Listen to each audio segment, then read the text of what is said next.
Neighbors, friends, and close allies for decades. Today, a new and much darker chapter in the relationship between the U.S. and Canada. Welcome to CTV News Channel's special coverage today of Donald Trump's decision to impose punishing tariffs on this country, 25% across the board, and Canada's response, counter tariffs that went into effect at exactly 1 minute past midnight. I'm Vashi Kapelos in Ottawa today, and we have coverage throughout the entire morning. We are anticipating to hear from Prime Minister Justin Trudeau in about 90 minutes' time, live from Parliament Hill. We will certainly take you there as soon as that happens, but we have reaction from all different parts of the country, all different sectors. Once again, 25% across the board. Everything we send to the United States, those tariffs have now come into effect, except for energy, which will see a 10% tariff. Here is how Donald Trump described it yesterday afternoon. On the tariffs, is there any room left for Canada and Mexico to make a deal before midnight? And should we expect those Chinese tariffs, the extra 10%, to take No room left for Mexico or for Canada. No, the tariffs, they're all set. They go into effect tomorrow. It's going to be very costly for people to take advantage of this country. They can't come in and steal our money and steal our jobs and take our factories and take our businesses and expect not to be punished. And they're being punished by tariffs. The president, they're clear on the motivation behind the imposition of these tariffs, though the executive order says something different. Initially, when the threat was made by Donald Trump to impose these tariffs, he talked very specifically about it being tied to the border, to the inflow of fentanyl, for example, as he saw it, not necessarily as the facts bore out, and illegal migration. He said it was happening at the northern border and the southern border with Mexico, and therefore he would impose these tariffs to create action at the border. Clearly, from the comments there, this was not entirely about the border. And in the interim, the federal government and different provincial governments have put forward more actions at the border to try and build up resources. And they say that there has been a tangible difference, though that argument clearly failed to convince U.S. President Trump to change course. And like I said, it's about a lot more than the border, clearly, from those comments as well. Late last night, Prime Minister Justin Trudeau released a statement in response. And again, we wait 90 minutes from now on Parliament Hill. He will speak to Canadians and take questions from reporters on this. He writes, "Let me be unequivocally clear. There is no justification for these actions. Should U.S. tariffs not cease, we are in active and ongoing discussions with provinces and territories to pursue several non-tariff measures. Because of the tariffs imposed by the U.S., Americans will pay more for groceries, gas, and cars, and potentially lose thousands of jobs. They will violate the very trade agreement that was negotiated by President Trump in his last term." I want to bring up some of our correspondents who are, again, stationed in different positions, both on this side of the border and south of the border. Our Judy Trin is in Washington, D.C. today. Mike LeCouture is on Parliament Hill ahead of that press conference from the Prime Minister. And Heather Wright is at the Canada-U.S. border in Windsor, Ontario. Mike, I'm going to start off with you. What are we anticipating to hear beyond the announcement? We already know $30 billion of immediate counter tariffs, another $100+ billion coming in 21 days. What do you anticipate? What are your sources telling you the Prime Minister is set to say today? Yeah, I think that'll be a bit of a tone of trying to reassure Canadians to make sure that they understand that Canada does have a plan in place, and that plan is going into action right now, and making sure that Canadians understand that this government, even though it is in the twilight of this government right now, the Trudeau government, that they will do their best to try and protect Canadians, Canadian jobs, and that Canada will not take this sitting down. And that is something that we expect that the Prime Minister likely also to have a tone of, this is now that time. We know a month ago, everybody was ready to start going to the grocery store and looking at labels and buying Canadian. A number of Canadians have been doing that, but this will be the time for everybody to try and really rally together and to ensure that we are rallying as a country. Expect the Prime Minister to try and set that type of tone today, Vashi, to make sure that everybody understands that there is a plan in place, and although Canada did not want this fight, that Canada is ready for it, and they will take swift action. Of course, he has also called a meeting of all the premiers of the territories and the provinces. That we expect to happen at the conclusion of his press conference, from what we understand at this point. And again, that will be a type of action planning mode to make sure that he continues to talk to a number of these premiers. We know Doug Ford is supposed to be doing some of the media rounds in the United States and really trying to continue to launch this plan and making sure that everything that goes to plan that they have in position. This is not where they wanted to be. 25% tariffs will be difficult and will be devastating for this country. But at the same time, I think he will try as best as he can to communicate and convey to Canadians that they do have their backs and that the Canadian government will make sure that they are taking care of jobs on this side of the border going forward. So interesting, very quickly, Mike, the domestic political context here, right? You mentioned Doug Ford. He'll also address Canadians somewhere in and around 11:30 Eastern. We anticipate the federal Conservatives leader, Pierre Poilievre, will also address Canadians following the Prime Minister's remarks. This is the Prime Minister's. You just got back from his last foreign trip to London, covering his visit there and his meetings there. This is the Prime Minister's last week as the Prime Minister. Yeah, it really is. And when you think about the timing of him handing over the reins to whoever wins the Liberal leadership, not ideal. I mean, he has been someone who has had very intimate conversations with U.S. President Donald Trump. There is a feeling inside his circle that he is able to reason with Donald Trump. And you have to wonder whether or not part of the reason for the trip overseas to talk to those European leaders was to have those conversations and sort of leave a legacy and leave some advice to some of these leaders and saying this is how you have to try and deal with him in many different facets, as he did in that first iteration of the Trump administration, and even going down to Mar-a-Lago, as we know, late last year to try and have the conversation, then start the conversation around these tariffs and around the new relationship. So it will be interesting to see how that dynamic plays out. To your point, you have Doug Ford, who has been out there newly elected and has a strong mandate, as he says, that'll go beyond the Trump presidency. And of course, Pierre Poilievre, who's looking to fill that void as well, as he is going to try and position himself somewhere in the minds of Canadians of trying to say that, look, whatever happens, whenever we have an election, that I can go head-to-head with Donald Trump. I'll be interested to see, Vashi, what his tone will be and trying to make sure that he aligns himself with Canadians and, again, continue to wrap himself in this country's flag. Yeah, I think very interesting that there's, some daylight between all the different political parties on who's best positioned, obviously, to navigate Trump, but not a lot of daylight around the response. Everybody is in agreement that counter tariffs are applied. It's just what happens with the revenue from those tariffs where there's, again, a little bit of daylight. Mike, thanks so much. Let's swing over right to Washington, D.C., where our Judy Trin is stationed for the entire week. Judy, we heard those comments last time we spoke yesterday afternoon from Donald Trump. Everyone wondered, is there room for an 11th hour deal? Because you never know with someone as unpredictable as Trump. Markets also took a hit very quickly yesterday afternoon, failed to convince him to move off this path. What are you hearing today in D.C. about the reaction in the White House, about how this is unfolding?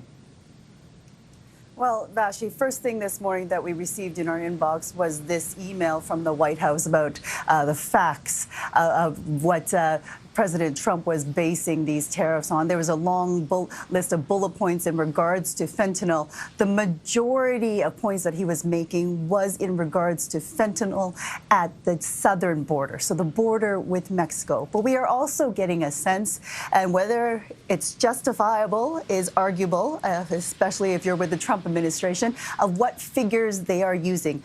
I want to point out that in the news release issued by the Prime Minister yesterday, he said in just the last month alone, the amount of fentanyl seized at the Canadian border by U.S. authorities had dropped 97% to historic lows to near zero.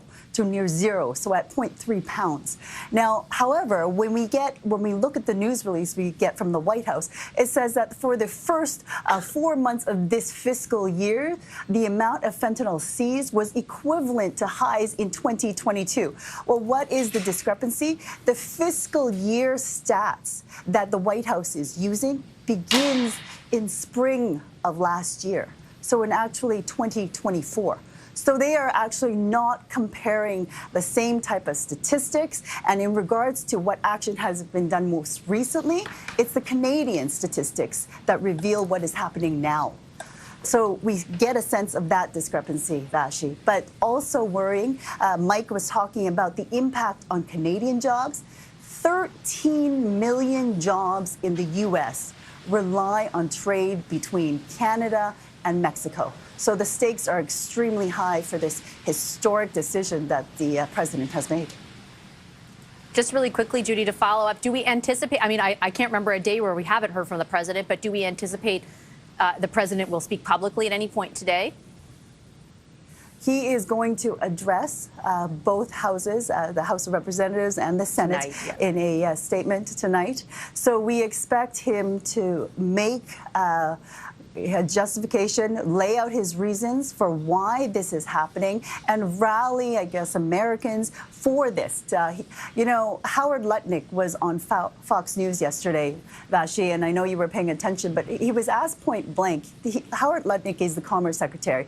You know, they were talking about how they're going to use tariffs to bring manufacturing back into the U.S. and how it was going to create these jobs. But Lutnick actually said that he didn't expect the results of these tariffs in terms of dragging jobs back into the U.S. to be reflected for 2 years. So that's possibly 2 years of pain for the Americans as this trade war begins.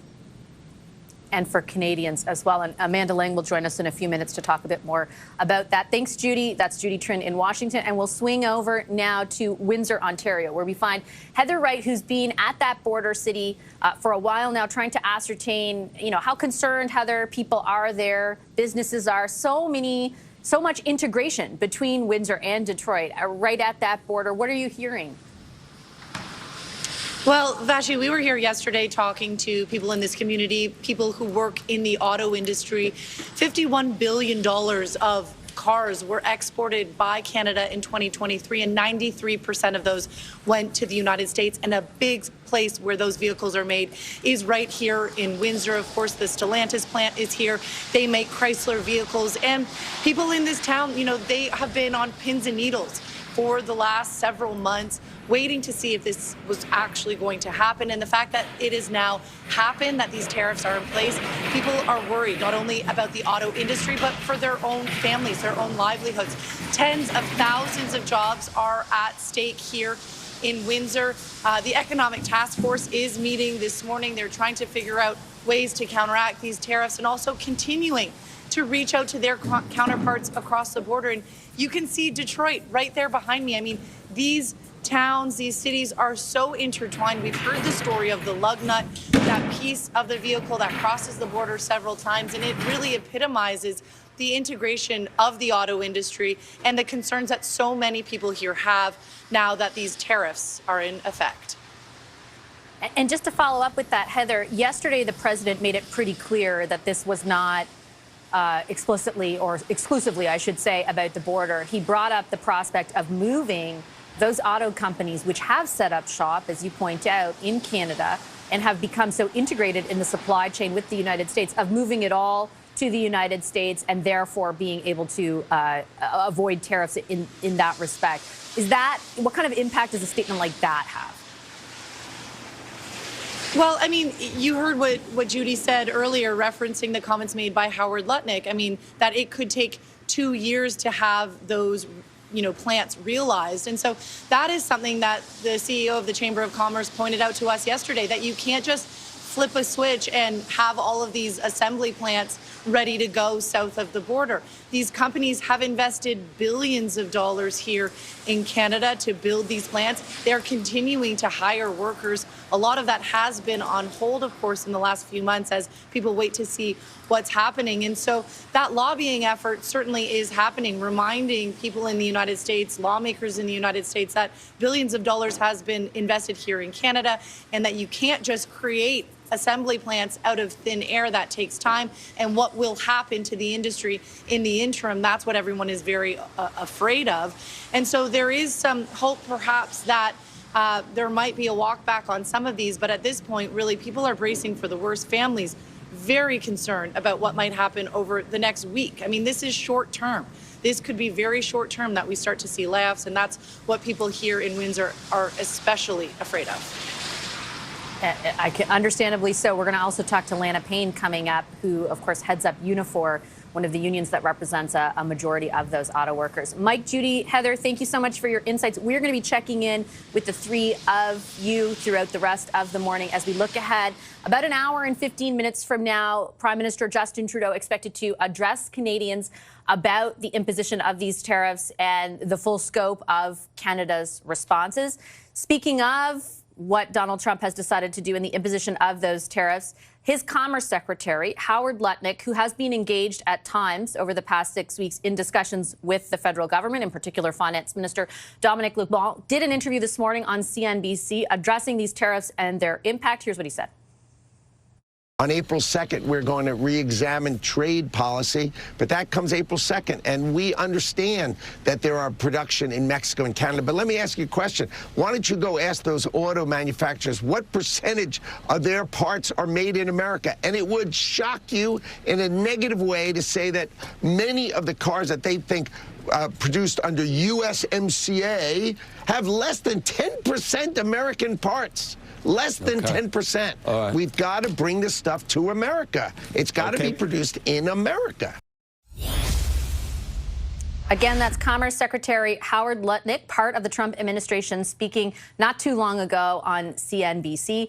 We are about 15 minutes away from the markets opening as well. Yesterday, on the news of this, on those comments from Donald Trump we played earlier saying there was no room for negotiation left, they certainly did take a hit, both the Dow and the S&P in the United States. Let's bring in the host of Taking Stock on BNN Bloomberg, Amanda Lang, who is with us live to unpack what we may be looking at in 15 minutes and then, of course, over the long term as well. Hi, Amanda. It's good to see you again. As you look ahead to the markets opening, what are you watching for?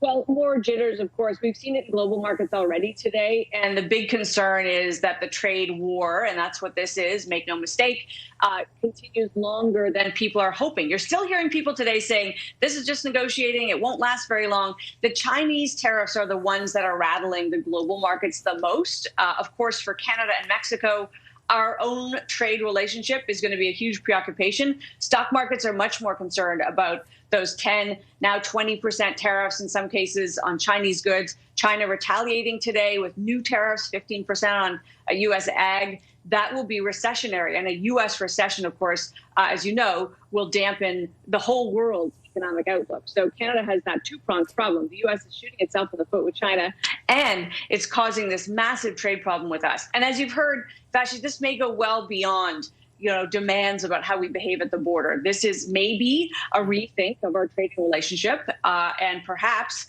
it's going to pull a lot of manufacturing south. You're already seeing some companies that can do it have tried to locate their operations in the U.S., and you could expect to see more of that if this goes on for more than a month to 3 months. Yeah, I wanted to get your take because in the last 24 hours, when you couple the initial comments from Donald Trump around the auto sector in auto companies with what we just heard moments ago from Howard Lutnick, they are laying bare more transparently than they have in the last 6 weeks the degree to which they're imposing these in order to see those companies pick up, leave Canada, and go to the United States. How worried should we be about that prospect in your view? Very worried. I mean, this is the heart of the concern. It becomes apparent, and if you read Project 2025, which, Canadians probably should, if you read Robert Lighthizer book, The Trade Czar, behind a lot of these policies, it's very clear they want U.S. jobs. They think the trade-off that free trade made between jobs and cheaper goods was a bad one. They want to unwind it. And, we should note, I've talked to, as you have, many people inside the Canadian auto industry, and they would say we're too intertwined. It's impossible. You can't disassemble this.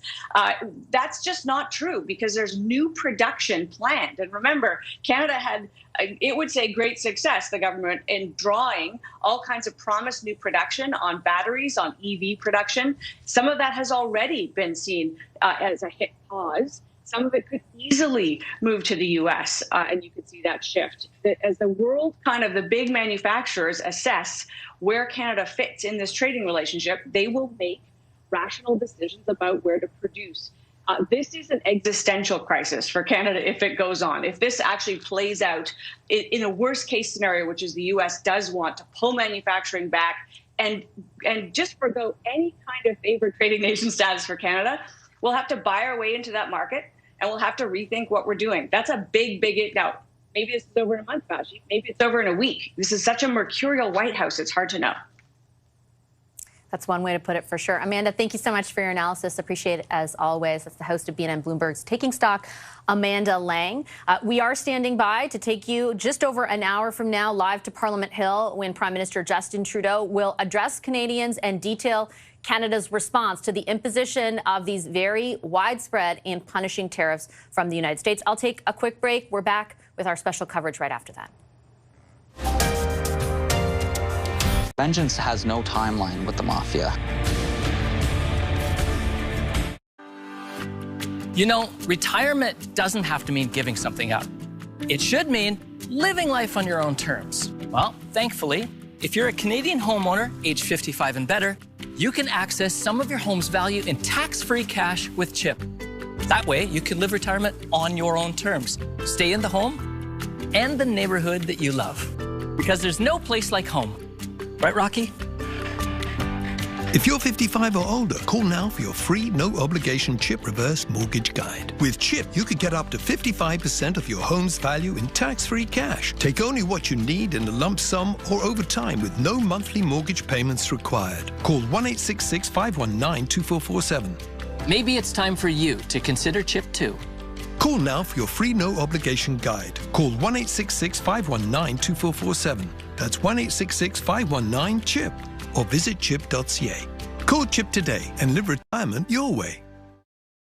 At Wayfair, we get pretty excited about furniture. Around here, it's not a patio, it's a patio. Oh, I love those chairs. Shed-tastic. Let's go. This rocks. My queen. Yeah? Oh, I'm at the bed. Girl, you nailed it.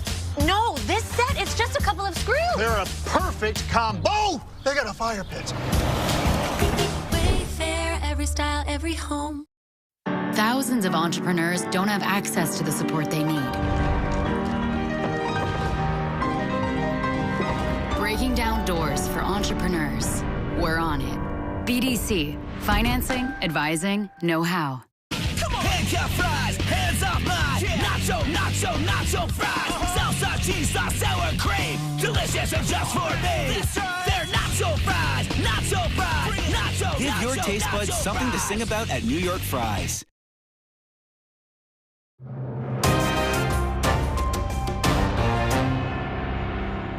They're hanging on by their fingernails right now with the wood prices the way they are and without the tariffs. So I suspect that if this was to impact them financially, it could be the end. We're never going to replace the American market, and we need to separate politics from the people. I think that's an important thing that we need to remember. And our American customers, they know that. We are in the midst of one of the worst freight recessions we've seen. There's historically low freight volumes in our country right now and depressed freight rates, meaning our members are already struggling to make ends meet. So facing down the barrel of these tariffs now is just a perfect storm, unfortunately.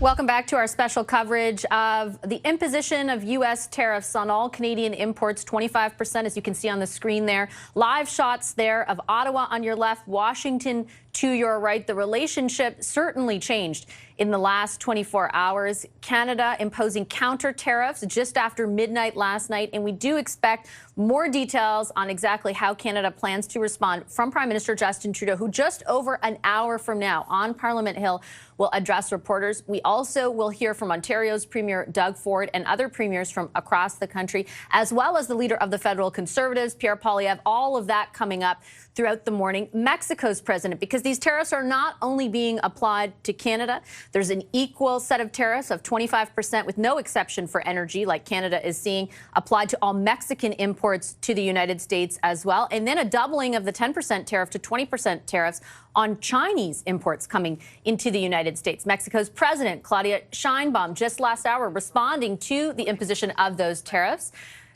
She condemned them and promised retaliation, saying there is, quote, no justification for 25% tariffs on all of those imports. Sheinbaum says she's going to announce the response, the content of her response and retaliation on Sunday. The Mexican president also called for better cooperation between countries to fight the opioid crisis, saying the U.S. government also needs to take responsibility for its role in that crisis. We will, of course, continue to track reaction from all over the world, but most particularly from Mexico and China. China also imposing retaliatory tariffs to the tune of 15% in an announcement overnight.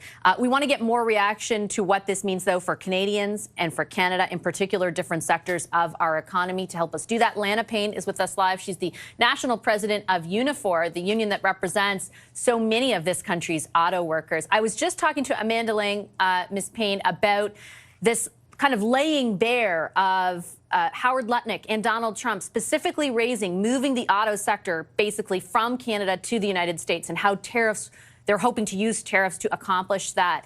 You know, does that put a chill down your spine? It does, but honestly, this has been the game from the beginning, and we've known it, and we've been saying it as a union. This was never about borders. It was never about drugs. It was always about Canadian jobs and shifting production and investment to the United States. And now they're just saying what we understood wide in the open. The reality is this is a very big problem for not just the auto sector, for the forestry sector, for many, many parts of the Canadian economy. And we are going to have to respond hard, and that means retaliatory tariffs that the Prime Minister will announce, but also a non-tariff retaliation. Canada has no choice here but to fight this trade war with everything we have. Are you concerned about those auto companies picking up and moving their investments south of the border if the climate is such, or materializes as such, as the president has now explicitly said he wants? I'm always concerned about investment in the auto sector. It is something that we have to fight for every single time we go to a bargaining table. We've just come out of a period of 5 years of, historic and unprecedented investments in the auto sector in Canada, only to be faced with this.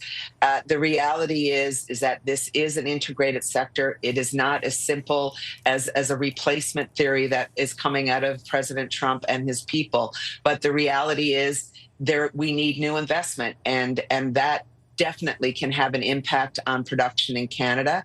Of course, I'm worried. Of course, I understand we have to fight back.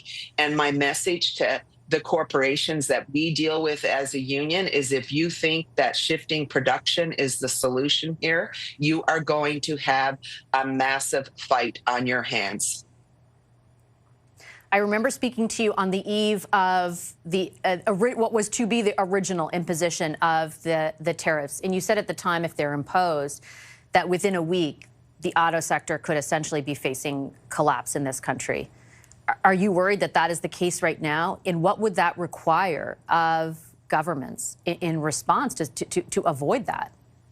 In some ways, what we need right now to bring this to a head is for the North American industry to show how integrated it is and what happens when these tariffs are applied.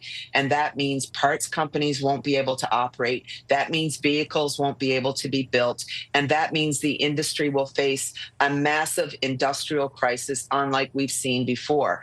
And the reality is, perhaps that's what's required to open people's eyes, including the President of the United States, to what is at risk here. It's not just Canadian jobs, it's American jobs that will cease to exist as well if we are stuck with these tariffs for any length of time. And maybe, in my world, in the union world, sometimes you have to bring things to a head in order to get things resolved. And perhaps that's what's going to be required this time, a massive Donnybrook where we can finally push our way through this economic warfare that we've been facing for many, many weeks right now. Okay, Ms. Payne, I'm going to leave it there. I appreciate you sharing your insights with us this morning. Thank you. Thank you. Lana Payne is the national president for Unifor. We are covering the imposition of 25% across-the-board tariffs today. They came into effect last night at midnight, save for a 10% tariff on Canadian energy. If you think back a month ago, this is exactly what Donald Trump's executive order had spelled out, though the executive order explicitly tied those tariffs to the border. and ways in which Donald Trump viewed the issue with fentanyl and illegal migration at both the northern and southern borders. In the interim, there was a fentanyl czar appointed, a number of dollars allocated, $1.3 billion, not all spent, but allocated certainly at the border to increase resources. The head of the RCMP told us that 35% more personnel just in the past number of weeks were moved there. And now we watch and wait, just as we see live into New York at the markets as they open, a place we are most keenly watching at this moment. Yesterday, markets in the United States took an immediate hit when Donald Trump said there was no room for more negotiation with Canada and the United States. As Amanda Lang, BNN's Amanda Lang, earlier pointed out, markets elsewhere had already been reacting overnight to the kind of trade war that has erupted not just between Canada and the United States and Mexico and the United States, but China and the United States. So now we wait and watch to see what's going to happen in the markets this morning. And obviously, if any of that gets through to U.S. President Donald Trump, who certainly does keenly, at least all of his current and former advisors have communicated, does closely watch those markets. So we'll keep our eye on that movement, especially not just in the United States, but in Canada as well. The Dow is already down, I'm being told, 300 points. Pedro Antunes, chief economist with the Conference Board of Canada, is with us live to unpack some of this movement as we keep our eyes peeled to those markets. Already 300 plus points, Mr. Antunes, down on the Dow a minute into trading. There it is. We've got it live up on the board right now for everyone to take a look. What are you watching for today? How much volatility do you think we'll see? Well, yes. I mean, markets obviously are very, very nervous about what's coming down here. And I think up until yesterday, even markets, and I've got to say, myself included, didn't really believe that we'd see these kinds of tariffs imposed. We didn't actually believe that it would come to fruition because they just make no sense at all. You know, and obviously the economic impacts that we're going to see are going to be just as big in the U.S. as they are in Canada. And the reason I say that is because the U.S. is imposing these tariffs not just on Canada, but on China and on Mexico at the same time. We're getting retaliation from all three countries at the same time. This is just going to be devastating for the U.S. economy. And if you think you're going to attract investment by creating a recession, boy, you know, that's just not nonsensical policy, really. So I'm nervous. You know, I'm sure industry very nervous about all that's going down, and markets are going to be you know, extremely volatile depending on what comes out of the White House. I did want to ask you about what you just said about a recession, because I have been reading a growing number of pieces of analysis out of the United States that are arguing that the Trump administration actually wants to see a recession, in particular because it would lead to the Fed there lowering interest rates. There's a whole bunch of different reasons, but that they sort of, this is all part of their plan. Does any of that seem feasible to you? It's just so counter to anything that we've ever, thought of as a way to approach the economy before. I mean, boy, that sounds like a silly policy to create a recession just so you can get interest rates down. I think the best way to get interest rates down would be to make sure that inflation isn't being hit up. And these tariffs are going to do just that. They're going to be very inflationary for the U.S. economy. And if we think about most of our trade with the U.S., I mean, I can understand, the idea of wanting to move investment south and wanting to secure more manufacturing jobs. I mean, that might be the motivation here. But then why hit the resource sector that's so important as an input into all that the U.S. produces, right? This is, we're talking about energy, we're talking about potash, minerals, all of these things the U.S. does absolutely need. We sell these things at global prices on the global market. The U.S. buys them because they need them. So just one thing after another here makes no sense. I was of the opinion that this was really, kind of a policy move to create that uncertainty, or sorry, a threat to create that uncertainty, to perhaps use as a bargaining chip for, more spending on defense or border security, or, as we renegotiate our CUSMA agreement, but to actually put this in place and all three countries at the same time, and the resource sector with energy with 10% tariffs makes no sense at all. I want to ask you, because I think a lot of Canadians feel a lot of anxiety this morning about their own jobs, their own investments, and the possibility of a recession. I know that the amount of time these are imposed is going to be crucial to determining the answers to all of those anxieties. But even if this is just a little while, let's say it's not the worst case scenario of 2 years or 4 years, but a few weeks, a few months, in your estimation, how much of a lasting economic impact will that have for Canadians?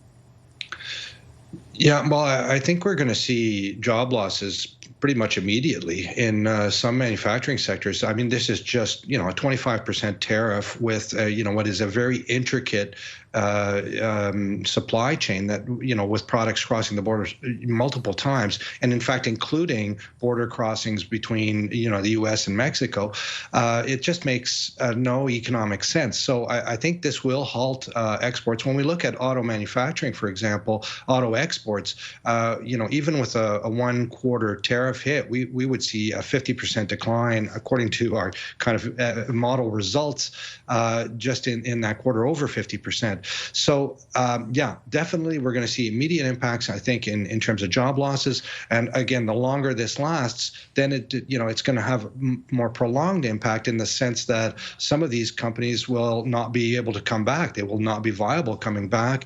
And, we may, in fact, see permanent impacts on our productive capacity. So very concerning here, especially for manufacturing, I would say. Okay, Mr. Antunes, I've got to leave it there. I appreciate your analysis this morning. Very helpful. Thanks a lot. That's Pedro Antunes. He's the chief economist for the Conference Board of Canada. You can see on the side of that screen, I believe we have the Dow, which continues to tick lower. So too is the TSX, which a few moments ago was down more than 300 points. I want to bring in my colleague, John Venevali-Rao, who's live for us from BNN Bloomberg. And there it is there, the TSX on the screen. Just there, that red arrow pointing downward. John, what can you tell us about the volatility on this side of the border where markets are concerned? Yeah, I mean, we obviously saw that drop yesterday, about an hour after Donald Trump announced that the tariffs would go into effect. And this one that's going on, that you might have expected to see an even bigger dive this morning. But a lot of them have already factored in the possibility of tariffs. And I think he thinks that some investors are banking on the fact that these tariffs may not be long-lived, that this may be something that we may have to put up with for a couple of months and then that they will be negotiated away. But again, the U.S. market is also down this morning. What is of note is that the U.S. dollar has been somewhat softening, which is why the Canadian loonie right now is still hovering around 69 cents. Some might have predicted that it would have fallen further with the news of the tariffs this morning, but it's actually sort of holding at around 69 cents. So a lot of investors still trying to digest this news. The volatility index, which is closely watched, is showing a moderate amount of volatility in the markets right now. There is some fear out there, but I think also people are just trying to figure out how to play this market in the long run. Investors are obviously advised to not make snap decisions and panic sell. And so people are trying to get a sense as to, where things might look in a couple of months from now. And clearly some investors believe that things are going to get sorted out. Which is interesting because from a political perspective, we're all watching very closely to see if the market impact resonates with Trump, as all his former advisors have said may have been the case a month ago, when the initial executive order caused a sell-off for markets in the United States. If that sell-off isn't as pronounced, for example, as you're indicating some economists are saying, you got to wonder what that means for how much it does or doesn't resonate with the U.S. president. Yeah, does it give him sort of the confidence, that feeling that maybe what he's doing is okay? You're absolutely right. He does look at the market numbers as sort of a gauge of the success of his presidency, perhaps. And this would say that the market is not entirely upset with the tariffs. Some individual Canadian stocks, though, are clearly getting beat up. I mean, I was looking at one, Suncor, the big energy extractor in the oil sands. It was down 5% yesterday. It's down another 2% today. That's a 7% drop in 2 days, so quite significant. We'll have to take a look as the day progresses how some of the lumber companies do, and some of the other mineral extraction companies as well. Again, though the overall Toronto stock market is down now about 1.2%. But if you look at it in the context of the year, it's now down just slightly from where it was at the start of this year. So while the markets are drifting lower, it's not a complete cratering this morning that maybe some people would have expected.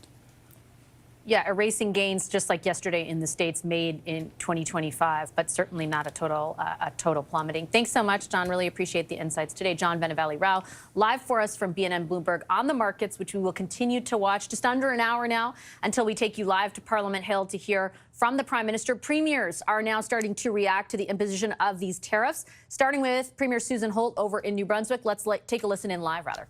Consider themselves neighbors, cousins. You don't treat your neighbors like this.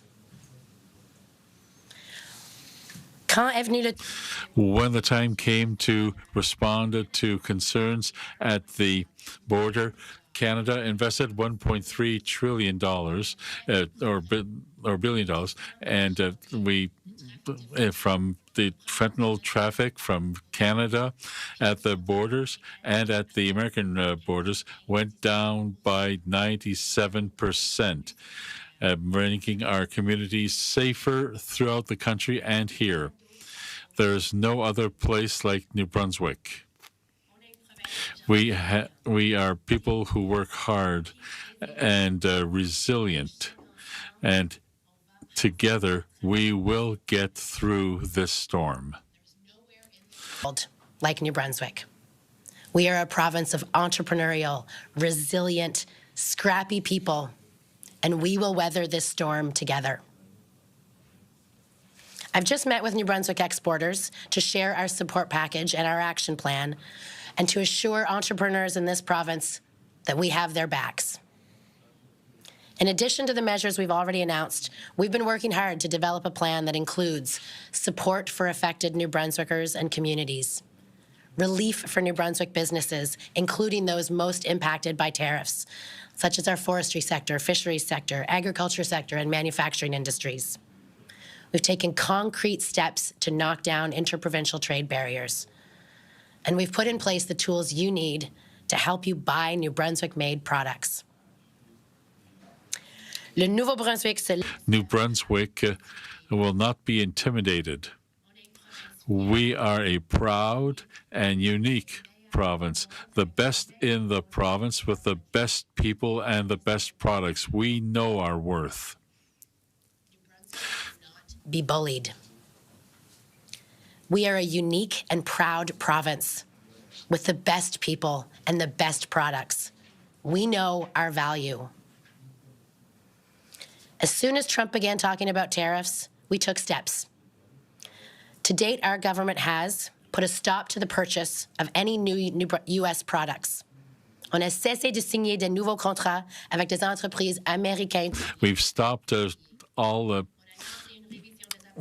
buying all American products, and we have started a new supply strategy to replace American products used by the provincial government. Exports like seafood and lumber in partnership with other Atlantic provinces. We finalized through Opportunities New Brunswick and post-secondary education, training, and labor programs to support business people and their workers. And Minister Randall will be talking about it, and Minister Damour will speak about this as well.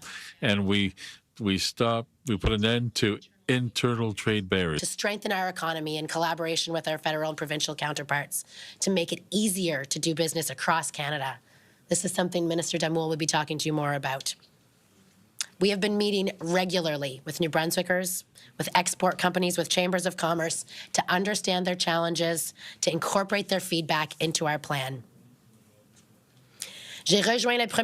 I contacted the Prime Minister in Washington, and we met many senators and congresspeople, and they all agree that these tariffs are bad for both countries, and they've started speaking out about them. We will do whatever it takes to defend New Brunswickers and our province. Our government is using every tool in our toolbox to protect New Brunswick workers and our economy. Même si la situation est difficile. Even if the situation is difficult, we have a unique opportunity, and there's we are trying throughout Canada with our partners throughout the world as well to work together to open new markets and eliminate trade barriers. This is our opportunity to show Canada and the rest of the world all of our products, services, and solutions that New Brunswick has to offer. Challenging moment, but it presents an opportunity for New Brunswick. There is momentum across Canada, and with many of our friends around the globe, we can open new markets. We can break down trade barriers. This is our chance to show Canada and the world the incredible products, services, and solutions that New Brunswickers make. New Brunswick, we need you to rally together and to support each other. Just like we've seen you do over this past month. We see you buying more New Brunswick products. We see you changing your habits and changing your plans, all to help each other. And I have every confidence that through these challenging times, we will show our love for New Brunswick and for New Brunswick-made products. New Brunswick is an exceptional neighbor, a great trading partner. We have deep connections here and around the world. We are the only bilingual province in Canada. We are accessible through our ports, our airports, our networks, and our relationships. Now is the time for us to come together. C'est le moment de s'unir. We have to get together as New Brunswickers, as neighbors, and with our other people, with everyone throughout the province to defend our province and country with strength. Before, as neighbors, as New Brunswickers, and with our counterparts across the country, to stand strong and free for our province and our country. Merci. Thank you.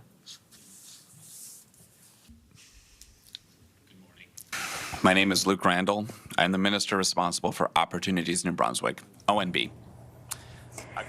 All right, that is New Brunswick's Premier Susan Holt making a couple of announcements. First and foremost, that the province itself will no longer, she says, or has stopped purchasing, will stop purchasing any new U.S. products.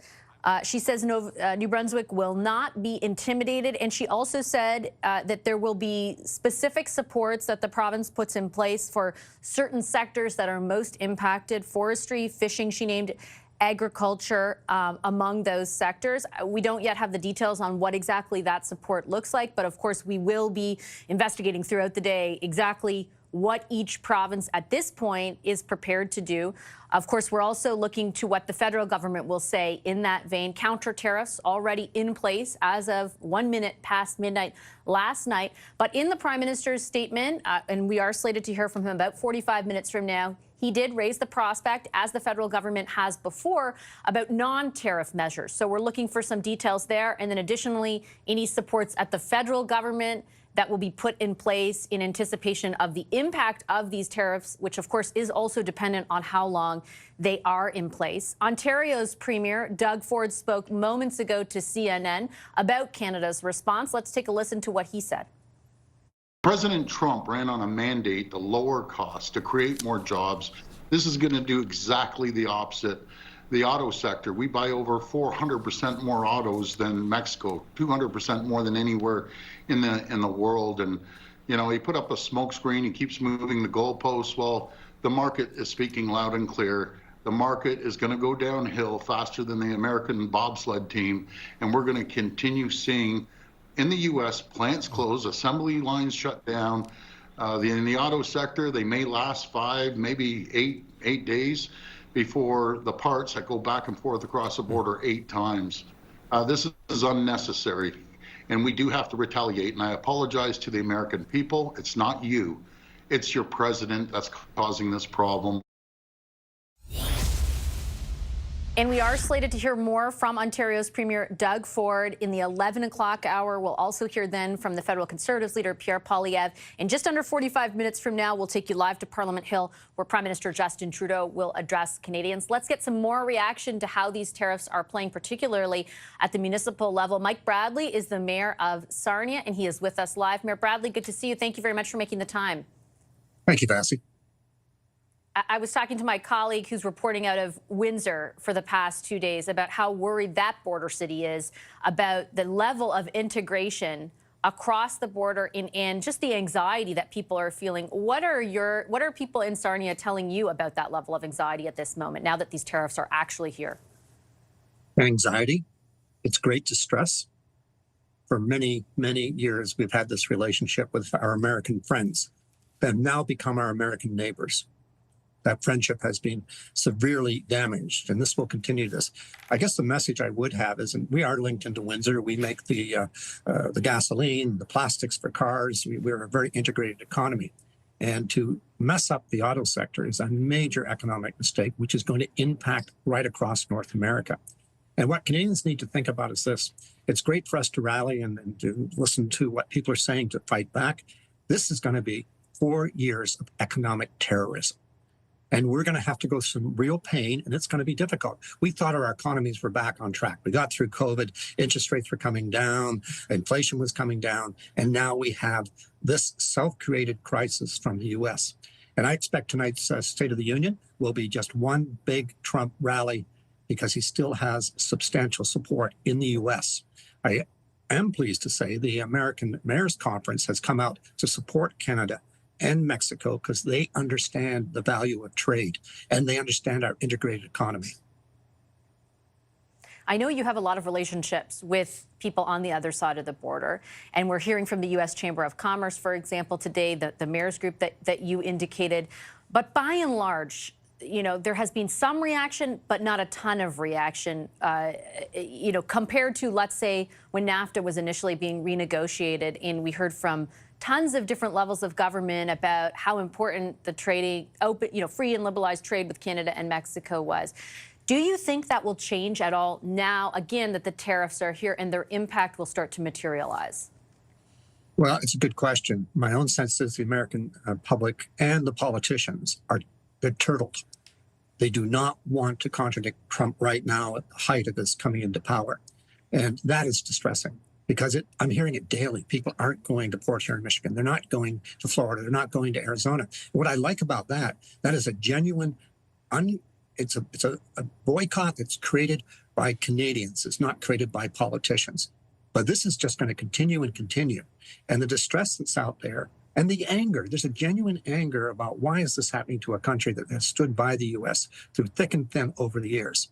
And we've got this bombastic bronze individual up there continuing to disrespect our sacrifice as Canadians to support the United States through decades and decades, many, many times.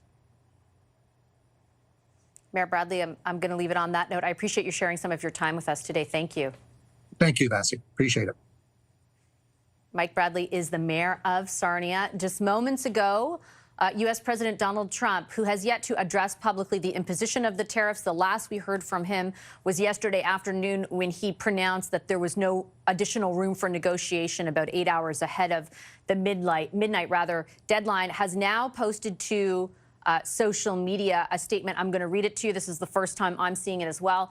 Canada doesn't allow American banks, he writes, to do business in Canada, but their banks flood the American market. Oh, that seems fair to me.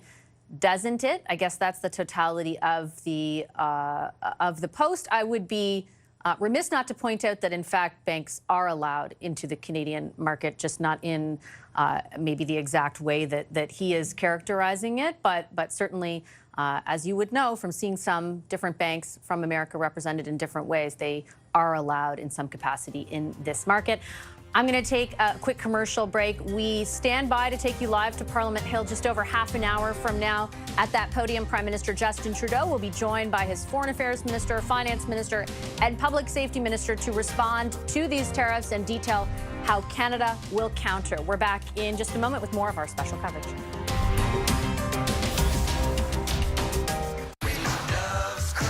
The best songs of all time live on Bounce Radio. Bounce Radio, the music you just can't quit. Download the free iHeartRadio app to listen to Bounce Radio everywhere. That feeling of relief after Restoralax helps you go. Restoralax works with the water in your body to hydrate and soften stools for gentle constipation relief to restore your natural rhythm. Restore your natural rhythm with Restoralax. Question: if you can't see what's behind all this, how do you already know? It's Jeep. that takes you places that make you say, whoa! And if their hair looks like this, or you've got a couple of these, okay, more than a couple. Or if someone says, the door's closed, could even be a game show question. What is the original SUV? Ding, ding, ding. You just know what it was, what it is, and what it always will be. Because when you're an original, there's only one. Being a dad and granddad means ensuring I've got all the tools to make the right choice. And now I'm in my 50s. That's more important than ever. That's why I'm choosing to look after my family, just in case. Welcome to Senior's Choice, the #1 direct choice for Canadians over 50. How can I help? Hi, I'd like a quick quote for Canadian seniors life insurance, please. If you're a Canadian resident aged 50 to 80, you can choose the right amount of coverage for you and your family up to $250,000. That kind of money would help a lot. You can choose to apply over the phone now in just a few minutes, with no medicals or blood tests needed, only a few health and lifestyle questions. Okay, great. Depending on the coverage you choose, it could be as little as $17.02 a month. That's just 56 cents a day. That's less than I thought. And that money could help cover my funeral costs, settle debts, or help my wife with retirement planning. I'll do it. Now that's done, I can get on with something much more interesting. To get a free, no-obligation quote, call one of our trusted insurance advisors today at 1-844-808-7120 or visit seniorschoice.ca. Come on. Handcuff fries, hands off mine. Nacho, nacho, nacho fries. Salsa, cheese sauce, sour cream. Delicious and just for me. They're nacho fries, nacho fries, nacho. Give your taste buds something to sing about at New York Fries. MLS is game on. Stars on. Kevin Sullivan, the history maker. MLS, this is our soccer. Game on.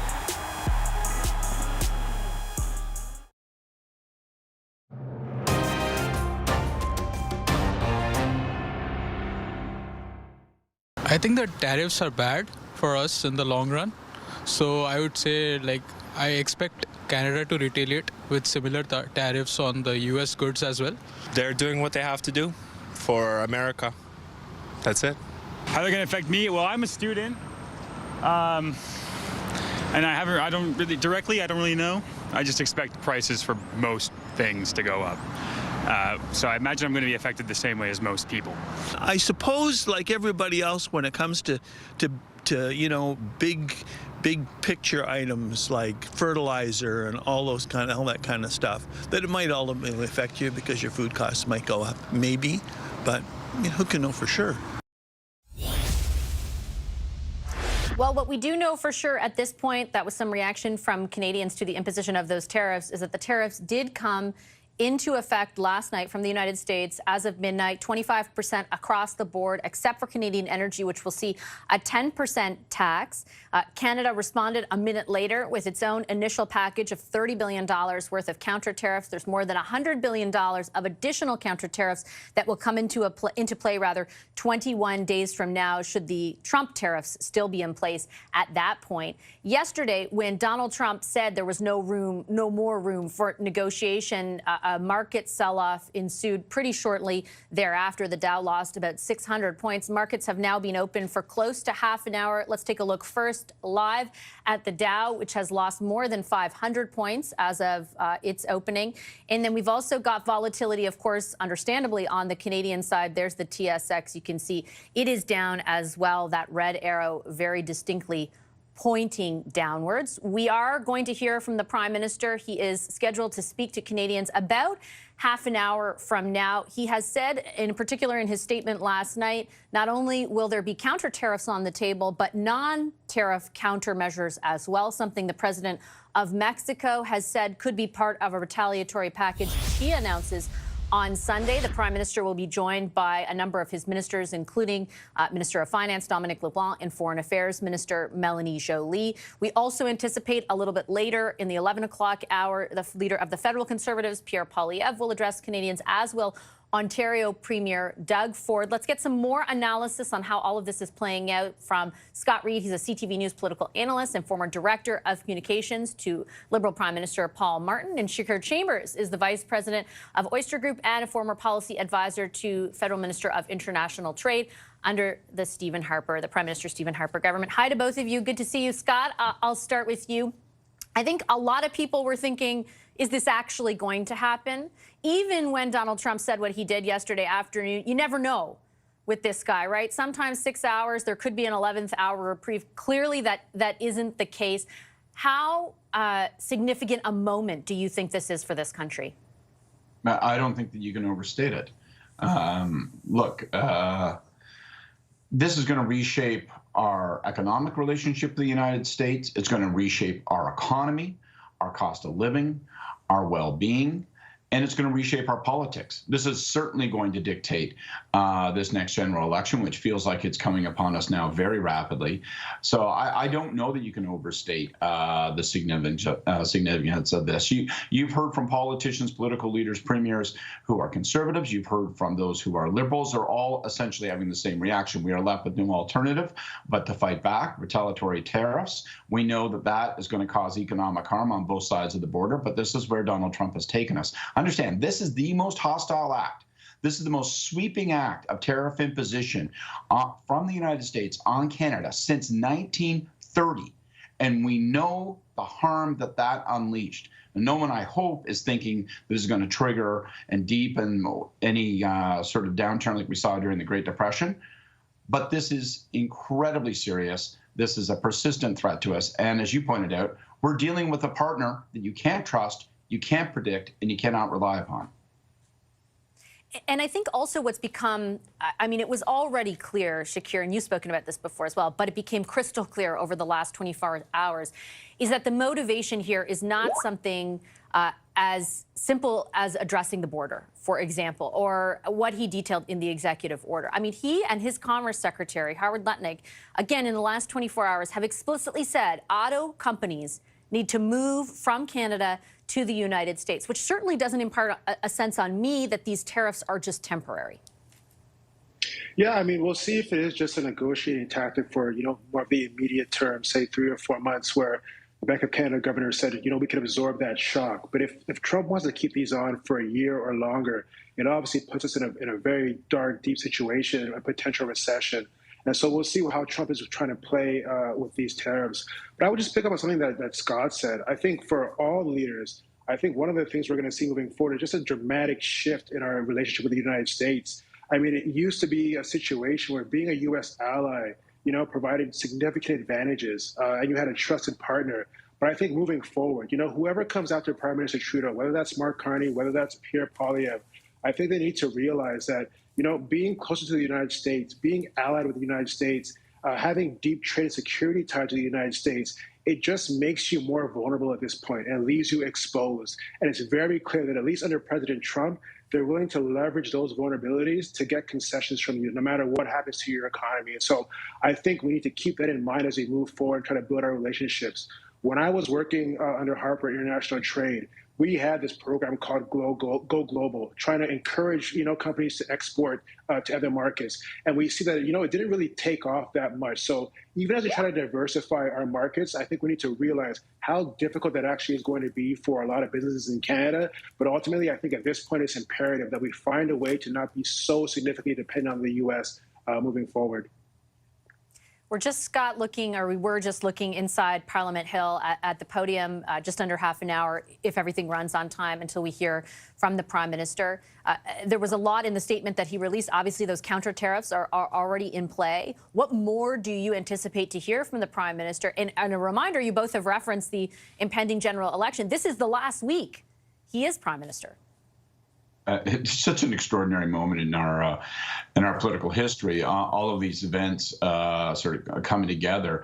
We've never encountered a United States president who was so flagrantly and so hostilely treating Canada. He treats his allies like trash and treats his opponents like allies. We're watching it, whether it's the way in which he's treating President Zelensky and buttering up Putin, or whether it's the economic harm that he's unleashing on us and soon to unleash on Europe. What I expect from the Prime Minister is going to be a slightly calmer tone than you're hearing from me and Shakir and some of the people you've interviewed. As Prime Minister, he's going to have to be a little steadier. The anger that Donald Trump's actions are unleashing across Canada has to be looked past if you're the Prime Minister, no matter who you are, whether it's Trudeau now or a week from now, if it's Carney, if it's Pierre Poilievre down the road, they're all going to have to take a more temperate tone, resilient, resolved, tough, But we know that we have to get a constructive relationship with the United States working again. We doubt that that's possible under this president, so we see a tough stretch ahead. I think he's going to talk about retaliatory tariffs. I'll be interested to see if he accelerates the previously announced schedule, whether instead of moving in stages, he unleashes the full suite of $115 billion worth of tariffs right away.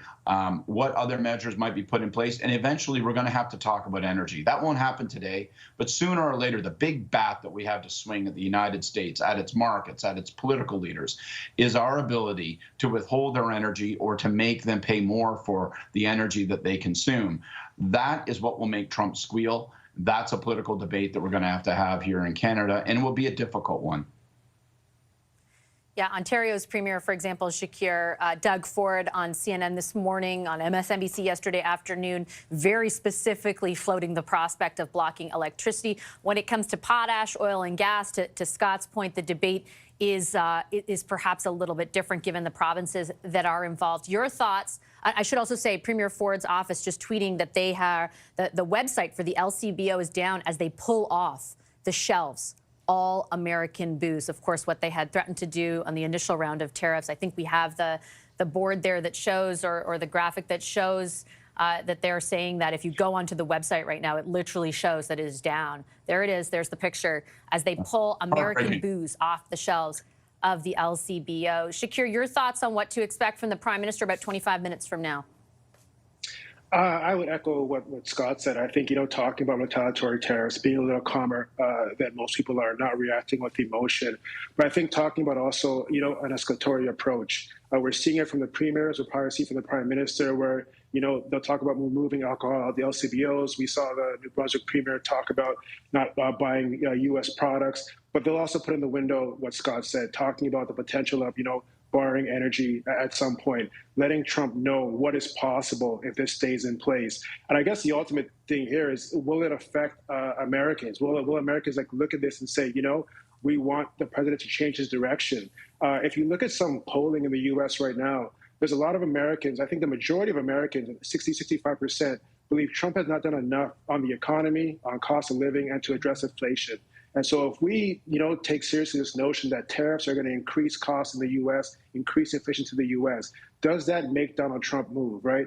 Between public opinion and the market reaction, is that enough for him and his advisors to say, you know what, this tariff war is stupid, let's back down a bit, let's find a way to negotiate ourselves out of this, and let's find a way to kind of, be good partners with Canada at this point. But I'm not sure to what extent external factors are going to be priced into Trump's decision-making at this point.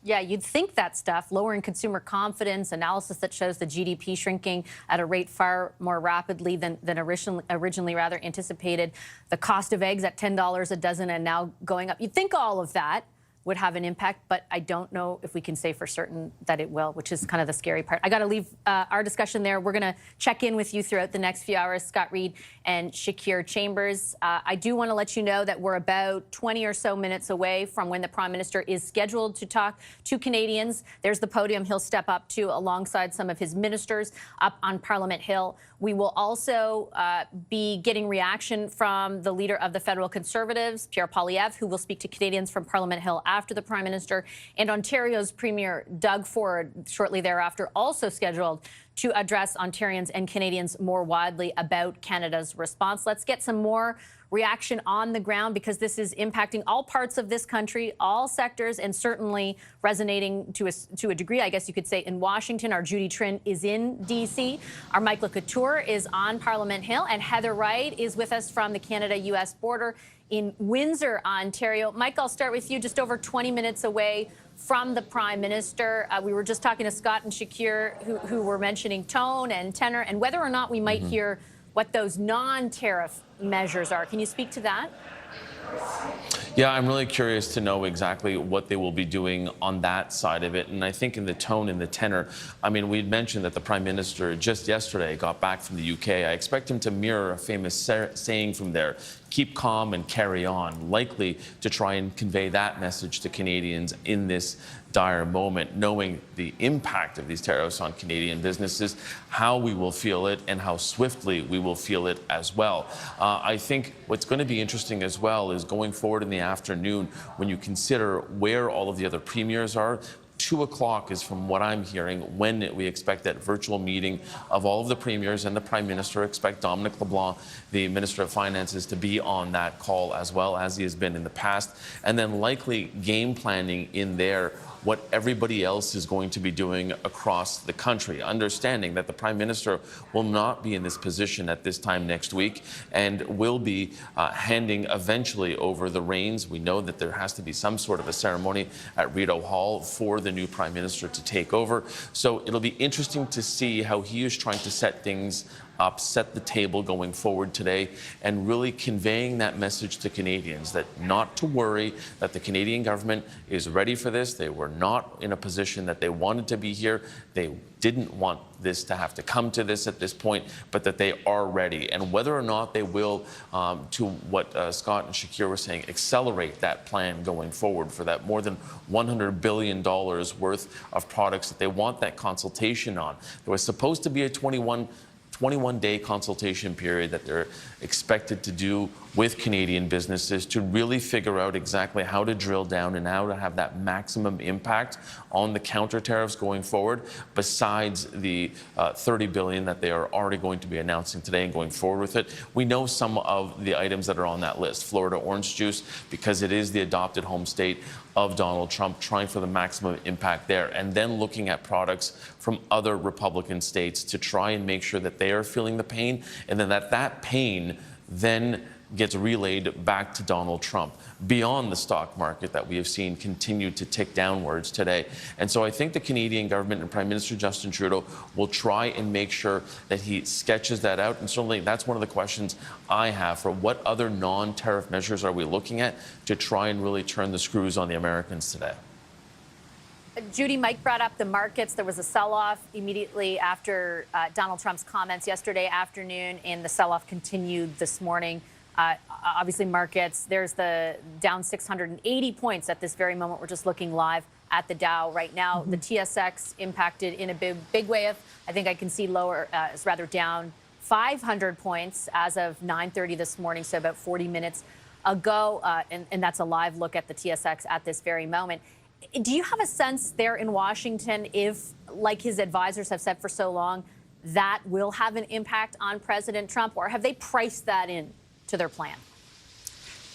You know, this is a gamble, Vashi, that they are willing to take. Over the past few weeks, as you know, the premiers and federal politicians have been in Washington speaking into the ear of state governors, of national representatives, congressmen, senators, especially Republican ones, hoping that they would tell President Trump just how great this impact would be. It has not worked, and it apparently is something that this administration is willing to take on this risk. Now, just today, the biggest lobby in the U.S., the U.S. Chamber of Commerce, put out a news release calling for a reconsideration or a quick end to these tariffs. 13 million American jobs are on the line. That's how many jobs are affiliated with trade between the U.S., Canada, and Mexico. Now, Vashi, this, as we know, began as an issue regarding to fentanyl, but it has now morphed into something else. Tariffs are a tool that the Trump administration is using to boost domestic manufacturing.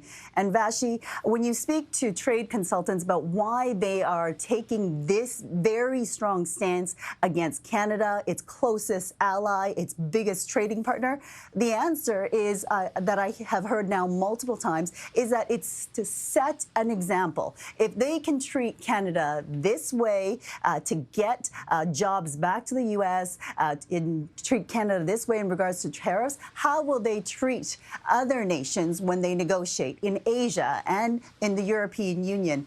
And Vash, I think other countries are paying attention. On the same day that Trump said that he was going to put in place these tariffs, he signed an agreement with the Taiwanese semiconductor company worth $100 billion.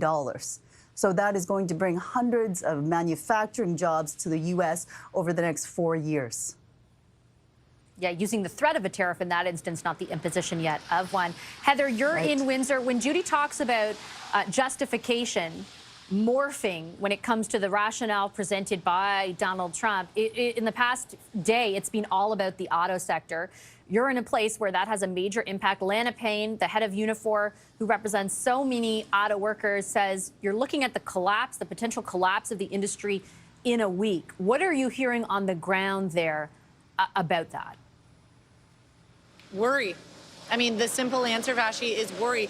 Yesterday, when we were talking to people, it was uncertainty. There was still sort of this hope that perhaps at the 11th hour, Trump would back off of these tariffs and there might be a reprieve. But for the auto industry here in Windsor, I mean, this is the biggest industry here for the people who live in this city. You can see Detroit right behind me. Parts crisscross this border multiple times as cars are made. And for this city alone, tens of thousands of jobs are at risk. And throughout the auto sector in Canada more broadly, hundreds of thousands of jobs perhaps are at risk because of all of the spin-off industries that are associated with the Canadian auto industry. There is a meeting happening right now with the task force that has been working for the last several months trying to lobby their counterparts. And so they're trying to figure out how to move forward. But for people in this town, you know, families, entire families are employed by the auto industry and by spin-off industries. And so there is a great deal of concern today about what happens next. Very understandably. Heather, thanks so much. That's Heather Wright in Windsor, Ontario, Judy Trinh in Washington, D.C., and Mike LeCouture up on Parliament Hill. We do anticipate we'll be swinging back to Mike very shortly and on Parliament Hill specifically in about 15 minutes time for the Prime Minister's press conference. He'll be accompanied by his Finance Minister, Foreign Affairs Minister and Public Safety Minister. Just right now into our inbox, the leader of the NDP, Jagmeet Singh, has called for an emergency session of Parliament. He has written a letter, I understand, to that effect. To all different party leaders saying to call for an emergency session to immediately, quote unquote, put in place a package of measures to protect Canadian workers from the impacts of Donald Trump's tariffs. I'm certain you can expect a question to the Prime Minister about that. We'll take a quick break. On the other end of that break, more analysis. We'll be joined by former ambassador to the U.S. and former Premier of New Brunswick, Frank McKenna. Back in just a moment with that. Vengeance has no timeline with the mafia. Your home is your happy place until you come back to bad odors. Use Febreze plug-in with Fade Defy technology. It has 2 complementary scents that alternate to constantly fight odors and give noticeable freshness. It even reminds you when to refill, so you can always be sure that your home smells fresh and clean for up to 50 days. Enjoy the freshness of Febreze plug-in and try a warmer now for 99 cents. Listen, I know you all need a win. Well, it could happen here. Hey, free coffee. See? You've got a shot at something amazing. All right, everybody, look, this Volkswagen ID Buzz won't win itself. So do we roll over? No! We roll. Play on the app anytime and on cups, only while supplies last. Now is the time to book your ultimate voyage to Antarctica on Scenic Eclipse. With up to 10 dining experiences, rejuvenating wellness facilities, spacious suites, and unrivaled exploration. Choose to soar above or dive below for memories that last a lifetime. Enjoy exclusive savings on our 2025 to 2027 worldwide collection.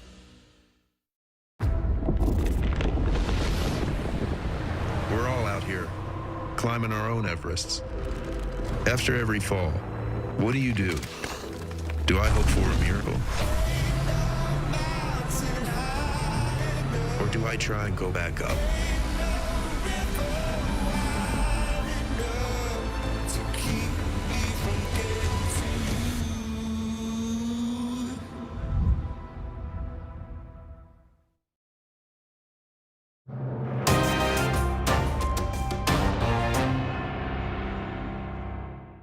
to tell you, Canadians love Americans.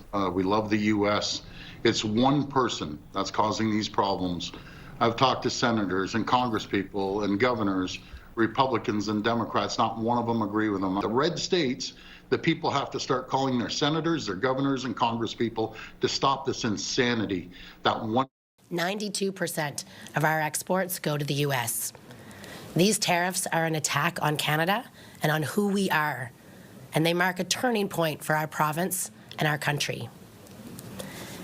Canada and the U.S. have been good trading partners, good neighbors for a long time. Here in New Brunswick, we know this better than anyone.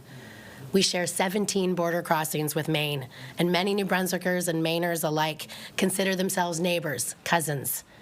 You don't treat your neighbors like this. The premiers there of New Brunswick and Ontario reacting to the imposition as of midnight of 25% across-the-board tariffs from the United States on everything we send to our neighbors south of the border, a 10% tax on energy. That's the only exception of sorts. In a couple of those provinces, like New Brunswick, Premier Holt there announcing that they are no longer, as a province, going to buy U.S. products. So they'll put a stop to that practice as of today.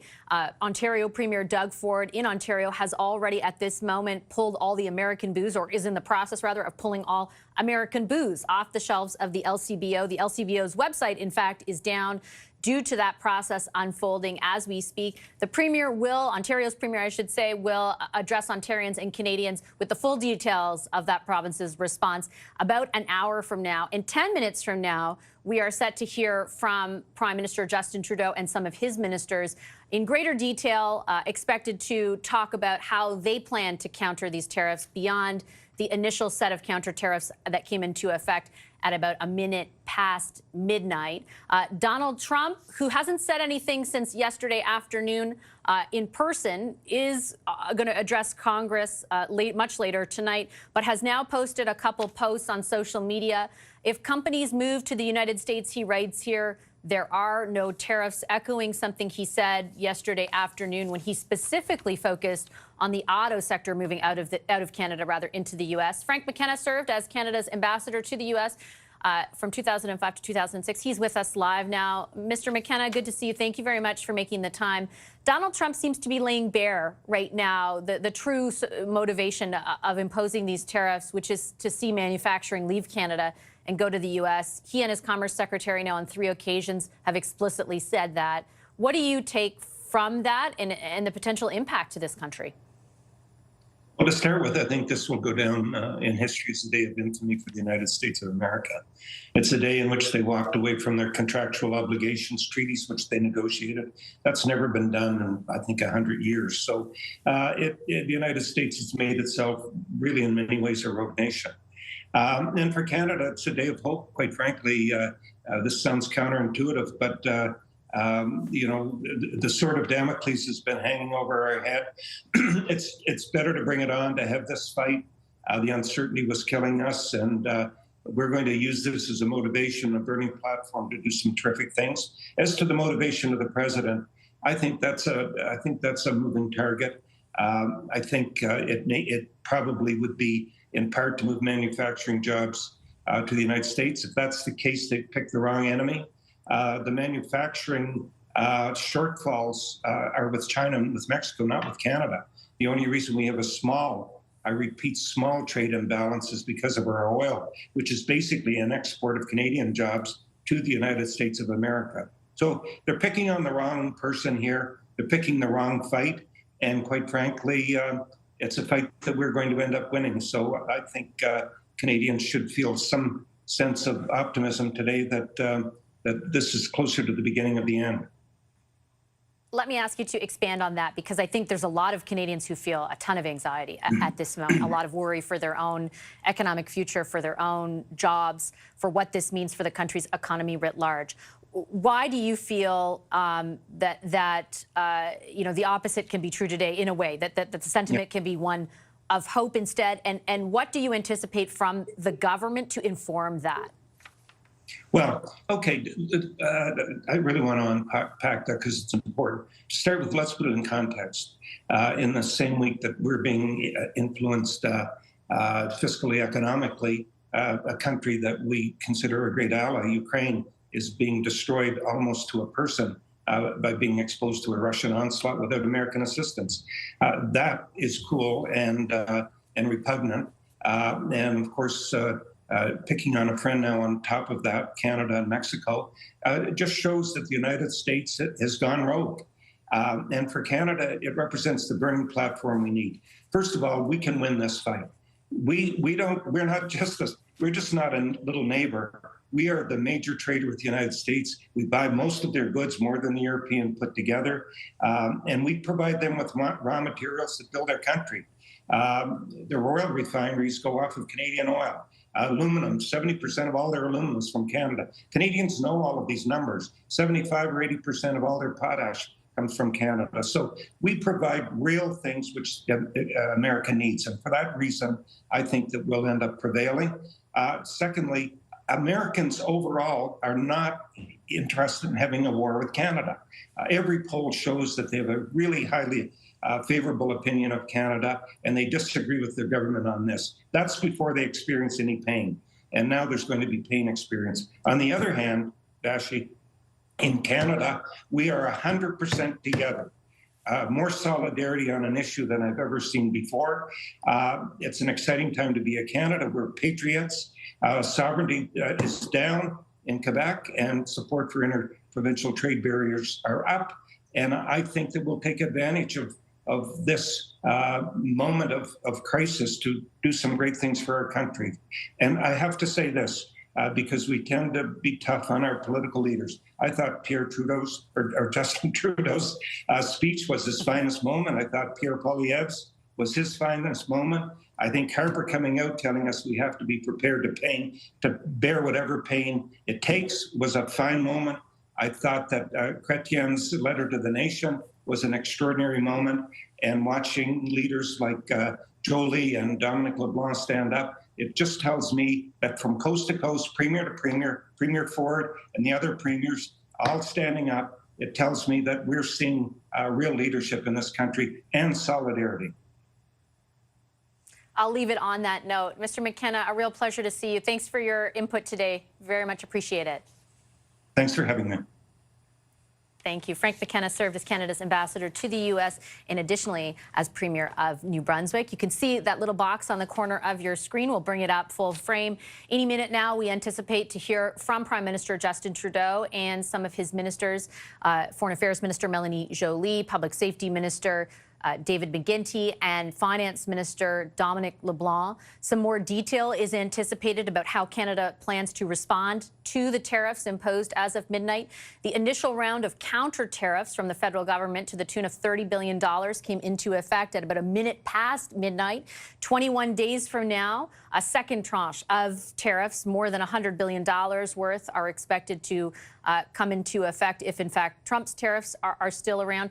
But there is the prospect of non-tariff countermeasures, and, of course, also the question of what supports might be in place for a response to all this for people who are perhaps at risk of losing their job or do lose their jobs, and sectors that will be most impacted by these very punishing tariffs. Jagmeet Singh, the leader of the federal NDP, is calling for Parliament to come back in an emergency session to, I guess, litigate or to discuss and debate what those support measures could look like. We will, of course, look to the Prime Minister's answer when he receives a question about that, and also hear from the leader of the federal Conservatives, Pierre Poilievre, about an hour from now, plus Ontario Premier Doug Ford and a host of other premiers we anticipate will be stepping up to the microphone with their response. As we do wait for the Prime Minister, I want to bring in some of our top analysts. Scott Reid is a former communications director to Liberal Prime Minister Paul Martin. Lisa Raitt was the former Conservatives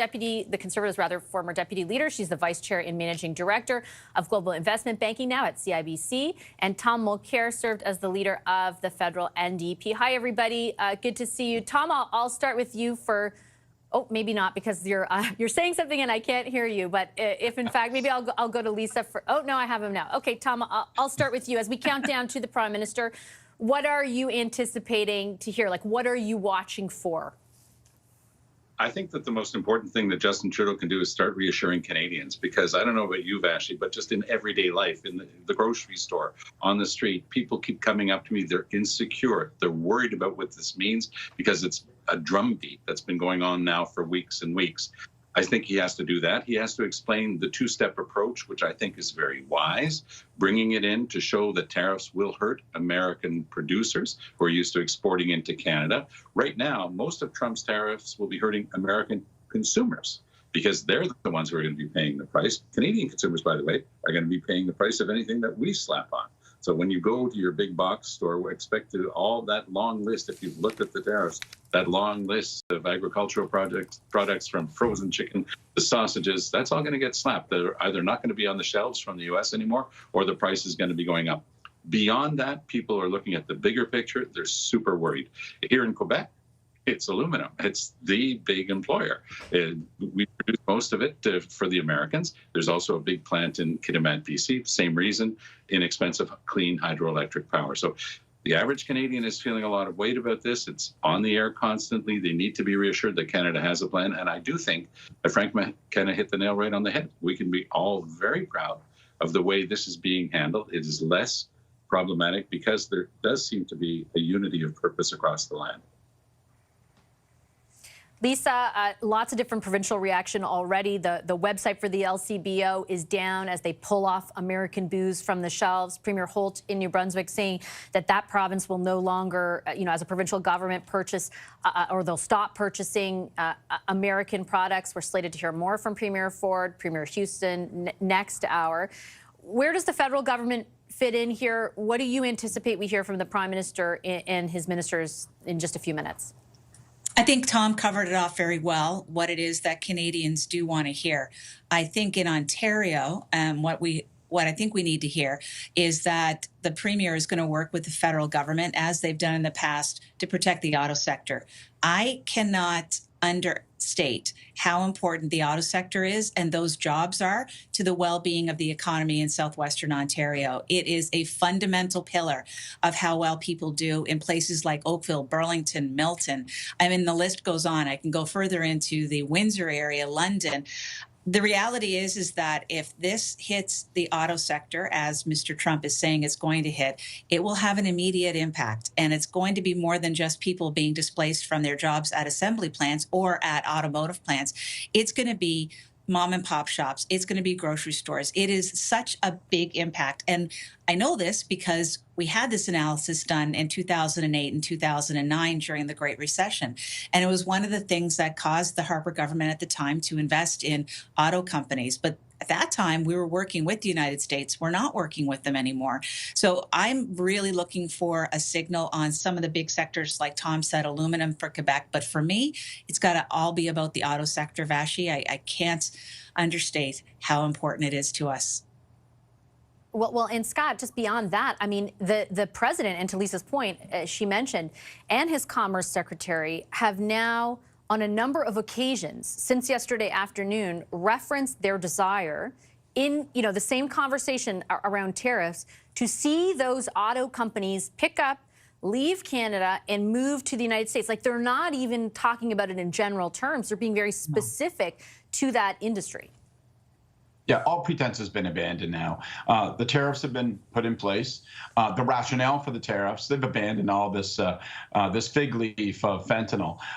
It's about simply trying to repatriate manufacturing industry and jobs. And that's why both Tom and Lisa and Frank McKenna before it are talking about the anxiety that's currently gripping the country, because people are worried for their well-being and their jobs. This is a day we hope we could avoid. This is a discouraging day. Effectively, Donald Trump has declared economic and trade war upon Canada. Yes. One of the things I hope that we hear from the president, one of the things I hope we hear from Prime Minister Trudeau is a note of reassurance, because I do think we have advantages, as Frank McKenna points out. We are a critical trading partner, and we do have the ability, although we hope to never go there, to inflict harm and pain and discomfort on the American consumer. And one thing I would say about Donald Trump, as discouraging as today is, he likes to talk tough, he likes to act tough, but we've never really seen much evidence that he is tough. When he's confronted with something that causes him pain, particularly political pain, he often retreats and rationalizes. So we see the markets going down. We hear the U.S. Chamber of Commerce complaining. If you add to that the popular opinion, the voice of consumers saying this is a mistake, I hope that there is a chance that he can be forced into retreat, because Donald Trump is not prepared in the way that the Canadians are. We are resolved. We recognize that this could cause real harm. I don't think Donald Trump has prepared the American public at all for the possibility that their costs will go up, prices will increase, and their lives will be disturbed by his actions, his policies, and the consequences that they provoke. Yeah, he and his delegates, particularly on the economic file, Tom, have acknowledged there will be pain, but only in the most general and kind of mitigating way, rather than detail, if your eggs are $10 now, we'll wait for a couple of weeks. They could be if a dozen eggs are $10 now, they could be a lot more. Or around potential job loss. Like, there's been no detail essentially ascribed to any of that. At the same time, I've read a ton of analysis that indicates that they might have attempted to price this pain into their overall plan, if you want to call it that. How worried should we be about that? Well, I think that the American consumer has yet to understand exactly what this is. It's Donald Trump's tax on everything. It's not money just falling into the U.S. Treasury. It's money that's going into the U.S. Treasury that they're paying. And the reason that the Treasury needs all of that money is because Donald Trump has promised trillions of dollars in tax cuts for the richest people, for billionaires like him. So the average person, Donald Trump said, you've got a rusting pickup truck in your backyard. Vote for me. Get a MAGA hat. All that's going to change. What's going to change is that Ford F-150 they thought they could afford is now going to cost $1,500 more because of Donald Trump. So the inflation, whether it's a dozen eggs or a pickup truck, is going to eventually hit home with American consumers. They're going to realize it. I love Scott Reed's way of explaining that Trump has a tendency to retreat and then rationalize. In other words, he could easily retreat and then declare victory because one company would have moved one production line to Flint, Michigan. He said, massive success, we're moving on, I can remove the tariffs. I'm not sure he's going to do that unless the stock market continues to do what it's doing. Because he can bully businesses and say, get rid of diversity, equity, and inclusion policies in your human resources department. I don't like that. He can bully that, but he can't bully investors. He can't bully the stock market. They can't be told to make a bad investment. And right now they're saying being in the stock market is not as good as it was 2 days ago. We're getting out. And then when the stock market starts to fall, that will be the punch that Trump needs to finally start concentrating on what he's done. Your thoughts on that, Lisa? Markets did have a sell-off yesterday afternoon, and we're seeing that continue this morning. It's volatile, but it's not deadly. Yeah. No, At this it's point, not a big one. I think my point of view is that the markets have already priced in what a tariff war looks like, but they haven't priced in what Scott highlighted, which I believe this is. This is economic warfare. Have they priced in a war? No. They have not priced in a war. They have priced in tariffs. So let's see what the markets will do in the future. But our hopes of saying, well, the markets will drop precipitously and that's going to cause Donald Trump to change his mind. Maybe, maybe not, but we're not seeing the evidence of that right now. What we do have evidence of, though, however, is an announcement made by the Taiwanese semiconductor company yesterday that they're going to invest $100 billion in building new semiconductor manufacturing plants in the United States. And they've linked it directly, or Donald Trump has linked it directly, to his threats of a tariff on semiconductors. So he has a proof point, and he can say to Americans, it's going to be a little bit painful, but look, it happened with semiconductors, and I'm going to bring back the auto sector. And by the way, I'm sitting in the banking industry. Not more than an hour ago, Donald Trump says, Canada doesn't allow American banks to do business in Canada, but their banks flood the American market. Oh, that seems fair to me, doesn't it?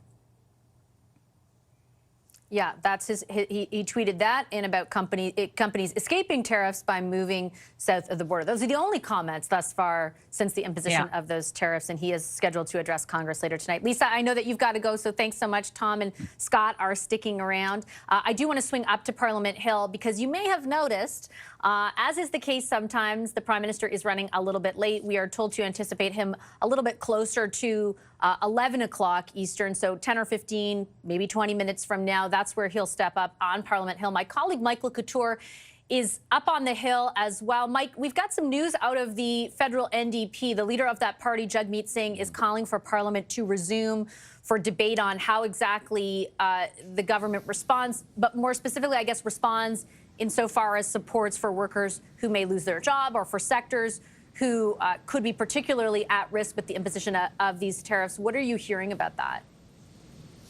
Yeah, hearing that they want this emergency session to really sort of come together and make a plan for workers. I mean, this is something that the Conservatives have been calling for as well. They believe that Parliament should be in session right now to make sure that Canada is as nimble as possible, and so Parliament can make these types of decisions. And so Jagmeet Singh, in that letter calling for that. Vashti, I've also been trying to speak to senior government sources who are talking to me a little bit about the tone. Also hearing that the Prime Minister may be out closer to 10:45, but of course, as we know, we've both covered these things in the past. It's a bit of a moving target, but certainly on that tone, he will speak first to Canadians. Then in his speech, he's going to address Americans as well. And as I understand, there will be a strong message as well for specifically targeted to U.S. President Donald Trump. Those are the three places that we expect him to go today. And it's interesting that he will be speaking directly to Donald Trump through this speech, not in a phone call. It doesn't seem like that is planned as of this point, but certainly understanding that the language will be strong and something that we will be seeing from this Prime Minister, as you know, the panelists have been talking about, in the waning days of his reign here as Prime Minister of this country. And on the days that he's got less than a week, it would seem the leadership race is going to be on the 9th. And then, of course, there is that transition of power where he does have to go to Rideau Hall and the new Prime Minister has to be sworn in. But certainly expect strong language from the Prime Minister, one of reassurance to Canadians, but then pointed messages for Canadians and for U.S. President Donald Trump, speaking directly to him through cameras. All right, Mike, we're going to be checking in with you over the next little while. Our colleague, I should say, Judy Trin, is also live for a station in Washington, D.C., at the epicenter of the decision-making that has led to all this. We're a few minutes away, as Mike pointed out, Judy, from Prime Minister Justin Trudeau. He says he's being told by sources he's going to talk directly to Donald Trump through this speech. What can you tell us about the White House reaction today around these tariffs? What are you watching there?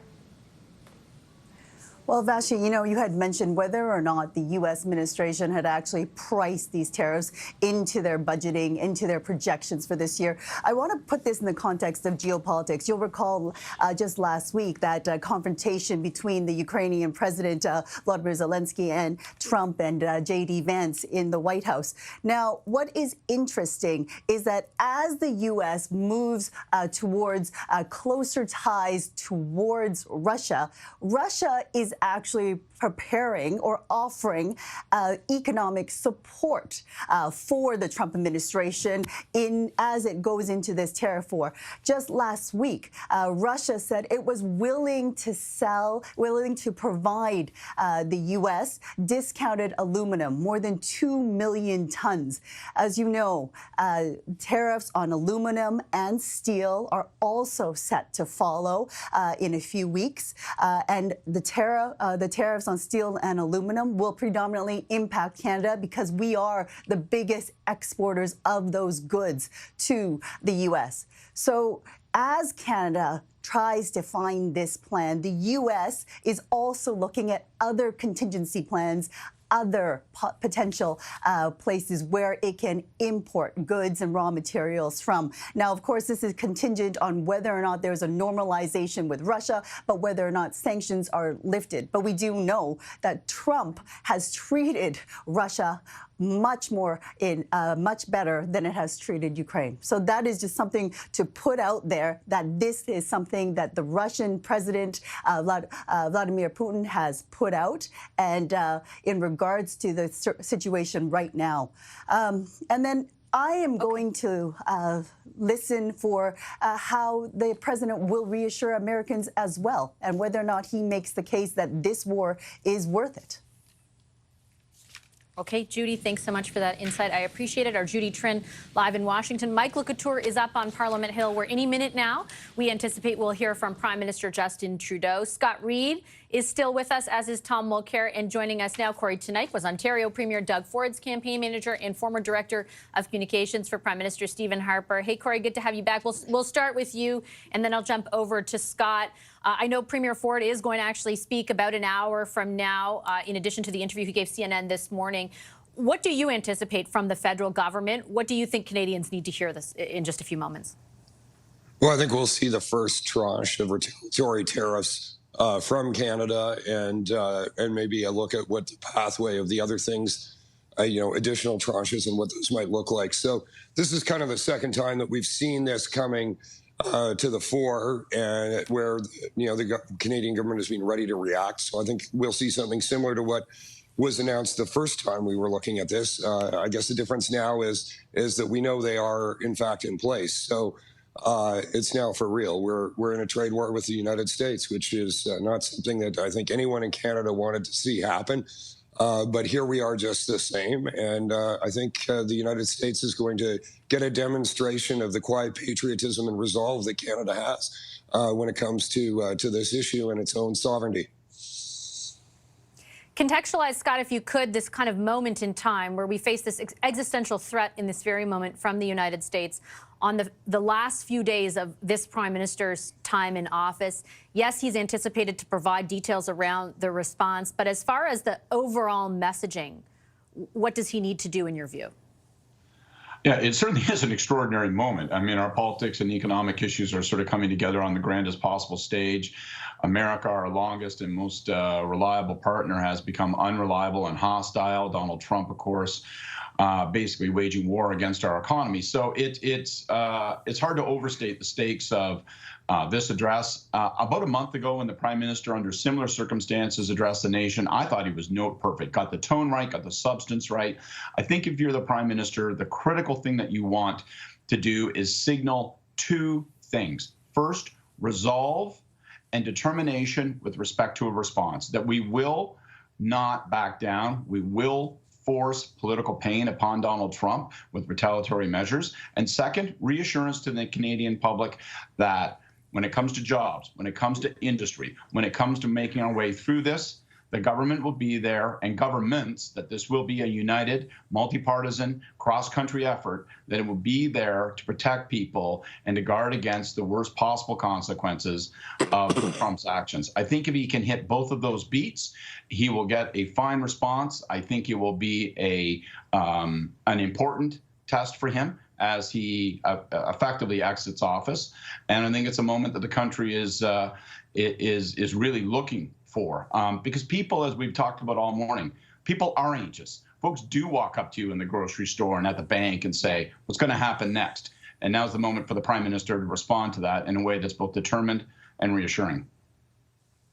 It's weird. I don't mean they're perfectly analogous in any way, but as I sit here, looking at that podium, Tom, in thinking about the degree to which, as Scott points out, I have been, just sort of the degree to which Canadians are attached to this and informed about this and engaged with this and worried about this. It reminds me a lot of the start of COVID, just when all eyes were on a singular issue and it affected us all so tangibly. Today, we're not just going to hear from the Prime Minister. We're going to hear from Premier Ford. At 1 o'clock Eastern, we're scheduled to hear from Premier Legault. I imagine all the premiers at some point today will be out addressing not only people in their province, but people across the country. How closely aligned do you think their message will be? I think that's been one of the most impressive things about the last few weeks. François Legault, who had said a hard no to pipelines across Quebec, actually having meetings with Danielle Smith of Alberta saying, okay, let's talk about this. A big LNG plan for the Saguenay that they had put the kibosh on. All of a sudden, it's back on the table with a couple of tweaks. So this is the Canada facing the United States. Separatism as an option in Quebec in free fall, simply because Quebecers are looking at this thing saying we're much better being part of something bigger that can face this current threat. So I think that overall, there's everything that Scott says I agree with, but there's one other thing I would add. In addition to the 2 points that he made, I would add one thing I would hope would be in Trudeau's remarks, which is the lasting friendship between Americans and Canadians. Forget about Donald Trump for a second. Talk about the fact that we've all got friends or relatives or business associates. We work across that border. We work with each other. We have similar values. It's different histories, but we've come together for most of the last century and worked all of that out. There are no examples in the world of two countries of this size getting along that well on so many topics for so long. And I think that that's what we have to remind ourselves. I'm uncomfortable when I hear people booing the American national anthem, and I'm a resolutely patriotic, proud Canadian. But I'm uncomfortable when we're booing somebody else's national anthem, because I know that the American public takes umbrage at that, and they don't necessarily look at what we're looking at, because we're the victims of this stuff. So I think we've got to rise above it and keep in mind, the best example on NO in Canada, Mayor Dilkins of Windsor, Ontario. I can't think of a Canadian town that's going to be hit harder. But he's been out there working with what he calls the border mayors, the mayors close to the border on both sides, just with a positive message of what can be accomplished. We need some of that in Trudeau's remarks today. In other words, this is passing. This too will pass. Trump won't be there in a few years, but our continued border will be there, and our need to work with each other will be there, and he's got to reinforce that as well. Although you never know with Donald Trump is all I would say, and I'll leave it at that. The three of you are sticking around for a few moments. Just got word from the Prime Minister's office that we now anticipate the Prime Minister a little bit closer to 11 o'clock Eastern, so that's 10 minutes away. I did want to check in. Tom referenced the border, and there are many different border crossings in this country. Reagan Hasegawa is standing by live for us at the Pacific border crossing in Surrey, British Columbia, that connects to Blaine, Washington. Hi, Reagan. Good to see you. What are you hearing on the ground about anxieties and the potential impact of these tariffs? Good morning, Vashi. A lot of anxiety about what this means for British Columbians. We are at the Pacific Highway border crossing this morning, which you might be able to tell is absolutely dead. I've been talking with border guards this morning telling me it's been exceptionally quiet here, with far fewer crossings than what we normally see at this point. And that's because British Columbia has really been pushing a buy local approach. And Premier David Eby even went as far as to asking British Columbians not to take those crossings across the border for things like groceries or day trips, and to plan vacations in other areas to try to send a message to the American government. And we've just found out this morning we will be hearing from Premier David Eby in just a couple of hours about BC's planned response to these tariffs. Okay, and I'm also hearing, Reagan, that there is a planned protest, perhaps there outside of, maybe it's the U.S. consulate. I know there's one planned outside of the embassy right here in Ottawa. What more can you tell us there? That's right, Vashti. That's happening at noon local time, and it's being organized by a group called Took Off, and they're trying to send a message to the American government that they are not a fan of these tariffs. They do not want to be the 51st state. They've held a couple of rallies, but we are expecting this one to be a little bit larger than what we've seen over the past several weeks. You have to keep in mind that the BC government has really been crunching these numbers and is anticipating huge losses from these tariffs. They predict about $69 billion in lost economic activity between now and 2028, and 124,000 jobs will be lost, according to their numbers as well.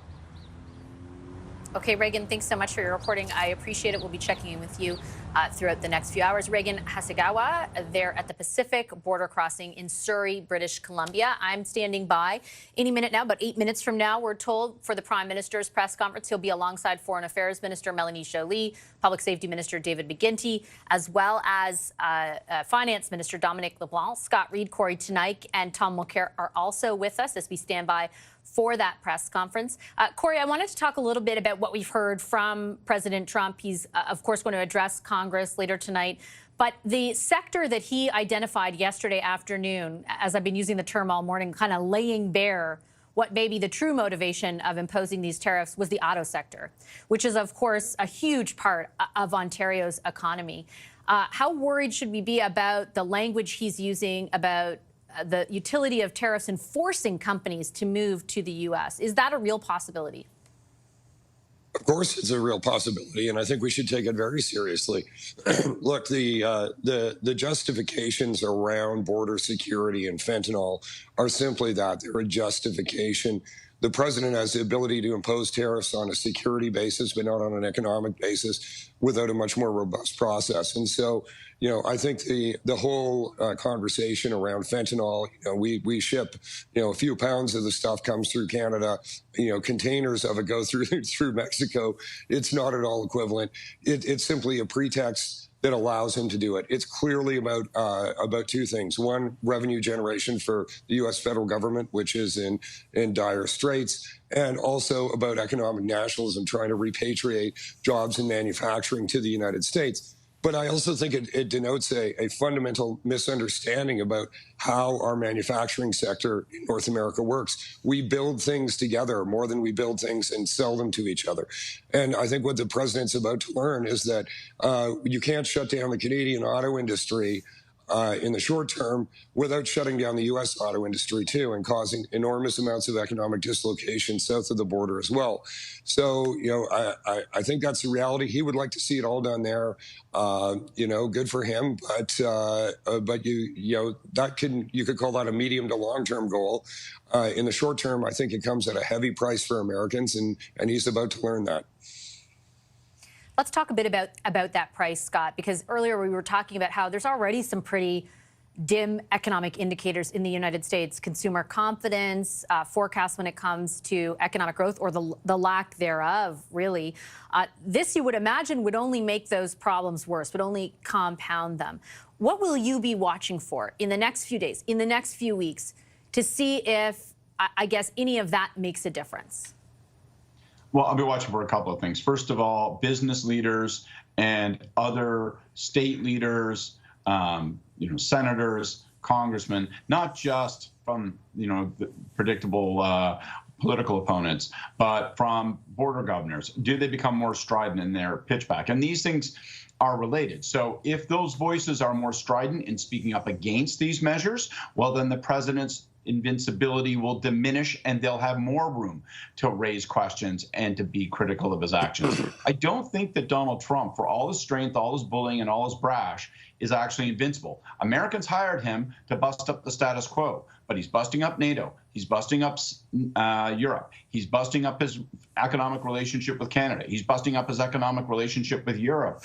And all of this, at some point, is going to start to seep into the consciousness of the American public when they realize, as Corey says, you build a car all across North America. It's not like there is a company, a factory, a plant in Canada that builds a lamp and then ships it to America. So now just make that lamp factory relocate to West Virginia. It doesn't work that way. That's a 19th century impression of a 21st century economy. Trump hasn't actually appreciated that important factor. And I think increasingly it will dawn on Americans as they see the price of eggs increase, the price of gas increase, the price of everything increase, and the political promises go unfulfilled. I guess the gentle caveat, Tom, I would add to that is, having gone to the RNC and been at his headquarters even back in 2016 when he won, the degree to which he is able to convince his supporters, which, by the way, number tens of millions, that it is not his fault when something bad happens to them, is unlike any politician I've ever witnessed, though my experience is somewhat limited. Like, at the RNC, there was nothing he could say that they did not buy into. How potentially problematic is that? Is that something we have to price in, I guess? That's a tremendous observation, Vashi. I couldn't agree with you more. And it dovetails nicely with what Scott Reed said before. It's all bluster, it's all attack until he has to retreat, and then he rationalizes and declares victory for himself and presumably his bone spurs. So yes, he's great at fighting these imaginary battles, but there's something that's going to happen here that's going to be different from anything else that we've seen. It's the MAGA hat crowd. It's the folks in rural Pennsylvania with a rusting Ford F-150, believing that Donald Trump has made things better for them, and they find out that the Ford F-150 now costs $1,500 more. And then Trump can blame that on everybody else. He can say that's because Joe Biden didn't move the factory to the United States.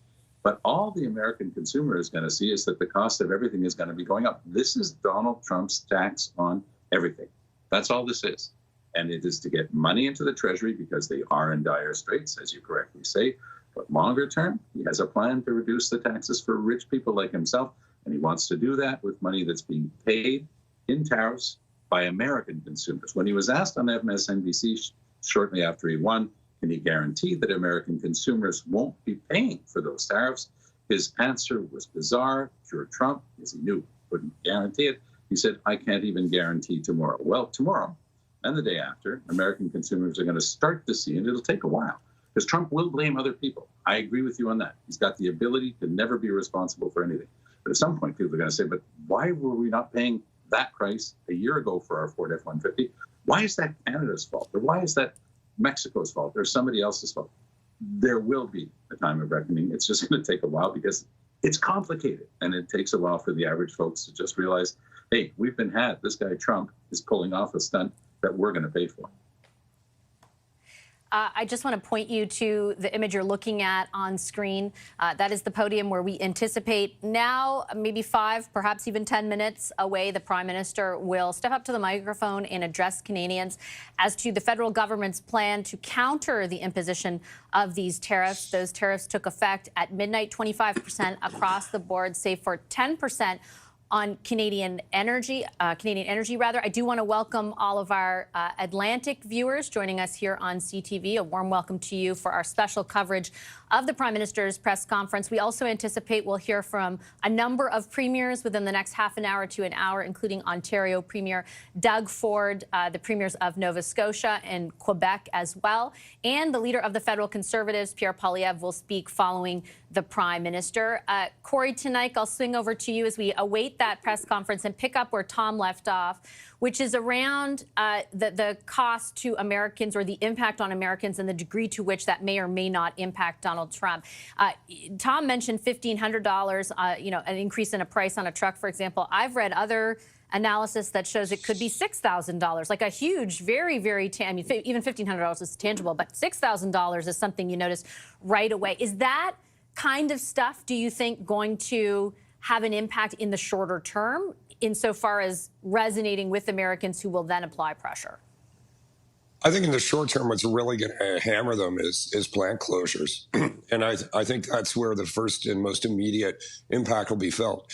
I think the second one is going to be around export markets that the U.S. has. Like we, have mostly been talking about this in terms of Canada and things that we sell to Americans. But don't forget that we are the largest export market for a number of states in the United States. And we are both, sellers of things, but also purchasers of things. And I think that there's going to be a lot of pressure from those folks, too, as they see the goods that they are shipping into our markets being hit by retaliatory tariffs. So there's those things. I think there's also contracts.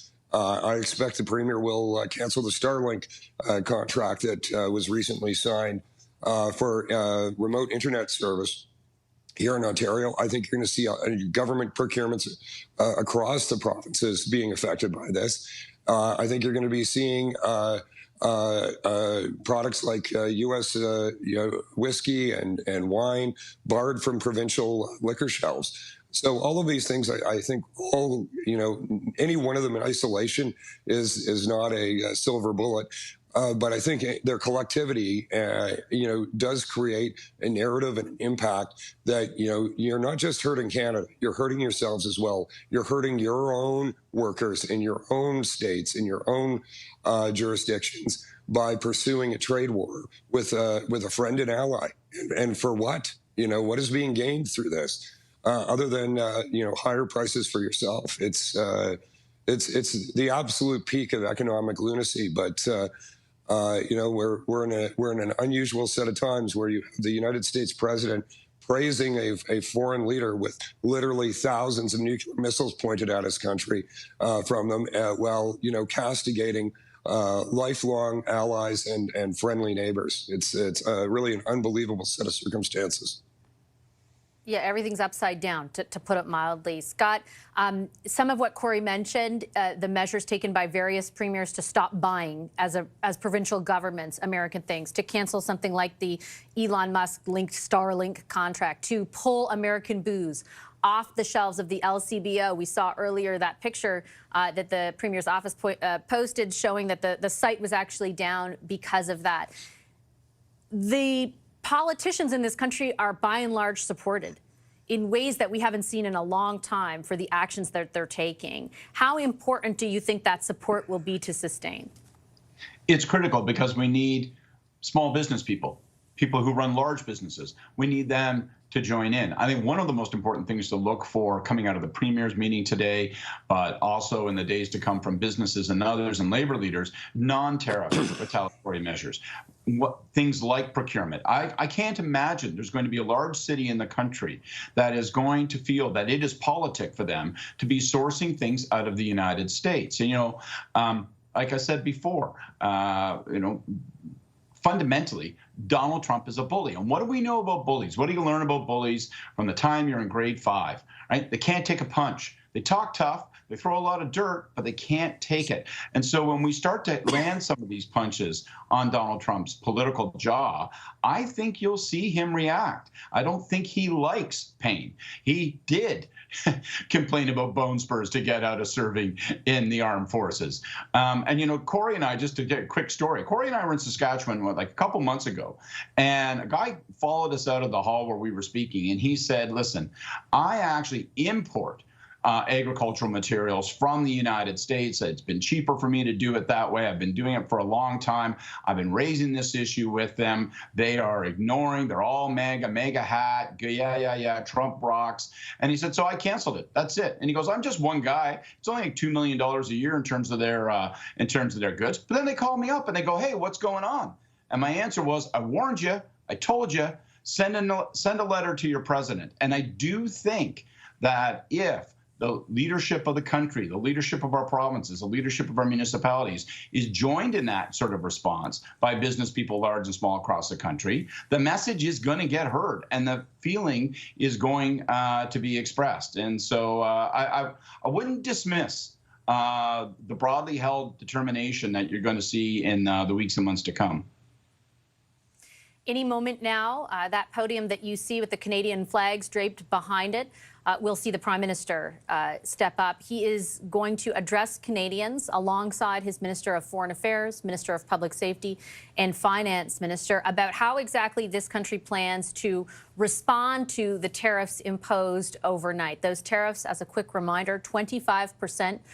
A 25% tax on everything that we send to the United States, except for Canadian energy, which will still see a 10% tax. This was done in concert with tariffs applied to Mexico, 25% across the board in that case, no exception for energy or any other classification. And then a doubling of the 10% tariff to 20% on Chinese imports. China has already responded with a 15% counter tariff. Mexico says its president, Claudia Sheinbaum, earlier this morning, that it will respond on Sunday. It will include both tariff and non-tariff retaliation, though we don't know the details of that yet. Canada's response is already somewhat detailed. Overnight, 1 minute past midnight, in fact, the first tranche of counter tariffs was applied, $30 billion worth on a number of different products, mostly consumer products. And here is the Prime Minister to address the plan in more detail. Let's take a listen in live. The United States launched a trade war against Canada, their closest partner and ally, their closest friend. At the same time, they're talking about working positively with Russia, appeasing Vladimir Putin, a lying, murderous dictator. Make that make sense. Canadians are reasonable, and we are polite, but we will not back down from a fight.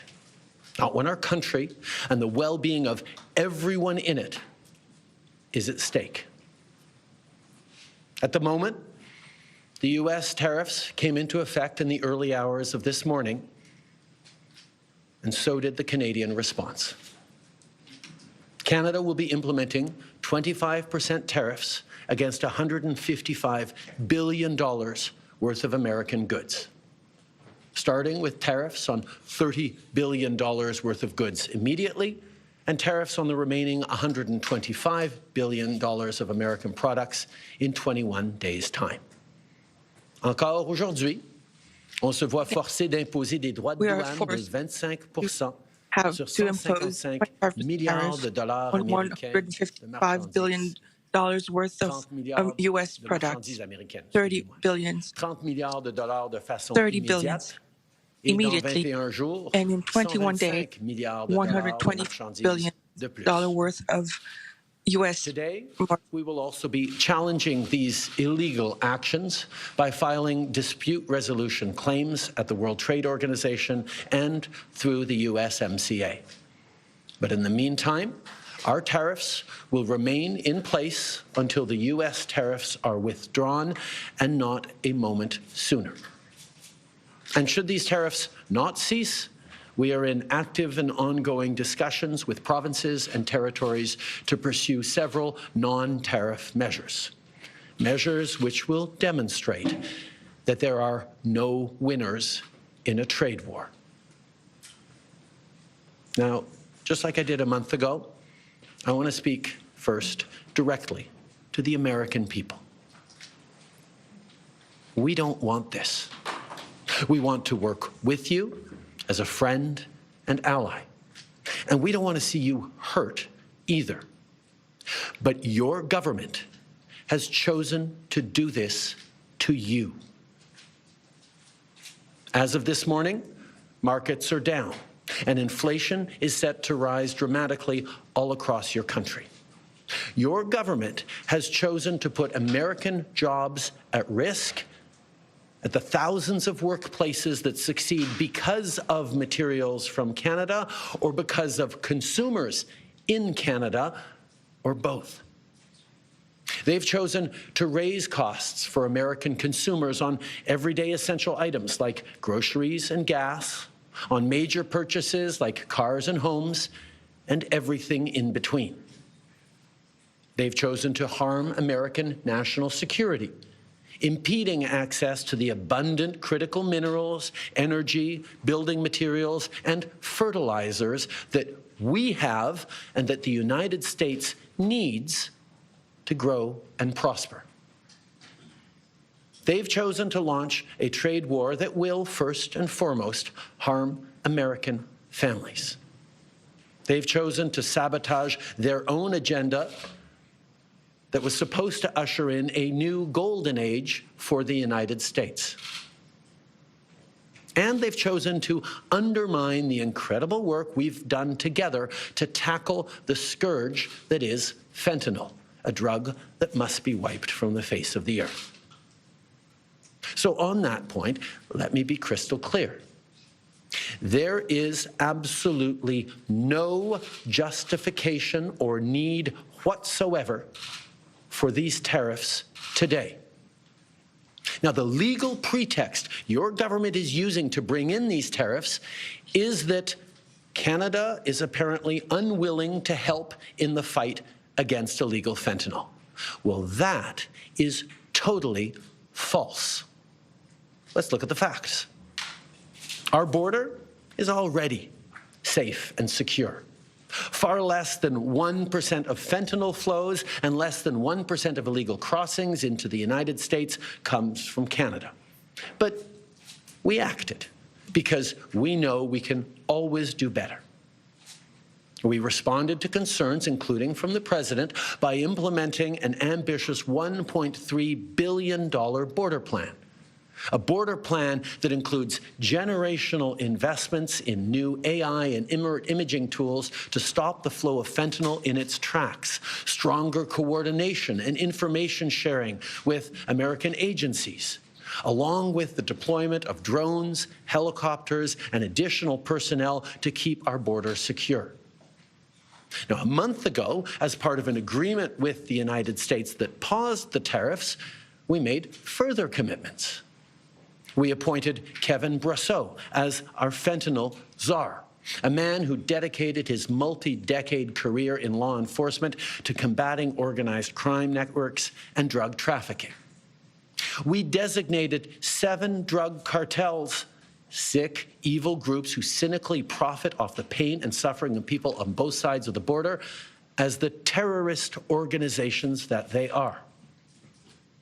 And just yesterday, we launched a new joint operations partnership supported by a $200 million investment between Canada's security and law enforcement agencies, a partnership that will enhance the coordination of information and intelligence in order to thwart criminal gangs involved in the illegal fentanyl trade.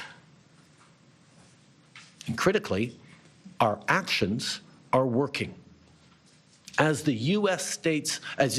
Customs and Border Protection just acknowledged, there was a 97% drop in fentanyl seizures from January compared to December, to a near zero low of less than half an ounce seized in January, even with all the further enforcements and actions we've taken at the borders.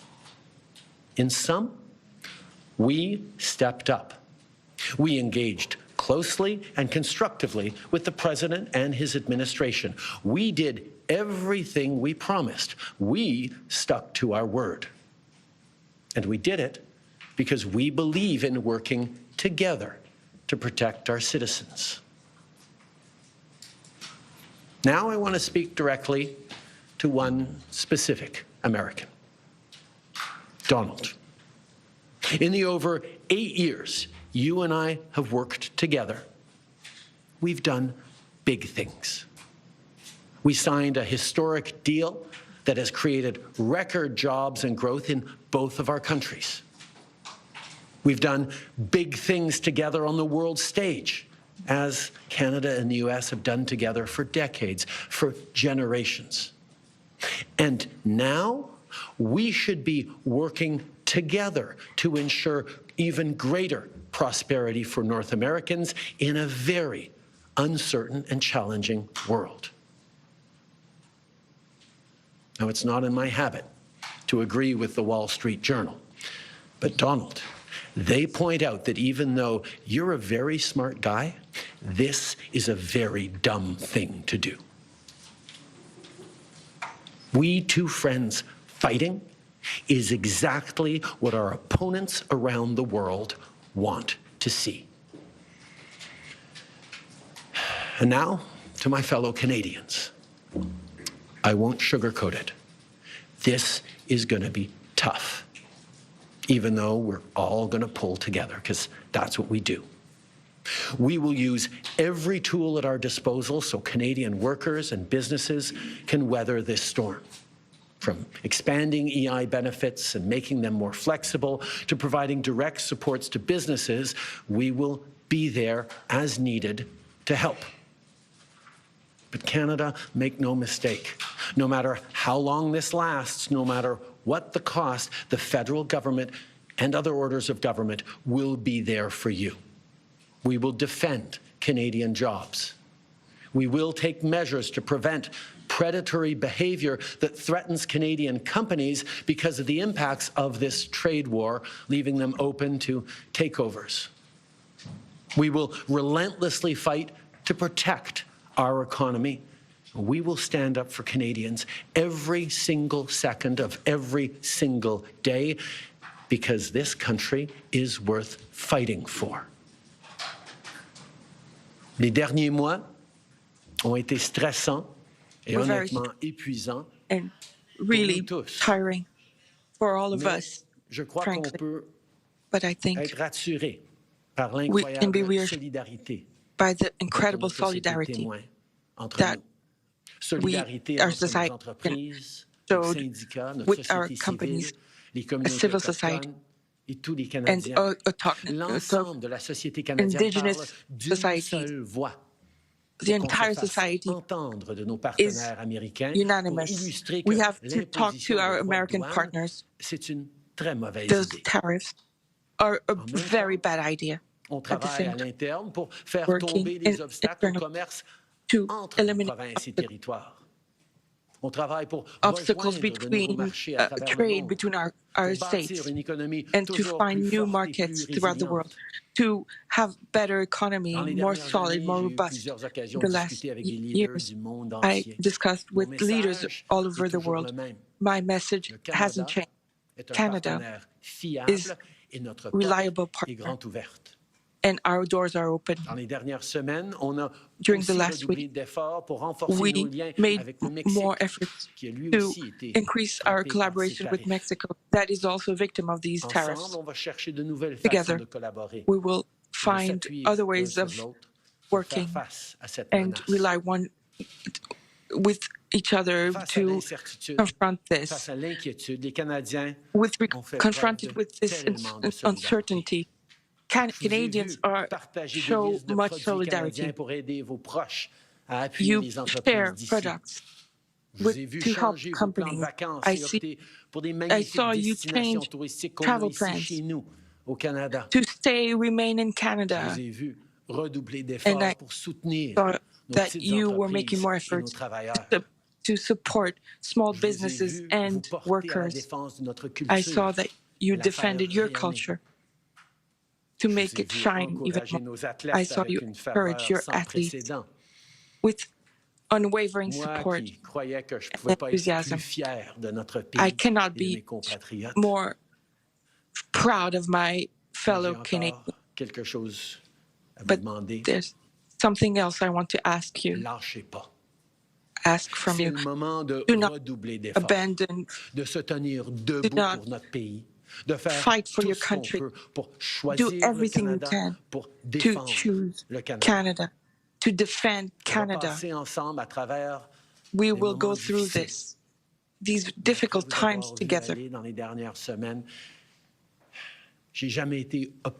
I've never been so optimistic after seeing how you have reacted in the past weeks. And we will go through, we will survive these difficult times.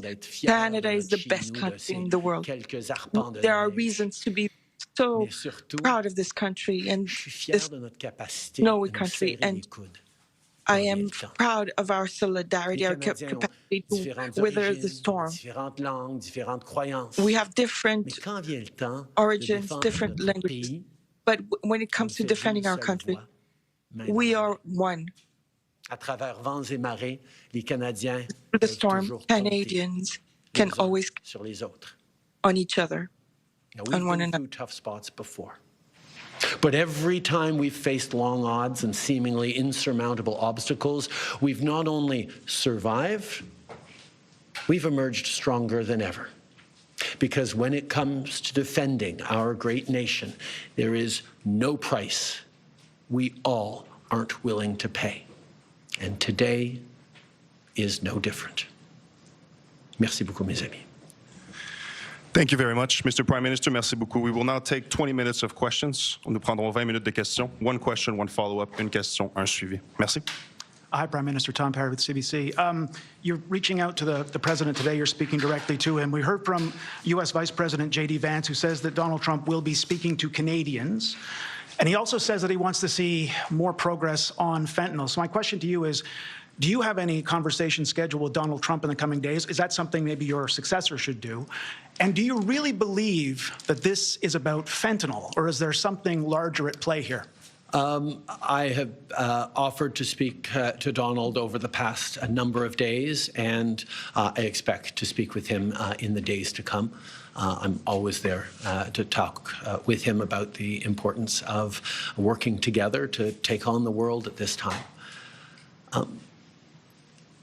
The facts show very clearly that in terms of taking action on fentanyl, we are doing everything that is necessary, and not just for the United States, for ourselves as well, as Canadians are suffering as well from the scourge that is illegal fentanyl. We have laid out extensive plans, actions, cooperations, including as recently as the past days in Washington, and they have always been very well received. And the numbers bear that out. I think in what President Trump said yesterday, that there is nothing Canada or Mexico can do to avoid these tariffs, underlines very clearly what I think a lot of us have suspected for a long time, that these tariffs are not specifically about fentanyl.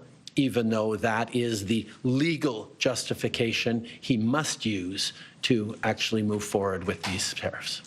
Monsieur Trudeau, en français, à part l'allocution que vous avez eue envers Monsieur Trump, lui avez-vous parlé au cours des After derniers the jours, des dernières heures? have you talked to Non. Mr. Je Trump me suis mis besides à sa that disposition conversation pour with parler you pendant les days derniers ago? jours, comme on avait fait il y a 30 jours. We, J'espère lui parler dans I les hope jours à venir. you Je suis toujours talk ouvert. to him in the future. You mentioned this My off the door is top. open. You're seeing the United States seemingly moving closer to Moscow. This is a same day that the United States has announced it's suspending aid for Ukraine. The Kremlin just said that U.S. foreign policy now is in alignment with Russia. So how do you successfully, or your successor, successfully negotiate with a president who seems to regard his friends as his enemies and his enemies as his friends? In this regards, Canada and Canadians are very clear. We know who our friends are. We know who our opponents are. And there is no question that Vladimir Putin and his attack not just on Ukraine, but on the rules-based international order, on the founding principles of the United Nations, is an opponent of Canada. I think the question that we all need to be watching closely is, what do the American people think?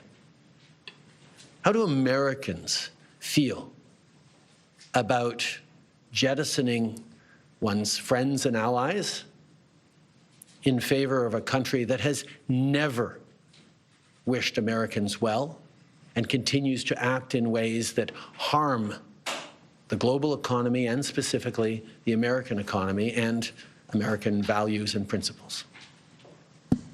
Bonjour, Monsieur Trudeau. Valérie Gavin, de Radio-Canada.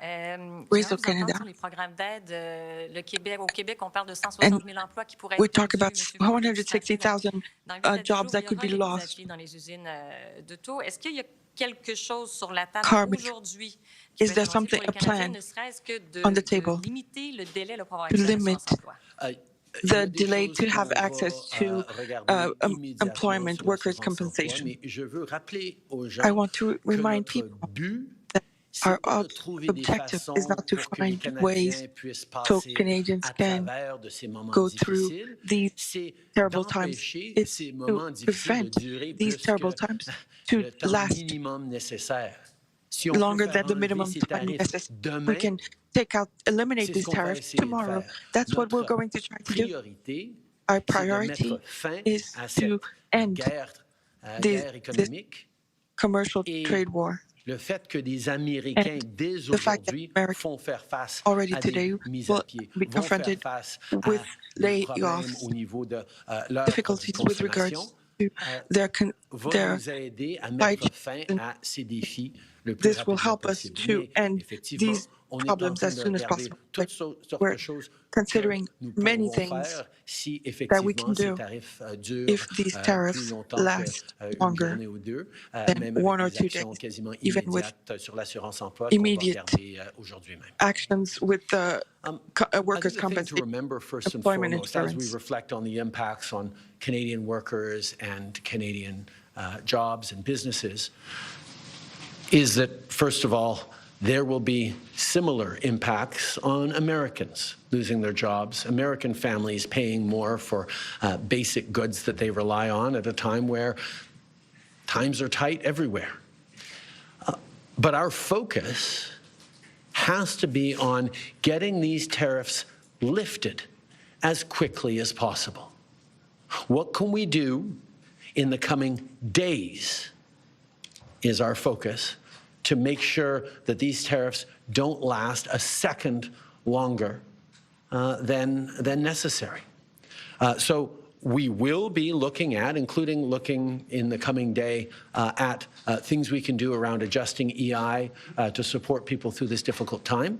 But our priority has to be not on figuring out how to manage through these tariffs over the coming days and weeks and months, but on doing everything we can to get them lifted and put an end to this unjustified trade war that hurts American families and Canadian families.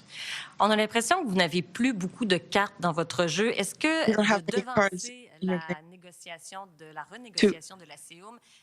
to go forward, accelerate the renegotiation.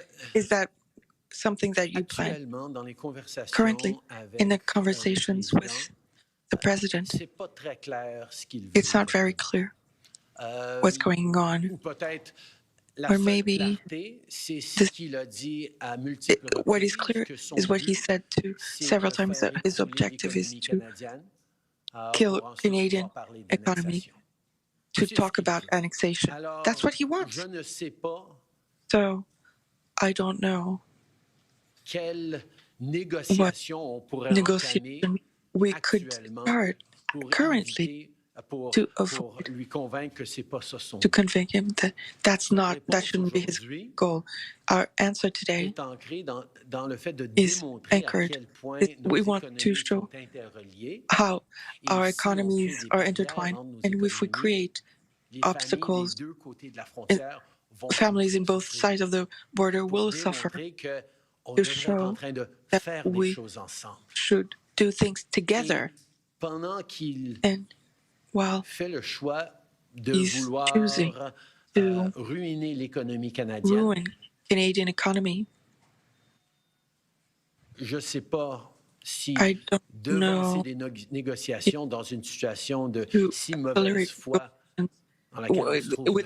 in such bad faith that the bad faith we see that by putting tariffs that have no justification at all. I don't know if we are open to those negotiations. But currently, no. I'm just trying to remember. What was that? CUSMA, that's right. I think in terms of what he wants, I heard he talked about banking again this morning in a tweet, which doesn't make any sense because American banks, there's about 16 American banks currently active in Canada holding about $113 billion worth of assets in this country. So the American banks are alive and well and prospering in Canada. It's an example of not really being able to see what it is that he wants, because even the excuse that he's giving for these tariffs today of fentanyl is completely bogus, completely unjustified, completely false. So we actually have to fold back on the one thing he has said repeatedly, that what he wants is to see a total collapse of the Canadian economy, because that'll make it easier to annex us, is the second half of his thought. Now, first of all, that's never going to happen. We will never be the 51st state. But yeah, he can do damage to the Canadian economy, and he's started this morning. But he is rapidly going to find out, as American families are going to find out, that that's going to hurt people on both sides of the border. Americans will lose jobs. Americans will be paying more for groceries, for gas, for cars, for homes, because we have always done best when we work together. So we are, of course, open to starting negotiations on the CUSMA review, but let us not fool ourselves about what he seems to be wanting. And I will admit, I have been holding out hope that these tariffs were just a clever negotiating ploy that would have the impact that they're having now without even bringing them in over the past weeks, as we've seen order books dry up for Canadian companies from American customers, as we've seen expansion plans in Canada put on hold, as we've seen people choosing to invest in the United States over the past weeks because of the threat of tariffs. But now that he's moved forward with tariffs, we're going to see the real impact of a trade war between our two countries. And that impact will be to hurt American families. Prime Minister Tonda McCharles with the Toronto Star. I hope you can be as specific as possible for a number of these points. Everybody's looking to what actually you're going to do. In your statement last night, you referenced non-tariff measures, and I want to know exactly what you're prepared to contemplate there. And given that your likely successors, both Carney and Poilievre, have said it should be dollar-for-dollar retaliatory tariffs, that's on $600 billion worth of American imports. If you were to do that, is that on or off the table? I will be sitting down, as I have every week for the past many, many weeks, with the premiers this afternoon to talk about our individual, combined and collective response to this. As we've put on the table, the federal government has $155 billion worth of tariffs that we can move forward with immediately and that we will be moving forward with both now and 21 days from now to give Canadian companies time to adjust their supply chains to not be overly impacted by this. But there are many other things that have been surfaced by different premiers in different approaches that we can look at. One, for example, is around purchasing and around suppliers and around contracts, whether it's municipal, provincial, or federal, with American companies. There are many different things that we've been looking at, and that conversation with the premiers this afternoon is going to be very, very important. But I can tell you what we have seen is Canadians across provinces and territories, across political lines, are united in knowing that this is a time to hit back hard and to demonstrate that a fight with Canada will have no winners. And the sooner we can get past this fight, back to working together to take on the world, as our two countries always have, the better we'll all be. To what extent have you turned or gotten cooperation from any other allies to exact more pain on the U.S. to accelerate getting to a solution? And are you concerned that Mexico appears to be trying to do their own thing maybe next Sunday? Where are you with any guarantees you've got allies? I've just spent quite a bit of time over these past couple of weeks meeting with European and international allies to talk about a number of different things, including standing up for the rules-based order by defending Ukraine, but also being there for each other in a more challenging and uncertain world. And I can tell you that every country is very, very aware that if the American government is willing to do this to their own closest ally, neighbor, and friend, everyone is vulnerable to a trade war. And our ability to work together thoughtfully and strategically to make sure we're supporting our citizens, we're doing things together in a more diversified way is something that is on the mind of all of our allies. En français, vous en êtes où dans les discussions avec les alliés, que ce soit européens ou mexicains? Where are you at during with the conversation with your allies, with several of our allies and our friends from Europe and international? Everybody's worried. They know that if Americans are ready to do this to Canada, they're the closest ally and interconnected partner. Everybody risks the same. So our capacity to work together, to do more together, to diversify our supply chains more in an even more deliberate manner. That's the conversation that we're having, and we're continuing to have with the allies. With our Mexican partners, we remain in contact with them, close contact. And we're going to analyze how we can do things together, as I said. So we don't need to suffer more than necessary. Prime Minister Rachel Haynes from CTV National News. As we know, the Liberal Party is going to be picking a new leader over the weekend. But when is it going to be your last official day as Prime Minister? That will be up to a conversation between the new leader and myself to figure out how long a transition is needed. It should happen reasonably quickly, but there's a lot of things to do in a transition like this, particularly at this complicated time in the world. My last day will be determined once the new leader of the Liberal Party has been chosen. That will be a conversation about how long will be required to make that transition. There are many different elements to be considered, but I know that we want to do it quickly. So it sounds like it won't be immediately on March 9th or March 10th. So it sounds like you'll probably still have some time remaining to put in some more actions on this. Is one of those things that you're considering going to be taxing oil, gas, and potash exports, even if premiers don't consent to that? As I said, the most important thing we're facing, as I've said, the most important thing we can do is ensure that Canadians remain united.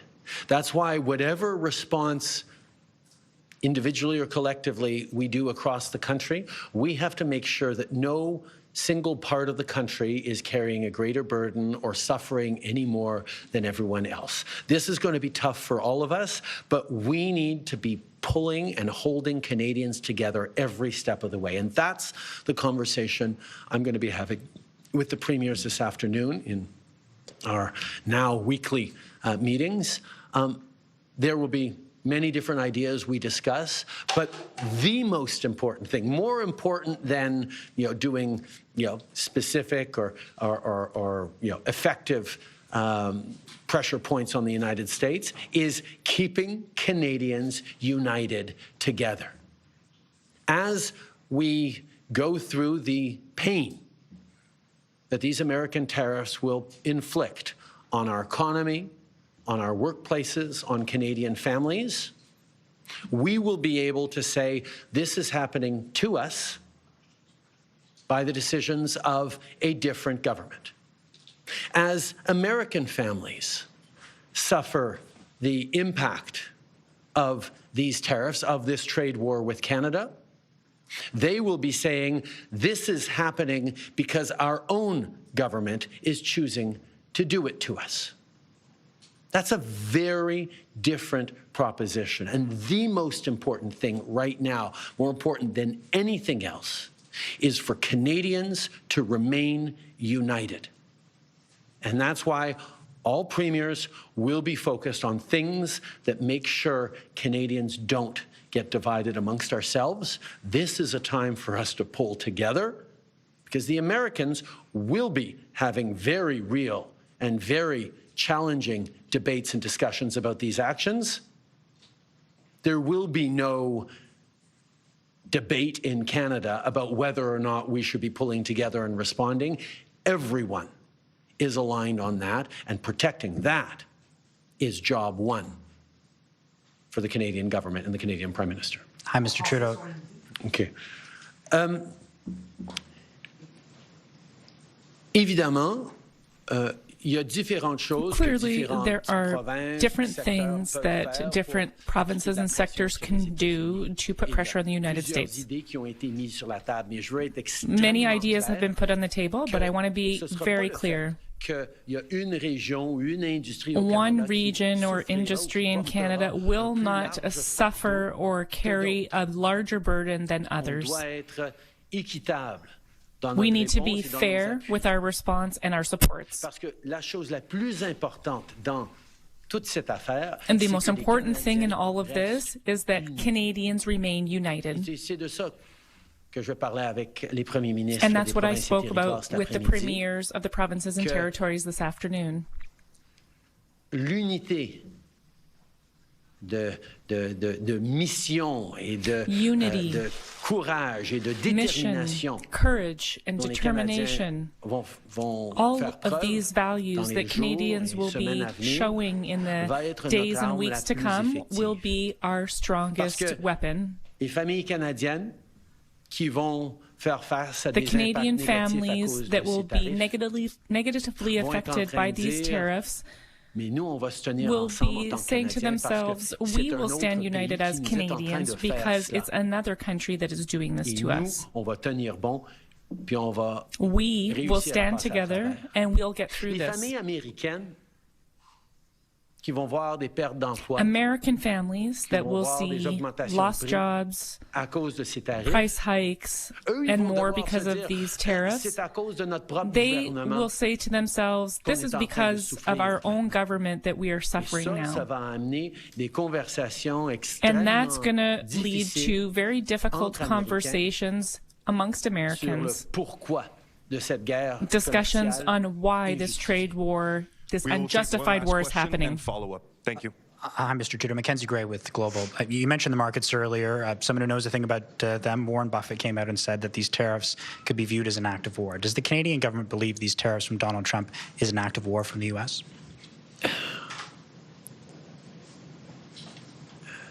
Canadians are not angry at the American people for this. We don't have anything against Americans. Americans are our neighbors, our friends, our partners. We do things together. We've done things together for decades and generations.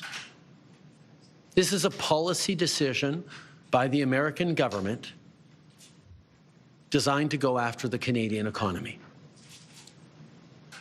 This is a trade war, yes. But Canadians are hurt. Canadians are angry. We're going to choose to not go on vacation in Florida or Old Orchard Beach or wherever. We're going to choose to try to buy Canadian products and forego bourbon and other classic American products. And yeah, we're probably going to keep booing the American anthem. But let me tell Americans, we're not booing you. We're not booing your teams. We're not booing your players. We're booing a policy that is designed to hurt us. And we're insulted. And we're angry. But we're Canadian, which means we're going to stand up for each other. We're going to fight. And we're going to win. There are probably a lot of folks watching on TV today who've been laid off or they were told not to come into work today because of these tariffs. Can you explain to them why you've not announced any relief measures today to help those folks out? As I've said, our entire focus has been on preventing these tariffs from coming in, if there was at all a way, and it now looks like there was never a way we were going to be able to avoid these tariffs that the president was determined to do. And our focus now is going to be on making sure that they get lifted and that there is an end to this trade war as quickly as possible. But over the past month, we have been working on measures that if these tariffs last longer than a few hours or a few days, we be able to help Canadian citizens, Canadian workers, Canadian companies make it through this time. But let's also be clear, this is going to be tough.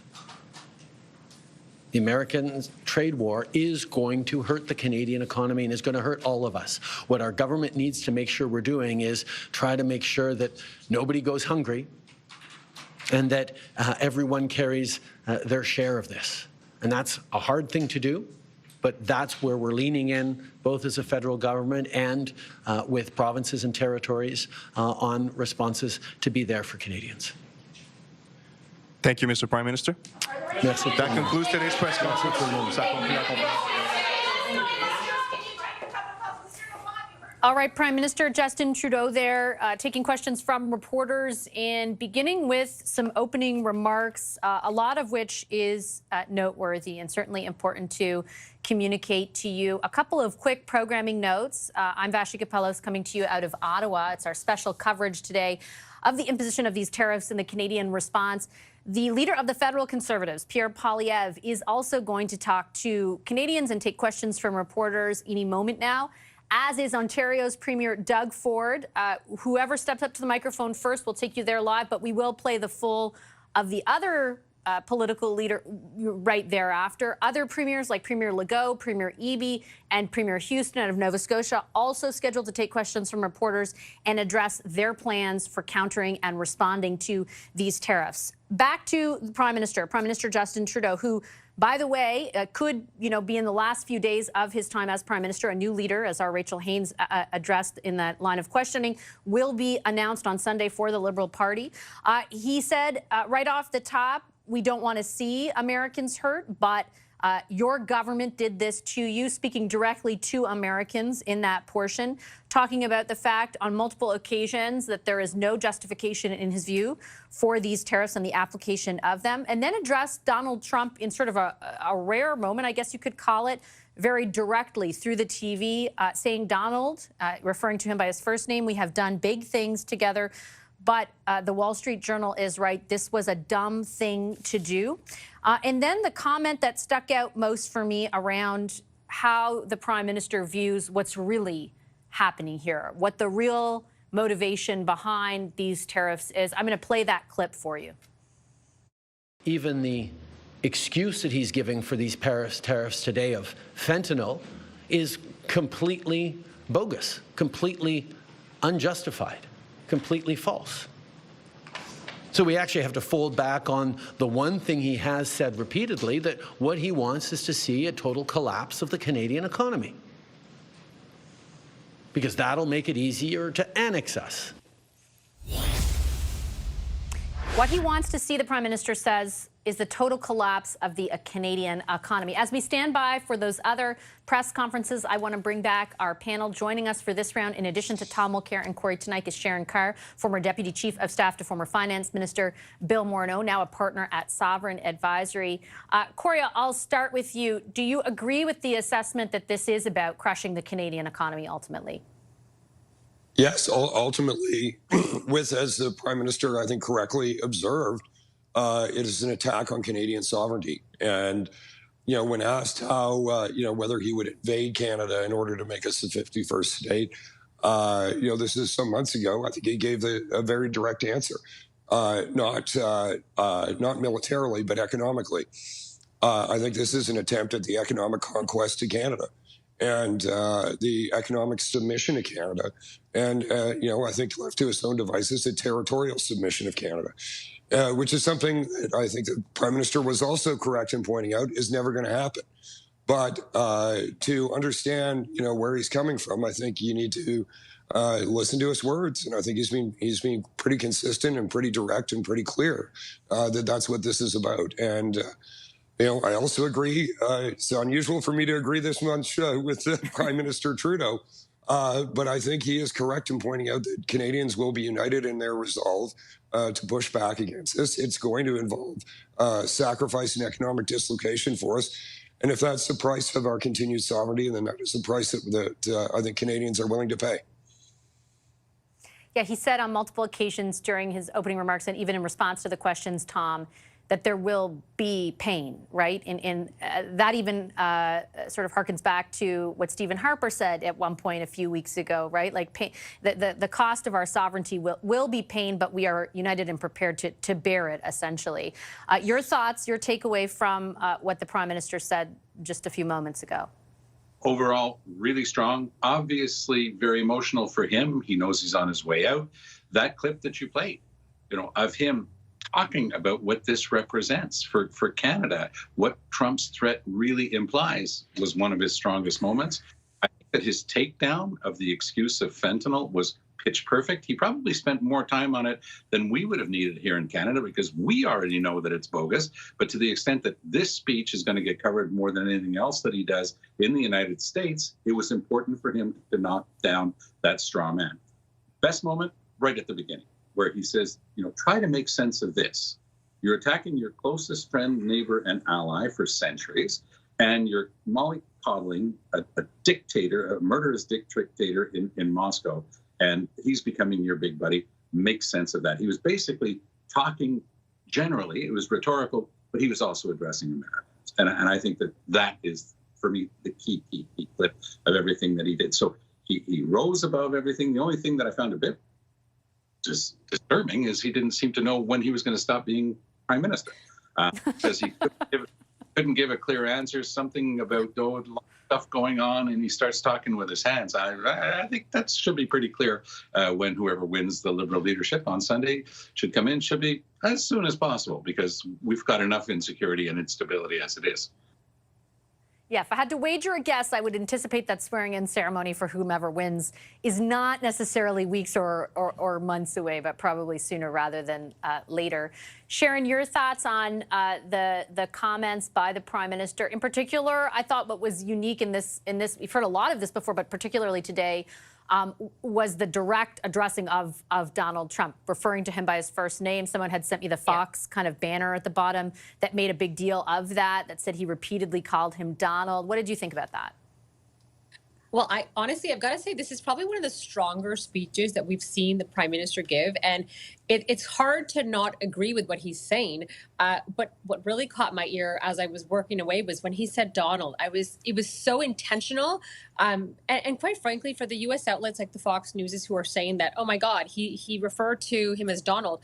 We have a president who has been referring to him as a governor. So, like, I really have no sympathy on anyone who down south who's upset about that. But I definitely have to say he came out pretty firm. He addressed him directly. And usually what we've been seeing from a lot of the Liberal Party and some of the ministers and MPs is there's been a lot of poking the bear to antagonize him. And this wasn't about him per se. This was about Canada, U.S. as partners, as neighbors.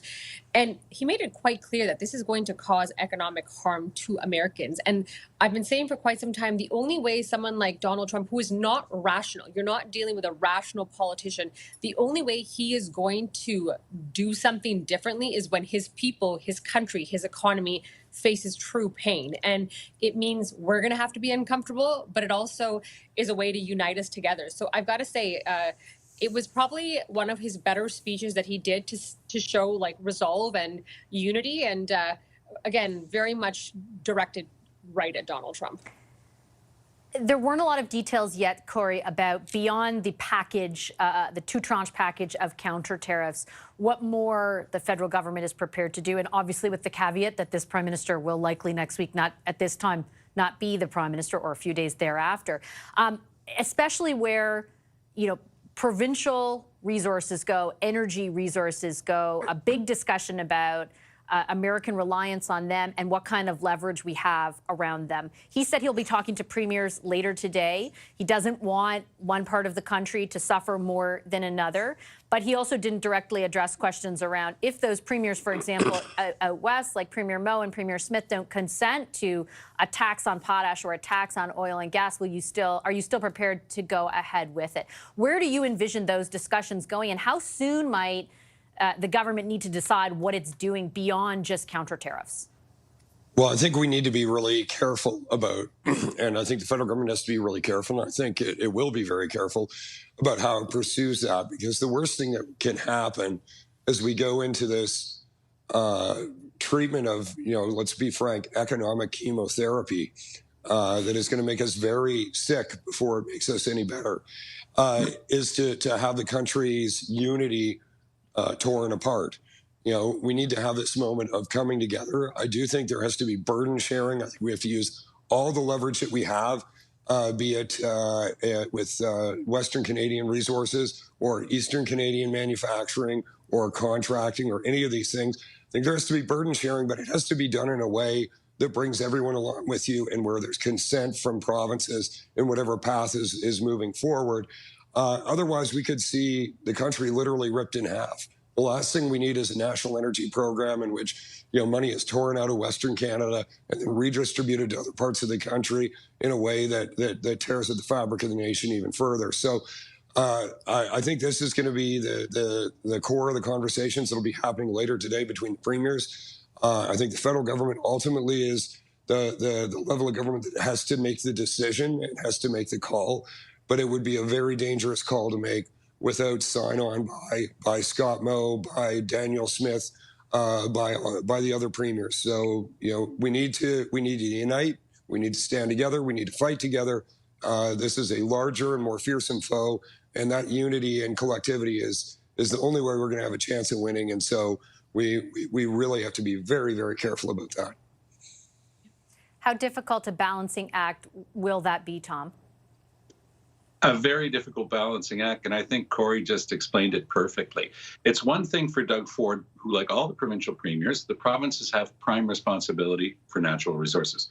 He talked specifically about a few things today, in particular, nickel, saying, I'll stockpile it, meaning somehow pay for it, do something with it, make sure that it doesn't go to the States. That's his prerogative. He's also talking about perhaps cutting off the electricity. Quebec sells a lot of electricity to the States under hard contracts, so it would be very hard for them to break it. But Legault is in such a state right now, he's always said that even that is on the table. But if you were to go after a province like Saskatchewan on potash, or after Alberta on oil and gas, and say, oh, well, the Americans are adding 10%, well, let's add to the pain, we'll add a 10% too. That money would go into Ottawa. They probably promised to give it back to the province, but it would be the wrong move at the wrong time. What I like about what Trudeau's doing is the staggered approach. Boom, here's your 25% on the first tranche. The rest comes in 3 weeks. Maybe cooler heads will prevail. Then the rest will hit. That is the ultimate hit. The Supreme Court said on the question of the carbon tax that when it's an existential threat to the country, that the provinces can be overridden by the feds. The federal government would have, theoretically, let's hope we never get there, the possibility of turning off the taps on oil and gas and potash and other things if this trade war were to really go south. Let's hope that there are enough smart people around the table. And by the way, Trump might not understand the subtleties of this. It's the nicest way I could possibly put it. But the people around him certainly, and they've got an ear on the stock market, and they care what it means. By the way, one of the best, cleverest moments of the speech was when Trudeau says, I don't usually quote the Wall Street Journal, but, Donald, you're really smart. But they say that this decision is really dumb. For him to actually start buttering him up almost tongue-in-cheek. I know that anything has to say that you're really smart. So you're really smart, but what you're doing is really dumb. A clever moment. Whoever wrote that with him, it might have even come from Trudeau himself. Bono. Yeah, he's expected, actually, I should say, just like Doug Ford was earlier, I believe, on CNN this morning, he is expected to go on a myriad of American networks as well, and I think continue what he started in the speech today, which is speak more directly to them. Danielle Smith, the Premier of Alberta, also just a little while ago on CNBC. I'll play a clip of what she said, and Sharon, bring you in after that.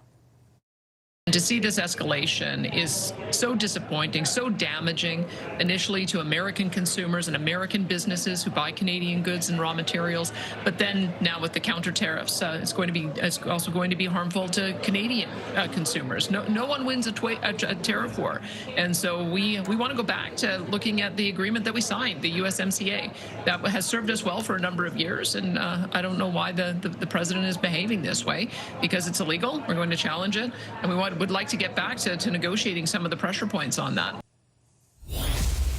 It's interesting, Sharon, because even with all the sort of differences of opinion when it comes to what happens around non-tariff measures and energy exports, today I could play you any clip from any premier who has been on an American network or federal politician, and they are saying the same thing. What does that say to you? It's something that we've needed for some time now. We went through a period where we had Danielle Smith promoting one aspect and Ottawa trying to promote another. And I actually thought her comments right now were bang on in terms of the disappointment. And we need them out there saying that. But I think what they're seeing now is that the reprieve is done. He's coming out. He's not backing down. He's saying he's not backing down, and nothing is rational. We've all acknowledged that his claims of fentanyl crossing the border in mass amounts is bogus.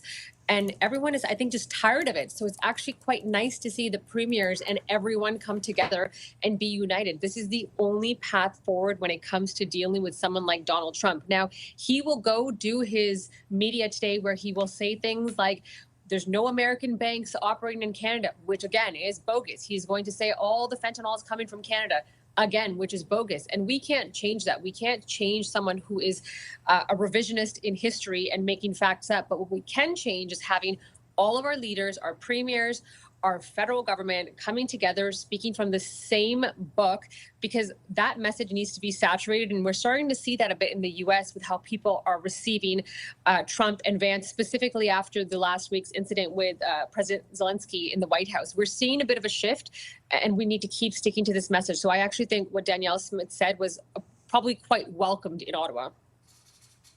Make that make sense is the line I think that came from the Prime Minister's speech about an alignment with Russia and a trade war with Canada. I'll leave our analysis there. Thanks, everyone. Really appreciate it. Sharon Carr, Corey Tonight, and Tom Mulcair as we look ahead to a myriad of other responses and more reaction from across this country. Different political leaders are slated to take the microphone in succession over the next few hours. We are going to take you through the whole thing. We are anticipating any moment now. Imminently, we are told Ontario Premier Doug Ford will take to the microphone. He has already been on American networks this morning speaking about Ontario's reaction. Just one thing that we can already tell you about, and there he is the removal of all American booze from the LCBO. Let's take a listen in live to Ontario Premier Doug Ford.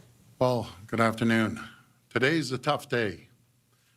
It's a tough day for Ontario and for Canada, just as much as it's a tough day for the United States.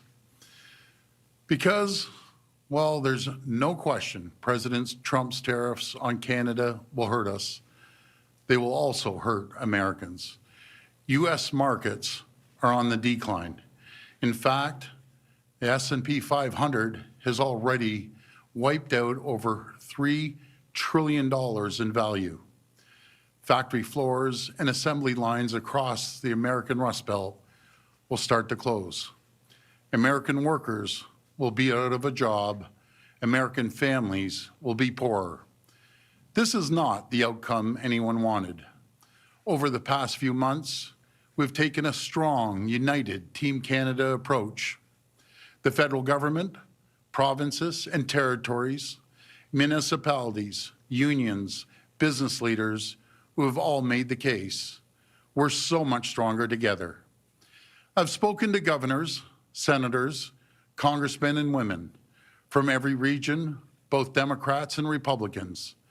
They know, they tell me, these tariffs are a massive mistake. We could have stayed focused.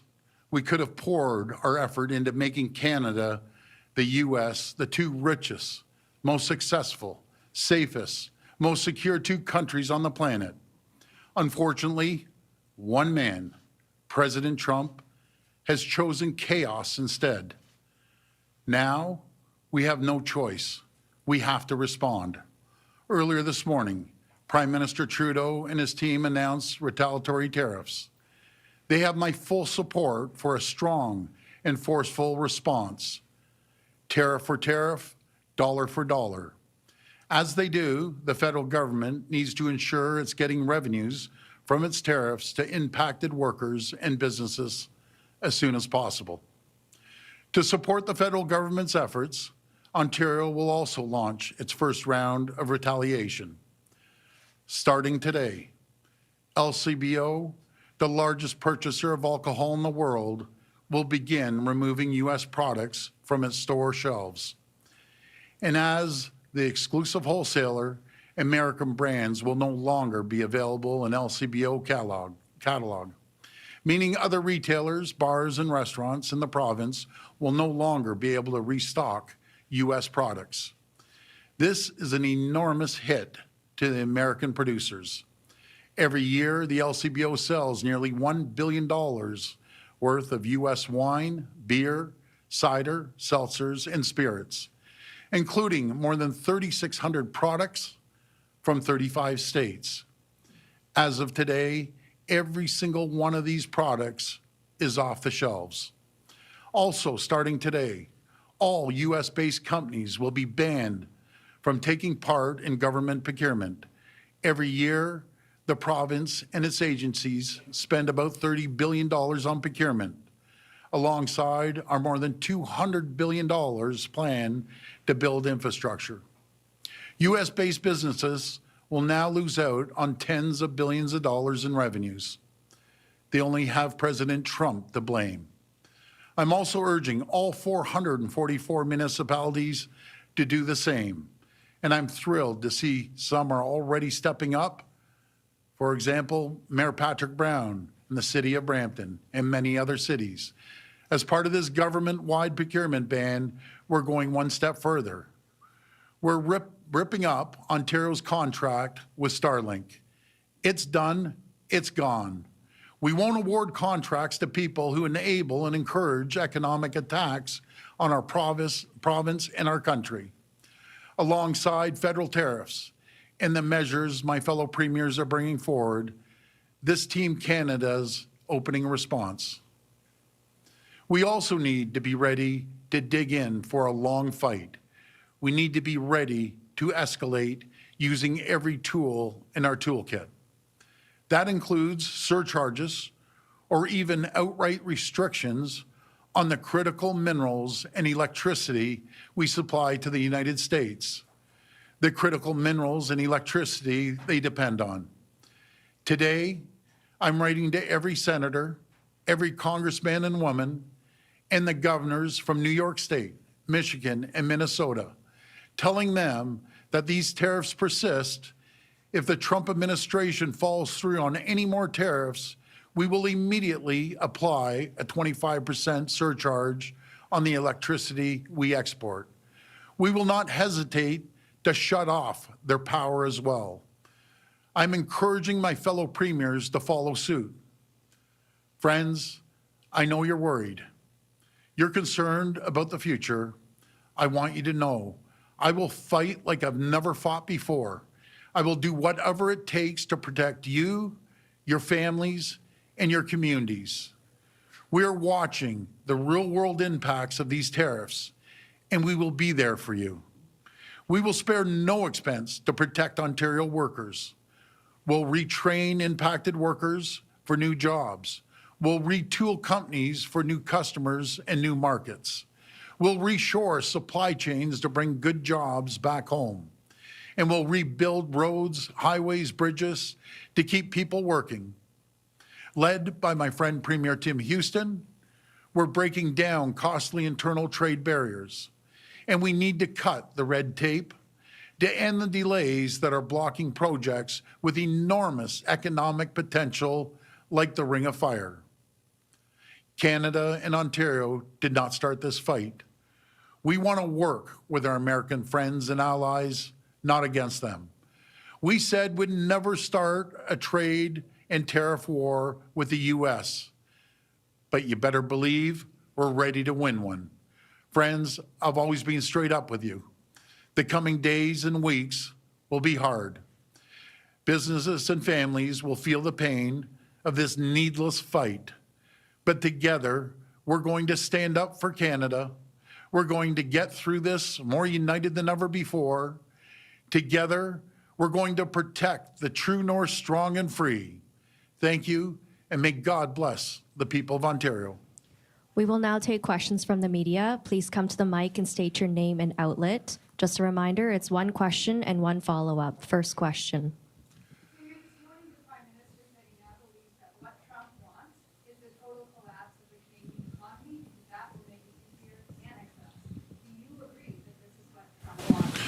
Yes, I agree with the Prime Minister. That's what President Trump wants, to dismantle, close down plants, take food off our table. But I can tell the Canadian population and the Ontario population, we'll fight like we've never fought before. The difference is the federal government, we have the lowest debt in the all G7. And Americans, the U.S., have one of the highest debts. And talking to the American people and all the elected officials, no one is agreeing.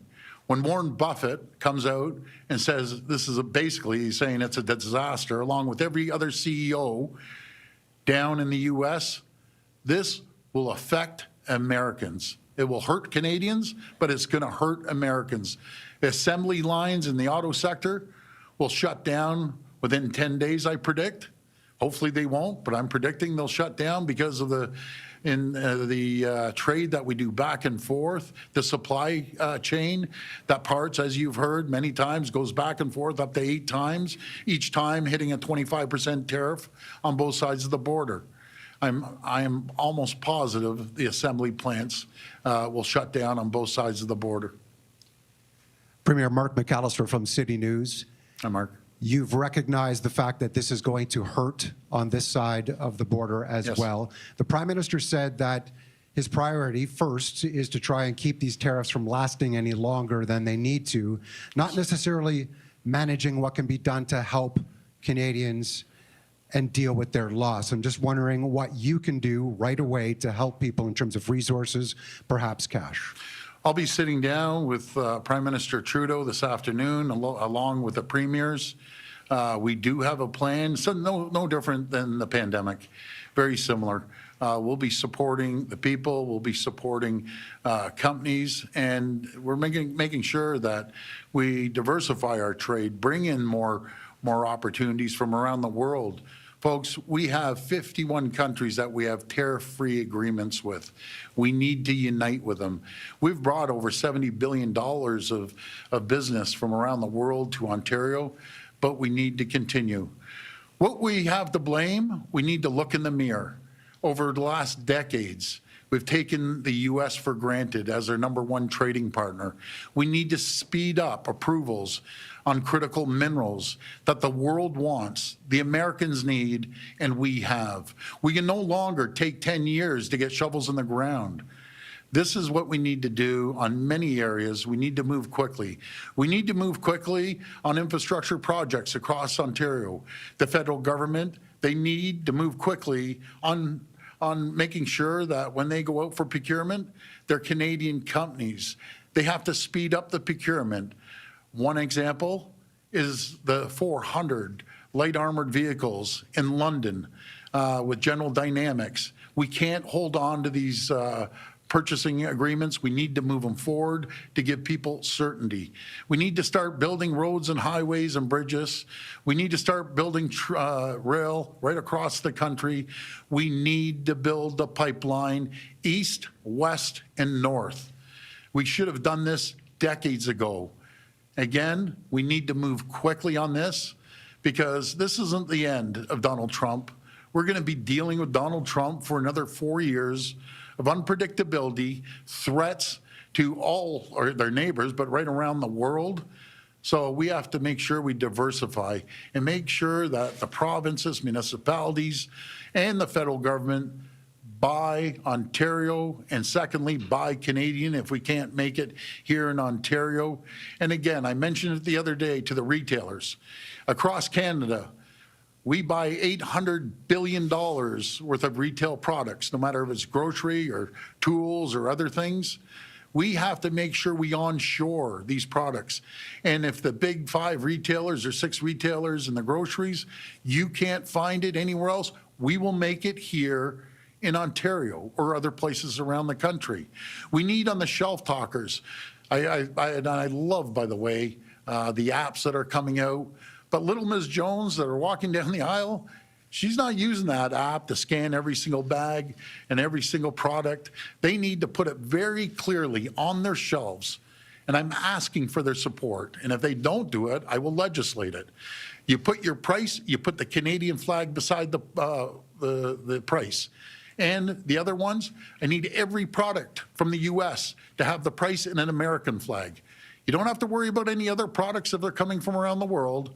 We aren't battling against the rest of the world. The battle is against President Trump. And I always emphasize, folks, I talk to endless Americans. I talk to endless elected officials. It is not them. Don't blame the American people. It's Donald Trump to be blamed for this. Second question to follow up on that. You said an immediate surcharge on electricity being exported, 25%, but you said you will not hesitate to shut off power as well. At what point does that happen? Well, this is going to be a long battle, and we have to keep our ammunition dry for the next round. As the Commerce Secretary came out and President Trump has said, another round is going to hit us on April the 2nd. And I'm highly recommending to President Trump, don't force our hand. You underestimate Canadians, you're making a massive mistake. We're resilient, we're proud, and we're strong. And we will survive, and we will continue to thrive. We'll get through this together. Richard Southern, 680 News Radio. Premier, no doubt many Ontarians are happy to hear that you're ripping up the contract with Starlink, but can you tell them today what the break fee is, how many of their tax dollars are still going to Starlink as part of the break fee? Well, I'll be getting that information, but it's principle, Richard. This is principle. To cancel Starlinks, to President Trump's right-hand man, Elon Musk. And isn't it ironic that he got educated, part of his education was at Queen's, and he's attacking the country and the province that gave him the opportunity to go to Queen's University? They should be embarrassed that he went to Queen's. He should be embarrassed to attack the people that took care of him for a number of years with his family. Premier, will the LCBO be selling the American alcohol it has already purchased? And if not, is there a financial cost attached to that for Ontarians? We're going to store it for what we have right now, and we'll wait until the tariffs come off the table. And then, depending on where we're at, we'll restock the shelves. But in the last, a few days, we've been sending a letter down to the governors and all the suppliers of the states saying that these tariffs continue, they're coming off. And as I always use the bourbon as an example, but there's many. But the governor of Kentucky said, don't touch our bourbon. And I said, Governor, that's the first thing we're going after. We're going after their bourbon. I can tell you the people in Kentucky, they're great people. Do anything, but don't touch the bourbon. Well, we're the largest purchaser of bourbon in the world for Kentucky bourbon manufacturers. They're done, they're gone. And I want to thank Senator Mitch McConnell that stood up, one of the few senators, and the other senator slipped my mind from Wisconsin, that actually stood up against Donald Trump. I encourage other congresspeople, other senators, other governors to stand up to Donald Trump. He's two votes short in Congress. If he loses 2 votes, he'll be short of getting his tax breaks. So the congresspeople in the red states, you need to speak up for your people, because your factories are going to be empty, they're going to be shut down, there's going to be unemployment, inflation's going to hit, and it's going to hurt the American people. You need to speak up against Donald Trump and speak up for your people. That's what we do here in Canada. Hey, Premier Barbara with QP Briefing. So when you called the election, you said you needed Ontarians' approval to pass your economic support package to protect the economy. But now that the tariffs really hit us, you can't get this done until mid-March when the legislature is back. So I'm just wondering, do you regret calling this election now? No, that's totally inaccurate, first of all. I'm going to set the record straight. We can do anything right now without going back in the legislature. And secondly, Elections Ontario Act cannot swear in MPPs till March the 17th. Our cabinet is active right now, and we can do whatever we need to do to protect the people of Ontario. So the other question I have, the Prime Minister said he thinks that the tariffs are not about fentanyl, and that's just the legal justification behind what Trump is doing. So I'm wondering, what do you think the tariffs are about? Well, number one, I believe in strengthening our border. I've believed in that for the last 7-8 years. But was it a smokescreen? Absolutely, it was a smokescreen. Did we listen to President Trump about tightening up our border? We absolutely did. We've spent over, I think it was $1.5 billion, somewhere around that range with the federal government. We have Operation Deterrence with our OPP, and I want to thank our OPP. I want to thank Commissioner Creek for putting a great team of 200 officers together to patrol the borders, making sure that we have the drones, we have the helicopters, we have water vehicles, we have ATVs, boots on the ground. And I just want to thank the incredible job all our police services across our great province and our great country will always have their backs. Hello, Premier. Stephanie Hughes, Bloomberg.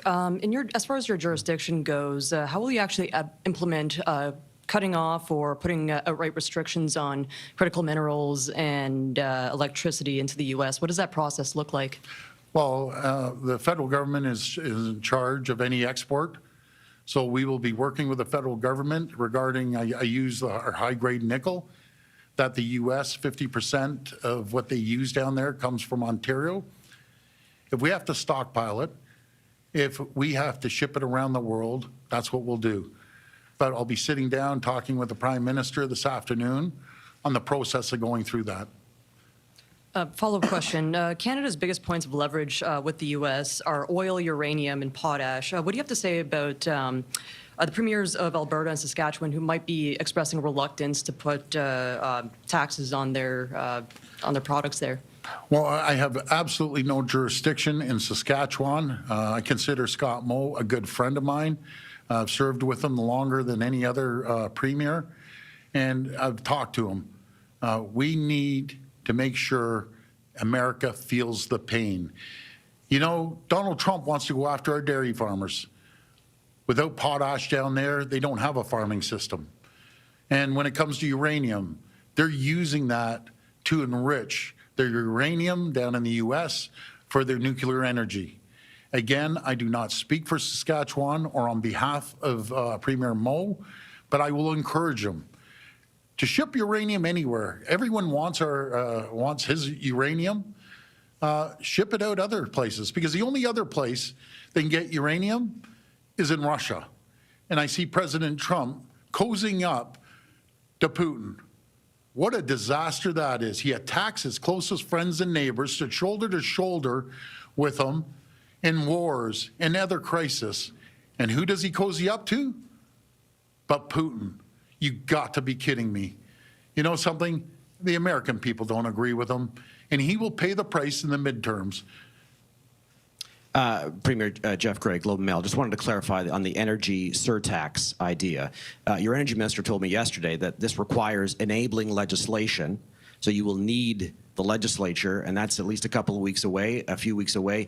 So can you clarify the timing on when you could actually impose such a charge on U.S. electricity? Well, we are looking into it. We've asked Secretary D'Emanuel to come up with a system, anything that we can move quicker on this. Maybe we can regulate it, something, because I don't always accept we can't. Matter of fact, I hate the word we can't. We can come up with a solution and come up with it immediately, because we need to act immediately.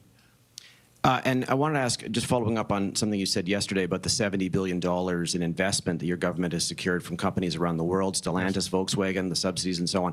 Have you had any conversations with those companies about the current status of those investments, which must be, you mentioned they're worried, they must be extremely worried and tentative now? It's the word uncertainty, and thank you for that question. It's uncertainty. I know Minister Vic Fedeli is working hand in hand with them. I've talked to some part suppliers, and I'll be reaching out to the six major auto manufacturers here in Ontario. It's not just going to hurt the auto workers here.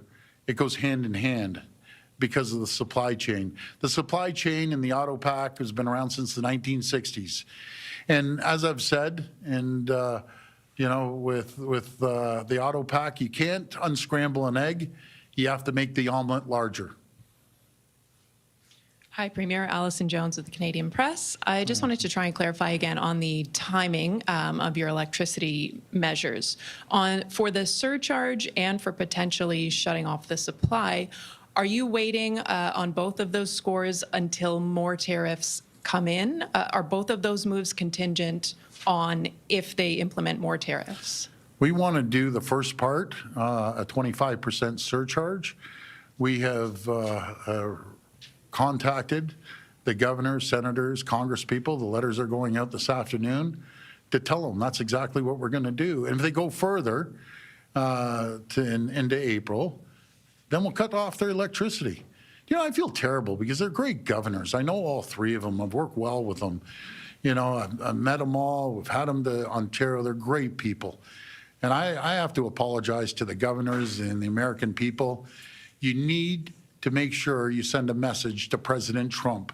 This is hurting Americans. This is hurting his red states. And isn't it amazing he had a mandate to lower cost, lower inflation, create more jobs, and it's working against them. People are going to be losing their jobs. There isn't going to be new jobs. Inflation's going through the roof. And as I told my American friends on the networks, and I changed it from the Canadian to the American, but the stock market, I predicted the other day, will go downhill quicker than the American bobsled team. And what's happening? Over $3 trillion. And it's just tanking right now. That says everything. When the market drops, that's the people speaking. That's investors around the world speaking. That's pension funds speaking. And all the CEOs down in the U.S., of the largest corporations in the world. I heard Walmart made a statement, Target's made a statement, many others are saying this is going to be a disaster. Prices are going to go up in the next few days. And isn't this a shame that the two greatest friends, greatest allies in the world, that one man, President Trump, decides to turn their whole country and our country and Mexico into absolute chaos right now? He needs to pay the price in the midterms.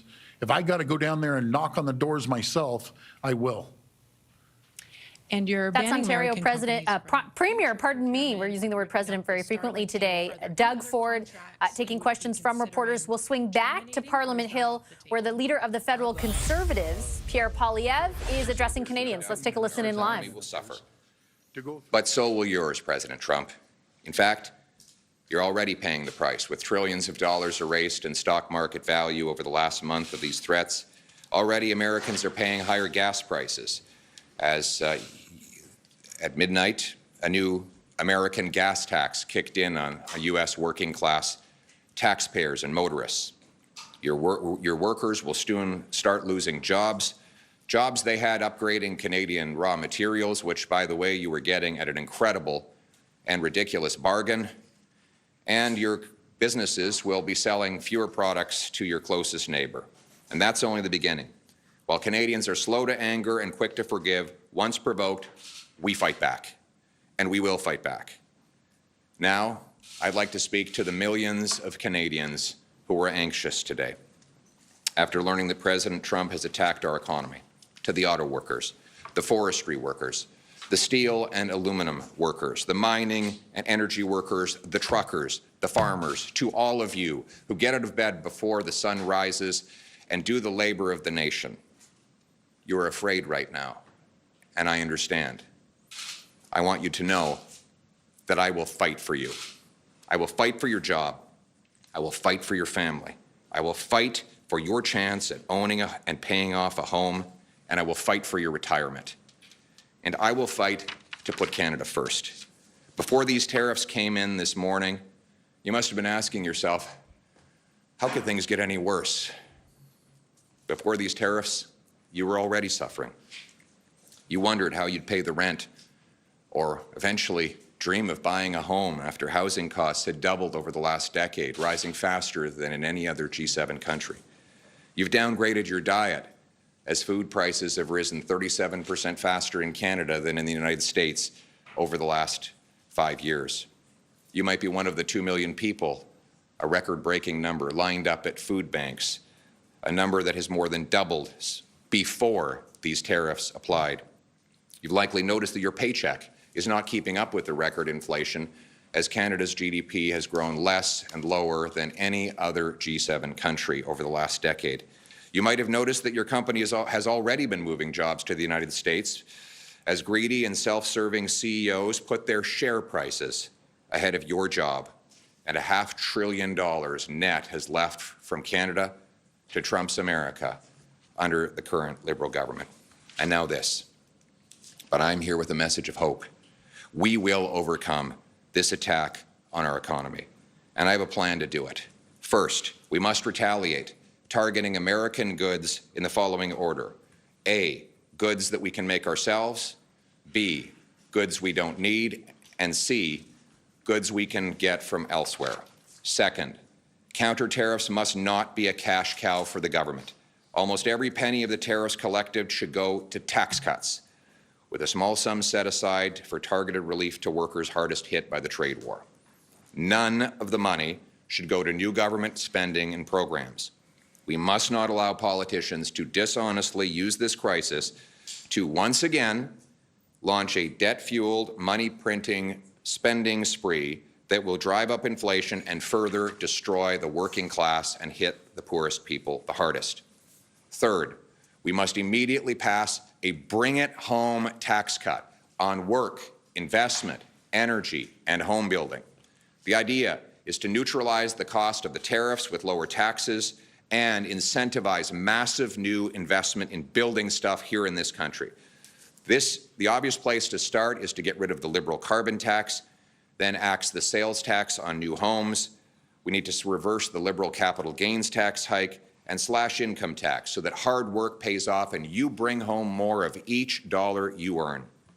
Fourth, we must immediately repeal the Liberal No New Pipelines Law, C-69, a law that not only blocks all pipelines but stops mines, refineries, export plants, and all kinds of other energy infrastructure and makes us hopelessly reliant on one customer, the Americans, a customer we cannot count on anymore. We must greenlight LNG plants that Liberals say there is no business case for so that we can no longer have to sell our 100% of our LNG, our gas exports to the Americans. We can sell it to Asia and Europe and help break the European dependence on Putin, turning dollars for dictators into paychecks for our people. 5, you know what industry Donald Trump does not control in Canada? Home building. It is a homegrown industry. We must get rid of all taxes and red tape to unleash the biggest home building boom this country has ever seen, bigger than the post-war boom when our heroes were coming back from that war.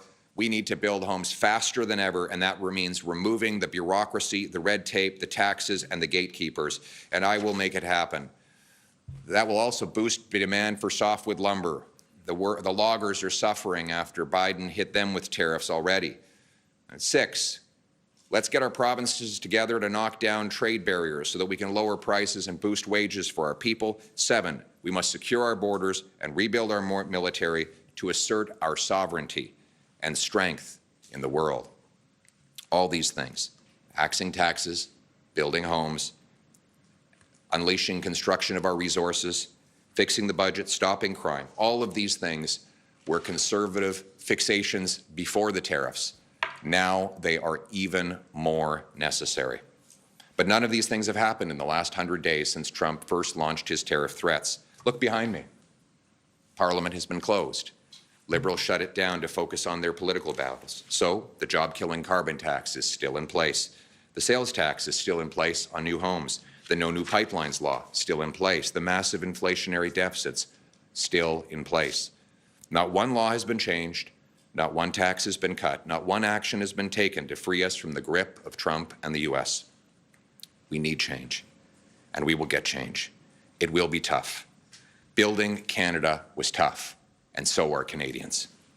We will bring home the country we know and love and restore its promise. Canada will be self-reliant, sovereign, and stand on its own 2 feet. We will build on the great legacy and vision of John A. Macdonald of uniting our country east to west.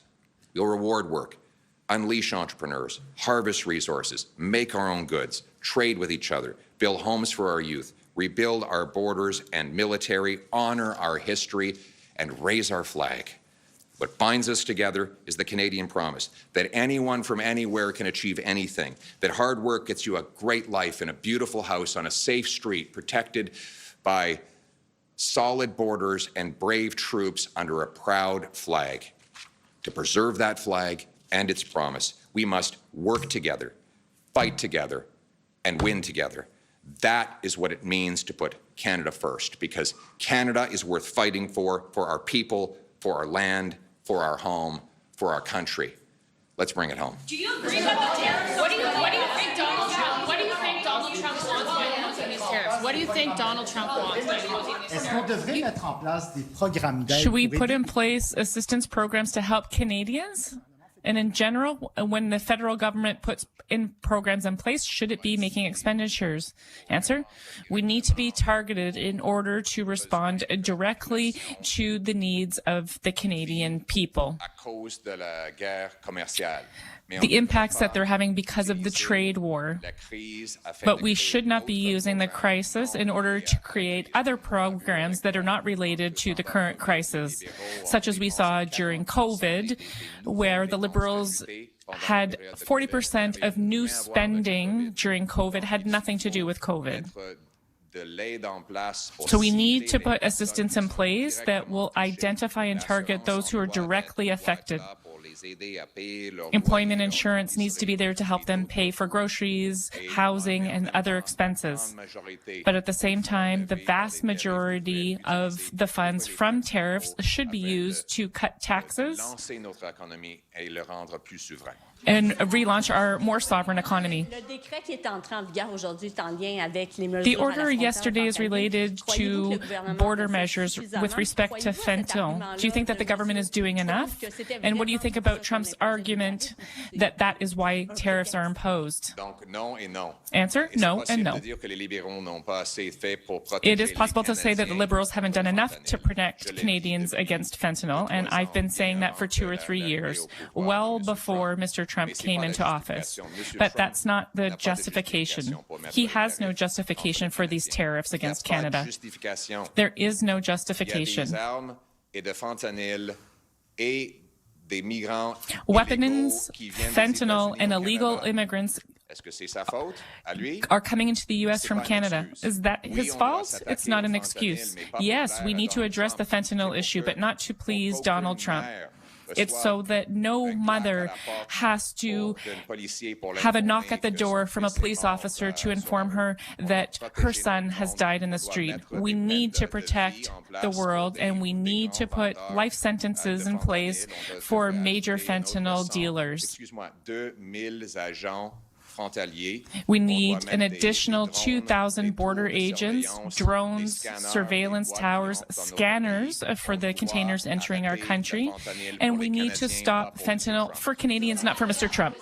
How would you support Canadian business and workers? Sorry, I didn't get a chance to say that in English. The question was, have the Liberals done enough on fentanyl, and is that a good justification for Trump's tariffs? And the answer to both questions is no and no. No, the Liberals have not done enough on fentanyl, but not because they should have been doing it for Trump. They should have been doing it for Canadians.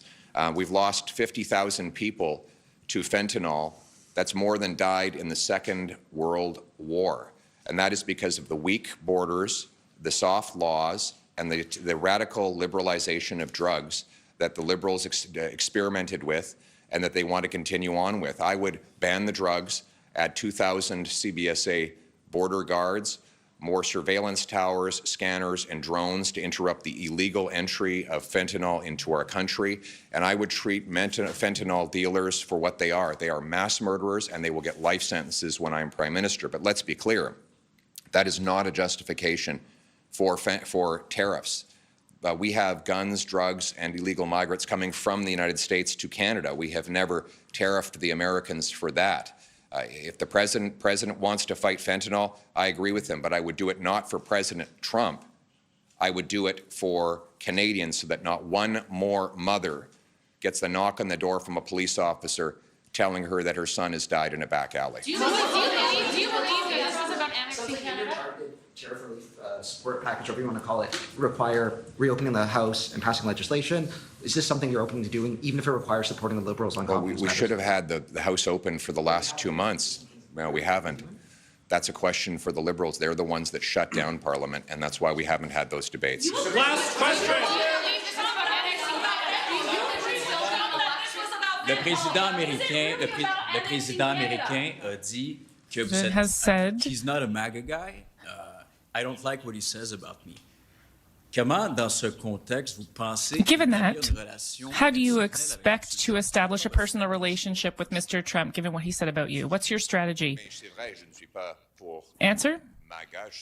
It's true. I am not pro-MAGA. I am pro-Canada. Canada first. I know that Mr. Trump does not like me. That's fine. I don't work for him. I don't care about being liked by Mr. Trump or anyone else. I am here for Canadians above all, and I will defend our country, our jobs, our security, and our sovereignty. And that is regardless of what other politicians think about me. In English. Well, I'll answer. Is that what the end game here for Donald Trump? Let me be clear. I'm going to combine the two questions. The gentleman asked in French about President Trump's comments on me. The president says that he doesn't like me. He doesn't think that I'm a MAGA guy. I am not. It is true that I am Canada first. I am only for Canada. I'm fighting for the interests of this people and this country. And if that upsets foreign leaders, including the American president, I'm fine with that, because I have one job to do, and it's to fight for this country. And let me be also clear. We will never be the 51st state. We will be self-reliant, sovereign, and stand on our own feet. We will be an independent and a sovereign country, and I will always stand up for our flag and our people. Thank you. Thank you so much.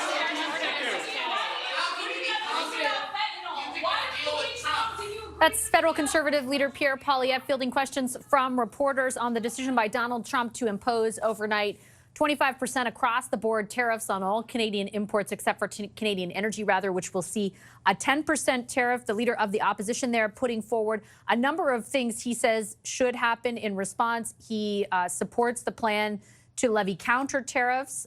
He says that then we should look at different categories, basically, of goods that can be displaced, things we can make ourselves, things we don't need, things that we can find elsewhere that we do currently import from the United States. And then most specifically from a policy perspective, he is advocating, as he has done before, for the counter tariffs that are in place, the revenues from those counter tariffs to go toward targeted relief. He used the word targeted a few times there for people who are impacted by these tariffs, perhaps losing jobs, things to that effect. And then also to go to tax cuts, in his view, which he said will help Canadians essentially deal with the economic impact of these. He was also critical of the Liberal government's economic record in the lead up to the imposition of these tariffs, but those are the policies essentially that he's putting forward. And that last comment there in reference to an interview late last week Donald Trump gave in which he said that he didn't like Poilievre, he wasn't a MAGA guy. You heard the comment there from Mr. Poilievre addressing that interview and those comments from Donald Trump as well. Just before Mr. Poilievre spoke, Ontario's Premier Doug Ford also took questions from reporters, and he made a pretty significant and specific policy announcement threatening the U.S. that if there are other tariffs or these tariffs grow in size, that he is prepared to add a 25% tax on electricity sent to the U.S. from Ontario. Take a listen. Today, I'm writing to every senator, every congressman and woman, and the governors from New York State, Michigan, and Minnesota, telling them that these tariffs persist. If the Trump administration falls through on any more tariffs, we will immediately apply a 25% surcharge on the electricity we export. We will not hesitate to shut off their power as well. I'm encouraging my fellow premiers to follow suit. Now, Donald Trump, for his part, has not stepped yet before a camera. He will address Congress later tonight. For a third time, however, he has now posted on social media this post, likely in response to a speech just last hour from Prime Minister Justin Trudeau. This is what he writes. Please explain to Governor Trudeau, as he's taken to calling the Prime Minister of Canada, that when he puts on a retaliatory tariff on the U.S., our reciprocal tariff will immediately increase by a like amount. So just for context, there have been retaliatory tariffs now placed on $30 billion worth of mostly consumer products. The plan is in 21 days to levy an additional package of counter tariffs to the tune of more than $100 billion. So we'll have to keep our eyes posted if that does immediately lead to a further increase of these tariffs, which are already at a 25% level across the board, with 10% tax applied to Canadian energy headed south. I'm going to take a quick commercial break. Our special coverage of this monumental day for this country, 25% tariff from the U.S., and reaction to it continues in just 2 minutes. Stay right there. Vengeance has no timeline with the mafia.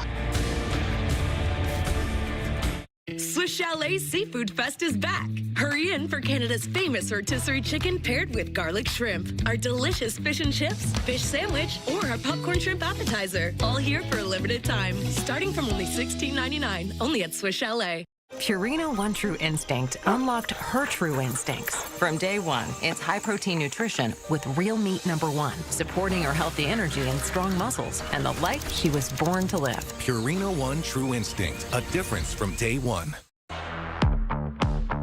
First, we won J.D. Power, ranking Ram the #1 brand in new vehicle quality.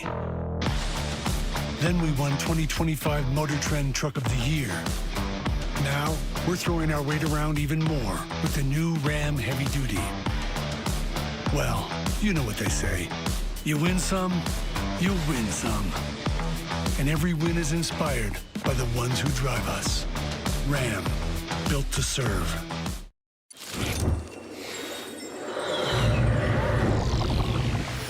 Hold! What the bubble's happening? We're waiting to see if she's gonna chew or let us melt. Oh no. Are we getting chewed? Feel the Aero Bubbles melt. It's mind-bubbling. Gold standard. Gold dust. Pot of gold. Solid gold. Golden opportunity. Is it just me or is there some kind of clue here? I don't know.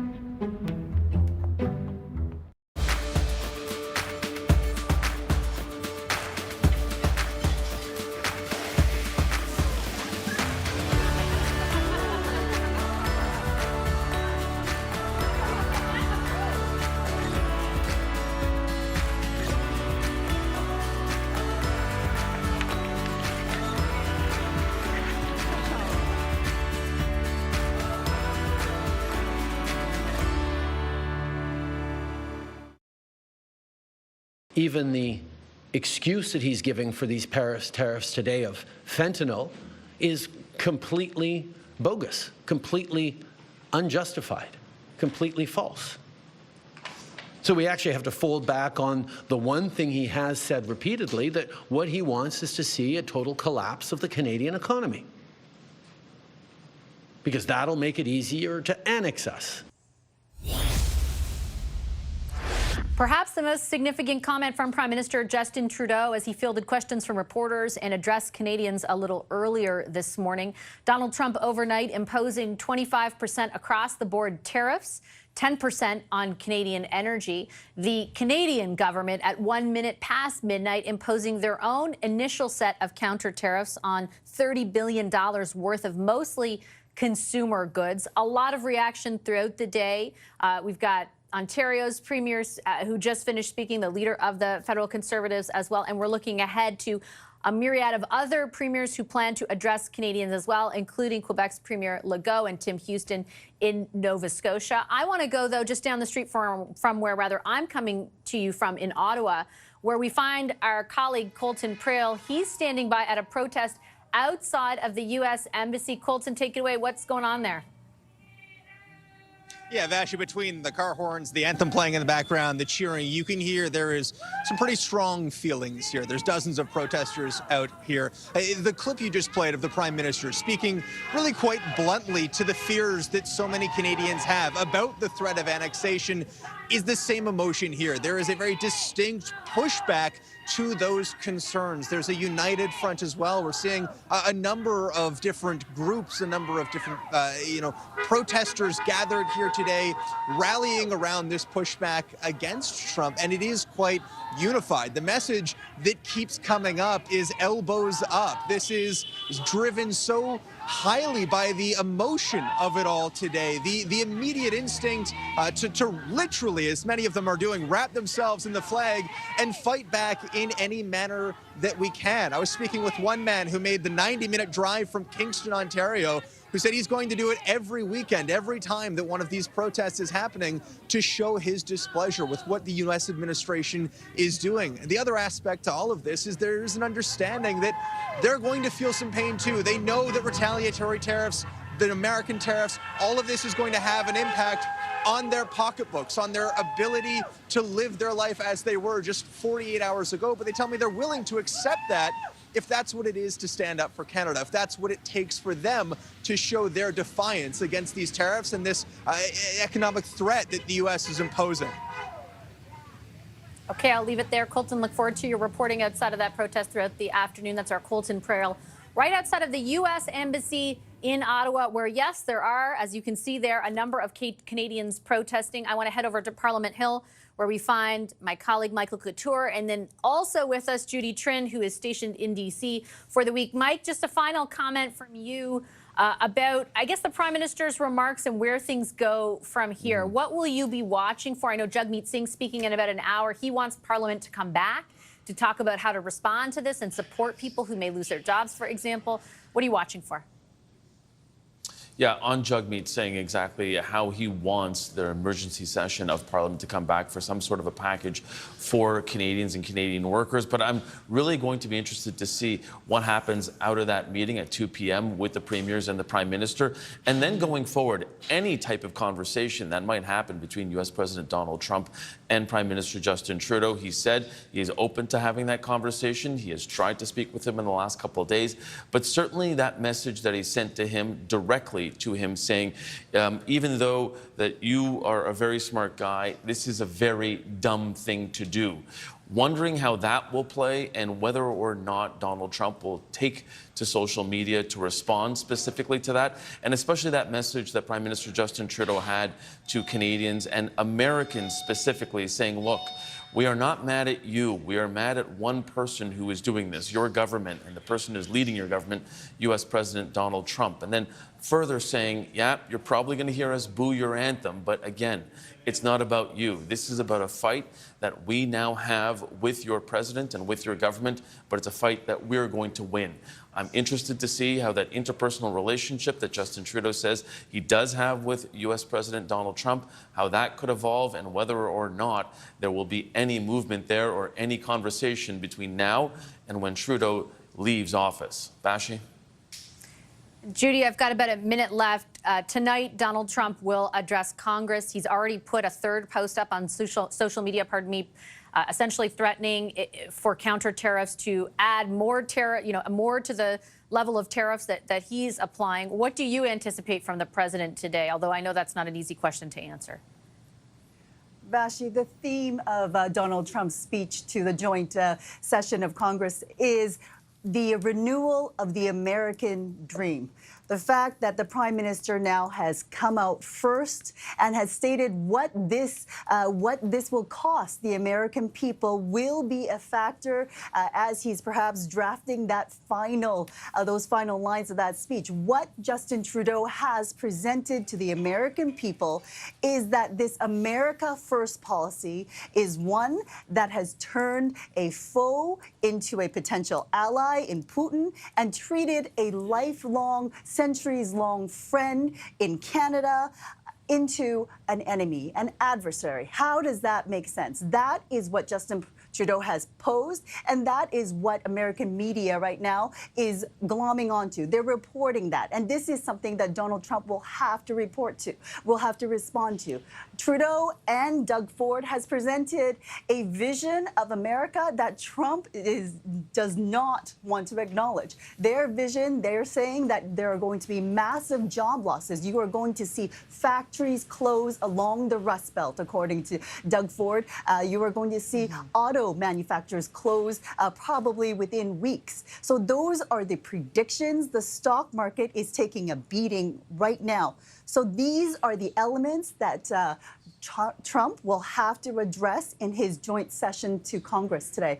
And I can also tell you, Vashi, it's interesting that you point out that Donald Trump has tweeted about reciprocal tariffs on whatever retaliatory efforts that Canada puts out. That, to me, speaks to what Donald Trump admires. He admires strong men mentality, and he wants to be one right now, whereas what I think Trudeau and the premiers have presented are rationally thinking politicians who are taking into the best interests of their people. And what the Canadian politicians have said, that is not what Donald Trump is doing.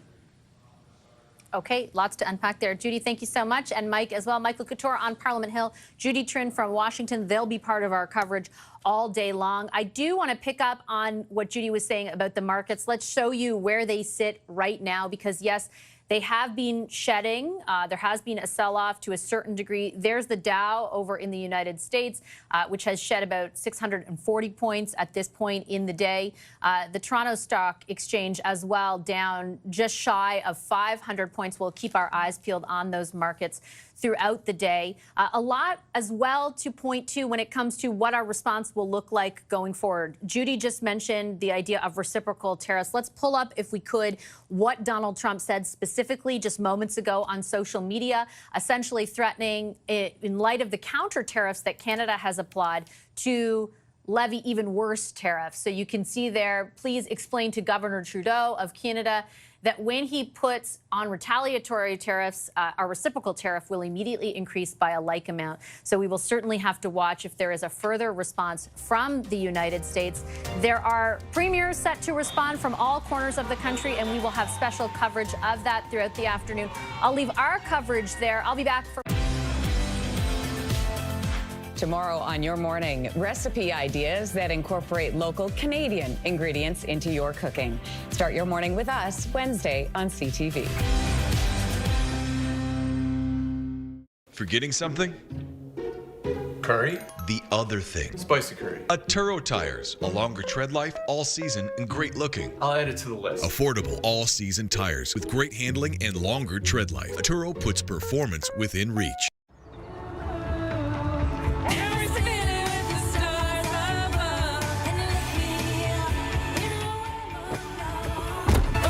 We insure your car so you can enjoy the ride. You know, retirement doesn't have to mean giving something up.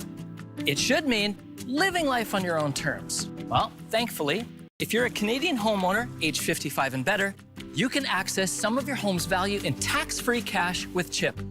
That way, you can live retirement on your own terms. Stay in the home and the neighborhood that you love. Because there's no place like home. Right, Rocky? If you're 55 or older, call now for your free, no-obligation CHIP reverse mortgage guide. With CHIP, you could get up to 55% of your home's value in tax-free cash. Take only what you need in a lump sum or over time with no monthly mortgage payments required. Call 1-866-519-2447. Maybe it's time for you to consider CHIP too. Call now for your free no-obligation guide. Call 1-866-519-2447. That's 1-866-519-CHIP. Or visit chip.ca. Call CHIP today and live retirement your way.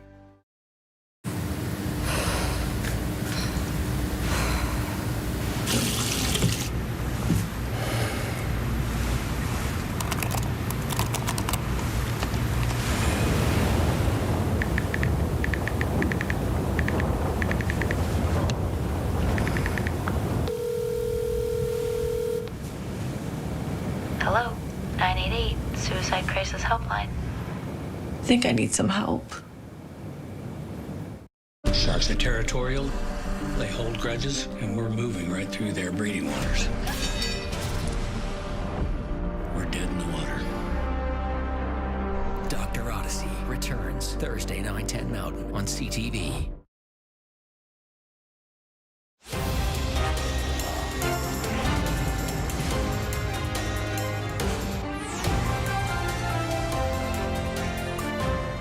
It's not in my habit to agree with the Wall Street Journal.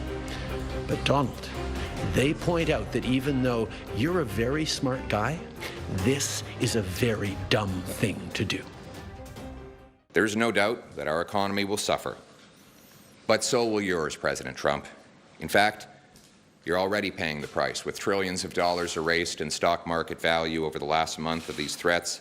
Already, Americans are paying higher gas prices, as at midnight, a new American gas tax kicked in on U.S. working-class taxpayers and motorists. Your workers will soon start losing jobs they had upgrading Canadian raw materials, which, by the way, you were getting at an incredible and ridiculous bargain. Starting today, all U.S.-based companies will be banned from taking part in government procurement. Every year, the province and its agencies spend about $30 billion on procurement, alongside our more than $200 billion plan to build infrastructure. U.S.-based businesses will now lose out on tens of billions of dollars in revenues. They only have President Trump to blame.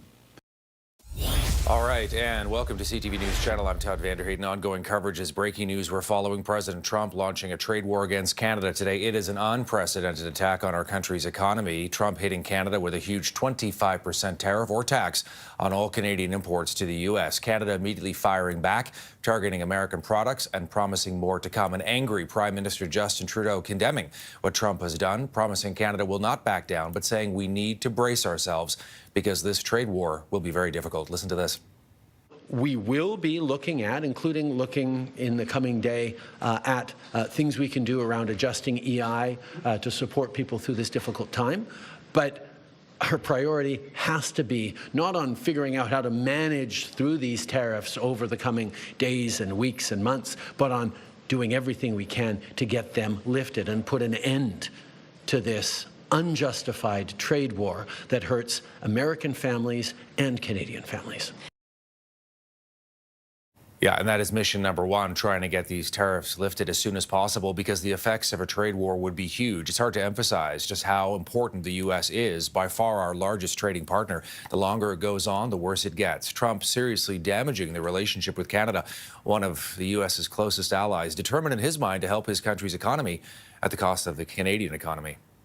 No room left for Mexico or for Canada. No, the tariffs, they're all set.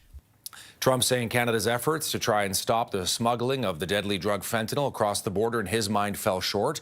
So as of this morning, all imports from Canada and Mexico now taxed at 25%. Canadian energy products are subject to 10% import duties. Let's go to the Premier of New Brunswick, Susan Holt, who's standing by. She was part of the Team Canada approach that went to Washington to stop this from happening. Premier Holt, thanks for taking the time for us. Your thoughts on what we're seeing today?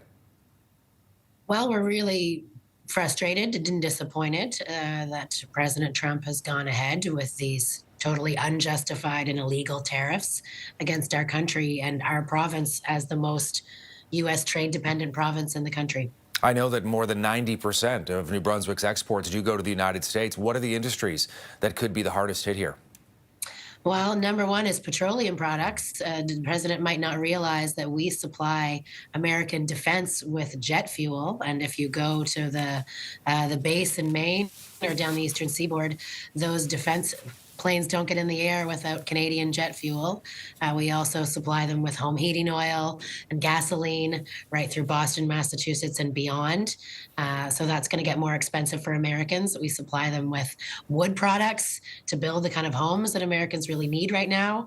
We supply them with seafood products, agricultural products, blueberries, potatoes, lobster, crab, you name it, as well as some really complex engineering services and others. And so I think they will see quite quickly that it's pretty tough to have your heating oil and your gas and your fuel to be more expensive. As a premier of a province now that's going to be hard hit, how have you been able to prepare for this worst case scenario? We have been preparing since the moment that Trump first opened his mouth and suggested this was coming. We've put together a 4-part plan to support workers that may be impacted, to provide relief to businesses, to diversify our markets, and to really tackle internal trade barriers while promoting New Brunswick-made products across this country and beyond. So we need to make sure that our businesses have the working capital they need to get through this. We need to make sure that our workers have access to training and supports to get through this. And then we need to look around to our neighbors, our friends and allies, and strengthen those bonds, because New Brunswick has resources and amazing people that the world needs. And so we're ready to provide those products to new markets. Premier Holt, I want to bring up a message that was just sent out by President Trump on Truth Social, where he basically says, please explain to Governor Trudeau of Canada that when he puts on a retaliatory tariff on the U.S., our reciprocal tariff will immediately increase by a like amount. Can you make sense of that for us? What do you take away from that? Oh, gosh, it's really hard to make sense of what's coming from President Trump, in part because he's attempting to put in place tariffs that he doesn't have the legal authority to enact. And now he's suggesting that he's going to put in a reciprocal tariff on top of his tariff. The federal government put out a strong list of U.S. items that are going to experience a tariff coming into Canada as a reciprocity for what the U.S. has done to us, because we're not going to be bullied here in New Brunswick nor in Canada. We are going to fight for our economy and our businesses and our workers because we have long been a good neighbor, but we can't recognize our neighbor to the south anymore. And so we can comfortably stand on our own 2 feet and engage with our partners around the world to make sure that we continue to grow and work through this with resilience. Susan Holt is the Premier of New Brunswick, joining us live from Fredericton today. Premier Holt, thank you for taking time for us. Much appreciated. Thanks very much, Todd. All right, we're going to go from Fredericton to Montreal, where the Premier of Quebec, François Legault, is speaking. This is huge for the Quebec economy as well. Let's listen in here. This crisis, the storm that we have ahead of us. The other tool that we have in Quebec is Hydro-Quebec. As you know, we firmly believe in the importance of increasing the amount of renewable energies in the long term. Hydro-Quebec has projects valued at over $150 billion in order to double its capacity. So it will be the largest worksite in Quebec history that can bring up to 160,000 jobs in the private sector, and a good thing for Hydro-Quebec. We will also be tabling the 2025-26 budget, and I've asked the Minister of Finance to accelerate the creation of long-term infrastructure. That's in education, schools, health, includes hospitals, mass transit, and I think it's time to invest in our infrastructure here so that we can get through this period, which is going to be difficult. There's another thing that's very important. I spoke to Doug Ford about this. In order to make increases in trade with the rest of Canada, so we need to get rid of those interprovincial trade barriers. For the last 6 years, we've increased our trade within Canada by 34%. But we need to do even more in both directions.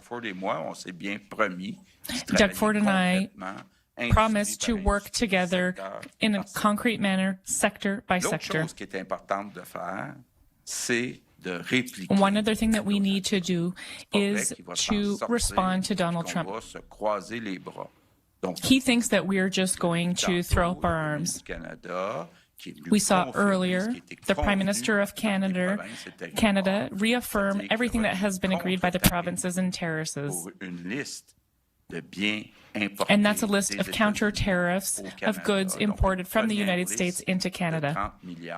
So the first list is $30 billion, and the second list that will come along in 3 weeks is $125 billion. That will give some of our companies the opportunity to have some flexibility in developing products that are made in Quebec and in Canada. And these will be more competitive compared to American products that have counter tariffs. Those products, their price will go up by 25%. I also wanted to tell businesses in Quebec, we have heard you on certain inputs. Sometimes businesses have products where either in the manufacturing of that product, part of it comes from the United States. What we're trying to do is to say, if there are any inputs,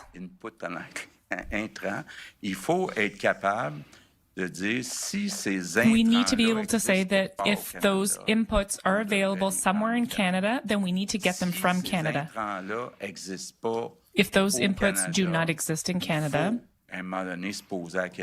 then at some point we need to ask ourselves if we are going to impose a counter tariff on any of those inputs imported from the U.S.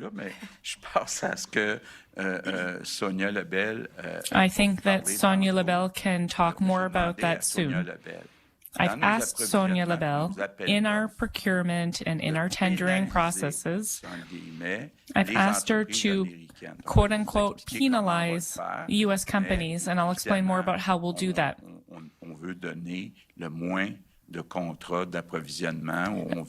We want to have more control over procurement. We want them to not win as many tenders in the future than what we are seeing today.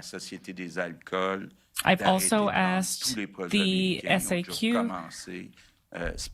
and to stop selling all U.S. products and take them off their shelves. I also call on all Quebecers.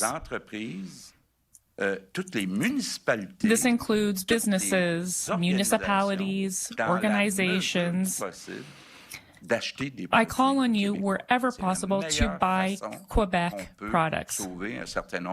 This is the best way that we can save some jobs here in Quebec. I want to conclude with the following. In the long term, we ideally would like to have an agreement with Donald Trump and have access to that enormous market of 335 million people. We have 9 million people in Quebec, about 40,000 people in Canada, but 335 million in the United States. So that gives an idea of the size of the business. It can be easier for a company to amortize its fixed costs over a larger number of consumers. So the goal is always to try and come to an agreement that is both good for Canadians and for Americans. We'll have to wait and see what's going to happen over the next couple of days and weeks. Myself and others in our government have had the opportunity to speak with American politicians, both Democratic and Republicans, as well as members of large U.S. companies. And there's a lot of concern on the U.S. side. There's a concern that the 25% tariff will drive up inflation again in the United States. And second, that U.S. companies will be penalized. And that's because that the inputs that they were getting from Canada will now cost 25% more. So there will be an impact, and we will probably also see that on the stock market. We're going to see that reflected in loss of jobs in the United States as well. We understand that in the long term, Mr. Trump hopes that he's going to be able to replace jobs. But a plant and factory can't be opened overnight in the U.S. And one good example is aluminum. The U.S. produces only 14% of its own aluminum, and Quebec supplies them with 60% of their needs. So it takes about 4 to 5 years to build an aluminum plant. And it takes energy that they don't have. So I'm not surprised to see Mr. Trump reduce tariffs on aluminum to 10%, because he can't do without our aluminum. But some products are well designed, like the Ford F-150, cannot get aluminum somewhere else overnight. So I remain hopeful that Donald Trump will come back to reality. He'll realize that his ill-advised strategy, which is bad for Americans, we do hope that he will come back to the table. We hope that we will be able to have a win-win agreement. But for the moment, I will be very clear. We will use all tools at our disposal. And we also send a clear message to Donald Trump. I'm convinced that at the end of the day, regardless of what Mr. Trump does in the next 4 years, I know that Quebec will come out of this stronger, with a new economy that has been more diversified, is more resilient, and therefore I am optimistic. But I tell Quebecers that the next few months will be difficult, as these tariffs are in place. So now I'd like to pass it off to Minister of Economy, Ms. Fréchette. Thank you, Premier. Since my appointment in September as Minister of Economy, I've been able to delve in depth into the economic files. And I think it's important that we remember in this context, which is very particular. Our economic performance in Quebec since 2018 is very good. If we compare ourselves with the rest of Canada, we're doing much better over most performance indicators. We have a very low unemployment rate and a very high employment rate, a highly diversified and dynamic economy. Of course, we do have some challenges. These include productivity. We're not at the head of the pack in Canada when it comes to productivity. And if we look at Canada's performance overall versus the U.S., we do have a significant gap, and that has widened since the pandemic. All right, so we're listening into this live event. We were hearing from the Premier of Quebec, François Legault. Now we're listening to his finance minister reacting to this trade war launched today by President Trump against Canada. This war is a worst-case scenario for provinces across the country. Quebec, though, very exposed. Here's one piece of context. In 2023, Quebec exported $87 billion worth of goods to the U.S. The United States is Quebec's largest trading partner. More than 70% of its exports go to the United States, primarily things like aluminum, paper, wood. And the reality is, hearing from the Premier there, that this is going to hit the economy badly. A couple of quick takeaways. Legault saying American booze will be taken off the shelves at Quebec liquor stores. Also a major call to all businesses, municipalities, organizations to buy local where they can. All right, we're going to keep our eye on what's happening there in Quebec. We're bringing you a reaction from across the country, different premiers coming out. We're showing you right now the embassy in Ottawa, the American embassy. There's a protest going on right now. People are angry as Canadians across the country get news that Donald Trump has triggered a trade war against one of the closest allies of his country, Canada. People there outside the embassy in Ottawa with Canadian flags and signs condemning what Donald Trump has done. Ongoing coverage right here on CTV News Channel when we come back.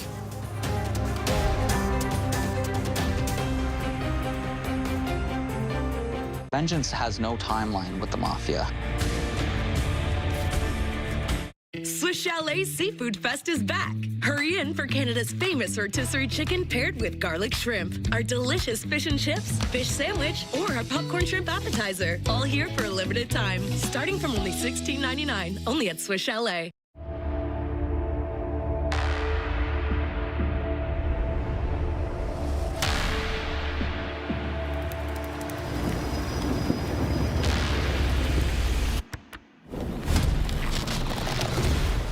Get dirty. Get dirty. Get dirty. Get dirty. Shot to get dirty.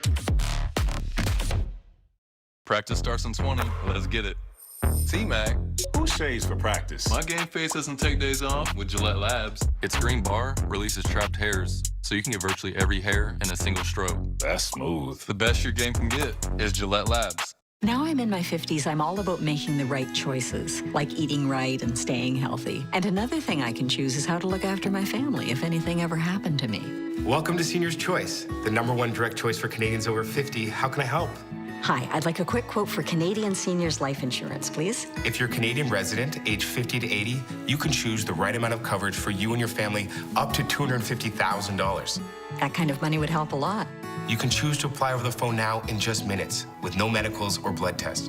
Just a few health and lifestyle questions. Wow, that easy. Depending on the coverage you choose, it could be as little as $14.88 a month.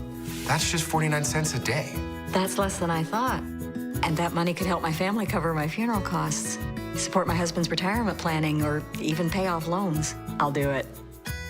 To get a free, no-obligation quote, call one of our trusted insurance advisors today at 1-844-820-8006 or visit seniorschoice.ca. There's a number of things that all the provinces are considering. I mean, non-tariff barriers, you don't need to put a tariff in place, you can also just choose to buy from other countries. You can choose to source materials differently. You can choose to do your procurement differently. I mean, part of the free trade agreement has been allowing for American companies to invest in building out our infrastructure. We build tens of billions, hundreds of billions of dollars worth of construction each year at the municipal level, the school board level, the provincial level, and the federal level. Those are the kind of things that we can look for other suppliers for. Premier of Alberta, Danielle Smith there. She was a guest on American television, MSNBC, talking about this trade war. Alberta's oil sector will be affected. Smith had actually personally met with Donald Trump earlier this year, part of an effort to try and avoid a trade war. Of course, that has not happened. We know that a number of provinces are pulling American booze off their store shelves. You heard from Ontario, also from Quebec. We also are hearing from the Premier of Manitoba, Wab Kinew, who's saying we are taking U.S. alcohol off the shelves in Manitoba liquor marts. And he has the hashtag #OneManitoba. Nova Scotia also hitting back hard against this trade war, a series of actions announced by the Premier Tim Houston. Houston also had tough words for President Trump. Here's some of what he was saying today. Donald Trump is a short-sighted man who yields his power just for the sake of it, not having any consideration for the destructive impact of his decisions on both Canadians and on Americans as well. Canada did not ask for or initiate this. This is about one person, President Trump. And he has declared economic war on our country and on our province in Nova Scotia. And well, I hope that eventually Americans will do the right thing and remove the tariffs. In the meantime, we must respond. So in Nova Scotia, we will immediately limit access to provincial procurement for American businesses. They can no longer bid on provincial business. We are actively seeking options to cancel any existing contracts and reject outright bids until President Trump removes his unlawful tariffs. We will double the cost of tolls at the Cobequid Pass for commercial vehicles from the United States, effective immediately. And we will direct the Nova Scotia Liquor Corporation to once again remove all alcohol from the United States from their shelves, effective today. We know this is an effective response. It was an effective response the first time we talked about it and the first time we had this issue with the Americans. It hurts American producers who rely on Canadian markets. We will also take any step we can to support Nova Scotians through this incredibly difficult time. As part of Budget 2025-26, we added a contingency fund to respond to the U.S. tariffs. It's too early to determine exactly what specific funding is necessary, the exact programming that will be necessary, but we will communicate to Nova Scotians as we better understand the economic impacts and the federal government's plans to support Canadians and Nova Scotians. All right, just a bit of what Tim Houston had to say, and we'll bring you what other premiers are saying, including from British Columbia later this hour. But let's show you where the markets are at as well, if we can, because this is a big story here. The markets have been tanking throughout the day. Take a look. The TSX is down by 421 points, and in New York, the Dow is down by 563 points as it fluctuates. It follows a big drop on Monday as well, after Trump confirmed the tariffs were coming. On Monday, the TSX was down more than 385 points. The Dow was down more than 400 points, and we are seeing the ongoing effect. Let's bring in CTV's Scott Hurst, who's standing by. Really, the reaction. And some people often say, Scott, that, you know, Trump watches the stock market very closely. Well, we're seeing the result here of this tariff war. Todd, the markets have been taking a beating for a second straight day, pretty much dropping as soon as yesterday afternoon. Donald Trump made the announcement that tariffs would go into effect on Canada and Mexico as of midnight Monday night, Tuesday morning, and they immediately took a nosedive, and that continues today. As we've heard from every provincial leader so far and the Prime Minister, this trade war is going to be tough. It's going to be extremely hard for Canadians. It is an unjustified trade war, and the priority number one is to get the tariffs lifted now. The Prime Minister saying Canada didn't want this, but is ready for it. As you were showing, the stock markets in New York and Toronto, both down significantly today. Also, immediately after Trump made the announcement yesterday, today the Dow Jones waffling anywhere between losing 500 to 700 points. The TSX, as we just showed as well, losing anywhere from 300 to 600 points as the day progresses. And so that is a significant factor. And let's put it into perspective with some of the the jobs that are on the line, too, according to the Canadian Chamber of Commerce in a statement that it released today, saying this reckless decision by the U.S. administration is forcing Canada and the U.S. toward recessions, job losses, and economic disaster. According to numbers from the Chamber of Commerce, 1.4 million American jobs are tied to Canadian exports. 2.3 million Canadian jobs are tied to U.S. exports, with Canada as the #1 export market for 34 U.S. states. And that is what is on the line here. When we talk about the stock markets, Todd, of course, reacting negatively ever since Donald Trump made the announcement yesterday afternoon. So a second straight day, really taking a beating. But also many jobs are on the line as industries have to pull back as well. And we all know for sure that the economy does not like uncertainty. And this is exactly what these trade war and these tariffs do. Lots of uncertainty for the Canadian economy. We're seeing the immediate reaction, Todd, with the stock markets, but lots of concern over the long term about what this could mean for so many different industries. And according to these numbers that were crunched by the Canadian Chamber of Commerce, kind of looking at how it might affect everyday Canadians, it could cost the Canadian household an average of $1,900 annually. So that is significant for Canadian households as they look to figure out what this could mean, not just for their jobs, their investments, but also going forward, what it could mean for the entire Canadian economy, Todd. CTV's Scott Hurst with the latest on that. Thank you, Scott. Thanks, Todd. And as we go to break, let's show you another look at the markets here. Scott was telling us just getting a real hammering today as a result of this tariff war, a trade war, an unprecedented situation for us in Canada, the United States under President Trump, launching an economic trade war against our country today. 25% tariffs on all Canadian imports into the U.S. except for oil and gas. That's at 10%. Mexico also getting hit with a trade war as well, breaking out across North America. Ongoing coverage right here on CTV News Channel when we come back.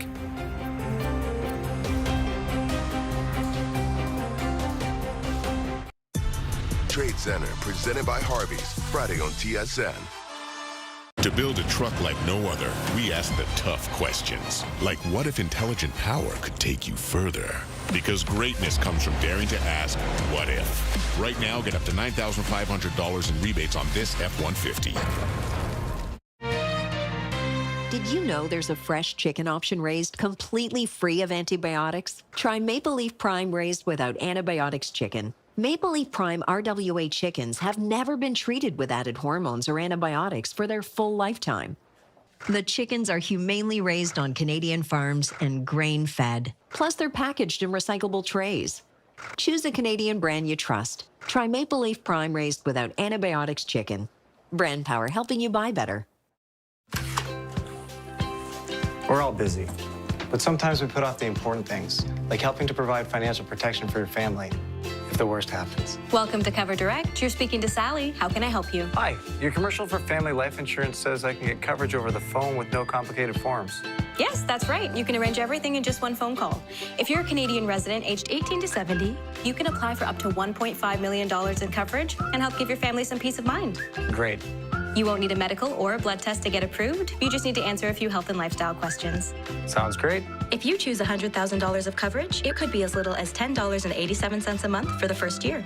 That's just 36 cents a day. That's less than I thought. Family life insurance is exclusive to Cover Direct. You can't buy it anywhere else. Sounds great. I'll go right ahead. We're Canada's most trusted direct life insurance provider. To get a free, no-obligation quote, call one of our trusted insurance advisors today at 1-844-934-3220 or visit coverdirect.ca. At Sleep Country, we know that for every reason that keeps us awake, there are hundreds more that make us dream. That's why we're offering 25% off, because great sleep fuels tomorrow's dreams. Sleep well, Canada. To see this escalation is so disappointing, so damaging, initially to American consumers and American businesses who buy Canadian goods and raw materials, but then now with the counter tariffs, it's also going to be harmful to Canadian consumers. No one wins a tariff war, and so we want to go back to looking at the agreement that we signed, the USMCA, that has served us well for a number of years, and I don't know why the president is behaving this way, because it's illegal. We're going to challenge it, and would like to get back to negotiating some of the pressure points on that. That's Alberta Premier Danielle Smith earlier today on American television. Smith, like premiers across Canada, reeling from President Trump's decision to launch an economic war against Canada today. Smith had personally met with Donald Trump in Florida at his estate Mar-a-Lago earlier this year in an effort to try and avoid a trade war. Alberta's oil sector will get hit here. Let's go to Edmonton, where CTV's Nara Manisa is standing by with more reaction today to what we're hearing from Danielle Smith. Nara, good to see you. What are you hearing? What are you seeing? Well, we are waiting to hear from Danielle Smith, like here in Alberta. So we know that she spoke to an American television news show. However, we are asking why we are not able to hear from Danielle Smith today here in Alberta. So we have asked her comms team, because we are seeing, across the country that other premiers are speaking. So Danielle Smith says that she will be meeting with her cabinet today and tomorrow, and then we will hear publicly what Alberta's plans are. However, we have to wait another 24 hours or so, because she says she will release that information on Wednesday. And so I know there was a lot of talk, like last week, Alberta tabled its budget, and there was 3 different scenarios. One of them included, what would happen if America went through with their 25% tariffs, 10% for oil. And so we did see that the possibility of a deficit of $8.7 billion. So I know maybe right now the Alberta government is just kind of trying to figure out what exactly is going to happen, because we know that Danielle Smith for weeks was trying to lobby the American government to, exclude, Alberta oil and gas from these tariffs. So we'll see what exactly are the plans, but they're not letting us know anything today just yet. All right, Nara Manisa joining us from our studios in Edmonton with the latest. Good to see you as always. Thanks for this. Thank you, Todd. All right, and as we go to break, we just want to show you a live look at the Ambassador Bridge. This is, of course, one of the key points in which trade carries itself from Canada to the U.S. and vice versa. The Ambassador Bridge down in Windsor, Ontario. And, of course, you see trade continues to go back and forth, but this is going to be huge for Canada. Remember, where the United States is by far and away, there is no competition, our biggest trading partner, and a trade war with the United States could turn very ugly for the Canadian economy. The big mission right now for the Prime Minister is trying to get these tariffs lifted. We don't even know how that's going to start or how that's going to begin, or if that's even possible right now, given who is in the White House. Quick break for us here on CTV News Channel. We'll be right back. Stay with us.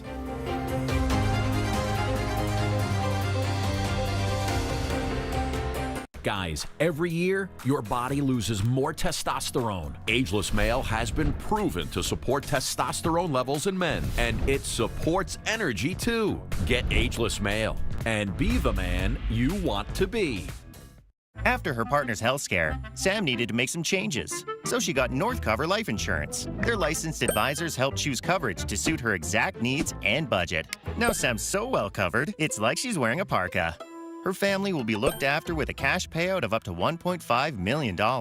Or she could receive 100% of the benefit up front if diagnosed with a terminal illness. Northcover. Comfort in being protected.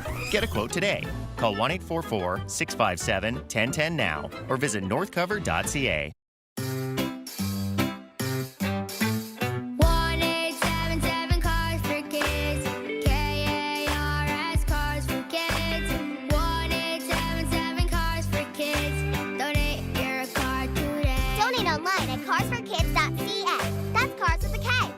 It's quick and easy. You will benefit a child and get a maximum tax credit. 1-877-CARS-FOR-KIDS. Donate your card today. Swiss Chalet Seafood Fest is back. Hurry in for Canada's famous rotisserie chicken paired with garlic shrimp, our delicious fish and chips, fish sandwich, or our popcorn shrimp appetizer. All here for a limited time, starting from only $16.99, only at Swiss Chalet. First, we won J.D. Power, ranking Ram the #1 brand in new vehicle quality. Then we won 2025 Motor Trend Truck of the Year. Now, we're throwing our weight around even more with the new Ram Heavy Duty. Well, you know what they say. You win some, you win some. And every win is inspired by the ones who drive us. Ram, built to serve. The rubber hits the road on a new season of F1 on TSN. I have missed this. With lots of new faces and big names in new places. Lewis Hamilton joining Ferrari. Max Verstappen goes for his 5th championship in a row, but the grid's never been tighter. This is so close. So the title fight is wide open. Lando Norris wins. Crushing performance. And it all fires up down under. Welcome along to the Australian Grand Prix. On TSN and TSN Plus.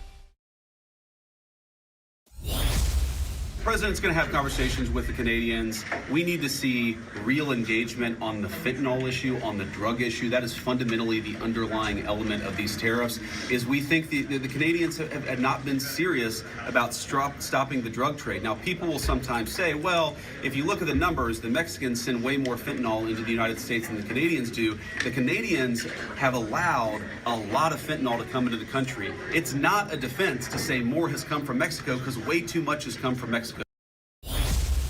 U.S. Vice President J.D. Vance there with his take on this economic war that the country has launched against Canada and Mexico today, plunging the North American economy into deep uncertainty. We're seeing anger by Canadian leaders who feel betrayed, bullied by Trump. Speaking of which, Donald Trump sending a message out on social media, pushing back against Canadian retaliatory tariffs, saying anything Canada hits against the U.S. will be immediately increased by a like amount by the Americans. So you see there's an escalation going on here by the president. Let's bring in CTV's Colton Prail, who's standing by. Colton is outside of the U.S. Embassy in Ottawa. Colton, we see big protests behind you. People are not happy over this, and they're very angry at the United States.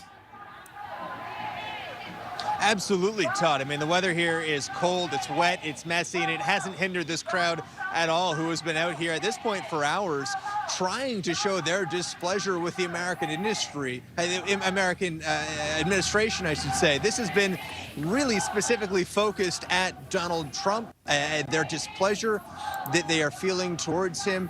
The message has been elbows up. These are Canadians who, in large part, have already been doing what they can to try to support Canadian businesses and industry, shopping local rather than buying American, but they are doubling down their efforts today. And more than anything, as you speak with the people here, it's a feeling of betrayal. I was speaking with one woman who is an American who says that this isn't what her country stands for. This is not what she wanted to see, and she didn't think it was going to happen even last night. The disappointment, the betrayal that she felt this morning. And so she was here to stand with Canadians. I spoke with another man from Kingston who's made a 90-minute drive to be here in front of the U.S. Embassy and says he plans to keep doing that each time one of these protests is happening so that he can show his displeasure. I mean, right now, it's such an emotional state for so many people here. It's such an immediate, visceral reaction. They're trying to do what they can to show the Americans what they think of these tariffs. Yeah, absolutely. And we know that Canadian politicians, Colton, from the Prime Minister to premiers, mayors, right on down, vowing not to back down to Trump, but rather hit back against the U.S. wherever possible to try and make this trade war painful for them as well. Absolutely. I mean, we're seeing a variety of responses. Alcohol is coming off the shelves in Nova Scotia, Ontario, Manitoba. We're seeing the potential use of energy and critical minerals being discussed as ways to retaliate through non-tariff measures, doubling of tolls to impact commercial vehicles crossing over from the States into Nova Scotia, for example. Alberta's going to work out their plan, offer more details on that tomorrow. There is a litany of different measures that we're seeing from province to province as all of these jurisdictions try to do what is within their power. You know, municipalities avoiding buying American, provinces doing the same thing. And the message from people here on the ground is that they're okay with that. They're okay if that means they have to spend a little bit more at the grocery store, or if they have to spend a little bit more on a municipal project that could increase their taxes slightly than it would have before, because that's something that they're willing to stomach, that they're willing to accept if it means standing up to this American administration. They understand that there is going to be a cost, a real cost and a pain for them, but they're willing to take it if that's what it is to respond. CTV's Colton Prail live outside of the American Embassy in Ottawa, where Canadians are out there protesting against Donald Trump and his trade war. Thanks for this, Colton. We'll check in again. And we're getting lots of reaction on day one of this trade war. Shock and surprise. Pedro Antunes, who's the chief economist with the Conference Board of Canada, saying up until yesterday, investors didn't really believe that Trump would follow through with his tariff threats. Listen to this. We didn't actually believe that it would come to fruition because they just make no sense at all. And obviously the economic impacts that we're going to see are going to be just as big in the U.S. as they are in Canada. And the reason I say that is because the U.S. is imposing these tariffs not just on Canada, but on China and on Mexico at the same time. We're getting retaliation from all three countries at the same time. This is just going to be devastating for the U.S. economy. And the leader of the New Democrats, Jagmeet Singh, appearing on CNN today, saying that the trade war is something Canadians don't want, but that we are prepared to stand up to Trump. Here's a bit of that interview. We've got to stand up to his attacks on us, and so we're going to defend ourselves. We are proud to be good neighbors, but we're also proud of our country, and we're going to defend our country. And so this is going to ask us to reimagine the way we do things. We were very tightly connected as economic partners. Now we're going to start building more in Canada, being more resilient, being less reliant. And that's something that we didn't want to do, but now we are forced to do, and we will do it. And a live look for you from Ottawa. We're waiting to hear from Jagmeet Singh in person. He's set to speak to the media in the capital at about 1:45 Eastern, within about 5-10 minutes or so. There's lots going on today, and sometimes these press conferences get a little delayed, but we'll bring it to you as soon as it gets underway. So a question, what's the big impact here? We've been talking to a number of experts who warn that this trade war will lead to a price hike on many items for customers on both sides of the border. Fruits and vegetables, for example, at the grocery store are highly reliant on U.S. suppliers, and they're perishable. So next week, next month, we could very easily see those prices pass along. Let's think mainly about home appliances. We look at furniture, clothes. It's definitely going to increase price. It's going to fuel the inflation, and it's going to decrease the capacity of purchasing for the American families. All right, so lots of effects here. Let's bring in Lisa Bishop-Spencer. She's the Executive Director of the Canadian Centre for Food Integrity. Lisa, thanks for taking the time for CTV. I know it's got to be busy, but what's your take on what we're seeing, this trade war that's broken out? It's a very busy day. I mean, the fact is that Canadian agriculture and agri-food contributes 2.3 million jobs to the Canadian economy and over 139 billion to the GDP. This is going to have an impact, and we really do have to do what we can to mitigate the situation as best we can. Yeah, what do you think the effect will be on the Canadian side of the border as a result of these tariffs? You know, the immediate effect, let's say, in the next couple of weeks. I expect that we're going to see, you know, some price increases across the board. I think that there's going to be some pain felt on both sides in terms of the two-way trade. That's $130 million daily in food and ag between Canada and the U.S. Your thoughts on, you know, you talked about the number of jobs that are tied to this industry as well. How quickly do you think we may start to see job layoffs? Oh, I couldn't really comment on that, because right now the important thing right now is to try to strengthen all of the efforts we have to leverage public awareness and to engage policy makers in efforts to really advocate for fair trade policies and to see what we can do about diversifying, you know, where our trade goes. Diversification is an option for us. We need to explore new global markets, but we can't forget that there is a huge market in the U.S. We have to try to make this work. Yeah, based on everything you've heard, though, from President Trump, if I can be blunt, do you think that there's any reasoning with him at this point? I think at this point we have to do what we can. I mean, the fact is that we do have to explore that diversification. We do have to investigate those trade deals with countries like Ecuador and Europe, and continents like Europe and Asia, just to explore other opportunities. But at the same time, there's so much invested within our entire food system, from before the gate to beyond the plate, within what we do, that we really do have to explore all possible options. Lisa, I appreciate you taking time for CTV today. Thank you. Thank you. Lisa Bishop-Spencer joining us there. As we go to break, another live look from Ottawa. We're waiting to hear from the leader of the NDP, Jagmeet Singh. He is set to speak within the next couple of minutes. We'll bring it to you live as soon as it gets underway.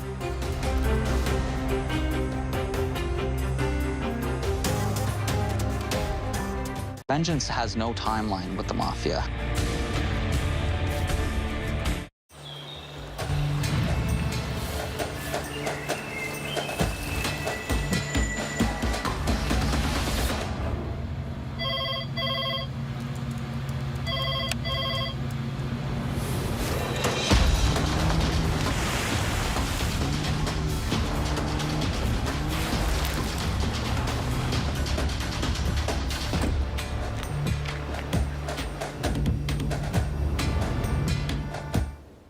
This is what pain looks like when you keep moving with Aleve. Just one Aleve gives you up to 12 hours of uninterrupted pain relief. Aleve, one pill, 12 hours. And for effective topical pain relief for muscles and joints, try Aleve X. Being a dad and granddad means ensuring I've got all the tools to make the right choice. And now I'm in my 50s. That's more important than ever. That's why I'm choosing to look after my family, just in case. Welcome to Senior's Choice, the #1 direct choice for Canadians over 50. How can I help? Hi, I'd like a quick quote for Canadian seniors life insurance, please. If you're a Canadian resident age 50 to 80, you can choose the right amount of coverage for you and your family up to $250,000. That kind of money would help a lot. You can choose to apply over the phone now in just a few minutes with no medicals or blood tests needed, only a few health and lifestyle questions. Okay, great. Depending on the coverage you choose, it could be as little as $17.02 a month. That's just 56 cents a day. That's less than I thought. And that money could help cover my funeral costs, settle debts, or help my wife with retirement planning. I'll do it. Now that's done, I can get on with something much more interesting. To get a free, no-obligation quote, call one of our trusted insurance advisors today at 1-844-808-7120 or visit seniorschoice.ca. It's like a shower for your nose. This thing is amazing. Navage flushes saline through the nasal passages to help clear congestion by quickly sucking out mucus, allergens, and germs. There's no other product out there like it. Navage, clean nose, healthy life.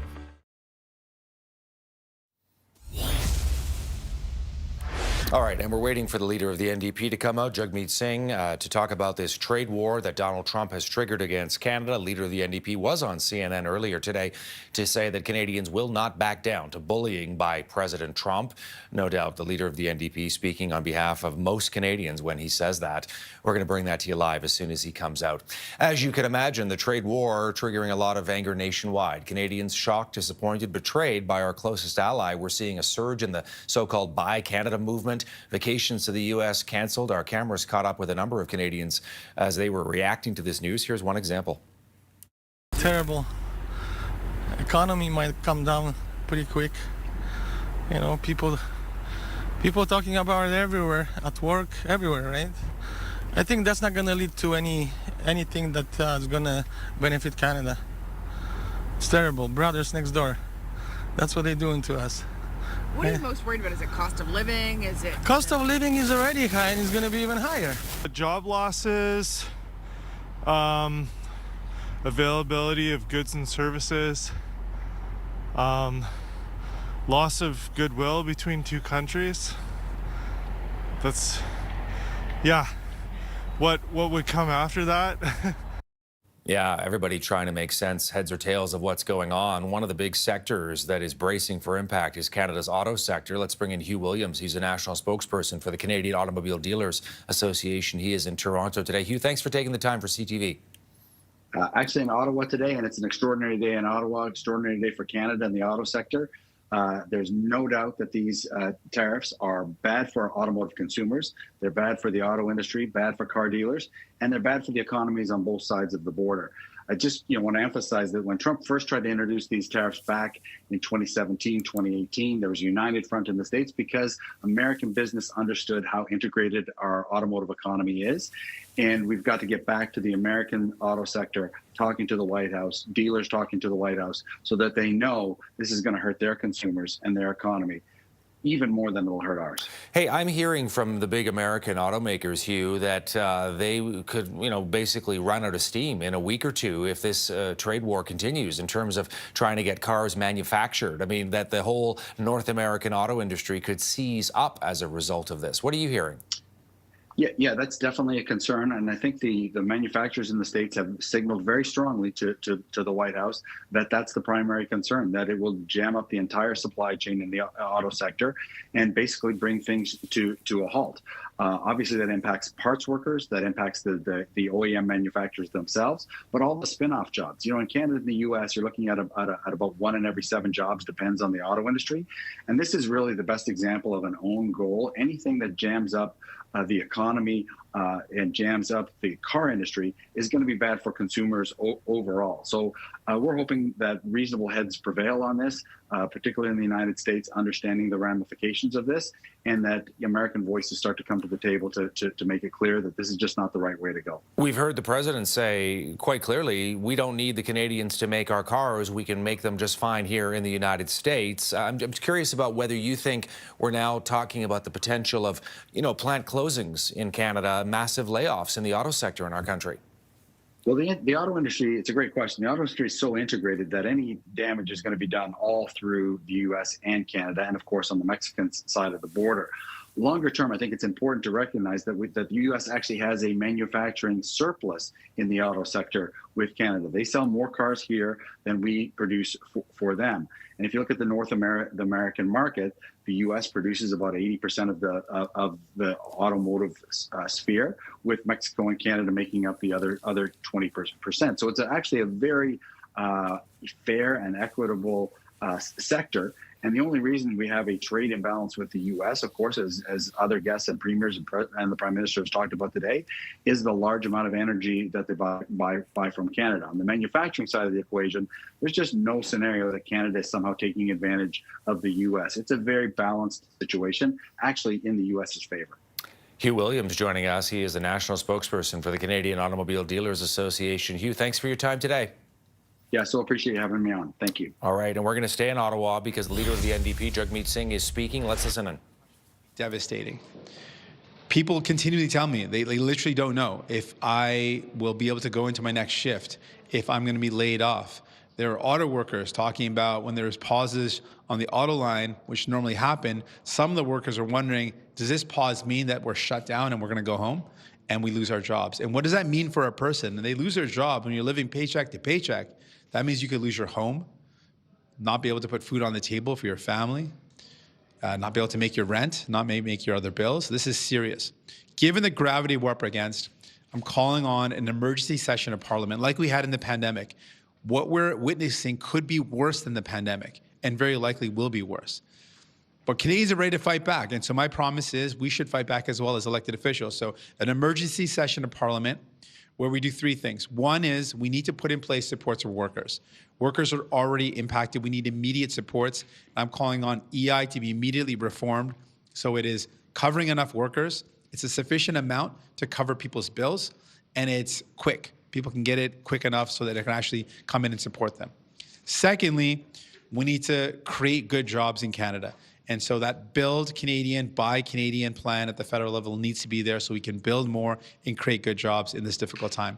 And finally, I know while the Parliament doesn't need to be recalled to put in place the retaliatory tariffs, I believe we should send a united message as all leaders and all parties that we stand united together, opposed to these tariffs, and we're going to impose these retaliatory tariffs with a unified voice, denouncing Donald Trump's attack on our country. This is a time that calls for us to step up, to be united, and to fight back. And so I'm calling for an emergency session of Parliament to do exactly that.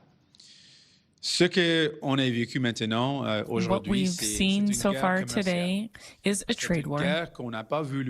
This is not a war that we wanted, but a trade war that we find ourselves in. Right now, there are workers who are afraid that they're going to lose their job. What does that mean for families who are having trouble making ends meet? They're afraid of losing their homes. They can't pay bills or mortgages. They can't buy groceries to feed their families. So these are such difficult times, and there's a lot of worry. Things are very serious, and that's why I'm today asking the government to call back Parliament. This is so that we can put measures in place to support workers, to create good jobs, and also to speak with a clear, united voice that we are against Donald Trump's decision. We agree with putting in place these retaliatory tariffs. Now is the time to support workers. Can you just elaborate more on what type of measures you'd like to see in support of workers or businesses? Are you looking for pandemic-style relief?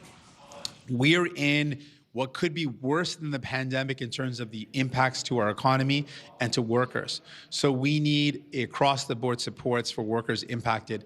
My first reaction now is we need EI that is actually up to the task. And so we've been calling for reforms for a while now. I want that to be put in place. EI that is quicker to access, that covers more workers, that is the sufficient amount so you can actually pay your bills.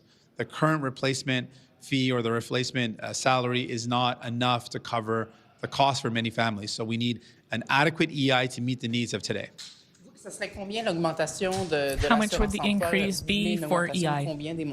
How much are you looking for in terms of percentage? My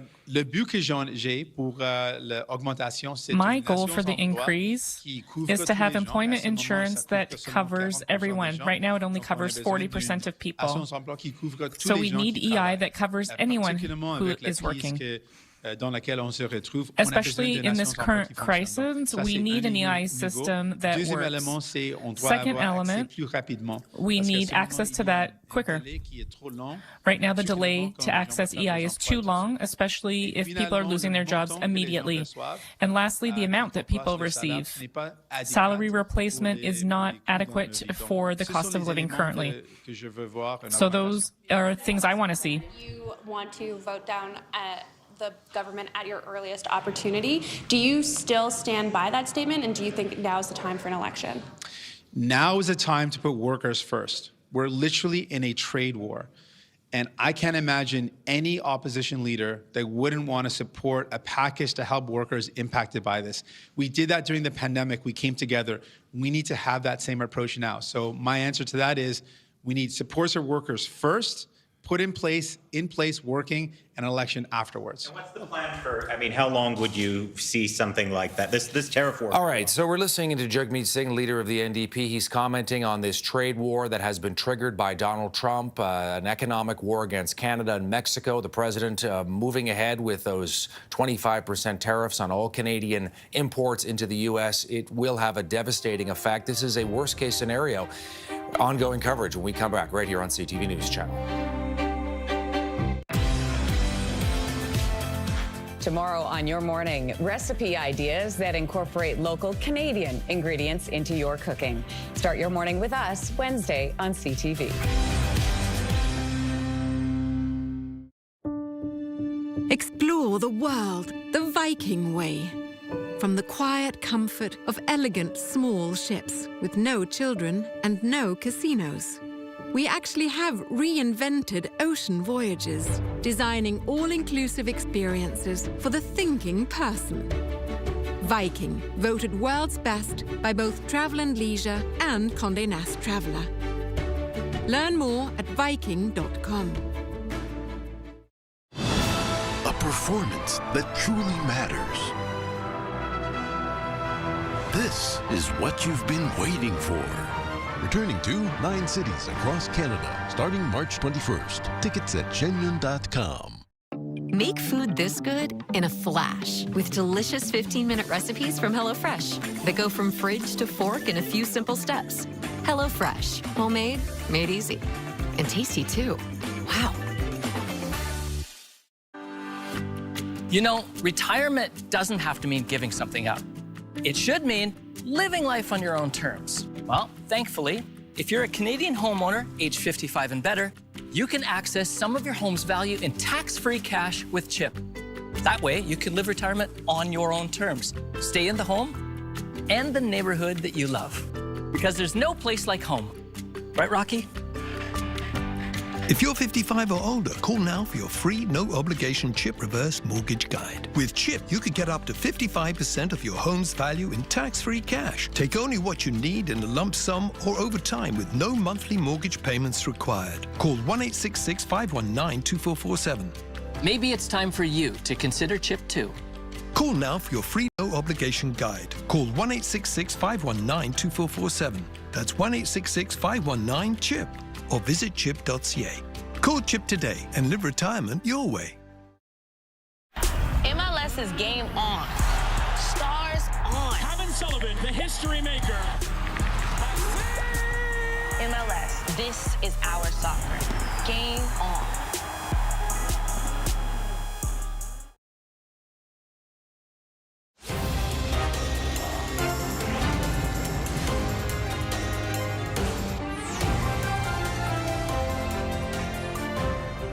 Canadians are hurt. Canadians are angry. We're going to choose to not go on vacation in Florida or Old Orchard Beach or wherever. We're going to choose to try to buy Canadian products and forego bourbon and other classic American products. And yeah, we're probably going to keep booing the American anthem. But let me tell Americans, we're not booing you. We're not booing your teams. We're not booing your players. We're booing a policy that is designed to hurt us. There's no doubt that our economy will suffer, but so will yours, President Trump. In fact, you're already paying the price, with trillions of dollars erased in stock market value over the last month of these threats.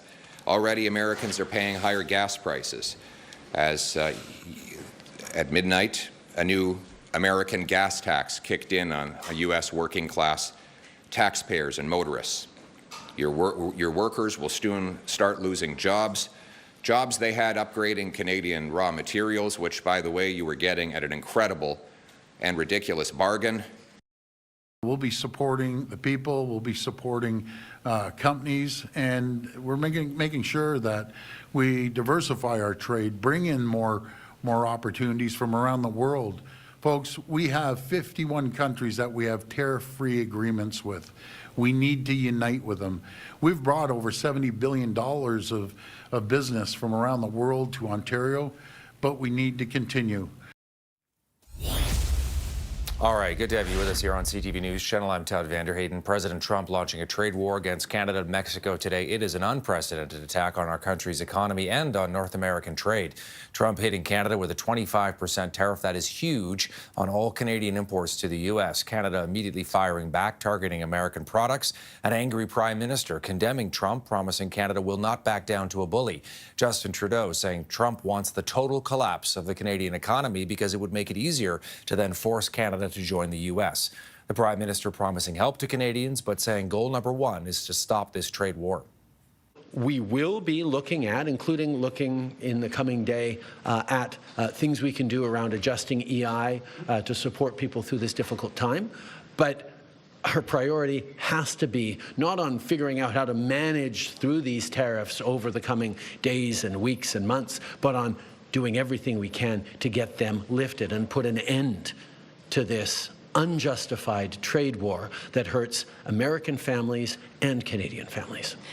Well, make no mistake, the effects of any trade war between Canada and the United States will be huge, and the damage will be more significant for Canada. It's hard to emphasize just how big the U.S. is in terms of our trading partner, by far the largest. The longer it goes on, the worse it gets.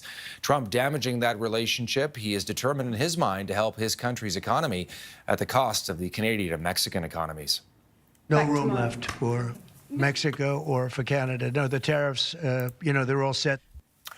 Trump says Canada's efforts to stop the smuggling of the deadly drug fentanyl across the border fell short. So as of today, all imports from Canada and Mexico taxed at 25%. Canadian energy products, Canadian oil, particularly from Alberta, are subject to 10% import duty, so a lower tariff, but a tariff nevertheless. We're getting a lot of reaction from Canada's top politicians. Ontario Premier Doug Ford attacking Trump, saying the U.S. president has made a massive mistake and is underestimating Canadians. Ford saying he's directed the Liquor Control Board of Ontario to stop selling American alcohol. He also says he is ready to cut off electricity to the U.S., but Ford also said this is about one man and one man only, and not all Americans. I talk to endless Americans. I talk to endless elected officials. It is not them. Don't blame the American people. It's Donald Trump to be blamed for this. A very angry Doug Ford saying Canadians need to rally together now in the face of this war. Ontario alone buys about $1 billion worth of U.S. alcohol every year. That is now being stopped. Ford says he also intends to rip up a $100 million deal that his province has with Starlink. Starlink is the satellite communications company owned by Donald Trump ally Elon Musk. Oil is Canada's top export to the United States. According to the Census Bureau, oil and petroleum products accounted for more than $108 billion worth of imports from Canada into the United States alone. So that 10% tariff on the 4 million barrels per day of Canadian crude imported into the U.S. could stall an expected industry rebound, and particularly hard hit Alberta, where Canada's energy sector is primarily located. We're also tracking the auto sector with Canadian workers there, saying the tariffs will be devastating. More than $42 billion in cars and trucks were imported, along with $14 billion in auto parts. Analysts say the tariffs will bring the entire North American auto industry, including in the United States, to a halt within a few weeks. It weighs on all of us. My wife also works here too, so it's all our eggs are in this basket. Yeah, Windsor, Ontario, and auto parts right across the border to Detroit multiple times a day. Cars go back and forth as part of the manufacturing process. Trump has said tariffs would be applied to each crossing. Imagine that. It would be tariff on top of tariff on top of tariff. The president has said, quote, "We don't need Canada to make our cars." Doesn't quite understand how the auto industry works, perhaps. Roughly 125,000 people in Canada are directly employed in the auto industry. The Canadian Vehicle Manufacturers Association is warning that assembly plants in both Canada and the U.S. could shut down within a week because of these tariffs. All right, we also want to track the financial markets too, and there's a story playing out there. The TSX is down by over 300 points. The Dow was down by 800 points earlier today. It has rallied somewhat. It is still down, though, in negative territory by over 300 points. That follows what we saw on Monday, where both the Dow and the TSX were just pummeled as investors started to realize that, in fact, those Trump tariff threats were real and they were happening. Let's bring in Beth Burke. She's the CEO of the Canadian American Business Council. Beth, good to see you. I wish it was on a better day. Your thoughts on what we're seeing, this trade war? Yeah, hi, Todd. I mean, it's disappointing. You know, this is not the outcome that we wanted to see. We were very hopeful that the conversations could progress to a place where we could be, instead of focusing on barriers to the relationship, finding ways to double down and focus on all the opportunities that exist when we partner together. What can Canada do here, Beth? Give us, your realistic assessment. You know, I think continuing to show the interconnectivity, to highlight the impacts that are going to happen, you know, on both sides of the border is an important message that needs to continue to be sent. I think, you know, businesses are preparing for every case scenario, as we always do. We're trying to stay nimble and focused on all the different outcomes. But really, what we're doing at the Canadian American Business Council is working and trying to get through this and get past it, because the tariffs and counter tariffs and retaliatory tariffs and the back and forth is just not a productive place for anyone. It's going to hurt jobs and consumers in both countries. Absolutely. You can appreciate that the Canadian government doesn't want to be bullied, though, and that's why they are going to bring in tariffs against the United States. And there are more coming in 3 weeks from now, trying to send a message: you hit us, we hit you back. Yeah, I understand where they're coming from. I just don't want this to continue to escalate. You know, we are quite hopeful that we can find a path out of it. And I hope that both parties can come to the table and have a productive conversation and not just hitting each other through the economies. I mean, people are so shocked as well because, you know, for decades, really, there has been this ever-growing integration in North America, Canada, the United States, Mexico, NAFTA, and then the successor to that in recent years as well. That all seems to be being blown up by the president here. And, you know, we're trying to make sense of whether this is about fentanyl, whether this is about border security, whether this is simply about Donald Trump's belief that tariffs are a way to bring in revenue to the U.S. Treasury and a way to punish other countries, which he feels have been so-called exploiting the U.S. Yeah, I mean, I take the president at his word that he was concerned about fentanyl, but I do think Canada showed exemplary work, has done a lot to sort of answer that call. So, you know, I do think this is about more than just fentanyl. I think that the conversation is more broadly about trade imbalances that the president believes can be resolved through tariffs. We don't think that that's the best path. We think that, to your point, the economies are so extremely integrated, it's just going to be an additional cost to consumers at a time when both countries are trying to focus on affordability. Hey, Beth, I appreciate you taking the time joining us today from Milwaukee. I wish it was under better circumstances. I have a feeling we'll be talking again in the days ahead. Absolutely. Thanks so much for having me. Yeah, Beth Burke joining us. She's the CEO of the Canadian American Business Council. So how integrated are the two economies? We're going to show you just some statistics here to give you a sense, a bit of an idea here. Take a look. 1.4 million American jobs are supported by exports to Canada. So those jobs now are going to be affected by Canada's retaliatory tariffs against the United States. How about two-way trade? Take a look at this. $3.6 billion daily in two-way trade crossing over the border between British Columbia, Washington State, Ontario, into Michigan, Quebec, into Detroit, into Vermont and New York State. How about this? The annual two-way trade between the two countries is worth $1.3 trillion. That gives you a sense of the amount of money we're talking about here and just how integrated the two economies are. Bea Brusk is my guest, knowing that very well, president of the Canadian Labour Congress. Thanks for taking the time for CTV today. Your thoughts on this trade war and the effect you think it's going to have? Well, you just nailed it right on the head. We are in a trade war, and we know it's going to have a significant impact on workers across Canada. We anticipate losing 1.5 million workers just in the first 12 months of this trade war. We know that 2.4 million workers are directly connected to goods and services crossing the U.S. border that are reliant on that trade across Canada. And so we need to sharpen our elbows, and we need to find a response. Yeah, what do you think the Canadian government should do or could do realistically here, Bea? Well, first and foremost, we need to make sure that workers are protected. And that means we are looking to all levels of government, but particularly to our federal government, to put some supports in place for workers who are going to be impacted by layoffs. And we're already hearing this morning that there are a number of employers providing layoff notices to their workers. So making sure that people qualify for employment insurance, making sure that things like job sharing, work furloughs are part and parcel of a package that workers can rely on is critically important.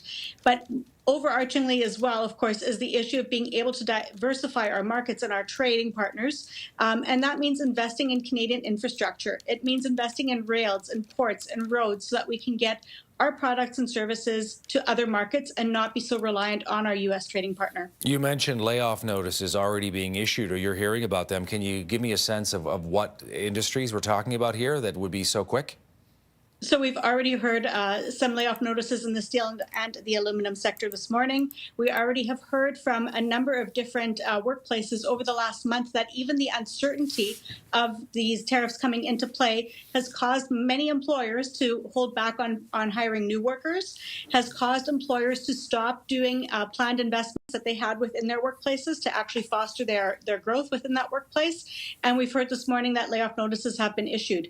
And so, the uncertainty was just as bad as the reality. Now that the reality has come to be, we need to make sure that we have quick answers for workers, and so that we can rely on some supports to keep our economies going. Is Canada doing enough to retaliate? What do you think? I think we need to start somewhere, and I'm pleased about the retaliatory measures that have been announced so far. We need to be able to respond just as forcefully as we are having to defend ourselves here. This is an economic war. We are being attacked, and so we cannot just anticipate that having rational conversation is going to find a way out of this. We've tried rational conversation for the last 30 days, and yet we are still here. So this is a time for us as Canadians to sharpen our elbows, to come together across the political spectrum, but also across provinces and territories, employers and unions, to stand together to make sure that we can continue to have strong jobs in Canada and to protect workers who are on the front line of this war. Bea Brusk joining us. She is the president of the Canadian Labour Congress, joining us from Ottawa. Thanks for this, Bea. Much appreciated. Yeah, Bea saying there that 1.2 million jobs could be at stake in Canada within 12 months if this economic war were to last that long. Let's hope it doesn't. The Premier of British Columbia weighing in, David Eby, with his response to these tariffs by Donald Trump, blocking sales of all alcohol products specifically made in Republican-governed states. Here's more from the Premier of BC. Effective immediately, our liquor stores will be pulling all red state liquor products off of the shelf. This is a deliberate decision to target red state liquor products. There's a bit of a message in it. We understand who's attacking us. We understand where this is coming from. And we want to send a message particularly to those governors, to those congresspeople, when they hear from their constituents about this, that they have a chance to stand up to the president and to point out that jobs in their communities are dependent on a good relationship with Canada. Well, British Columbia has a little bit of a cushion. Out of all the provinces, it's one of the ones that has the least amount of trade with the United States. Still trades a lot with the U.S., but less than other big provinces like Ontario and Quebec. Well, businesses nationwide are bracing for impact here. CTV's Sean Leathong is standing by at a manufacturing facility in the west end of Toronto with more reaction today for us. Sean. And behind me is a place called Ultraform Manufacturing. They make small auto parts that can be shipped throughout Canada and the United States. Their owner and CEO tells me that the orders have been dropping for some time. Now, this is a factory that I featured in a series recently that I did on the potential impact of tariffs. What they do is many of their parts are made out of aluminum. And their owner, Casey Vasadeva, was telling me today it's so intertwined between the two countries. He says the aluminum that they use is initially mined in Quebec, and then it's sent down to the United States to be refined, and then they purchase it back here in Canada in order to make these small auto parts. From there, those auto parts can be sent to automakers in Canada and the United States. They're sent to engine makers. Many of the parts are used for engine coolants and then put into cars. Now, to give you some context of what's happening in the orders that they're seeing right now, he says he's currently in talks with an American customer of theirs where a $1 million order is on the line because Ultraform is saying that they can't possibly produce that order because it would cost them an extra $250,000 just to ship the item over to Michigan. So the owner of the customer is actually coming here today to talk. Here's a little bit more from Casey on what they're seeing in their orders. Right now, our sales are around,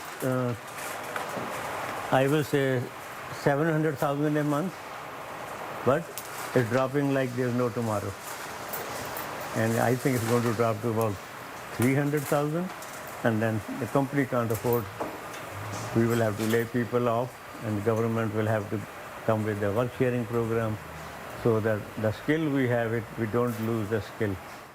Now, what Casey is preaching is a more made-in-Canada approach. He's saying that what's important for Canada is that we can't be shipping parts to the United States anymore. He says we have the skilled labor, the natural resources to make the entire product in Canada and then sell it to the world. He says it would take, within 2 years, we would actually start to see job growth in Canada, but in the near term, there will definitely be pain.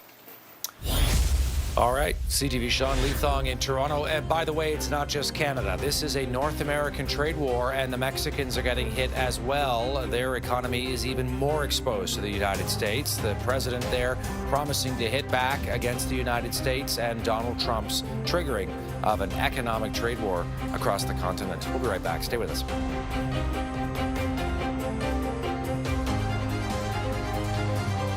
Vengeance has no timeline with the mafia. This is the story of Molly and Sid, retired grandparents who love spoiling their grandkids. Did Manulife Cover Me health and dental insurance make Molly and Sid better grandparents? No. But also, yes, because with affordable plans with guaranteed acceptance, they were covered. So despite his sensitive teeth, Sid knew he could help them finish their Sunday. Call 1-877-COVER-ME to get a quote, like Molly and Sid did. So when their grandkids wanted to do bumper cars, they jumped in, bad knees and all. Were they covered for a neck brace to deal with whiplash? Of course. What about prescription meds for high blood pressure? You know it. Even a relaxing massage after they sent the kids home. Oh, yes. Molly can take it easy knowing she's covered for her pre-existing condition of diabetes. Sid is taking it easy, too. Call 1-877-COVER-ME or visit coverme.com to get a quote today. Manulife, where will better take you? You brush and floss, but did you know?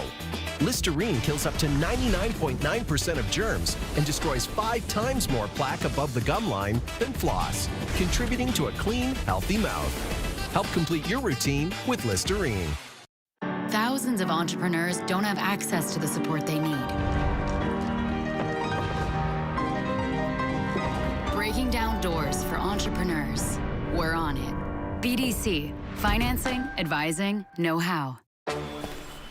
If you never thought you could see yourself driving an EV, then don't.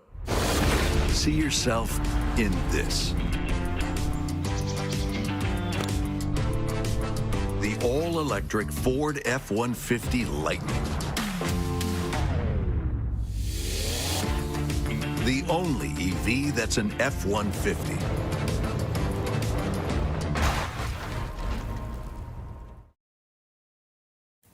Canada targeted by President Trump and his trade war he triggered today, but so is Mexico. The Mexican economy is even more dependent on the U.S. than Canada's is.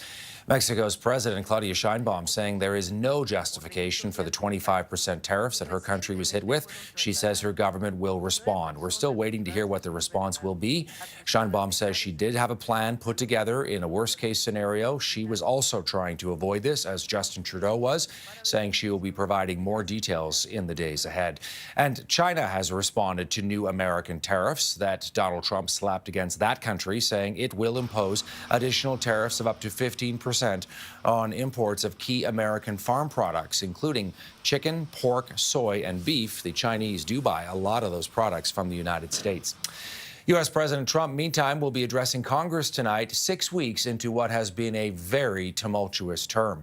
The speech is similar to the State of the Union address, but not called that because Trump was inaugurated only in January. The speech coming just hours after he has triggered a North American trade war against two of the closest allies of his country, Canada and the United States. The speech also follows his very controversial decision that was made on Monday to stop all U.S. military aid to Ukraine. Tonight's agenda includes extending tax cuts, tightening border security, and increasing deportations. And a reminder, Trump will be addressing Congress. That'll be at 9 o'clock Eastern, and we will bring you coverage of that right here on CTV News Channel and ctvnews.ca. As we go to break, another look at the markets in North America. The TSX is down by 290 points, and the Dow in New York is down by 294 points, very close. A lot of investors did not think that there would actually be a trade war between Canada and the U.S. and Mexico, but in fact, that is what has happened. The question is, how long will it last? We do not know. We'll bring you ongoing coverage right here on CTV News Channel. Stay with us.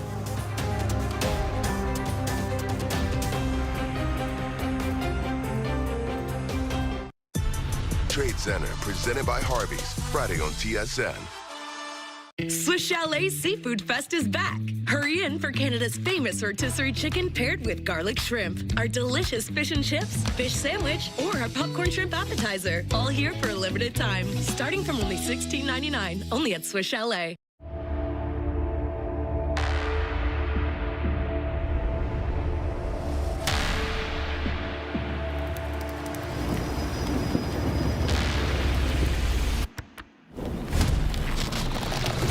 Shop and get dirty. Get dirty. Get dirty. Get dirty. Shop and get dirty. You know, retirement doesn't have to mean giving something up. It should mean living life on your own terms. Well, thankfully, if you're a Canadian homeowner, age 55 and better, you can access some of your home's value in tax-free cash with CHIP. That way, you can live retirement on your own terms. Stay in the home and the neighborhood that you love. Because there's no place like home. Right, Rocky? If you're 55 or older, call now for your free, no-obligation CHIP reverse mortgage guide. With CHIP, you could get up to 55% of your home's value in tax-free cash. Take only what you need in a lump sum or over time with no monthly mortgage payments required. Call 1-866-519-2447. Maybe it's time for you to consider CHIP too. Call now for your free no-obligation guide. Call 1-866-519-2447. That's 1-866-519-CHIP. Or visit chip.ca. Call CHIP today and live retirement your way. It's like a shower for your nose. This thing is amazing. Navage Flush is sailing through the nasal passages to help clear congestion by quickly sucking out mucus, allergens, and germs. There's no other product out there like it. Navage, clean nose, healthy life.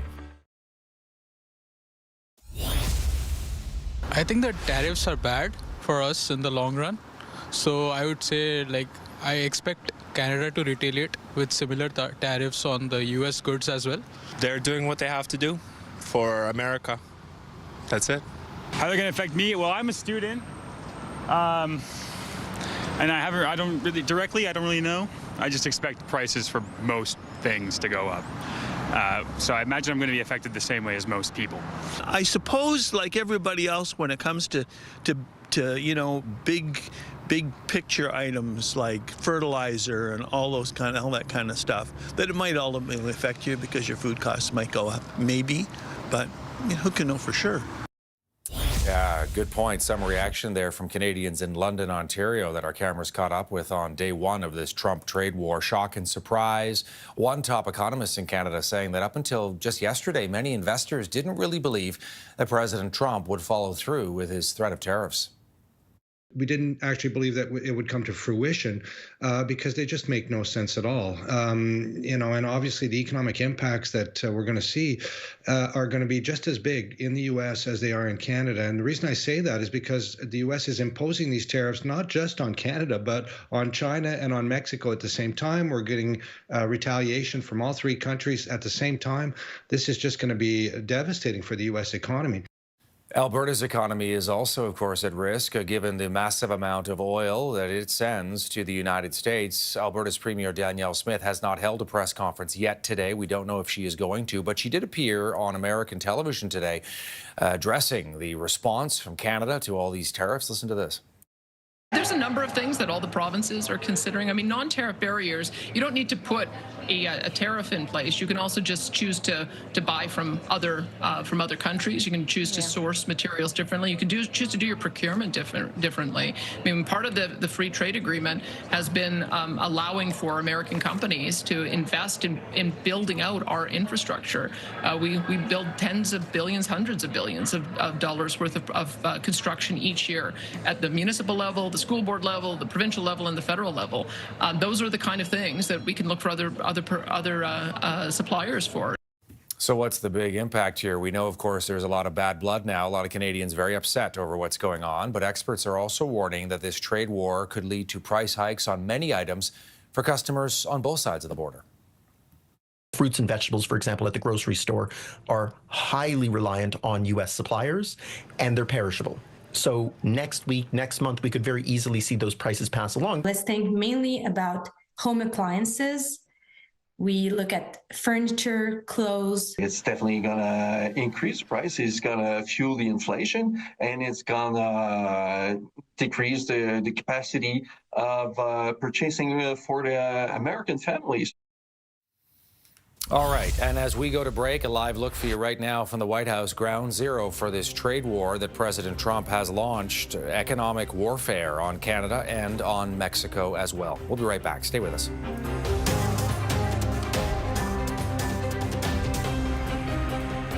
Being a dad and granddad means ensuring I've got all the tools to make the right choice. And now I'm in my 50s. That's more important than ever. That's why I'm choosing to look after my family, just in case. Welcome to Senior's Choice, the #1 direct choice for Canadians over 50. How can I help? Hi, I'd like a quick quote for Canadian seniors life insurance, please. If you're a Canadian resident age 50 to 80, you can choose the right amount of coverage for you and your family up to $250,000. That kind of money would help a lot. You can choose to apply over the phone now in just a few minutes with no medicals or blood tests needed, only a few health and lifestyle questions. Okay, great. Depending on the coverage you choose, it could be as little as $17.02 a month. That's just 56 cents a day. That's less than I thought. And that money could help cover my funeral costs, settle debts, or help my wife with retirement planning. I'll do it. Now that's done, I can get on with something much more interesting.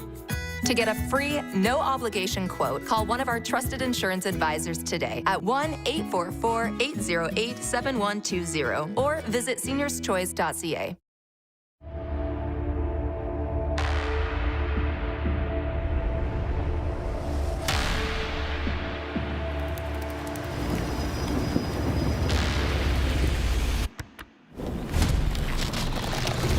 Shot and get dirty. Get dirty. Get dirty. Get dirty. Shot and get dirty.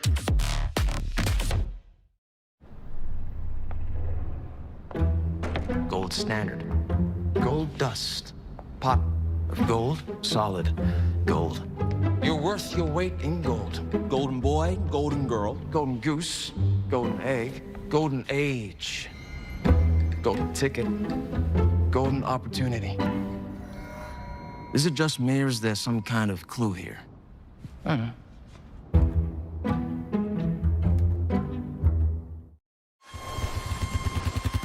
I cannot believe this is real life. My logical brain just shut down. We're gunning for first. Do not even. Claws are out. Don't you give up. Is everybody ready to race? Yeah!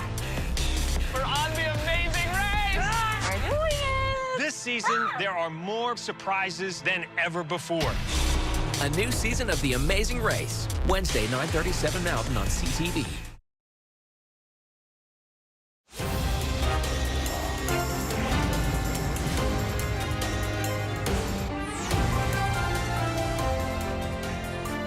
Even the excuse that he's giving for these tariffs today of fentanyl is completely bogus, completely unjustified, completely false.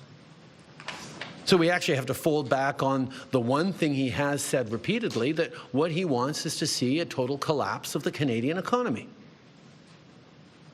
because that'll make it easier to annex us. Well, the Prime Minister with a frightening suggestion there that this trade war triggered today by President Trump is economic warfare to try and bring Canada to its knees and force us to join the United States. Let's bring in Goldie Hyder. He's the President and CEO of the Business Council of Canada. Goldie, thanks for taking the time for CTV News today. Thank you for having me, Todd. Can I get your thoughts on what Justin Trudeau said just there? Well, he certainly didn't mince his words, and I think it reflects the seriousness of this moment, in part because I think everybody's just utterly shocked as to what has taken place. The fact that these tariffs have come at the magnitude that they have, and then the threats that there will be reciprocal tariffs on top of that. I mean, it's getting to the place where inflation doesn't even begin to describe what could happen if we actually get to that place. So I think he captured the seriousness of the moment, but it's also an opportunity for us, Todd, and I hope that Canadians don't panic, we stay calm, and we control the things that we can control and use this moment wisely. But let's also be honest, Todd, we're not going to have an environment in which we can't do business with America. We need to trade with America. We just have to figure out how to get to a place where whatever it is that we agree to them, they honor it. Because clearly today is a violation of the USMCA. Yeah, and we want to be clear to people at home that Canada is not sitting by. We are reacting. We're hitting the United States back with 25% tariffs on $155 billion worth of goods, and there'll be more tariffs to come. You talked about the North American Free Trade Agreement, or the successor to NAFTA in any event, the USMCA or CUSMA, whatever you want to call it. These tariffs, do they not violate that? I mean, we're already hearing from the Prime Minister, Goldie, that they're going to challenge this legally. Yeah, in effect, it undermines the entire purpose of having a free trade agreement, which is to have policies towards not having tariffs.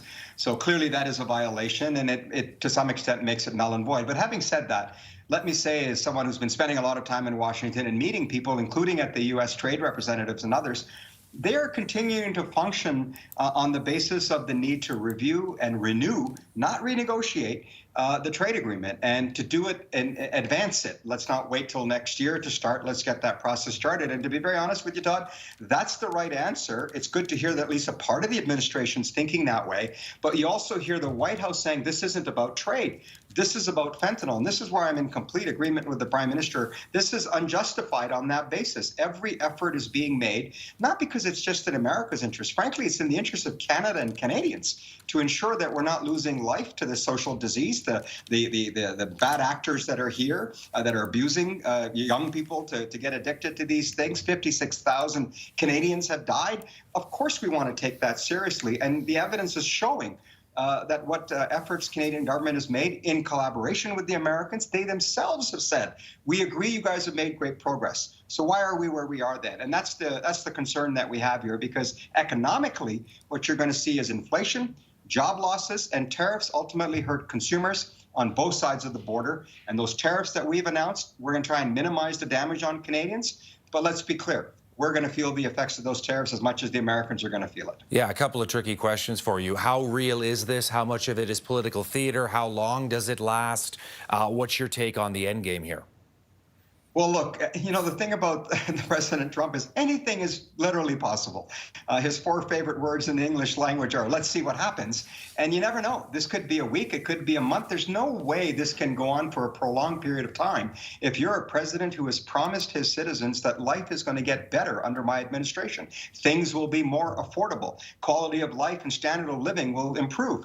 This is not the way to go about it. Economic coercion is not the way to go about it. And taking an approach to attack your closest allies on each side of you, your top 2 the trading partners amongst the top 3 that are there, China being the other one who's also been a target.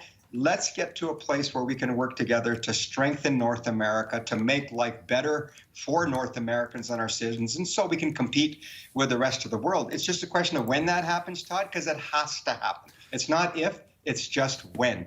All right, so do you think the phone is ringing off the hook, so to speak, right now at the White House with all these industry leaders who are saying, what the heck are you doing? Or not, Goldie? Because, you know, the president has a lot of leeway. You know, the Republicans control both houses of Congress. There's a lot of deference to Donald Trump right now. A lot of people don't want to be in his crosshairs. I mean, do you think that the American business community is speaking up here behind the scenes and saying, look, this is completely unsustainable. We cannot have a North American trade war? I think those messages may well be being relayed. I don't think they'll be publicly challenged for the reason you cited. He's extremely popular. His numbers have gone up. He's riding the honeymoon. He's not even at the near the 100-day mark yet. Americans have, of course, not felt the effects of this, and we need real people on the ground, particularly in rural America. The heartland of America that the president really has as his constituency and his base for his MAGA movement are people who are going to feel the effects of tariffs.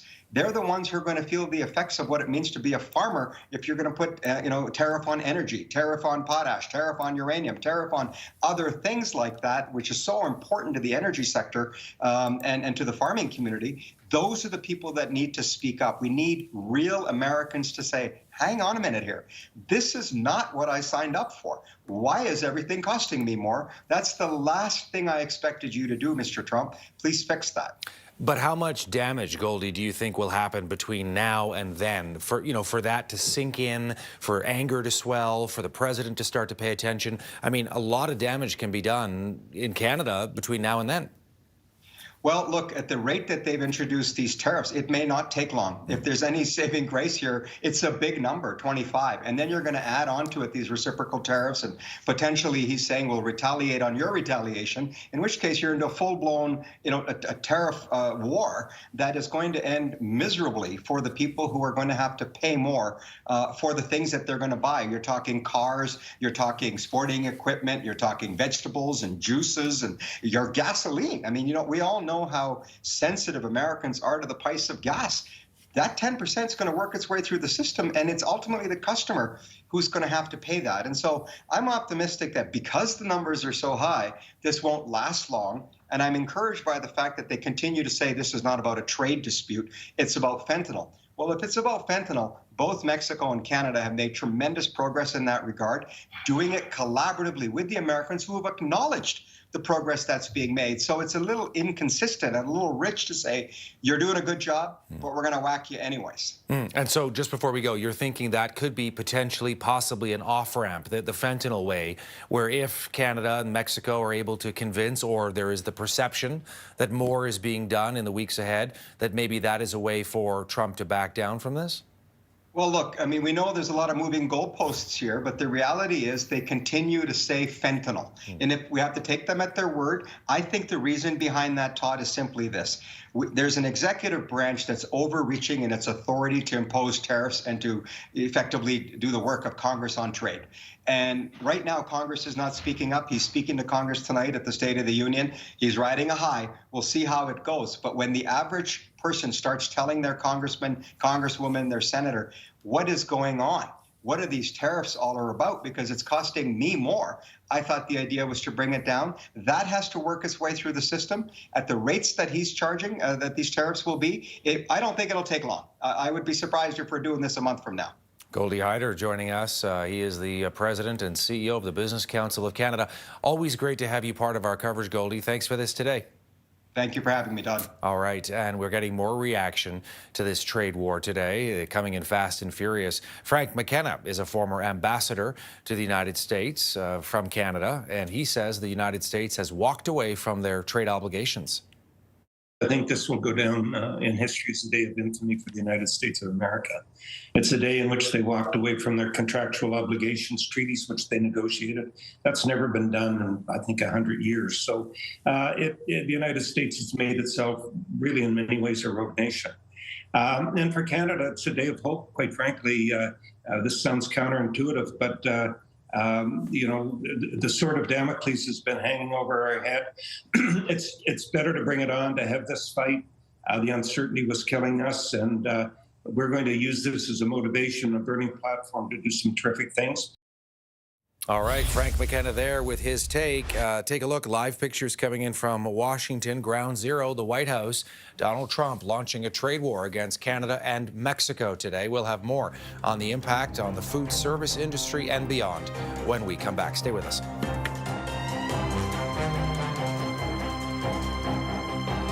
If it happens here or around the world, trust CTV News Channel to deliver live. Breaking 24 hours a day. Download the CTV News app or stream anytime at ctvnews.ca. Vengeance has no timeline with the mafia.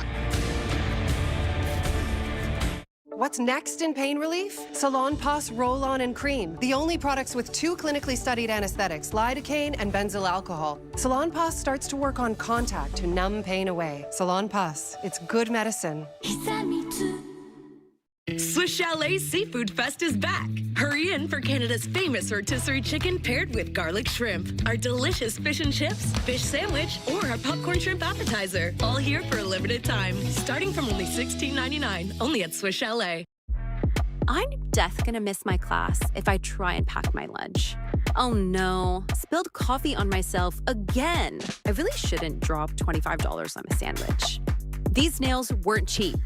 More coffee, stat. If you know, you know. Slate that exam, treat yourself, right? I could cook, but no. We're here for you 24/7. So if you didn't know, now you know. Being a dad and granddad means ensuring I've got all the tools to make the right choice. And now I'm in my 50s. That's more important than ever. That's why I'm choosing to look after my family, just in case.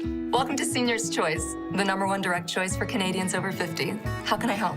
Hi, I'd like a quick quote for Canadian seniors life insurance, please. If you're a Canadian resident age 50 to 80, you can choose the right amount of coverage for you and your family up to $250,000. That kind of money would help a lot.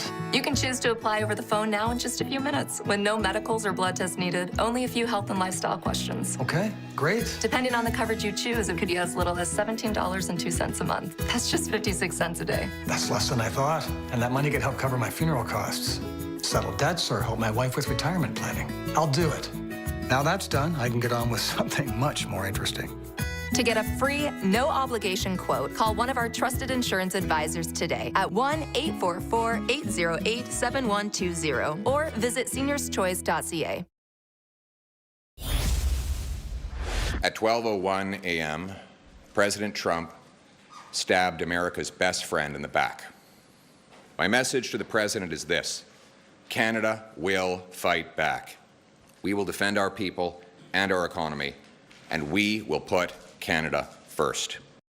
What does that mean for a person? When they lose their job, when you're living paycheck to paycheck, that means you could lose your home, not be able to put food on the table for your family, not be able to make your rent, not make your other bills. This is serious.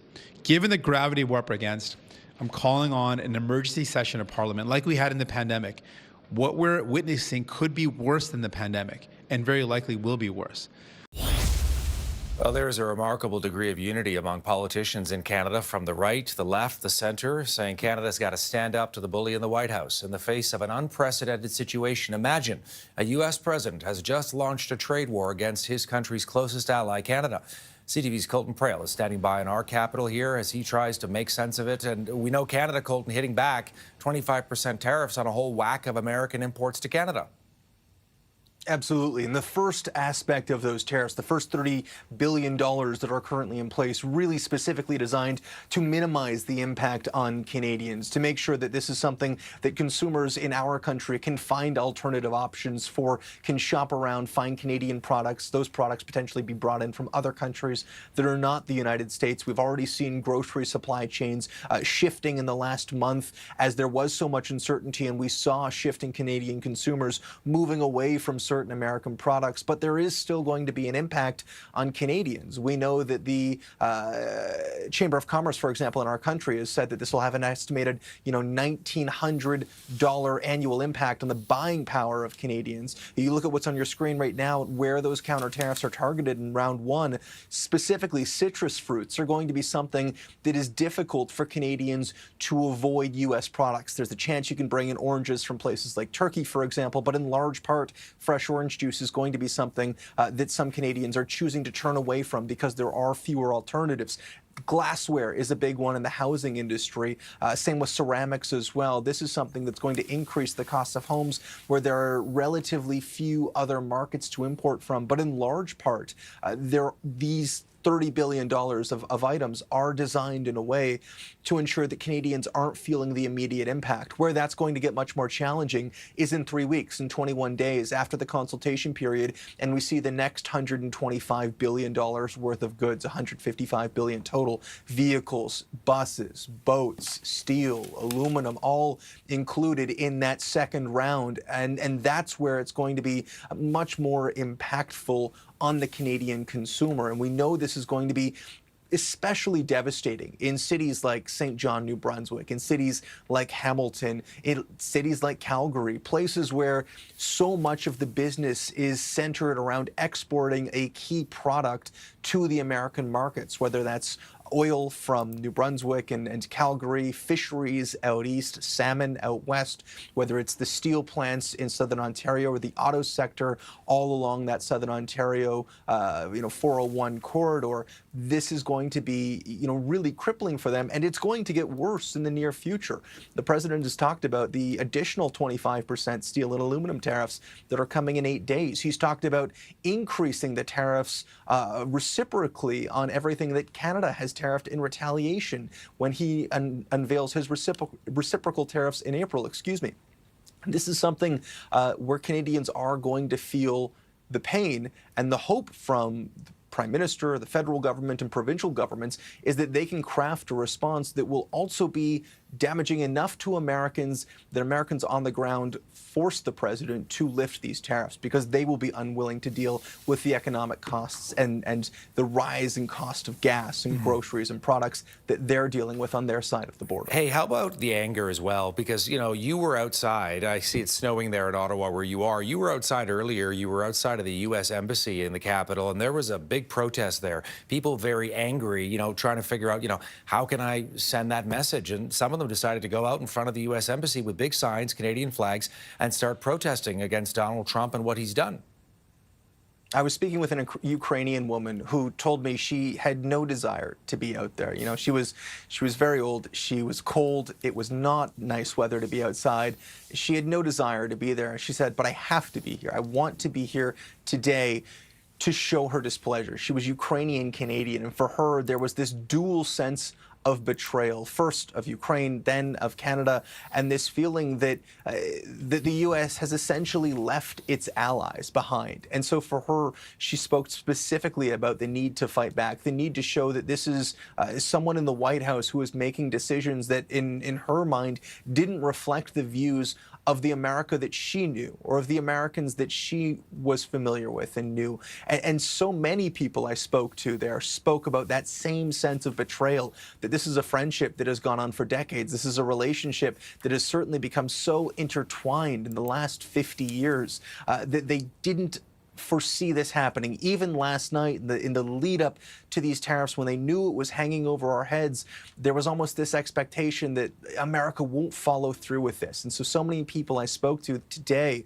were angry, they felt betrayed, they felt incredibly frustrated and helpless, and they were willing to suffer through any short-term economic pain if it meant retaliating against that government, if it meant standing up for Canada in response to these tariffs. Yeah, absolutely. We heard that from the Premier of Ontario, Doug Ford, Colton, who was saying, look, you have underestimated Canada and you shouldn't mess with us. Thanks so much for this. We'll talk again. Anytime. The governor of Kentucky said, don't touch our bourbon. And I said, Governor, that's the first thing we're going after. We're going after their bourbon. I can tell you the people in Kentucky, they're great people. Do anything, but don't touch the bourbon. Well, we're the largest purchaser of bourbon in the world for Kentucky bourbon manufacturers. They're done, they're gone. Yeah, Ontario Premier Doug Ford detailing some of his response to the American trade war that Donald Trump launched against Canada today. That includes pulling more than 3,600 American-made products from liquor store shelves in the province. It also means bars and restaurants in Ontario will not be able to restock. Ontario buys about $1 billion of American booze every year. As of today, that is going to stop. Doug Ford saying that President Trump has made a massive mistake. Now, the food service industry is going to be hard hit by this American trade war. Restaurants Canada condemning Donald Trump's tariffs, and Canada and provincial federal support. Of course, they have said it's good to defend Canadian interests as much as possible, but a trade war will hurt businesses on both sides of the border. Richard Alexander is standing by. Richard is the Executive Vice President of Government Relations and Public Affairs with Restaurants Canada. Richard, thanks for your time on this Tuesday. Give me your reaction to what we're seeing here as we play this out in real time, day one of a trade war. Yeah, I've been down in Washington. I'm in Washington, D.C. right now, and I can tell you that my phone has been blowing up. The industry is very, very concerned. This is going to cost jobs, cost businesses, and we're very concerned. And hopefully we can get through this difficult time as quickly as possible. Tell me how this trade war, let's say in the next couple of weeks, if it continues, the #1 impact it would have on restaurants in Canada, on the food service industry. Yeah, so we're the fourth largest private sector employer in Canada, approximately 1.2 million employees. We're concerned about the slowdown, obviously increasing costs. That's going to result in loss of jobs. We're often the sector that is first impacted by any economic slowdown. And we're worried about our employees. These are people that rely on the restaurant industry to be able to pay their bills, put food on the table, and do things for their children. So it's very, very concerning. It's going to have a big impact on our industry for sure. Right, sort of a cascade effect. On the one hand, these restaurants and in the food service industry will have to perhaps pay more for American products, but also if the Canadian economy contracts into a recession, people have less discretionary spending. They don't go to restaurants as much. Yeah, that's exactly it. And we've been talking to the federal government about what they could do to support those jobs. One of the things that we've been pushing is the recent GST HST holiday. That holiday created 34,000 extra jobs in our industry. And now that we're facing tariffs, we think it's not the best policy for governments to be taxing food no matter where it comes. And if they put that back in place, it would provide relief for Canadians during this time, and it would help keep people employed, particularly in our industry. So that's what we're pushing for primarily. What are you able to do while you're in Washington? Who are you able to talk to? Are the Americans listening, Richard? I went to a congressional reception last night organized by our partner association, the National Restaurants Association in the States. Tariffs, I would say, were in the top 4 issues that, elected officials that I spoke with, they were concerned about it, but it almost wasn't real. But I can tell you today, it is very real, and it has jumped to the top of the list of issues that they're concerned about. And the trade negotiators that our organization works with, they tell us that the way to get this over fast is to force inflation in the States to go as high as possible and as quickly as possible, and that will get elected representatives in the States hearing from the constituents and bringing this ridiculous trade war to an end. Richard Alexander is the Executive Vice President of Public Affairs at Restaurants Canada. He's joining us today from Washington, D.C. Richard, thank you for taking the time for CTV News today. Much appreciated. My pleasure.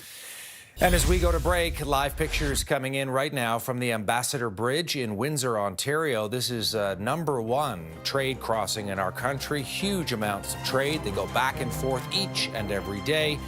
We're bringing you ongoing coverage on day one of a trade war launched against Canada and Mexico by President Trump. We'll be right back here on CTV News Channel.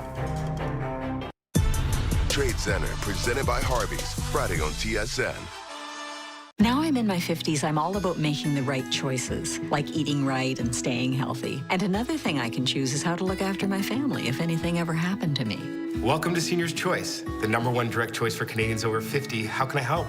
Hi, I'd like a quick quote for Canadian seniors life insurance, please. If you're a Canadian resident, age 50 to 80, you can choose the right amount of coverage for you and your family up to $250,000. That kind of money would help a lot. You can choose to apply over the phone now in just minutes with no medicals or blood tests. Just a few health and lifestyle questions. Wow, that easy. Depending on the coverage you choose, it could be as little as $14.88 a month.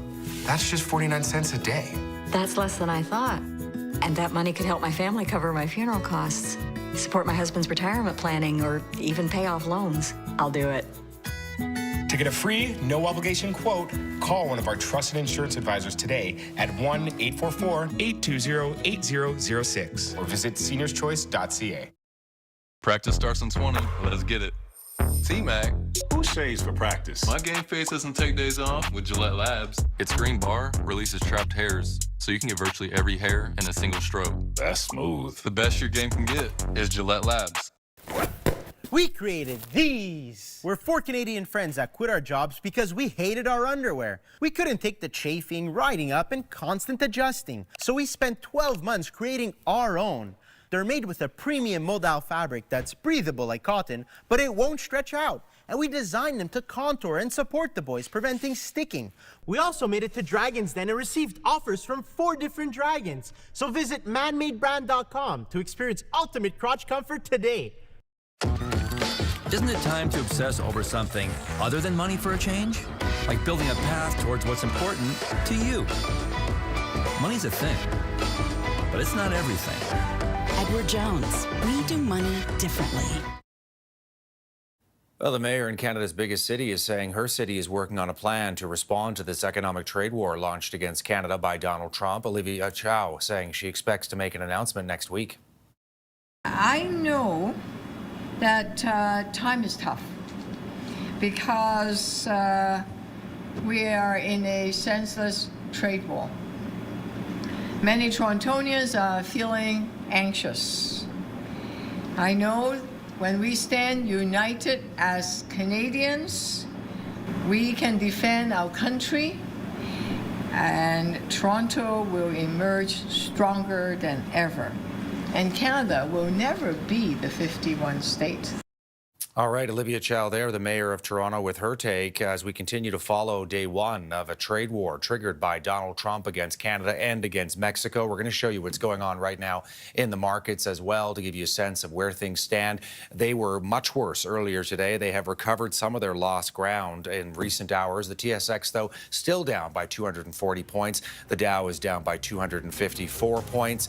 Some of the economists we've been speaking to are saying that investors didn't realize Donald Trump was serious about launching a trade war. He did that today. We're going to bring you ongoing coverage, the ramifications, the impact right here on News Channel when we come back.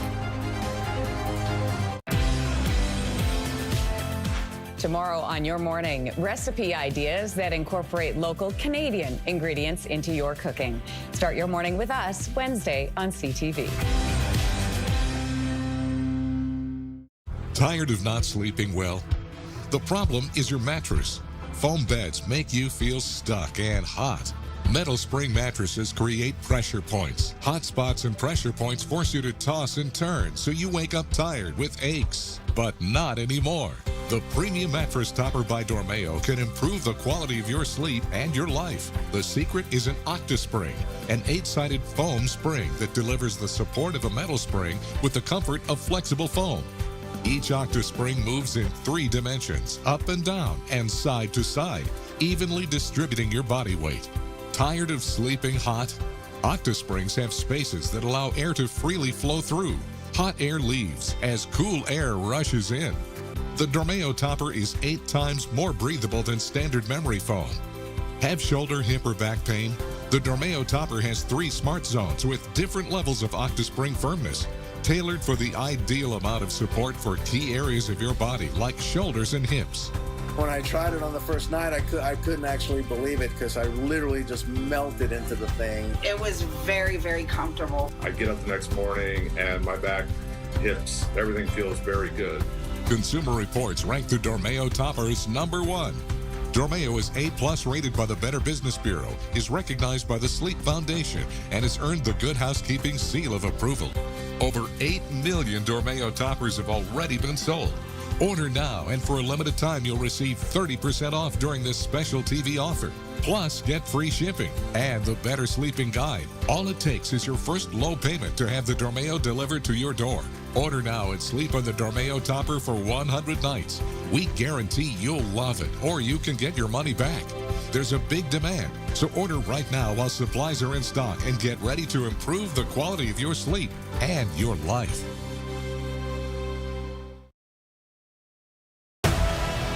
There's no halfway with this. We finish what we started.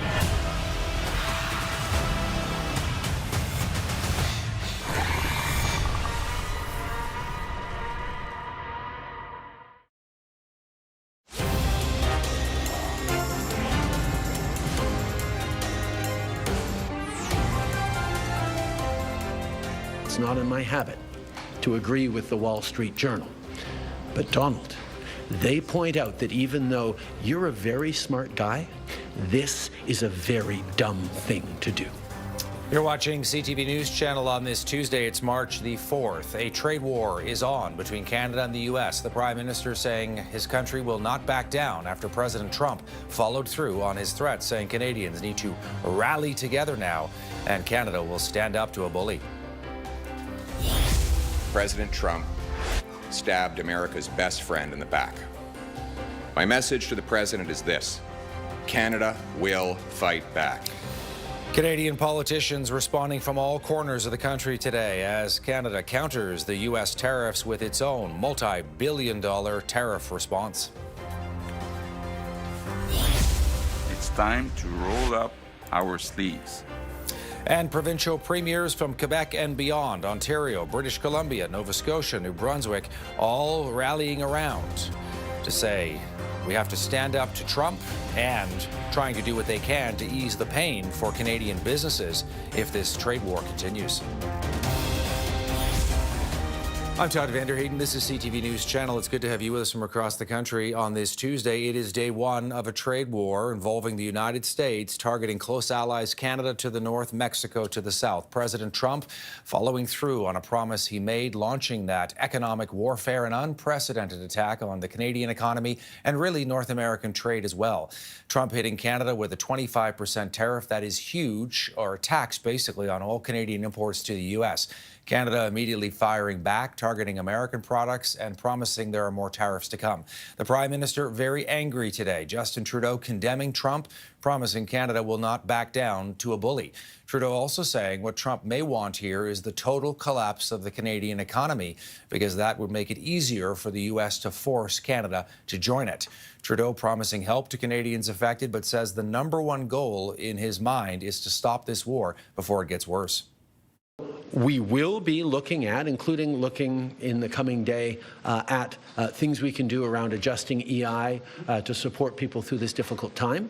But our priority has to be not on figuring out how to manage through these tariffs over the coming days and weeks and months, but on doing everything we can to get them lifted and put an end to this unjustified trade war that hurts American families and Canadian families.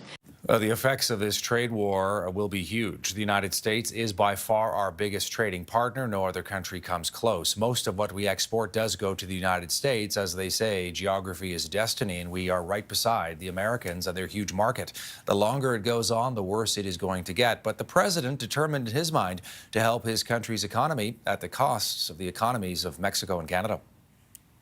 No room left for Mexico or for Canada. No, the tariffs, they're all set. The tariffs are all set. The question is, how long will they last? The president saying that Canada's efforts to stop the smuggling of the illegal and deadly drug fentanyl across the border have so far fallen short.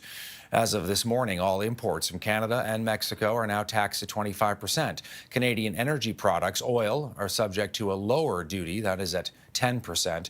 We're getting immediate response from all of our country's top politicians. You heard from the Prime Minister a moment ago, but the Premier of Ontario, Doug Ford, very much on the attack as well, targeting the president, saying Trump has made a massive mistake and is underestimating Canadians and our resolve. Ford saying he has directed the Liquor Control Board of Ontario to stop selling American alcohol. Ontario buys about $1 billion in American booze each and every year. That is going to stop as of now. Ford also saying he is ready to cut off electricity to the U.S., but says it's important to remember this is about Trump and not all Americans. I talk to endless Americans. I talk to endless elected officials. It is not them. Don't blame the American people.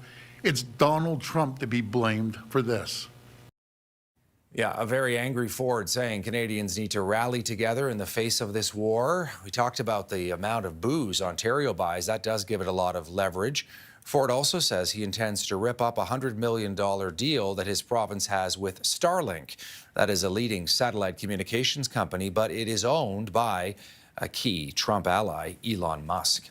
Well, oil is Canada's top export to the United States. Take a look. Oil and petroleum products accounting for more than $108 billion worth of trade, followed by cars and trucks, auto parts, aluminum, metal products, natural gas, and down the line it goes. But $108 billion worth of imports from Canada to the United States in oil alone. A 10% tariff on those 4 million barrels of oil every day sent to the U.S. could stall what was expected to be an industry rebound, and of course it would particularly hit Alberta hard. That is where our country's energy sector is primarily located. There's also a lot of worry right now in Canada's auto sector, where workers there say these tariffs will be devastating. Over $42 billion in cars and trucks were imported, along with $14 billion in auto parts. Analysts say that if these tariffs continue in the days ahead, it'll bring the North American auto industry, that includes in the United States, to a halt within a few weeks' time.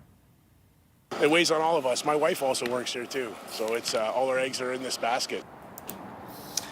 Take a look at Windsor, Ontario, right near the Ambassador Bridge, where the trade goes back and forth. Auto parts cross the Canada-U.S. border from Windsor to Detroit multiple times during the making of one car.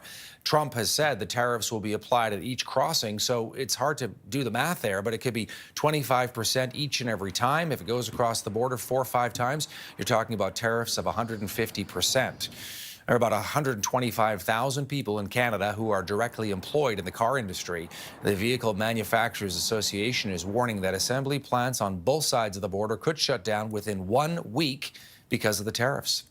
Let's talk about North American markets as well, because they have been pummeled today, although we're seeing some recovery. CTV's Scott Hurst is standing by in our national newsroom with more on what we've seen. Scott, reaction, of course, to this trade war. Todd, everything we heard from the Premier so far and the Prime Minister didn't mince words, saying this will hurt the Canadian economy, this will hurt Canadian businesses, and we're already seeing that when it comes to the North American markets. The Toronto Stock Exchange and the TSX both losing significant ground over yesterday and today. However, as you mentioned, regaining a little bit of ground, but still both in the negative territory.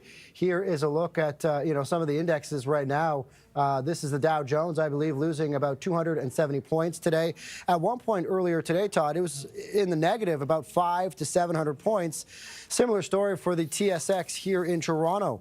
It is down about 200 some odd points as well, 260 points, I believe, about right now. And it was losing ground somewhere in between the 300 to 600 point total today.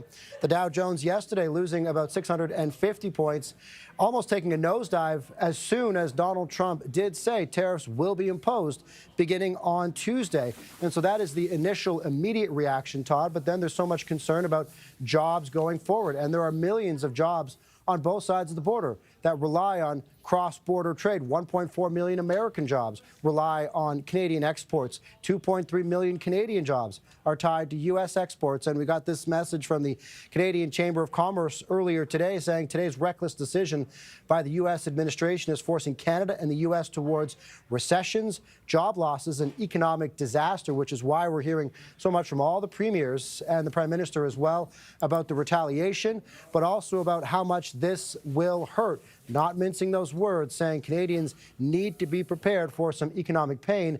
And that is why, according to the Prime Minister, priority number one is to get these crippling tariffs lifted from the Trump administration, Todd. Scott Hurst with the very latest. Thanks for this, Scott. Thanks, Todd. One of Canada's former ambassadors to the United States, Frank McKenna, is saying the U.S. has now walked away from their trade obligations. Here's more from McKenna. I think this will go down in history as a day of infamy for the United States of America. It's a day in which they walked away from their contractual obligations, treaties which they negotiated. That's never been done in, I think, 100 years. So the United States has made itself really in many ways a rogue nation. And for Canada, it's a day of hope, quite frankly. This sounds counterintuitive, but you know, the sword of Damocles has been hanging over our head. It's better to bring it on, to have this fight. The uncertainty was killing us, and we're going to use this as a motivation, a burning platform to do some terrific things. We are really into an unprecedented situation here. You heard Frank McKenna there saying the U.S. has basically made itself a rogue nation due to President Trump's policies. So what does an isolationist trade policy mean for the future of trade agreements? How is Canada supposed to deal with an unreliable partner and our closest ally, one that we are, of course, tied to, whether we like it or not, by geography? Stuart True is my guest. He's an international trade policy researcher with the Canadian Centre for Policy Alternatives. Stuart, thanks for your time today. Hi. So is the U.S. a rogue nation now when it comes to trade? What do you think? Yeah, absolutely. With respect to trade, with respect to foreign policy, I mean, the actions we've seen in Ukraine, for example, this week, I think rogue nation captures it pretty well. But as you said just then, we unfortunately are attached to this rogue nation, right? And we have quite a few economic dealings with them, trade dealings. So we have to very carefully think this situation through. I'm curious as well, the Prime Minister has talked, Stuart, about filing claims with the World Trade Organization and also the legal mechanisms within the North American Free Trade Agreement, now known as the CUSMA Agreement, Canada, U.S., Mexico Agreement. Your thoughts on how that might potentially play out, again, when you're dealing with an administration under President Trump? Yeah, these were, I think, bare minimum things that Canada had to do. We also saw China take the U.S. to World Trade Organization dispute settlement as well. In one sense, they're showing that they are committed to the rules-based international trading orders, such as it is. And so they're going through the appropriate channels. I think that's what's going on. Whether or not, it has any effect, I mean, these things take a long time to roll through, but it's the bare minimum. And I think also applying retaliatory tariffs to some extent in Canada has become a bit of a bare minimum as well, something that the people surely want us to do. There's a lot of anger, a lot of frustration, and I think people expect a strong fight from Canada. So that's, I think, why we're going to, partly what's informing the government's response today. Stuart, people at home might be asking themselves, okay, how is this going to affect me? What am I going to see now in my daily life in the days and weeks ahead, assuming this trade war continues and there isn't some kind of off-ramp that can be found? What's the number one thing you think people will see?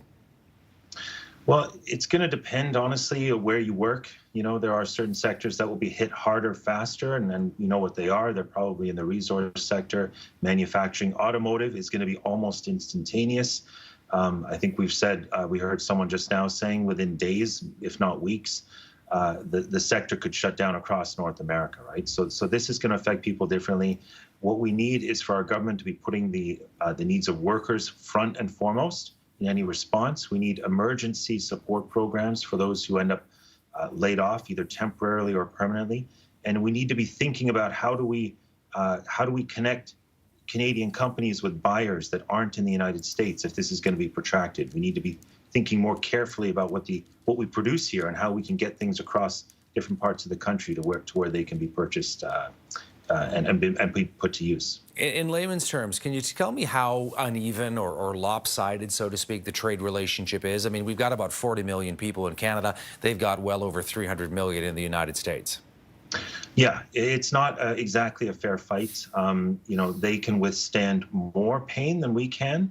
They are relatively less trade dependent than we are. I think 80%, about many years of our trade goes to the United States. We're highly dependent on that market, whereas they get their products from a number of different places and in fact produce a lot themselves. So it's not a fair fight. It's not a fight that we're totally unequipped to win though, right? I mean, we have our strengths as well. They do depend on us for things like uranium, for things like potash, for things like aluminum, and we could make their life quite difficult if we start restricting those to the United States. So we do have some tools for withstanding this. Your thoughts on the response we've seen so far, whether you think it's enough? You said it's sort of the bare minimum that Canada has to do.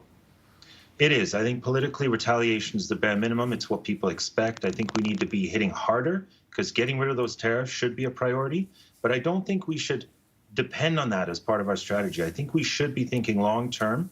How do we reduce our dependence on the United States? I think we should already be talking and making permanent changes with respect to shifting goods in a more east-west direction, finding new buyers internationally, and really making ourselves less vulnerable. We have to do that regardless of when the tariffs come down, I think. Stuart True joining us from Ottawa. He's an international trade policy analyst with the Centre for Canadian Policy Alternatives. Thanks for this, Stuart. Good to see you as always. Yes, likewise. Thank you. Well, businesses right across the country are bracing for the impact. Stuart and I were talking about it a moment ago. CTV's Sean Leathong went to a manufacturing facility just west of Toronto to get reaction from a business owner there about this trade war, and has more. And behind me is a place called Ultraform Manufacturing. They make small auto parts that can be shipped throughout Canada and the United States. Their owner and CEO tells me that the orders have been dropping for some time. Now, this is a factory that I featured in a series recently that I did on the potential impact of tariffs. What they do is many of their parts are made out of aluminum. And their owner, Casey Vasadeva, was telling me today it's so intertwined between the two countries. He says the aluminum that they use is initially mined in Quebec, and then it's sent down to the United States to be refined, and then they purchase it back here in Canada in order to make these small auto parts. From there, those auto parts can be sent to automakers in Canada and the United States. They're sent to engine makers. Many of the parts are used for engine coolants and then put into cars. Now, to give you some context of what's happening in the orders that they're seeing right now, he says he's currently in talks with an American customer of theirs where a $1 million order is on the line because Ultraform is saying that they can't possibly produce that order because it would cost them an extra $250,000 just to ship the item over to Michigan. So the owner of the customer is actually coming here today to talk. Here's a little bit more from Casey on what they're seeing in their orders. Right now, our sales are around, I will say, 700,000 a month, but it's dropping like there's no tomorrow. And I think it's going to drop to about 300,000, and then the company can't afford. We will have to lay people off, and the government will have to come with a work sharing program so that the skill we have, we don't lose the skill. Now, what Casey is preaching is a more made-in-Canada approach. He's saying that what's important for Canada is that we can't be shipping parts to the United States anymore. He says we have the skilled labor, the natural resources to make the entire product in Canada and then sell it to the world. He says it would take, within 2 years, we would actually start to see job growth in Canada, but in the near term, there will definitely be pain. All right, Sean Leathong there in West End, Toronto. So how about border communities? Obviously, there's a lot of back and forth that goes on between Canada and the U.S. in those parts of the country. There's also a lot of trade, a lot of jobs that are at stake here. For more, let's bring in the Mayor of Cornwall, Ontario, Justin Towndale. Mayor Towndale, thanks for taking the time for us today. Well, thank you for having me. Yeah, you guys are right near the United States. I'm very familiar with your community, having lived in both Toronto, Ottawa, and Montreal. Your take on what this is going to mean for Cornwall? Well, certainly we're concerned. We also have local manufacturing that, exports predominantly to the United States. We do have a company that specializes in automotive finishes, with their main clients being in the United States. We have food production here, 2 companies that produce a lot of product for the U.S. market. And then there's a plethora of other small, medium-sized companies that do business with the United States on the regular basis, including, some manufacturing based here, which is owned by U.S. firms. So we're certainly concerned about what the future will bring. Will they have to reduce production? Will that mean job losses? Will U.S. firms just simply relocate their manufacturing out of our community altogether? You know, we're talking about millions of dollars and hundreds of jobs in my community. Yeah, how do you think it'll affect the trade relationship, bigger picture, let's say between Cornwall and, you know, New York State, right across the border? Well, it's immediately damaging. You know, the added 25% tariff on goods leaving Cornwall, crossing the border into New York, it just really can make some of those products non-competitive, and that's where the concern lies. You know, we've heard from business owners. I recently met with the Chamber of Commerce locally, who had surveyed business owners that are affected, and hearing that, you know, if a 25% tariff is imposed on their product, it just prices them out of the market. What are you hearing from people in Cornwall as well? Because, you know, they're quite, you know, used to going back and forth. No doubt they've, you know, some of them got American friends as well. Their jobs could be tied to the U.S. economy. What are they saying to you, Mayor? Certainly hearing quite a wide array of views, and, you know, predominantly people are talking about boycotting the United States. Where we're located here, you know, we're only an hour and a half away from Lake Placid, which is a great, you know, little resort town, hosted the Winter Olympics at one point in the 80s. And certainly people are canceling their trips, their weekend trips, their getaways, their family vacations. You know, there's quite a few restaurants just across northern New York that rely heavily on Canadian tourism, Canadian dollars. And there's lots of people saying they're no longer going to frequent these establishments. So certainly there can be a very damaging outcome on the northern New York economy as a result. Justin Towndale joining us. He is the mayor of Cornwall, Ontario, right near the border with New York State. Thanks for taking the time, Mayor. Much appreciated. Thank you again.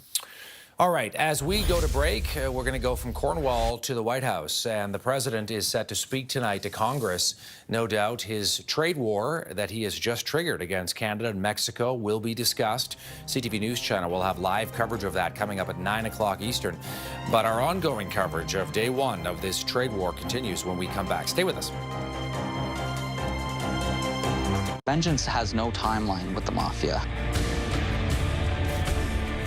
Being a dad and granddad means ensuring I've got all the tools to make the right choice. And now I'm in my 50s. That's more important than ever. That's why I'm choosing to look after my family, just in case. Welcome to Senior's Choice, the #1 direct choice for Canadians over 50. How can I help? Hi, I'd like a quick quote for Canadian seniors life insurance, please. If you're a Canadian resident age 50 to 80, you can choose the right amount of coverage for you and your family up to $250,000. That kind of money would help a lot. You can choose to apply over the phone now in just a few minutes with no medicals or blood tests needed, only a few health and lifestyle questions. Okay, great. Depending on the coverage you choose, it could be as little as $17.02 a month. That's just 56 cents a day. That's less than I thought. And that money could help cover my funeral costs, settle debts, or help my wife with retirement planning. I'll do it. Now that's done, I can get on with something much more interesting. To get a free, no-obligation quote, call one of our trusted insurance advisors today at 1-844-808-7120 or visit seniorschoice.ca.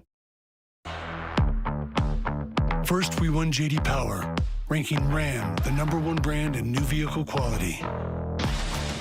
Then we won 2025 Motor Trend Truck of the Year. Now, we're throwing our weight around even more with the new Ram Heavy Duty. Well, you know what they say. You win some, you win some. And every win is inspired by the ones who drive us. Ram, built to serve. Swiss Chalet Seafood Fest is back. Hurry in for Canada's famous rotisserie chicken paired with garlic shrimp, our delicious fish and chips, fish sandwich, or our popcorn shrimp appetizer. All here for a limited time, starting from only $16.99, only at Swiss Chalet. Gold standard, gold dust, pot of gold, solid gold, golden opportunity. Is it just me, or is there some kind of clue here? I don't know. We have been bringing you immediate reaction from Canadians nationwide to this trade war triggered today by President Trump, and that includes some premiers like British Columbia's David Eby. The premier is saying even though Canada responded to the president's concerns around the border and the drug fentanyl, Eby says it's clear that Canada's actions were never going to be enough for Donald Trump. We have an extended look at some of what David Eby was saying today to this trade war. Listen to this. The news that many Canadians woke up to this morning,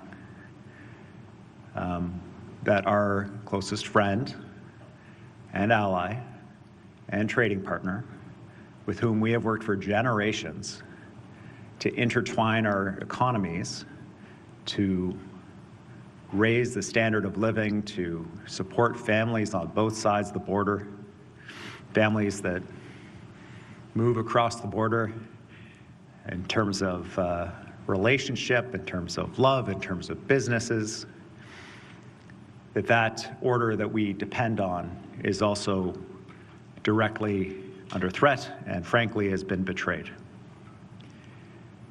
When the president raised the issue of tariffs, he said it was about fentanyl on the border, and Canada and all of the provinces worked together to respond to the president's demands in good faith, that was really what this was about. I would say that without doubt, the president's demands were met, and yet it did not matter. It didn't work. Because obviously, that's not what this is about. It's about something else. As the president has repeated many times, he wants to make Canada the 51st state, and Canada will never be the 51st state. We didn't ask for this fight that the president has brought to Canada and to British Columbia, but I'll tell you this, we're not going to shrink from it. The president wants to hurt Canadians. If he wants to hurt British Columbians, then we have no choice but to respond in kind to the United States. Our response is pretty straightforward. It's a message to Americans about what this is going to cost them. Everything from the cost of pasta to the cost of a home or a car or to turn on the lights or to fill up a tank of gas is going to go up in a way that is noticeable and significant for American families.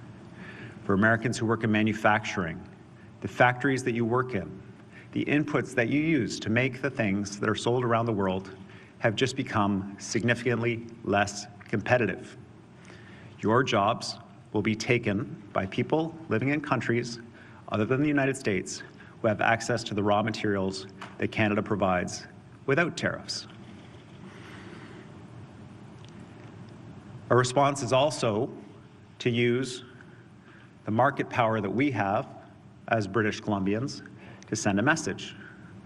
We're not as big and a powerful market as the United States, but there are many American jobs that depend on the purchases made by British Columbians and by Canadians. Effective immediately, our liquor stores will be pulling all red state liquor products off of the shelf. This is a deliberate decision to target red state liquor products. There's a bit of a message in it. We understand who's attacking us. We understand where this is coming from.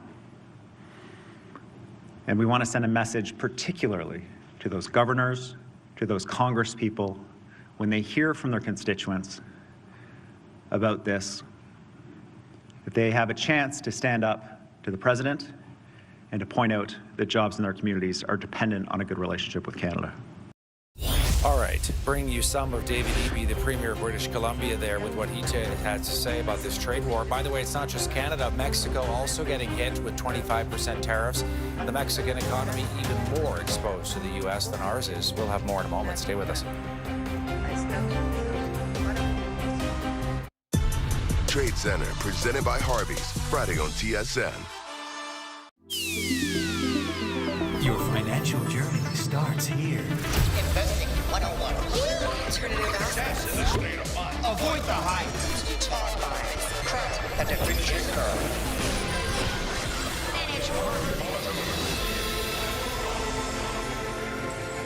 Whatever life you choose, gold is easy to invest in online. It could help you grow what you have and protect it. Gold. Choose your own path. You've got nothing to hide, have you? I chose to do what I did. I don't regret it. You really think you can take them all on and win? What'd you do? I'm a thief. You admitted to a capital crime.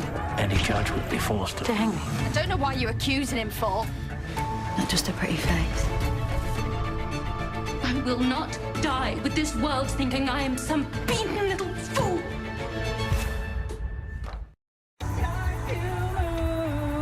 Aerospace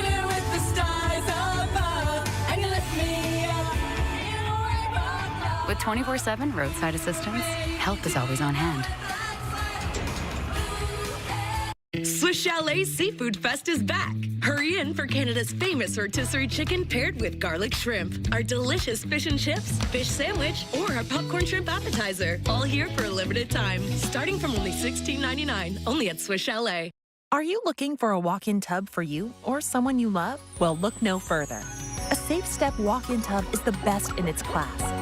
Now, for a limited time, when you purchase your brand new Safe Step walk-in tub, you'll receive a free safety package. And if you call today, you'll also receive $1,500 off your entire order. Yes, $1,500 off. Call today and receive a free safety package plus $1,500 off. And welcome back to CTV News Channel. Canada being targeted by President Trump and his trade war that he triggered today, but so is Mexico. And the Mexican economy is even more dependent on the United States than Canada's is. Mexican President Claudia Sheinbaum saying there is zero justification for the tariffs and that her government will respond. She has said that they do have a plan, a strategy to deal with American tariffs. We're still waiting to see what that might look like. Sheinbaum is saying she'll provide more details in the days ahead. And as we go to break, a live look at the White House in Washington right now. Congressional leaders will be hearing from President Trump. And we are hearing that his speech tonight at 9 o'clock Eastern, 6 Pacific, will be focusing heavily on tariffs and trying to bring jobs back to the United States. More on reaction to this trade war that Donald Trump has triggered against the U.S.'s allies, Canada and Mexico, when we come back right here on CTV News Channel. Stay with us.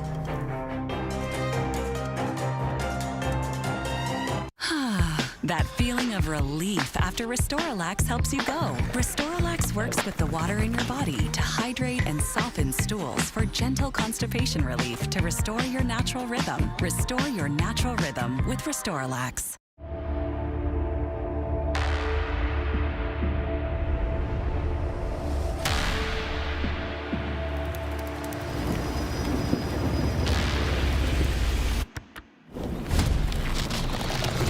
Shop and get dirty. Get dirty. Get dirty. Get dirty. Shop and get dirty. Kids, they just love to keep going. Having a blast? Go. Shining bright? Go. A snack with a good taste? Go, go. Go, go, squeeze. Snack on, play on. Now I'm in my 50s, I'm all about making the right choices, like eating right and staying healthy. And another thing I can choose is how to look after my family if anything ever happened to me. Welcome to Senior's Choice, the #1 direct choice for Canadians over 50. How can I help? Hi, I'd like a quick quote for Canadian Seniors Life Insurance, please. If you're a Canadian resident, age 50 to 80, you can choose the right amount of coverage for you and your family up to $250,000. That kind of money would help a lot. You can choose to apply over the phone now in just minutes with no medicals or blood tests. Just a few health and lifestyle questions. Wow, that easy. Depending on the coverage you choose, it could be as little as $14.88 a month. That's just 49 cents a day. That's less than I thought. And that money could help my family cover my funeral costs, support my husband's retirement planning, or even pay off loans. I'll do it. To get a free, no-obligation quote, call one of our trusted insurance advisors today at 1-844-820-8006 or visit seniorschoice.ca.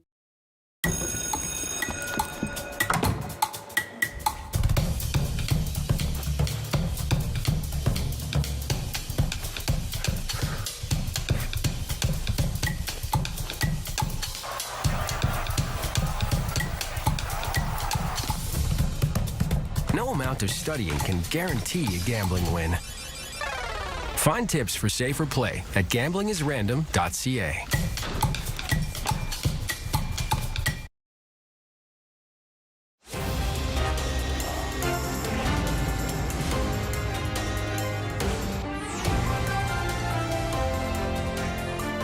We're bringing you extensive coverage on day one of a trade war triggered by President Trump against Canada and Mexico. We heard extensively from the Prime Minister today. An angry Justin Trudeau spoke directly to the American people at one point. During his remarks, Trudeau offered a reminder of who is to blame for any hardship that Americans might start to feel now as this trade war continues between the two countries.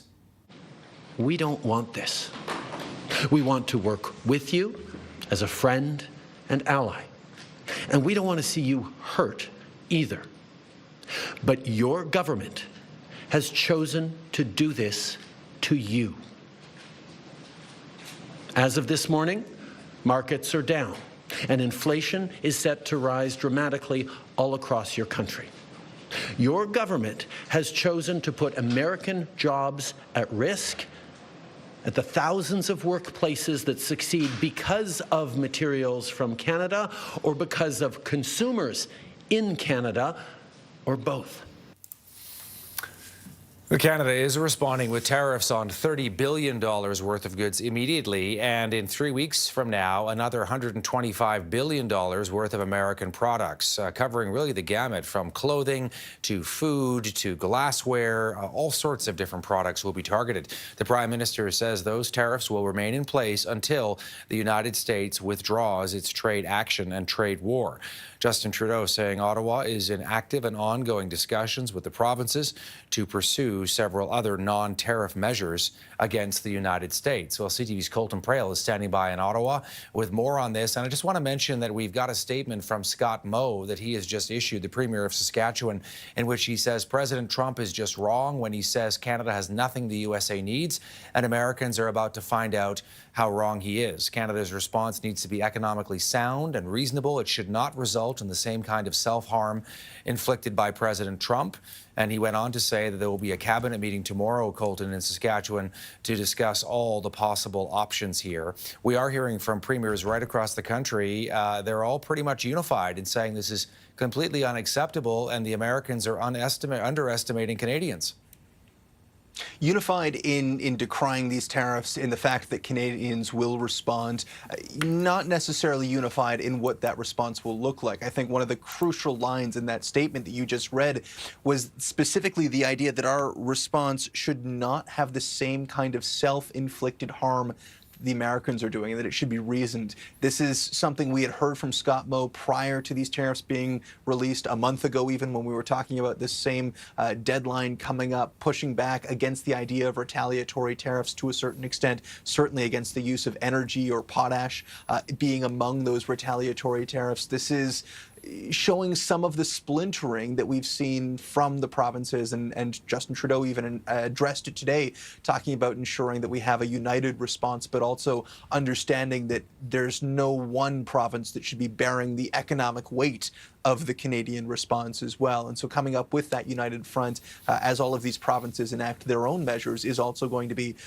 a measure of real significance. It's going to be very important for the federal government to ensure that they can coordinate that with the province. And obviously the Prime Minister meeting with the premiers virtually today to discuss those kinds of responses. When it comes to the impacts, though, I mean, we are seeing that across the country. That's something that every province is feeling, Todd. And I was reading an interesting piece from the Royal Bank of Canada this morning where they said as far as material impacts go on the general Canadian economy, it likely won't come until we see these tariffs in place for 3 to 6 months. But sector-specific impacts, that's where things get really, really concerning, especially if you're in the steel industry, if you're in the auto industry. I mean, we heard Flavio Volpe, head of the Auto Parts Manufacturers Association, saying that we could see plant closures potentially within a week or two. Doug Ford today saying we could see severe impacts in that industry in a matter of days. This is where there is real concern for Canadians.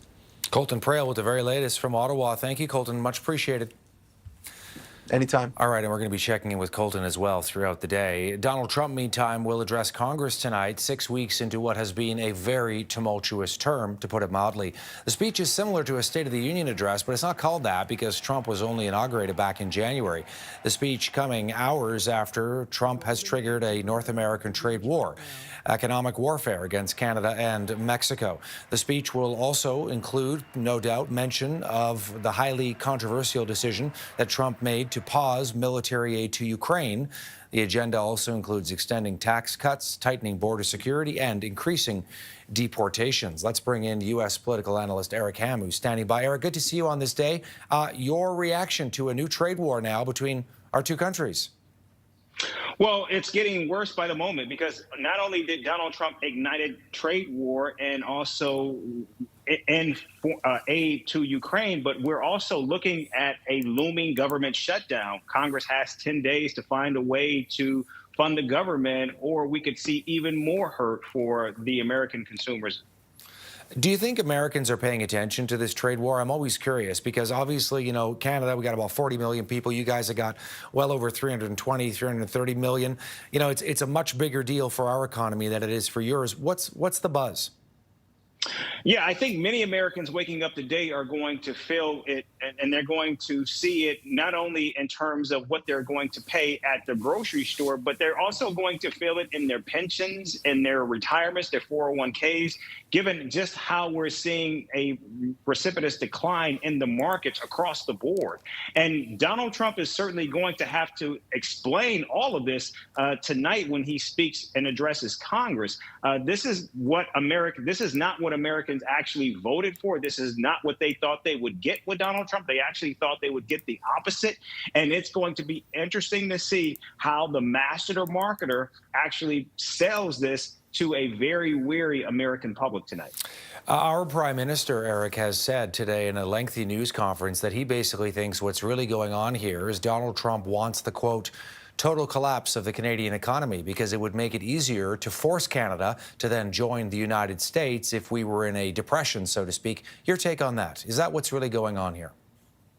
I do believe that's exactly what's happening. What we're seeing from Donald Trump is an attempt at American expansionism, and he believes that he has the economy and the economic force to be able to somehow get Canada to submit to his will. The question now becomes, who will actually blink first in this looming trade war? But again, one thing that Canada has going for it is it's not alone in what we're seeing Donald Trump's effort to engage in this trade war. You've got the United States' biggest trading partners that are now feeling the brunt and have all retaliated. And so the question becomes, will it be Canada? Will it be Mexico? Will it be China? Or will it be the United States that will actually decide that enough is enough, and it's time to step back from the brink? We've seen Donald Trump already do it once. He could very well do it again. Yeah, he's always wily and unpredictable, if nothing else. We're going to show a message that he put out on Truth Social today, up on social media, shortly after our Prime Minister, Eric,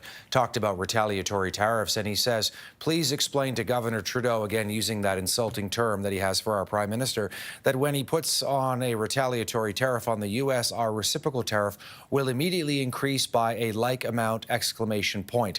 Is there a risk that this is going to backfire on the president? And I'm curious where Congress is in all of this. I mean, they're supposed to be a co-equal branch of government, but it seems they've given the playing field entirely to the president. That's absolutely right. And Congress, particularly Republicans, have basically turned everything over to Donald Trump. In fact, that's why we're seeing Congress now unable to actually strike a deal to fund the government, because what we're seeing here is many actually want those cuts by Elon Musk and Doge to actually be in the forthcoming government budget. But again, what we're seeing here is massive fights. But what Donald Trump wants and what Donald Trump is hoping for is that there will be maximum pain. But again, that pain is going to be felt by many Americans. And we're already hearing from many businesses who are exacerbated by what they're seeing play out. The question is, will they actually grow a backbone and actually push back on this administration? And does any of that kind of puncture the Trump bubble, Eric, if you know what I mean? I mean, the president's surrounded by like-minded advisors.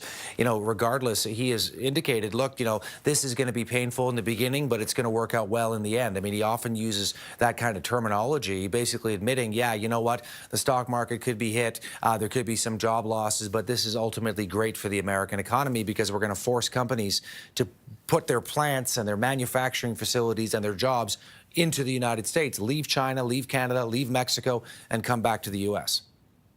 That is what Donald Trump is hoping in theory will work. However, what I have heard from a number of businesses is they are now actually looking where they can actually outsource their operations that are particularly in Mexico or other places where the tariffs are not actually having an impact. And so while Donald Trump believes that will work, it's going to be very difficult. Moreover, what we have seen not only from NAFTA and the U.S.-Mexico-Canada Free Trade Agreement is that the objective had always been to ensure that there were synergy and that there was a regional economy between the three countries, Canada, Mexico, and the United States.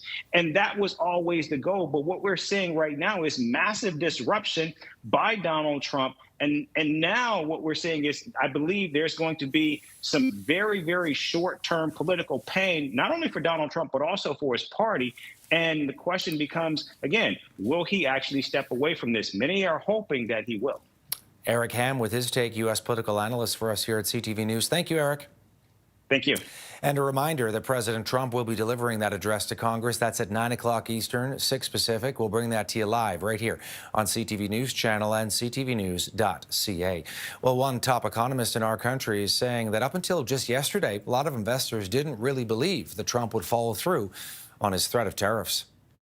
We didn't actually believe that it would come to fruition because they just make no sense at all. And obviously the economic impacts that we're going to see are going to be just as big in the U.S. as they are in Canada. And the reason I say that is because the U.S. is imposing these tariffs not just on Canada, but on China and on Mexico at the same time. We're getting retaliation from all three countries at the same time. This is just going to be devastating for the U.S. economy. The Premier of Ontario, Doug Ford, outlining some of his response to this trade war. He's got a lot of strategies. One of them, he says, he's ready potentially to cut off electricity to the U.S. Another measure is pulling more than 3,600 American-made products from the store shelves at Ontario liquor stores. Ontario buys about $1 billion in American booze every year. And Doug Ford is saying that is going to stop effective immediately. It means bars and restaurants in the province as well will not be able to restock that American booze. The governor of Kentucky said, don't touch our bourbon. And I said, Governor, that's the first thing we're going after. We're going after their bourbon. I can tell you the people in Kentucky, they're great people. Do anything, but don't touch the bourbon. Well, we're the largest purchaser of bourbon in the world for Kentucky bourbon manufacturers. They're done. They're gone. Meantime, the Premier of Quebec, François Legault, saying Canadians will not be intimidated by Donald Trump. Legault saying he has asked Quebec's Treasury Board to implement measures to penalize American companies that do business in his province. He says he's also considering more drastic measures. Here's some of what he had to say from Montreal today. When I say we must not rule out anything for the future, it includes what we can do or would do with electricity. It's not something we look short term. We already announced today important counter tariffs and some important measures, but we don't have to exclude anything. And from Quebec to Alberta, the Premier there, Danielle Smith, has not yet held a press conference, but she did appear on American television this morning on the financial channel CNBC, talking about the tariffs and the impact they might have.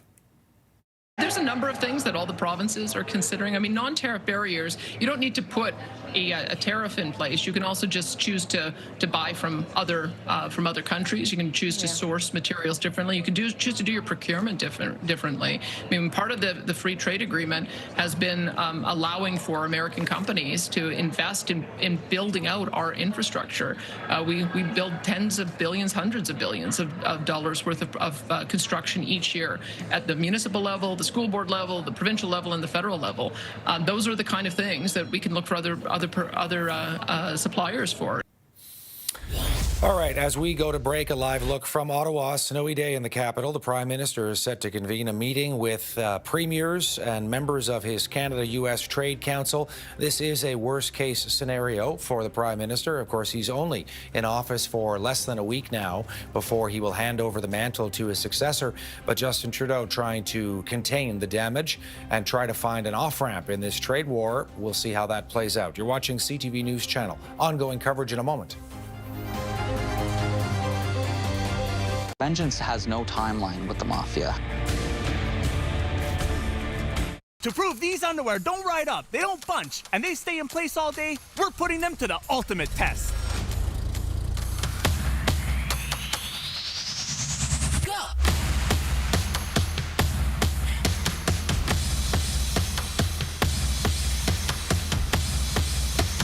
They didn't move. 200 kilometers an hour. They didn't bunch up. They didn't ride. And they stayed in place. Incredible. Thousands thousands of entrepreneurs don't have access to the support they need.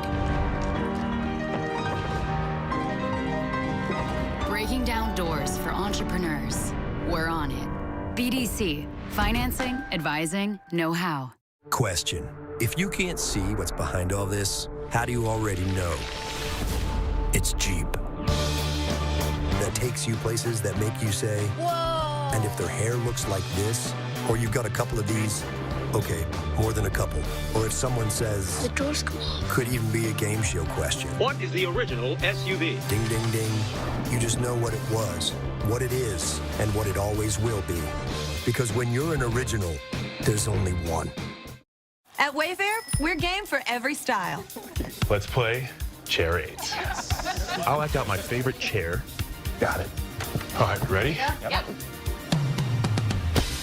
This one rocking chair. Velvet tufted chaise lounger. This is charades. Loungers are off limits. Well, there's no rule about adding it to my cart. It's a great deal. This barrel swivel chair. Yes! Boom! Wow. Not my first charades. Wayfair, every style, every home. Whether you're starting your adventure, seat buddies, or coming back from it, we know the flight isn't the whole story. It's where your story takes off. All right, welcome back. The trade war triggered by Donald Trump could have a huge impact on many sectors across the country, depending on how long it lasts, of course, and it could hit small and medium-sized businesses especially hard. Dan Kelly is the president of the Canadian Federation of Independent Business, CFIB. Dan, good to see you. I wish it was under better circumstances. Your thoughts on day one of this trade war? What do you think? Gosh, it's reminding me an awful lot of what March 2020 felt like when things were in free fall and we spoke every 5 minutes. This is really, really rough for Canadian small businesses. It isn't just large exporters that are going to be affected. About 16% of small firms export directly to the United States, but over almost half import directly from the United States, and it's Canada's tariffs that are going to take a deep toll. Yeah, I mean, the American market is so huge, it makes sense geographically. You know, who wouldn't want to tap into the American market? Who wouldn't want to sell or buy from them? I mean, you know, they've got an economy 10 times the size to a certain extent. Your take on what you're hearing from your businesses? I mean, it's not like this came out of nowhere. Trump has been threatening this for a while, but, you know, there's the threat, there's the unpredictability of the president, and then it's actually now happening. But then again, we don't know for how long it'll be in effect. We don't know for how long and whether it's going to get worse or get better in the days ahead. But this uncertainty itself is creating a massive amount of stress and tension on business owners. Over half tell us that they do not feel like they are prepared at all to deal with this. Again, a huge number say that they're going to take at least 6 months before they can pivot properly to try to address all of the outcomes, either as an exporter or importer. I just spoke to a group of car wash owners today, and one of them told me that 95% of the things he uses in his car wash come from the United States. So businesses that you would think that would be more domestically, would be under greater domestic control, in fact, still have great connections to the U.S. market one way or the other. This is going to be a profound impact, and for some, there's not a lot that they can do to adjust. Tell me about possible job losses, Dan. What are we looking at? Look, that already has started. I can't tell you how many business owners I spoke to who had already put on hold plants and expansions. I think almost 20% had said that they had already begun to trim staff in preparation for the potential for tariffs. So businesses have been in a defensive posture, which is not good for the Canadian economy. And it's only going to get worse from here if this goes on for any length of time. But I will say the resolve among Canadian small business owners to push back is pretty high. It surprised me. 3/4 of small firms said that they support retaliatory tariffs against the U.S., even though they know that they are going to be deeply, deeply harmful to themselves. Dan Kelly joining us. He is the president of the Canadian Federation of Independent Business. Good to see you, Dan. Thanks for this today. Anytime. Well, there are, of course, many Americans who completely disagree with what Donald Trump has done. That includes the head of Minnesota's Department of Agriculture, saying these tariffs are only going to hurt farmers and many other industries. Tariffs, there's no winners in, as far as I can see. I don't see how you can hurt every sector of the economy It's not just going to be the ag community. Every sector of the economy is going to be affected by this. And inflict pain on everybody for what? That's not the solution. All right, as we go to break, a live look at the White House. President Trump starting a trade war today. You're watching CTV News Channel. Ongoing coverage when we come back. Trade Center, presented by Harvey's, Friday on TSN. Ooh.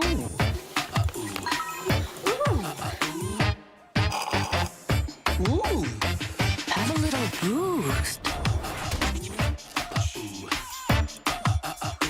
Cough and cold symptoms? Buckley's knows you'll try anything for relief. It's not that we don't believe in the near mythical powers of chicken noodle soup. We just believe in Buckley's more. Buckley's. It tastes awful and it works. Do you want to hear something nuts? Yesterday, I sprained my wrist opening a jar of pickles. Oh, come on, that's nothing. I sneezed too hard and threw my back out. I'm on so many meds. I need a pill organizer. This is a pill organizer. I've been exiled to the couch till I get a CPAP machine. I'm at the dentist so often, I have my own parking space. Well, my therapist said my dreams should be a podcast. Well, I usually have to use the washroom every 90 minutes, but now it's every 60 minutes. Excuse me. When you gotta go, Jimmy. Aging doesn't have to be rough. With Green Shield, you get health coverage and care. That means you can connect with registered health professionals or check your health coverage all in one place. Prescriptions can be delivered right to your door. And with far less paperwork, reimbursements are quick and hassle-free. So call 1-833-377-7077 or go to getgreenshield.ca for health coverage and care that puts you first. 5,000 years of Chinese music and dance in one night. See it at least once in your lifetime. Returning to 9 cities across Canada, starting March 21st. Tickets at Shenyun.com. Swiss Chalet's Seafood Fest is back. Hurry in for Canada's famous rotisserie chicken paired with garlic shrimp, our delicious fish and chips, fish sandwich, or our popcorn shrimp appetizer. All here for a limited time, starting from only $16.99, only at Swiss Chalet.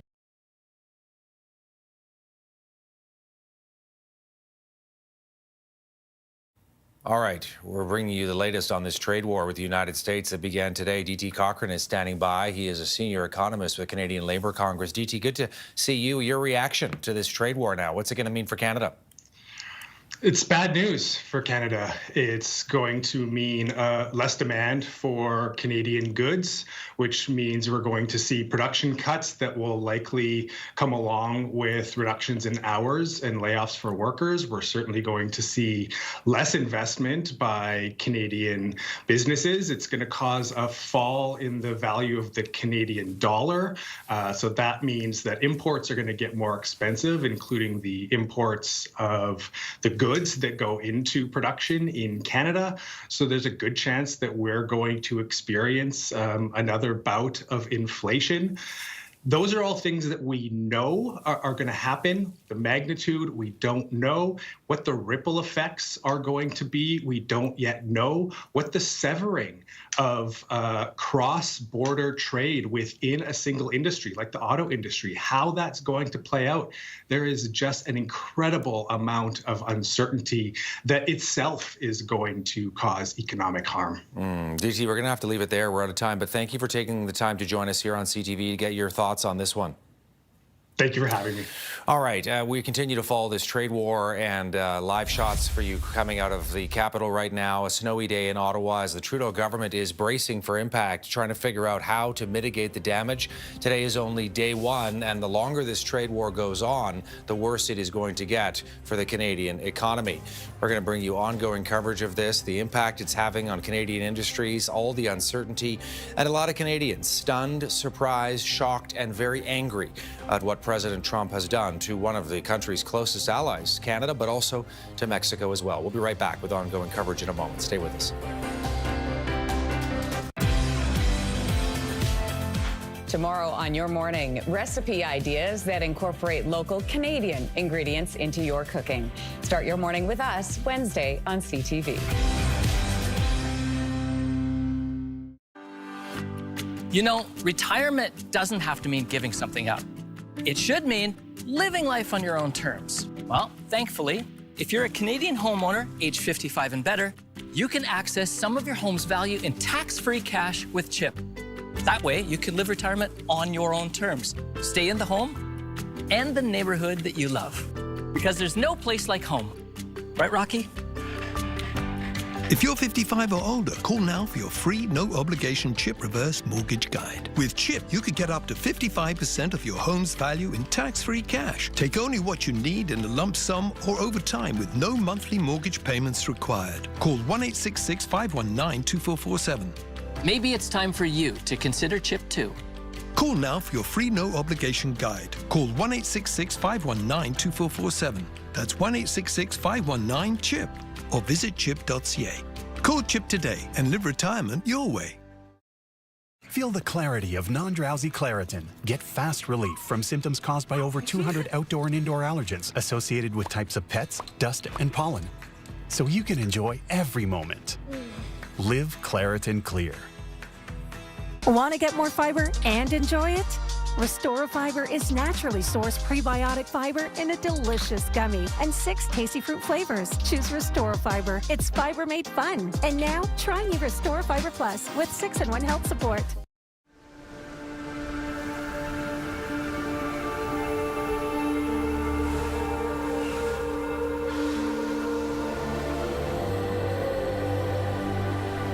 This is a place where imaginations can run wild. Maybe it's time to come set yours free.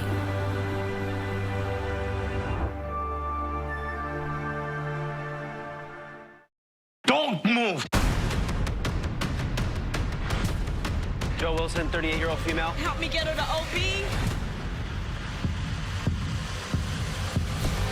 Grey's Anatomy returns Thursday, 10/8 Mountain on CTV.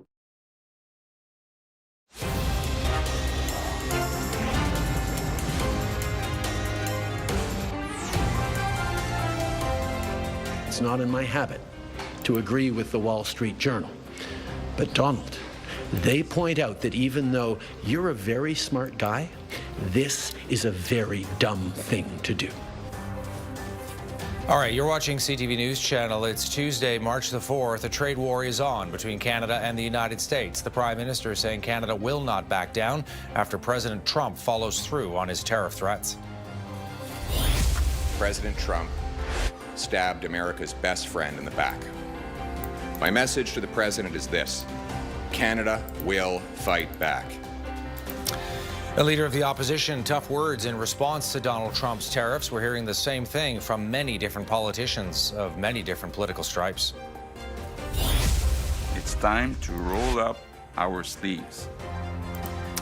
And the provincial premiers from Quebec, British Columbia, Ontario, Nova Scotia, Saskatchewan vowing to fight back and try to ease the pain for Canadian businesses.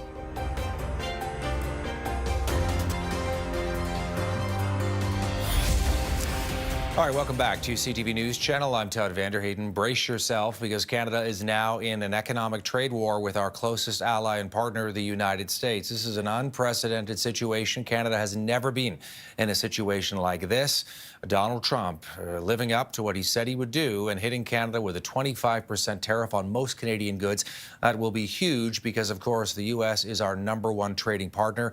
The TSX down today by about 429 points, and the Dow is down by more than 600 points as you see financial markets reacting. They've just now closed in North America. Let's bring in CTV's Scott Hurst. And we're certainly seeing the reaction. The market's not liking one bit what Trump has done, Scott. Todd, pretty much from the moment Donald Trump yesterday came out yesterday afternoon and said that the U.S. will impose these tariffs on Canada and Mexico, it has been a significant downward trend for the markets. As you mentioned, they just closed, and they are down significantly again today, losing several hundred yesterday and also several hundred again today. Here is the TSX and the Dow Jones. The Dow Jones losing 670 points today. The TSX 429, quite a significant number for both of these to lose.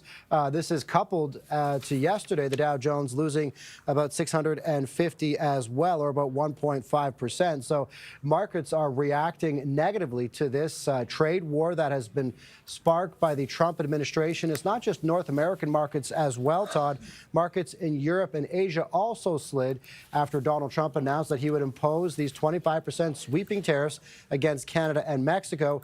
And now that they have gone into effect, these markets are continuing to react in a negative fashion. And we have been hearing from premiers, from the Prime Minister, also chambers of commerce on both sides of the border, and the Canadian Chamber of Commerce warning this will lead to recessions, job losses, and economic disaster. There are millions of jobs that rely on cross-border trade, so the markets are the immediate reaction. But when we talk about industries, that means jobs, and that means Canadians' livelihoods. 1.4 million American jobs are tied to Canadian exports. 2.3 million Canadian jobs are tied to U.S. exports. Canada is the #1 export market, Todd, for 34 states. So this will have a significant impact on both sides of the border. We're seeing this closely, and we're seeing this very specifically when it comes to the immediate reaction in terms of the markets. But there are also lots of fears that Canada could then be headed toward a recession in the months ahead if these tariffs are not lifted. And as we heard from the Prime Minister, job #1 is to get the tariffs lifted right away. Absolutely. Scott Hurst with the latest. Thanks, Scott. Thanks, Todd. Well, Canada is immediately firing back, targeting American products and promising more to come. An angry Prime Minister condemning Donald Trump, promising Canada will not back down to a bully. Trudeau saying that Donald Trump wants the total collapse of the Canadian economy because it would then make it easier to force Canada to join the United States. Listen to this. Even the excuse that he's giving for these Paris tariffs today of fentanyl is completely bogus, completely unjustified, completely false.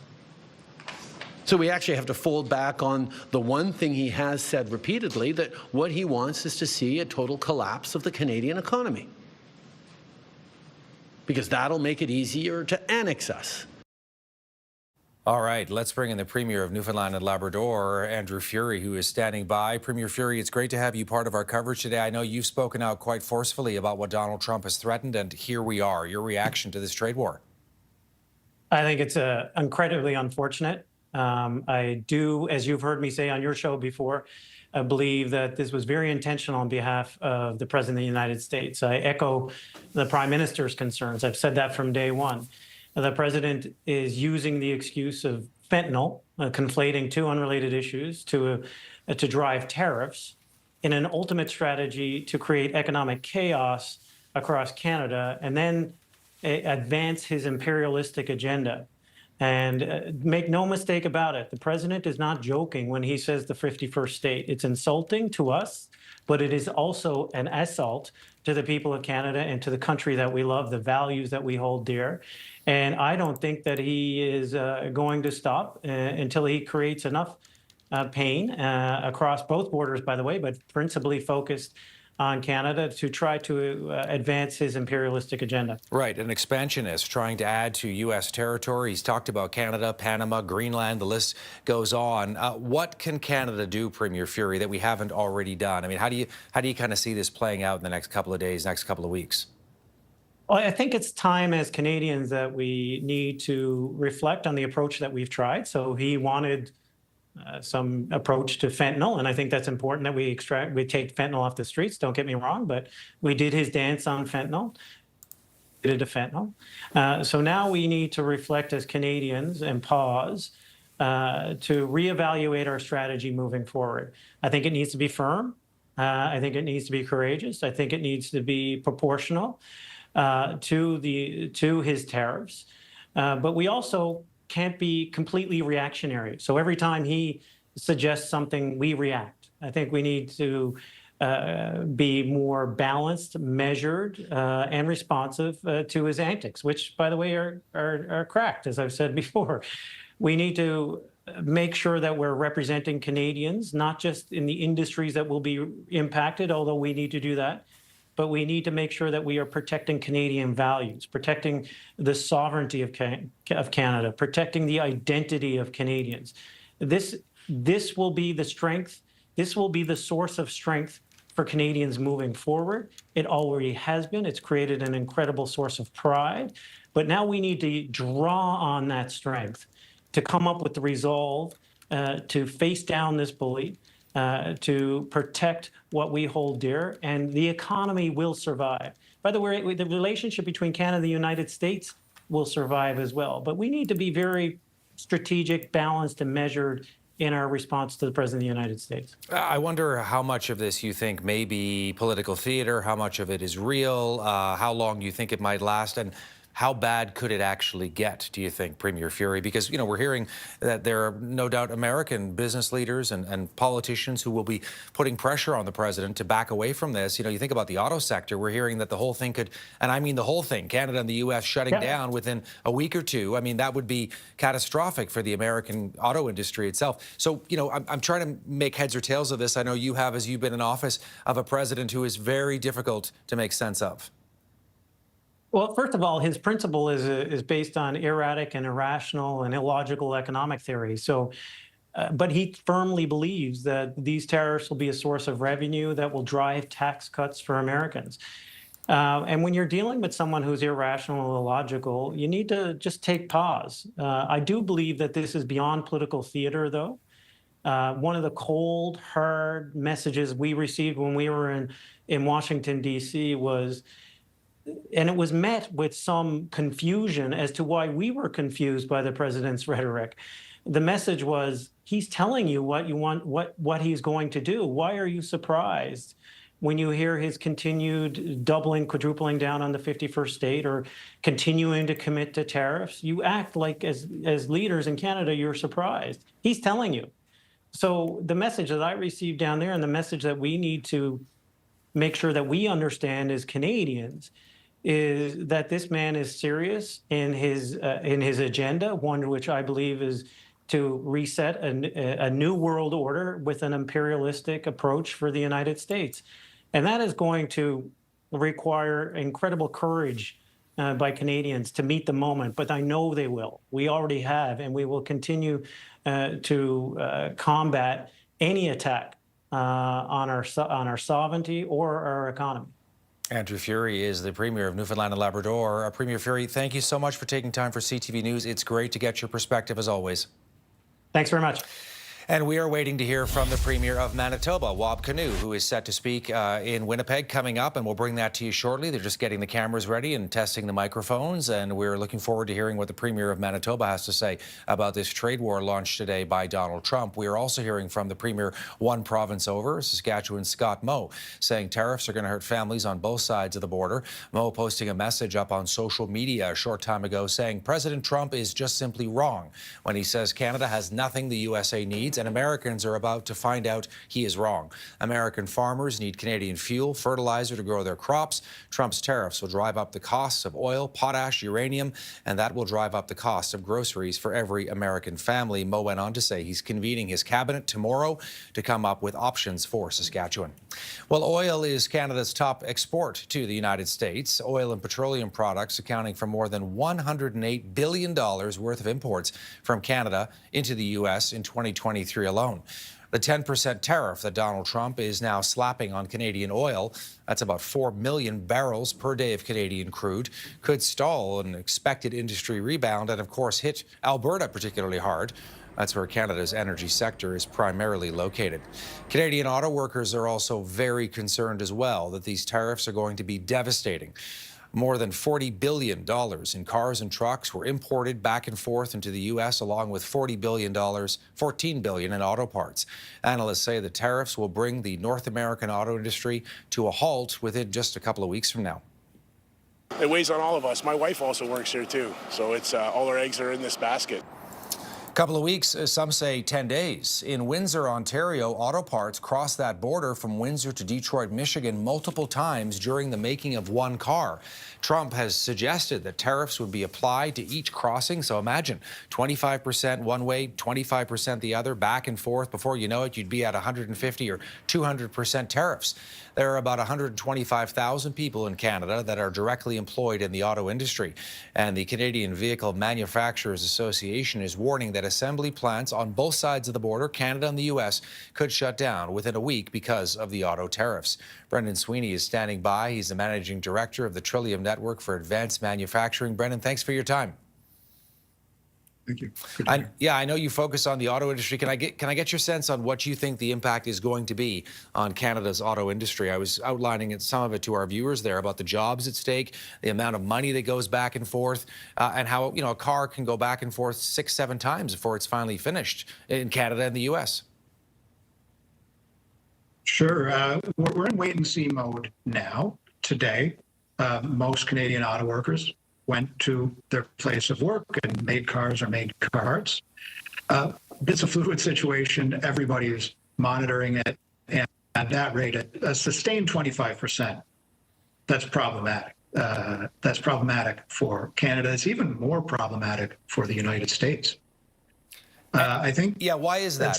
Why is it problematic for the U.S.? I mean, I've heard Ford, GM, Stellantis say, look, at 25% tariffs would wipe out our profits.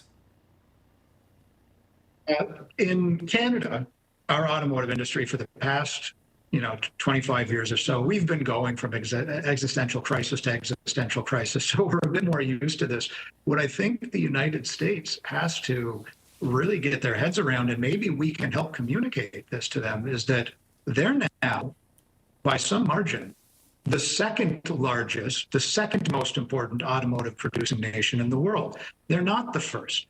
And if their strategy of alienating their two closest allies and trading partners, Canada and Mexico, as a mechanism to get back to being number one, if that's what their plan is, I don't know if that plan is going to work very well. And in some ways, it might even drive Mexico closer into the arms of the Chinese automotive industry.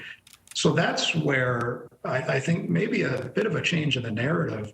Certainly this would be problematic, and that's putting it lightly, for Canada in the medium term and in the long term.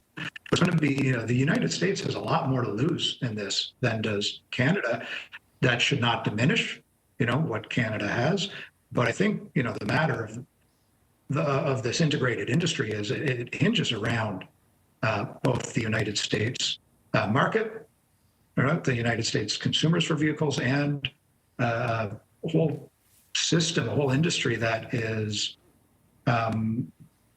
ran largely out of the United States with the support of Canada and with the support of Mexico, and increasingly with the support of Mexico, which made 4 million cars last year.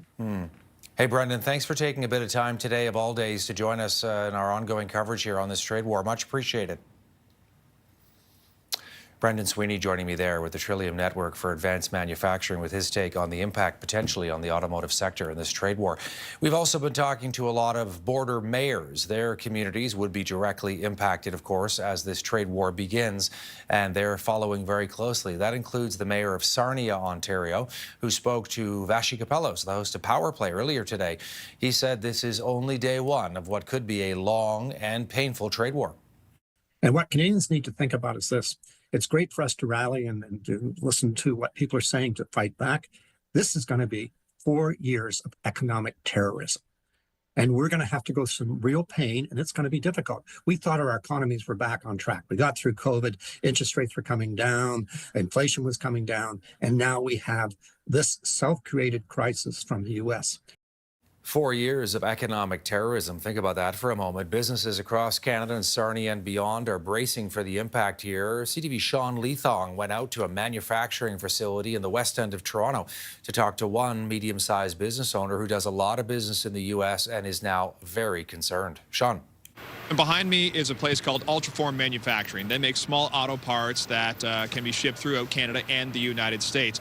Their owner and CEO tells me that the orders have been dropping for some time. Now, this is a factory that I featured in a series recently that I did on the potential impact of tariffs. What they do is many of their parts are made out of aluminum. And their owner, Casey Vasadeva, was telling me today it's so intertwined between the two countries. He says the aluminum that they use is initially mined in Quebec, and then it's sent down to the United States States to be refined, and then they purchase it back here in Canada in order to make these small auto parts. From there, those auto parts can be sent to automakers in Canada and the United States. They're sent to engine makers. Many of the parts are used for engine coolants and then put into cars. Now, to give you some context of what's happening in the orders that they're seeing right now, he says he's currently in talks with an American customer of theirs where a $1 million order is on the line because Ultraform is saying that they can't possibly produce that order because it would cost them an extra $250,000 just to ship the item over to Michigan. So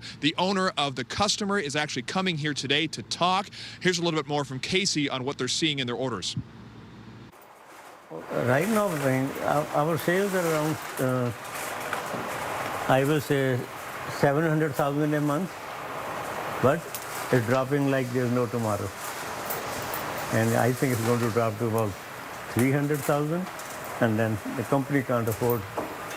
We will have to lay people off, and the government will have to come with a work sharing program so that the skill we have, we don't lose the skill. Now, what Casey is preaching is a more made-in-Canada approach. He's saying that what's important for Canada is that we can't be shipping parts to the United States anymore. He says we have the skilled labor, the natural resources to make the entire product in Canada and then sell it to the world. He says it would take, within 2 years, we would actually start to see job growth in Canada, but in the near term, there will definitely be pain. All right. That was Sean Leathong in Toronto. We're waiting for this to get underway. This is some live pictures as the cameraman is just adjusting his focus there and his white balance, perhaps, on the snow. This is in Winnipeg. We're waiting for the Premier of Manitoba, Wab Kinew, to come out with more reaction on day one of a trade war triggered by Donald Trump against Canada. We'll bring that to you as soon as it gets underway. Stay with us right here on CTV News Channel. Vengeance has no timeline with the mafia. This place is stunning, and I'm talking pain relief for the soul.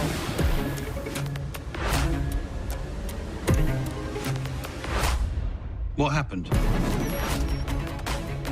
What'd you do? I'm a thief. There's been a tweet.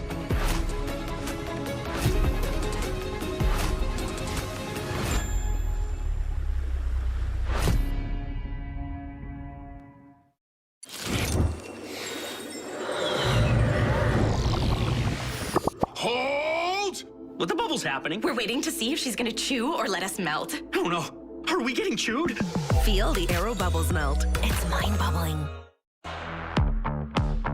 First, we won J.D. Power, ranking Ram the #1 brand in new vehicle quality. Then we won 2025 Motor Trend Truck of the Year. Now, we're throwing our weight around even more with the new Ram Heavy Duty. Well, you know what they say. You win some, you win some. And every win is inspired by the ones who drive us. Ram, built to serve. You are a traveler, and you're already dreaming of your next getaway. While your travel plans probably don't include hepatitis A or hepatitis B, you know that many common travel activities can put you at risk of acquiring these two serious liver diseases, which is why you plan on talking to your doctor about Twinrix, right? Of course, right. Because you are a traveler. Twinrix.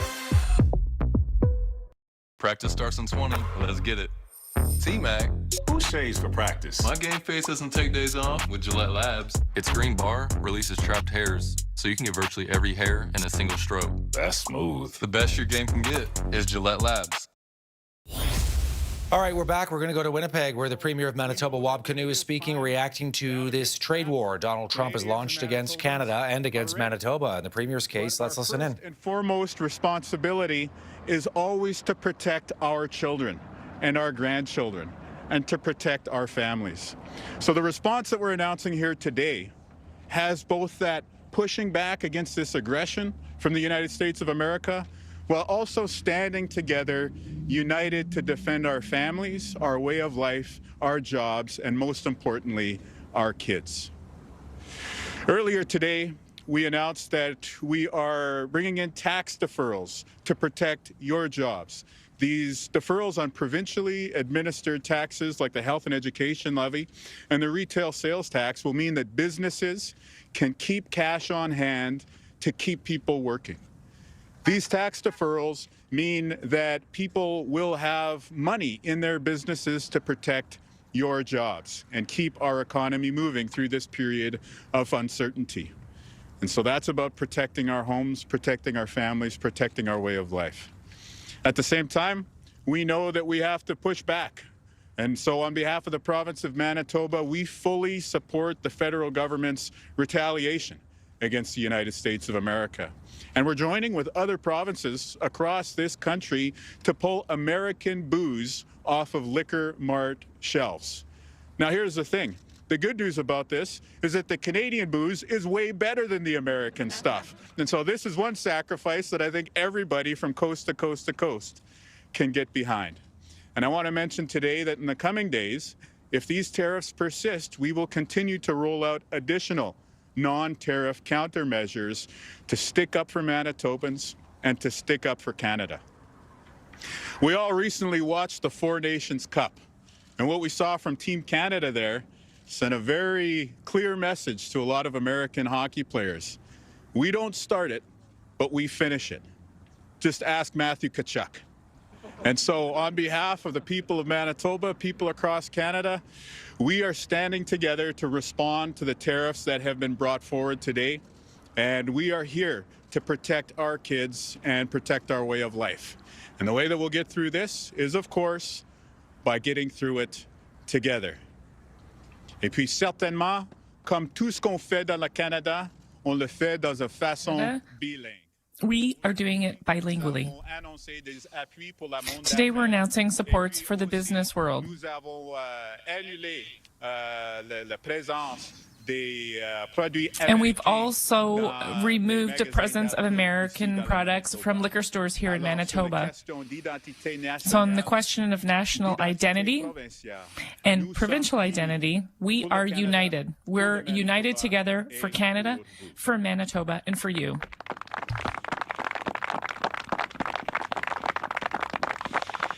So happy to take questions that folks in attendance may have. Some of the other countermeasures you've discussed before include preventing U.S. companies from winning provincial contracts. Is that on the table? Is that one of the things you're still looking at? Yeah, it's on the table.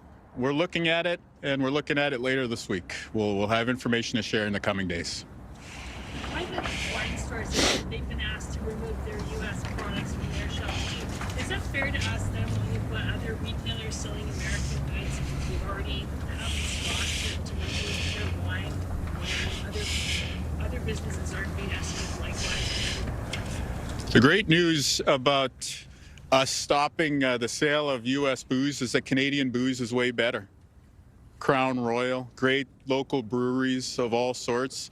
One of the things we're working on with the other provinces, and just got off a call with the Prime Minister and the other premiers, is that interprovincial trade and direct-to-consumer alcohol, so that our brewers and our distillers will be able to access those other markets. So if you want to go shopping for wine, buy a BC wine, buy a wine from Niagara. And if you want to have whiskey, don't buy bourbon, buy Crown. These are the choices that we can make. The economic choices that we all make are some of the most important decisions that we can all take in our lives. And right now, when we're all feeling this great sense of Canadian pride, when we're all resolving to stand up against this unjustified aggression from the United States President Donald Trump, we're sending that message that we are going to buy Canadian, buy Manitoban, and we're going to fight back by buying local. And so, yeah, we reached out and have had some conversations with private wine stores, and they told us, we'll pull it off the shelves because we're not going to be able to sell this stuff. And I think we're all seeing that take place in so many retailers, regardless of the sector right now. Manitobans are looking to spend money on Canadian companies and companies that treat Canada fairly. Is the provincial wholesaler going to continue to supply private beer vendors with U.S. product? No. You're going to stop wholesale? Yeah. In terms of is cutting off hydro in the sale of hydro to other jurisdictions, or at least to America, is that or not? Well, we're going to talk about hydro in the coming days. Can you tell us about critical minerals? Ontario Premier Duffy is talking about electricity. He's talking about uranium now from Saskatchewan, nickels from there, from his own province. Can you tell us about what you're thinking from this Manitoba's perspective? Well, we're very proud that we've brought a mine to the construction phase within 18 months of taking government. So we know that developing minerals for everybody who uses a cell phone, for everybody who uses a computer, who participates in our modern economy, critical minerals are part of what powers the economy of today and of tomorrow. And so we've got a great hand to play here as Manitoba and as Canada. When we're talking about nickel, we have a huge nickel mine in northern Manitoba in Thompson. And our job is to stand up for those steel workers. Our role when we're talking about steel tariffs affecting Selkirk is standing up for those steel workers as well. So we're protecting jobs and we're working with business and labor to ensure that your way of life will stay strong. When we're talking about what happens with those critical minerals, on the call earlier today, I shared an open invitation to my colleagues from the other provinces and territories. This summer, this shipping season out of Churchill, let's use this as a proof of concept to show how we can diversify, reaching international markets. We know that we're doubling the amount of critical minerals in this coming shipping season that'll come out of Churchill, but let's talk about ag products. Let's talk about other mining products. Let's talk about energy products.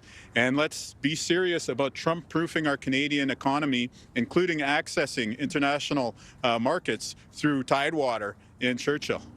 Can you peut-être revenir en français sur votre position pour l'électricité, pour les minéraux? Quelle est votre position par rapport à peut-être couper l'électricité? All right, so we've been listening to Wab Kinew. He's the Premier of Manitoba, the latest Premier we've heard from today, condemning this trade war against Canada that President Trump started today. The Premier is saying Canadians nationwide have to stand together in the face of a bully in the White House. I'm Todd Vanderheyden. The CTV National News with Sandy Ronaldo is next with ongoing coverage of his Canada-U.S. trade war. And then our chief political correspondent, Vashi Kapelos, will have in-depth coverage on power play. This is an unprecedented situation that Canada has never found itself in. Our top ally, closest partner, the United States, has launched a trade war against Canada and Mexico, 25% tariffs against the Canadian economy. That will have a punishing effect. The question is there an off-ramp? The Canadian government launching retaliatory tariffs against the Americans as well to push back? Stay with us here on CTV News Channel for the latest on this story when we come back.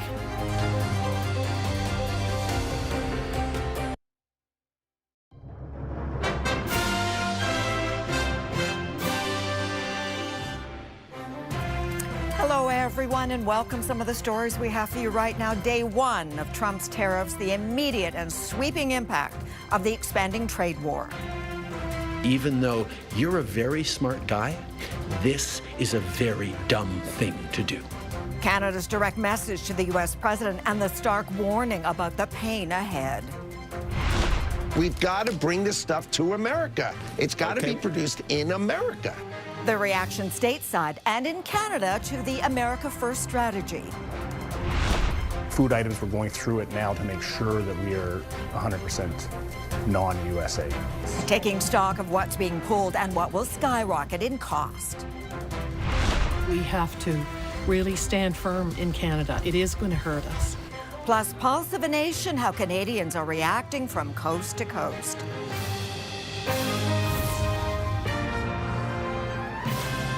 CTV National News with Sandy Ronaldo. This is going to be tough, the words of Prime Minister Justin Trudeau in a strong speech this morning, reacting to those blistering 25% tariffs, speaking not just to Canadians, but Americans, and directly to Donald Trump. Trudeau saying Canada will not back down from a fight. We did not want this, but we will act. And he added, there will be pain, and not just for us. We have full team coverage with CTV correspondents right across the country, from BC to Atlantic Canada and in the U.S. Capitol. All right, let's start in Ottawa first with CTV's senior political correspondent, Mike Lucatura. And Mike, Justin Trudeau said he was holding out hope that the tariff threat was simply a negotiating ploy. Clearly, that's not the case. So talk to us about what Ottawa is doing to hit back. Yeah, Sandy, Prime Minister Justin Trudeau had a message for people on both sides of the border. He also spoke directly to the U.S. president. Even though you're a very smart guy, this is a very dumb thing to do. Pulling no punches, the Prime Minister laid out the economic damage this will do to the continent. And he dismissed Trump's argument that this has anything to do with the flow of fentanyl into the U.S., calling it completely bogus. So we actually have to fold back on the one thing he has said repeatedly, that what he wants is to see a total collapse of the Canadian economy,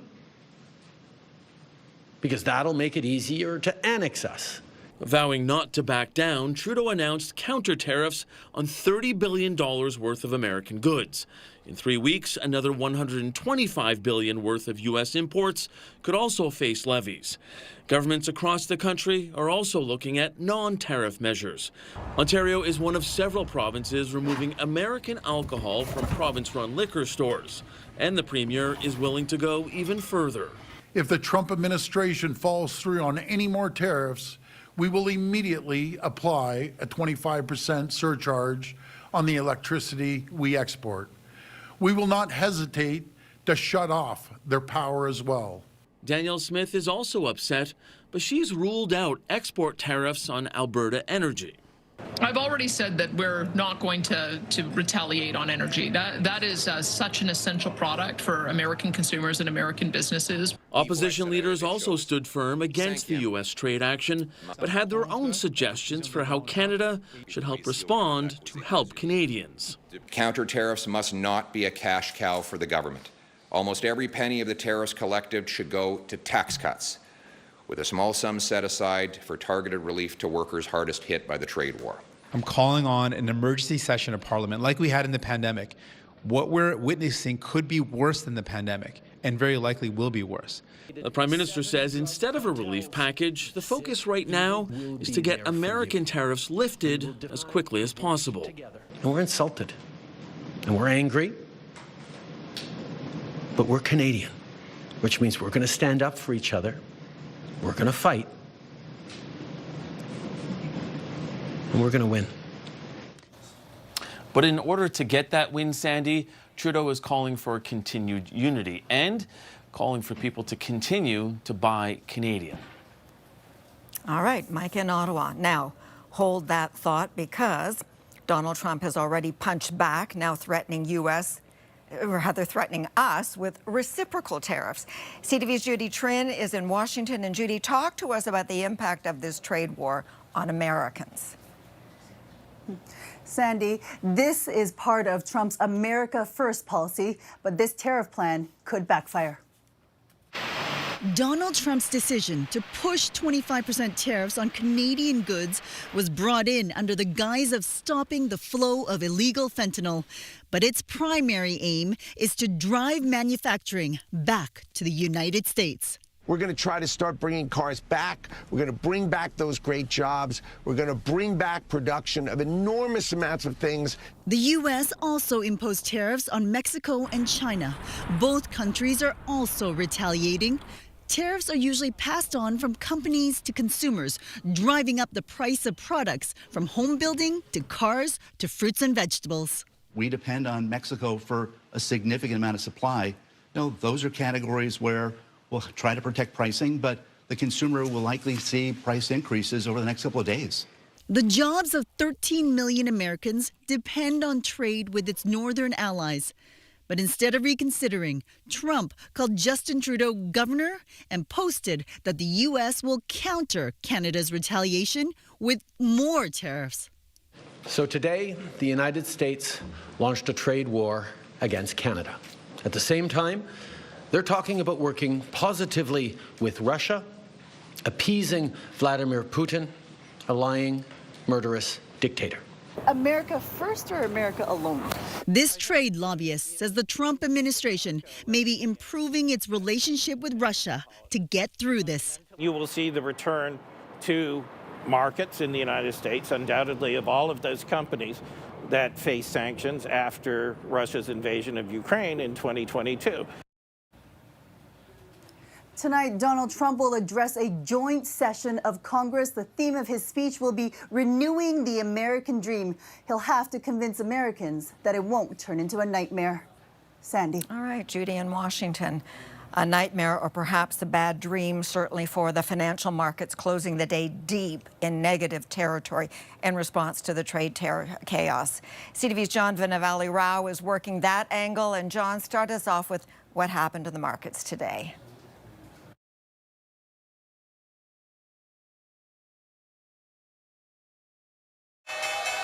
As the opening bell sounded, there was little to cheer. Traders watching as markets, as of this morning, had wiped out all of the gains they'd made this year.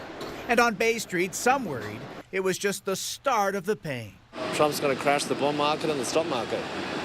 Yeah.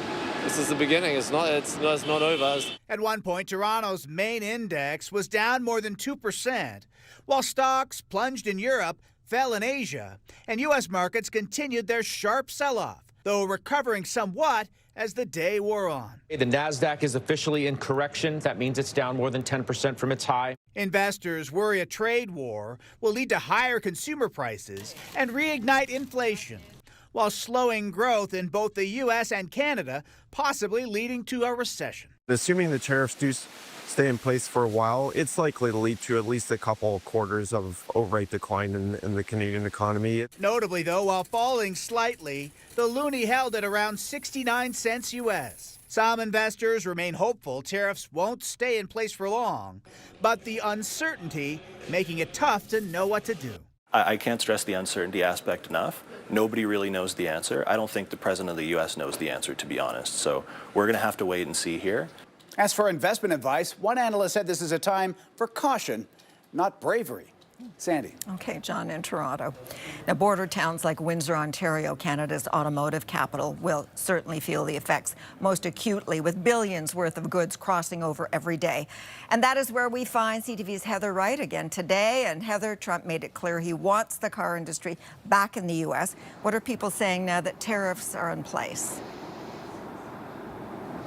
Well, people we talked to today, Sandy, say that's just not realistic in the near term. We heard Howard Lutnick coming out, the U.S. Commerce Secretary, saying that it might take 2 years to get things up and running in the United States.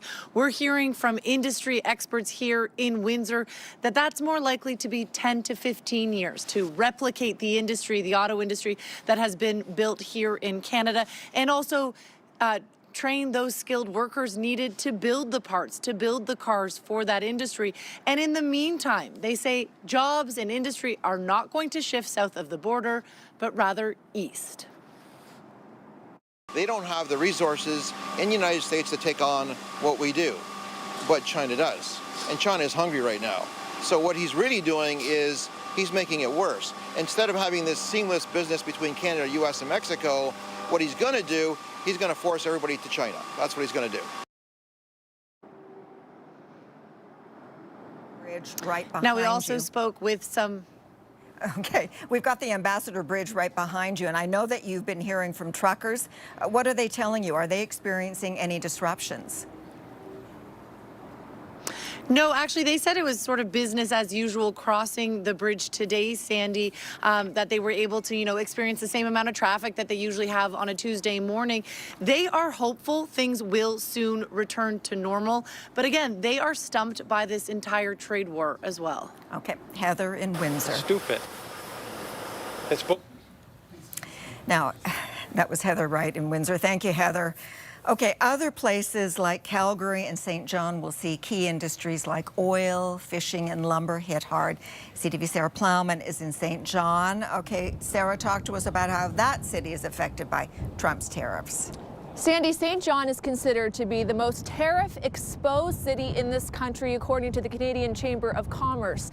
It's the industrial workhorse in a province where more than 90% of its exports go to the United States. Nobody knows exactly how much pain these tariffs will cause, but pain is expected. St. John is home to Canada's largest oil refinery.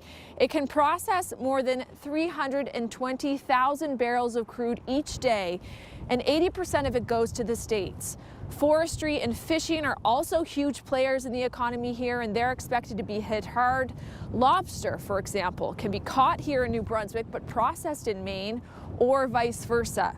St. John Mayor Donna Reardon notes it's time for Canada to be less reliant on the U.S. We know what we have to do. The country seems to be united with all of this. We have one common enemy at the end of the day that we're trying to deal with. New Brunswick's Premier Susan Holt said the tariffs marked a turning point for this province and Canada, as she announced more than $160 million in a response plan today. Sandy. Sarah in St. John. Well, Ottawa is promising to help Canadians because everything we send to the U.S., as you know, will be hit. CTV's Rachel Aiello breaks down the impact on you and me, and it's not pretty. Rachel. Sandy, with both the U.S. and Canadian governments imposing tariffs, which are a tax on imported goods, consumers on both sides of the border will be paying more. Trump's 25% tariffs make Canadian products going into the U.S. more expensive. This will hurt homegrown businesses who export, but also everyday Americans, as U.S. companies that buy Canadian will be paying more, and they'll then have to decide if they can afford to absorb the cost or pass it down to consumers. It goes both ways, though. Canada's retaliation targets key U.S. sectors, but consumers on this side of the border will see prices rise. Among what the trade war is making cost more, your morning coffee or orange juice, the ingredients that make meals taste better, such as butter and spices, as well as the appliances that you cook them in. Cocktail essentials such as liquor and bitters, shampoo, deodorant, underwear, and the clothing you put on top. Plus, handbags, helmets, and home building materials. Federal officials say these items were chosen to minimize the cost on this side of the border, as there are made-in-Canada alternatives. And this is just phase one. Canada plans to impose another round of tariffs on U.S. products in 21 days. That list is expected to include cars, boats, steel, and aluminum. Sandy? Okay, Rachel, thank you. And Ontario is also retaliating by tearing up a contract connected to Elon Musk. As we head to break, here's how some premiers have been responding to the trade war. We want to go back to looking at the agreement that we signed, the USMCA. That has served us well for a number of years, and I don't know why the president is behaving this way. We're ripping up Ontario's contract with Starlink. It's done. It's gone. We won't award contracts to people who enable and encourage economic attacks. That will hurt our economy, but it will also hurt Americans. We need to keep a cool head. Ordinarily, because of trade agreements with the United States, we have to treat their products like ours when we're purchasing as a government. Otherwise, it's a trade violation. Well, obviously, all bets are off.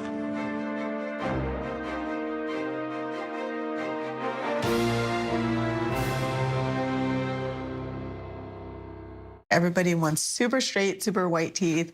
They want that Hollywood white smile. New Sensodyne Clinical White provides 2 shades whiter teeth and 24/7 sensitivity protection. I think it's a great product. It's going to help a lot of patients.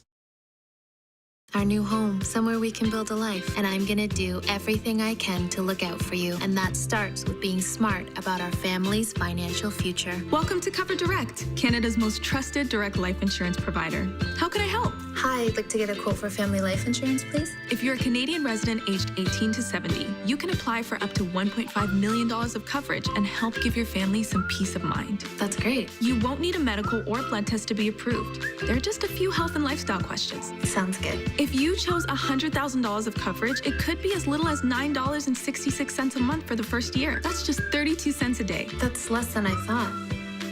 And that money could pay for the mortgage for him one day. Cover Direct Family Life Insurance is exclusively available from us. You can't buy it anywhere else. I'll do it. The smart way to protect your family's future is to get Cover Direct. To get a quote today, call our friendly Canadian team at 1-844-990-3342 or visit coverdirect.ca. Listen, I know you all need a win. Well, it could happen here. Hey, free coffee. Yeah. See? You've got a shot at something amazing. All right, everybody, look, this Volkswagen ID Buzz won't win itself. So do we roll over? No! We roll. Ah! Play on the app anytime and on cups, only while supplies last.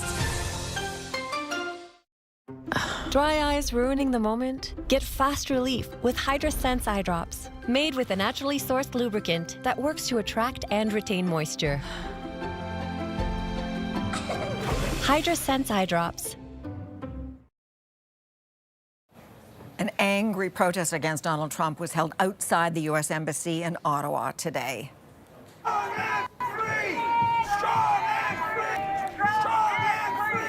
That man is not only destroying America, he's destroying alliances, he's putting Canada at risk, and definitely Ukraine.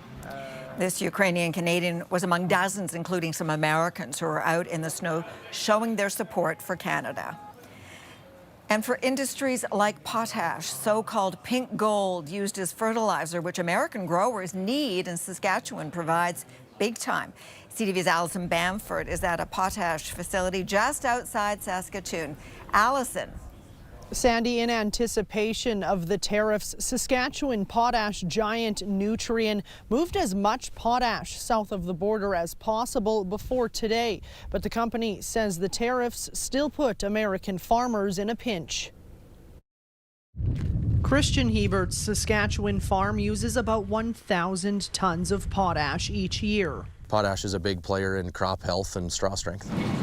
Potash contains potassium and is one of 4 macronutrients needed to grow a crop. It improves water efficiency and disease resistance. American farmers need it even more than Canadians, partly because of their soil and the crops they grow. Corn is a huge, very important crop, and it is a crop that demands a lot of nutrition. Millions of tons of fertilizer flow into the U.S. every year. Canada supplies more than 80% of the potash used on American farms. A 25% tariff gives farmers 2 options: increase their budget or cut back on fertilizer. If they try to cut back by 10 or 20% on the amount of fertilizer that's needed, that's going to have a direct impact on their yields.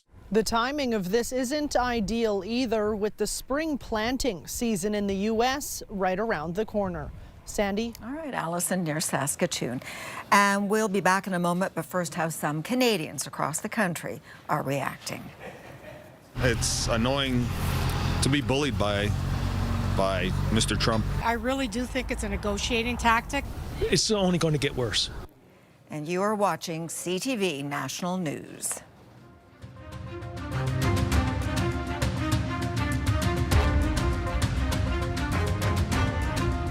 Being a dad and granddad means ensuring I've got all the tools to make the right choice. And now I'm in my 50s. That's more important than ever. That's why I'm choosing to look after my family, just in case. Welcome to Senior's Choice, the #1 direct choice for Canadians over 50. How can I help?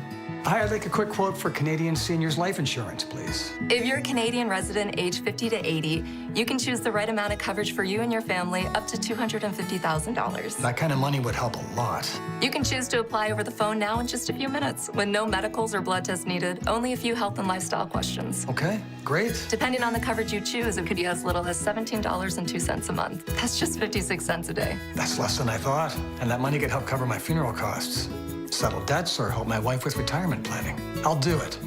Now that's done, I can get on with something much more interesting. To get a free, no-obligation quote, call one of our trusted insurance advisors today at 1-844-808-7120 or visit seniorschoice.ca. First, we won J.D. Power, ranking Ram the #1 brand in new vehicle quality. Then we won 2025 Motor Trend Truck of the Year. Now, we're throwing our weight around even more with the new Ram Heavy Duty. Well, you know what they say. You win some, you'll win some. And every win is inspired by the ones who drive us. Ram, built to serve. When arthritis pain makes the stairs feel like a summit, there's Tylenol Arthritis with 2 layers of pain relief. One acts fast, one lasts for up to 8 hours, and it's gentle on your stomach. Tylenol Arthritis, made for everyday moments. Thousands of entrepreneurs don't have access to the support they need. Breaking down doors for entrepreneurs. We're on it. BDC, financing, advising, know-how. Welcome to the pit. Let's go save some lives. Is it always this busy? No, it gets a lot busier. Vengeance has no timeline with the Mafia. You are one with the rod and pipe. You are the golden arm. I need a minute, I'm meditating. That's not meditating. I just heard your weird self-recording. Another crucial sector of the economy bracing for impact is the lumber industry. Despite what we've heard from the U.S. president, American customers do rely on softwood from Canada. CTV's Andrew Johnson is at a sawmill in Chilliwack, BC, where people are taking a wait-and-see approach. Andrew. Sandy, sawmills like this one are already starting to reach out to their U.S. customers to see if orders are going to keep coming in at the start of a trade war that could seriously cut into their business. This sawmill, about an hour east of Vancouver, produces high-end exposed wood for timber framing. Nearly half of the billions of dollars of softwood lumber Canada sends to the U.S. each year comes from British Columbia. The Premier has called Trump's tariffs a massive threat and says American homes will become more expensive to build. The U.S. president claims America doesn't need Canadian lumber because that country has its own forests. But BC producers say the Canadian product is in a league of its own. It's just a way higher quality. Like, we're on the coast, and the species that we saw here are unique to this area. For one thing, you can't really buy it anywhere else, you know. And then in the interior mills, where it's a shorter growing season, the lumber is just superior to what they can manufacture in the U.S. And that is something that, you know, that we've heard from the U.S. customers. They want our wood because it is a superior building product. In addition to today's blanket 25% tariff on Canadian products, the U.S. is also threatening lumber-specific levies that could take effect later this year. It all adds up to a lot of uncertainty at mills like this one. Sandy? Okay, Andrew, thank you. Now, as we said earlier, Canada is not the only country hit by Donald Trump's tariffs. Hemos decidido responder con medidas arancelarias. Mexico's President Claudia Sheinbaum said Mexico will announce retaliatory tariffs on Sunday. And China announced additional 10 to 15% tariffs on American agricultural products today, saying if the U.S. wants a trade war, China will, quote, play along to the end. Now, a different kind of political chaos erupted dramatically in Serbia's parliament today. Opposition lawmakers lit flares and threw smoke grenades inside the chamber. 3 members of the ruling party were injured, including a pregnant woman and a lawmaker who suffered a stroke. Today's actions follow months of student-led demonstrations. Well, Canadians are shopping in solidarity. Buy Canadian. I want to spend money in Canada. We are shopping local where we can. How Canadian business is taking a stand, and that is coming up next when CTV National News returns.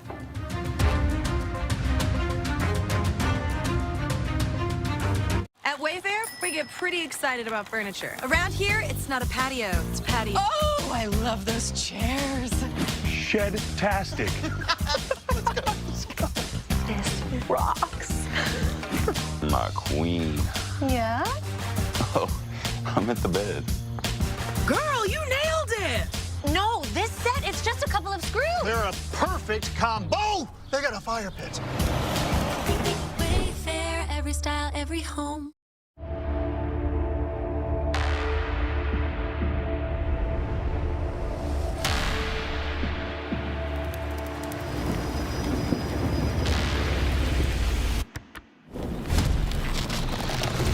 Shop and get dirty. Get dirty. Get dirty. Get dirty. Shop and get dirty. You know, retirement doesn't have to mean giving something up. It should mean living life on your own terms. Well, thankfully, if you're a Canadian homeowner, age 55 and better, you can access some of your home's value in tax-free cash with CHIP. That way, you can live retirement on your own terms. Stay in the home and the neighborhood that you love. Because there's no place like home. Right, Rocky? If you're 55 or older, call now for your free, no-obligation CHIP reverse mortgage guide. With CHIP, you could get up to 55% of your home's value in tax-free cash. Take only what you need in a lump sum or over time with no monthly mortgage payments required. Call 1-866-519-2447. Maybe it's time for you to consider CHIP too. Call now for your free no-obligation guide. Call 1-866-519-2447. That's 1-866-519-CHIP. Or visit chip.ca. Call CHIP today and live retirement your way. So where do we go from here as we watch politicians battle it out over tariffs? A proud Buy Canadian movement is taking shape right across the country. CTV's Adrian Gobriel has examples of how small business is fighting back and ringing up national pride.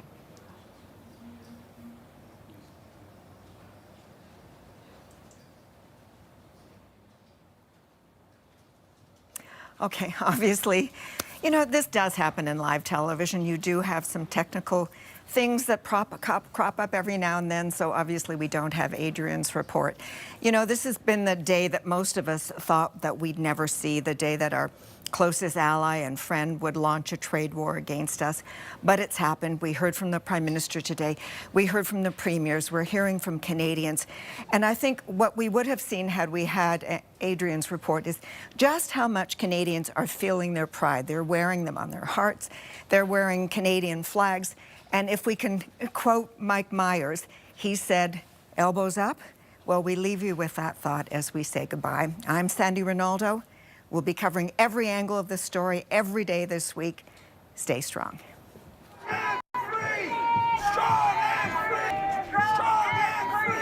That man is not only destroying America, he's destroying alliances, he's putting Canada at risk, and definitely Ukraine. Yeah.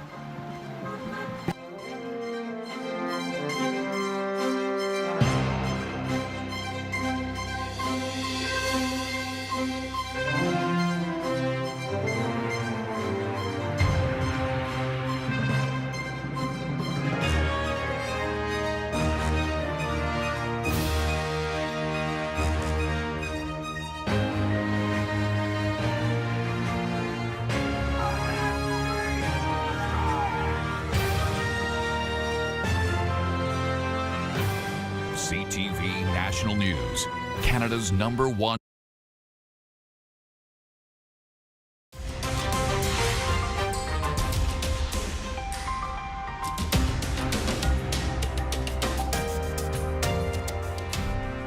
Hi there and welcome to Power Play. I'm Vashi Kapelos in Ottawa. Tonight, Trump starts a trade war with us. Even the excuse that he's giving for these Paris tariffs today of fentanyl is completely bogus, completely unjustified, completely false. So we actually have to fold back on the one thing he has said repeatedly, that what he wants is to see a total collapse of the Canadian economy, because that'll make it easier to annex us. Prime Minister Justin Trudeau with a history-making statement on what's really behind Donald Trump's trade war with Canada. As of midnight, Trump slapped a 25% tax on all Canadian goods heading south of the border, except for energy, which will see a 10% tax instead. A minute after those tariffs came into effect, Canada's first round of counter tariffs on $30 billion worth of U.S. goods in turn came into effect. Let me show you a little bit more, if we could pull up on screen, about what those counter tariffs look like. There will be two different tranches. The first, as I mentioned, came into effect at 12:01, mostly applying to consumer-based products. In 3 weeks, after 21 days of consultations, the second tranche, worth about $125 billion, will come into effect. And you can see some of the products there that will be targeted with those countermeasures. To talk more about Canada's response and what's ahead, I'm joined live in studio by Foreign Affairs Minister Mélanie Joly. Hi, Minister. It's good to see you. Thank you very much for making the time. Thank you. Just moments ago, I have to start with some breaking news on our watch and see, you know, if you've heard anything, if you can help us interpret it. Howard Lutnick, the Commerce Secretary for Donald Trump, was on Fox News, and he appeared to make statements to the effect that there could be some kind of rollback in the cards as of tomorrow. I'm going to play that clip so you can hear it from his mouth, and then we'll get your reaction. Let's take a listen. He's going to come out today angry that Americans are still being killed. Now, both the Mexicans and the Canadians were on the phone with me all day today trying to show that they'll do better.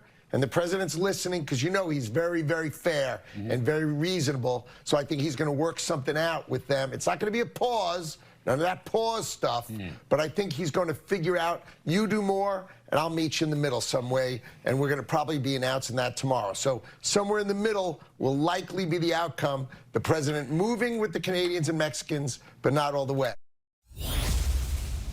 I imagine, Minister, you've been engaged in conversations today. Does that in any way come as a surprise? Have there been any indications that something like that is coming? Listen, before the U.S. launched its trade war, they didn't have any communications with us, any of us. And there are many, many of us that were in contact with the Trump administration until then. They didn't only do that to us, they did that to the Mexicans as well. So this is clearly a strategy. We'll see what will happen in the State of Union speech of the president tonight before Congress. But let's be frank, we've done the work at the border. We are there securing our border. We've done everything to make sure that the Americans would be happy. There's no crisis at the border. And right now, what President Trump is trying to do is to use his executive powers based on the fact that there is apparently a national security crisis at the northern border, which is false, to make sure that ultimately he can kick us around and ultimately bully us into a position of imposing 25% tariffs, which is completely unacceptable. So we'll continue to work with the Trump administration. As the head of the diplomacy in Canada, of course, I will talk to the Secretary of State tomorrow at noon, Marco Rubio. We already have a phone call scheduled, and we'll find solutions. But fundamentally, what is at risk is the fact that the U.S. is trying to create a lot of unpredictability, a lot of pressure on the Canadian economy that will cost hundreds of thousands of jobs across the country. So, based on that, we are reacting strongly. We are going ahead with our list of $155 billion worth of tariffs, like you were mentioning, a first phase of $30 billion, and we will fight back. Because what is really important for all of those who are watching us right now is Canada has a real purchasing power. We all do. Why? Because we're the biggest client of the Americans. We buy more from the Americans than the UK, China, Japan, and France all together. So when we say, no, no, no, we don't want to buy certain products from the US, that is affecting companies, businesses, and affecting jobs in the U.S. in key Republican states. And that's what we need to continue to do, because at the end of the day, Vashi, what is clear and everybody in Canada needs to understand is only the American people will be able to stop their president from imposing these tariffs. Only them, when they understand that jobs are at stake, that it's costing more at the pump for them, more at the grocery store, that they will be able to say it's enough, and ultimately we will prevail. In a few moments, we're going to speak live on this program to the governor of Kentucky about that very impact that you detail. Is there, is there engagement that has taken place today? For example, the Prime Minister earlier said he would, he has been reaching out. He hoped to have a conversation with President Trump. Has any of that taken place? And do you put any stock into what Howard Lutnick said there, to be blunt? To be blunt, the only person that really does a deal is the president. And the people around him are always trying to guess what he will do. So, of course, I will continue to engage with Howard Lutnick, and particularly Dominic LeBlanc, the Minister of Finance, will do so. But at the end of the day, none of them know exactly what the president wants. And I'm being frank with Canadians right now, because they ought to know. We've been dealing with this for now weeks, but we were very respectful until they launched a trade war. But right now, we've never seen that in 155 years from the Americans. We're the canary in the coal mine. They've done that to us, their biggest trading partner, their best friends, best neighbor. They've done that to Mexico. And they said this week they would do that to the Europeans as well.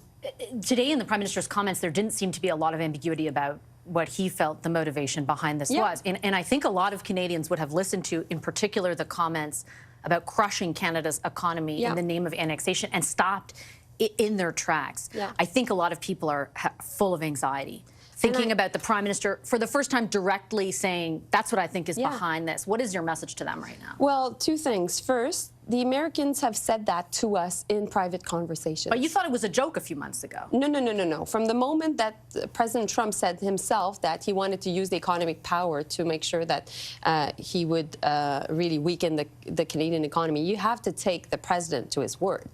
And they've put many things on the table, not only linked to the economy, linked to military cooperation, linked to security partnerships, linked to water, etc. And meanwhile, they were always talking officially about the border. So fundamentally, what is at stake here is our sovereignty and Canadians' jobs and Canadian way of life. So I think that once we've accepted that that's what's going on, and I get it, there is a shock linked to that. I had that shock early on when the first time I went to Mar-a-Lago in December. But my job has been to engage, the Prime Minister as well. We've done everything that is necessary. I've gone to Europe, the Prime Minister as well, to talk to our allies. And meanwhile, we have a way to fight against this. We can use our purchasing power. We can make sure that we're united. We know that when we're united, we win, because what is going on in the U.S. is they're divided.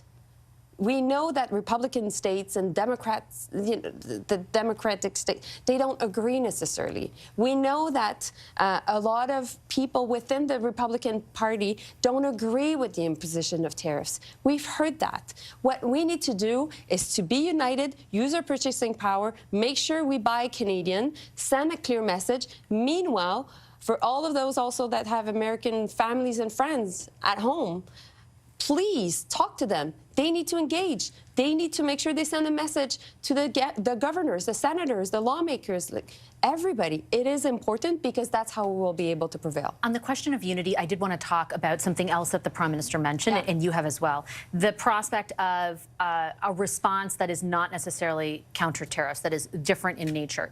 We've heard it floated today very specifically by Ontario's Premier Doug Ford, who said, I'm willing, if this gets worse, to shut off electricity or to tax it. There are other resources that the United States really depends on. 60% of their crude oil imports comes from Canada, 80% of their fertilizer, so we're talking about potash from Saskatchewan. The premiers that represent Alberta and Saskatchewan have expressed, in the lightest way, hesitation, in the strongest way, a complete opposition to messing, essentially, with those exports. Would the federal government proceed with using those levers, with adding an export tax, or, for example, blocking the export of those resources without the consent of those premiers? So our goal, I just said to you, is unity. We want to make sure that we have a good deal for all provinces, because we know if we're united, we can win. If we're divided, we can't. But we also heard that, indeed, when we say $1.7 billion more for farmers in the U.S. because we could make sure that we do something on fertilizers, trust me, when I talk to governors and senators in Congress from different rural states in the U.S., they listen and they understand.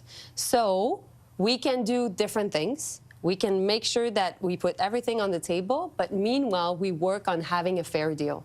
And this is clearly my commitment. This is the commitment of our government, because ultimately we cannot pick one side or another. We can't say a job in Ontario or Quebec, where I'm from, is more important than a job in Alberta. This is not what's going to happen in this country. We'll use this crisis as an opportunity to be stronger together. I guess, though, I need clarity, because what I heard you saying earlier, the Prime Minister, is no one region should unfairly shoulder the burden, right? But that can mean, A, that you're going to compensate them for any burden that they do shoulder, or B, that you're unwilling to go forward without their consent. Like, will you pursue those measures if you think it's in the national interest, despite the opposition of those premiers? Can you answer specifically? So I think that while there is a bit of public positioning of different premiers across the country, there's a lot of good conversations happening meanwhile.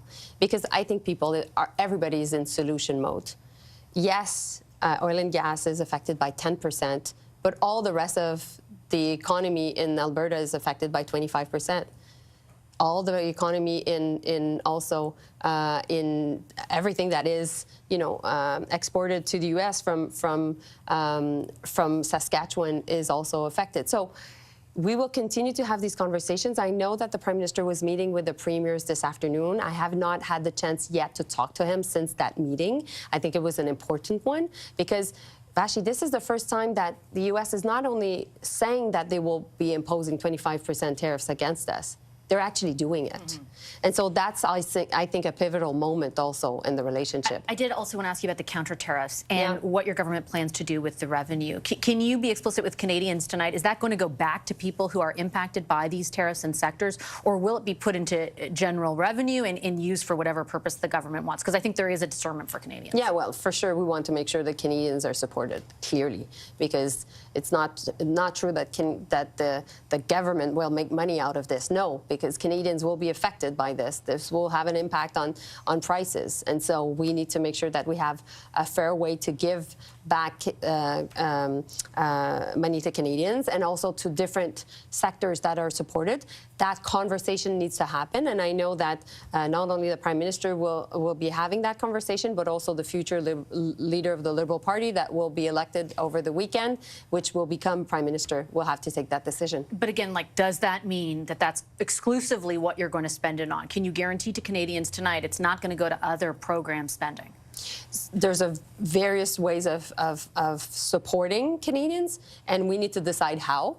And the ministers of finance and the minister also, and the Prime Minister and the future Prime Minister will take that decision.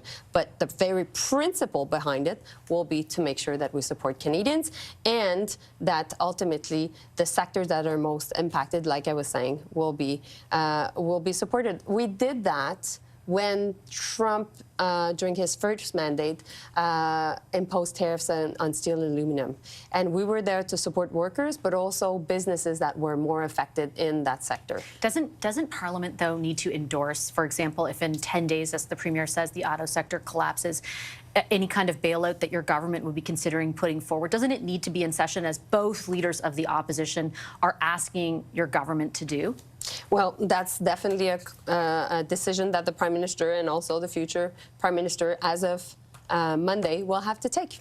Shouldn't it be in session right now, though, given the severity of this crisis, the way in which the Prime Minister described the threat to our sovereignty, the kind of support that's going to be out there? Like, do you regret kind of putting your party's interests ahead of the national interests in this moment, just where Parliament is concerned? No, but listen, for myself, I decided to choose my country first. I asked myself, you know, whether I wanted to be the first woman in leading the Liberal Party of Canada. I said to myself, yes. Do I want to let go my responsibilities as Foreign Minister at a crucial moment between Canada and the U.S.? I said no. I can do both. And so basically, I decided to choose my country over my party. And that's what I'll continue to do. And that's what I know the Minister of Finance will continue to do.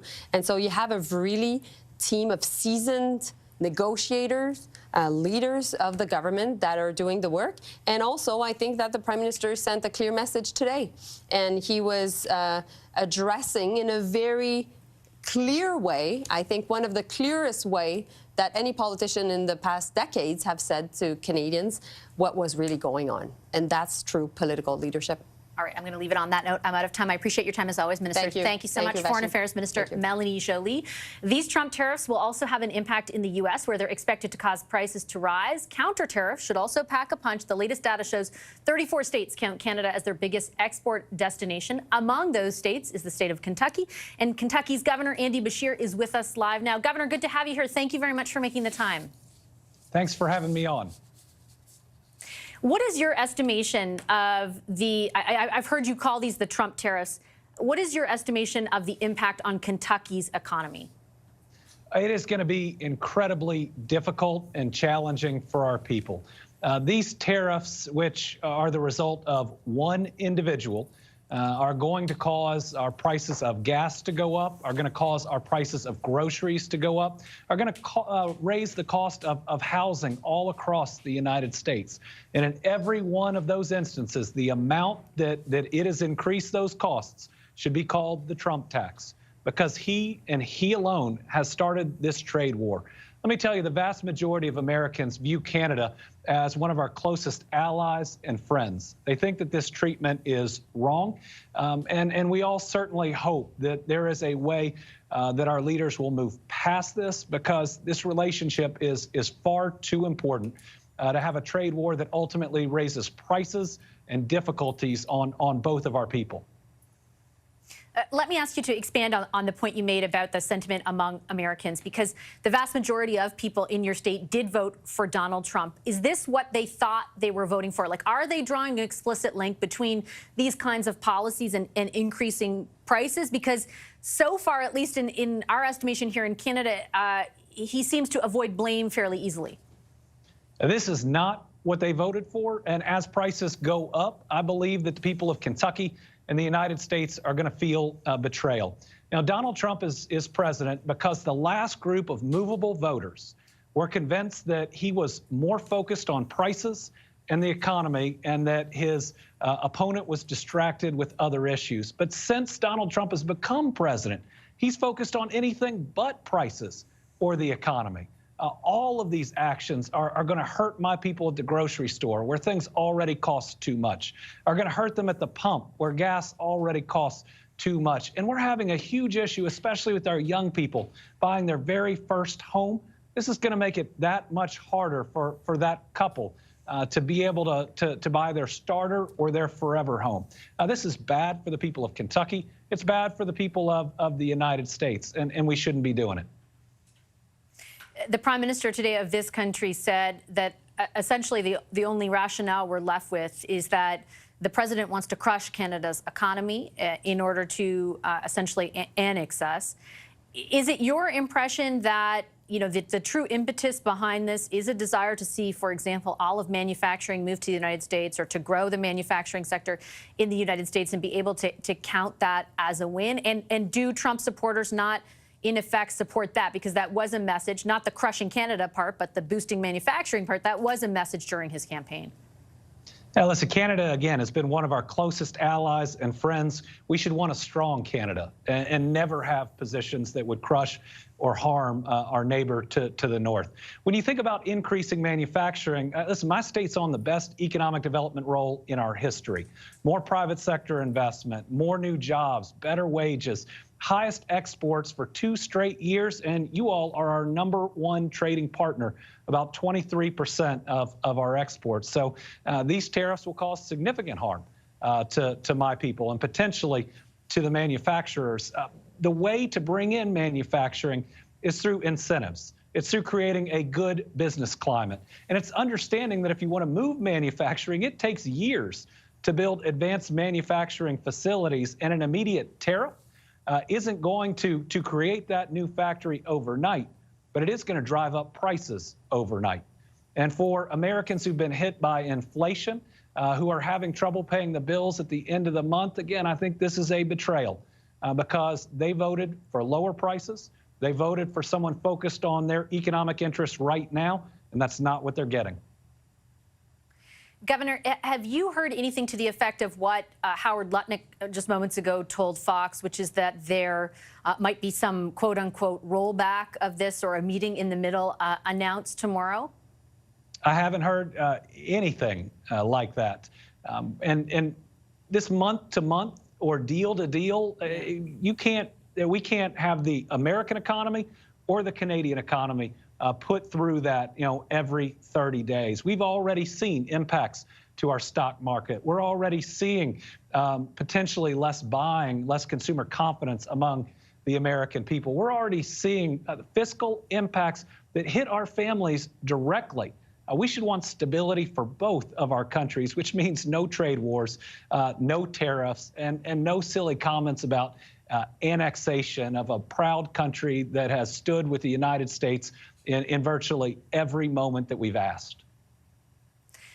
Governor, final question for you. What are your conversations like with your counterparts? I think, and please do correct me if I'm wrong, but the impression that we have on this side of the border is until now, and maybe even now, your comments tonight are a bit of an aberration, that there has been largely a lot of silence from different levels of government in the United States about either the prospect of annexation or the imposition of these tariffs, even the relationship and the strength of the relationship between our two countries. Even business groups that we traditionally relied on during the first round of NAFTA renegotiations to speak up and advocate for that relationship have been much more quiet. Are there discussions going on about I guess, voicing more loudly exactly what you're saying tonight? And do you anticipate the pressure from governors on the president around this will increase? Well, I believe pressure from the American people will increase. When you go to the supermarket and fruits and vegetables, beef and poultry cost more, you're going to hear people speak up. If gas goes up like it will, you're going to hear people speak up. The goal of government should be to help people in their everyday lives, to make paying those bills at the end of the month a little bit easier, to provide more opportunity and security, because we all want a better world for our kids and our grandkids. Certainly coming from Kentucky, you're seeing not just me saying that tariffs are a really bad idea, but two Republican senators, Mitch McConnell and Rand Paul. And while I know your viewers don't know a lot about Kentucky politics, if Mitch McConnell and Rand Paul and myself are all saying something is a bad idea, it's because it's a really bad idea. Point taken. Governor, thank you so much for your time this evening. We really appreciate it. Thank you. Kentucky Governor Andy Beshear there. We'll turn our attention to provincial reaction next. They're hitting back at these tariffs in different ways. We'll tell you what you need to know about that after a very short break. Stay right there. More Power Play just ahead.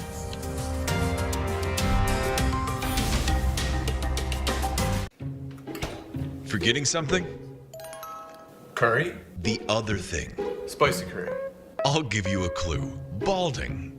No, worn down, feeling flat. I have been tired lately. Not you. Tires. Turo tires. A longer tread life all season and great looking. I'll add it to the list. Affordable all-season tires with great handling and longer tread life. Turo puts performance within reach. Nothing like new tires. Hey, pass me a protein bar. I'm trying to bulk up.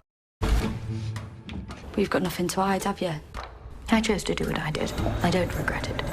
You really think you can take them all on and win? What'd you do? I'm a thief. You admitted to a capital crime. Any judge would be forced To hang me. I don't know why you're accusing him for.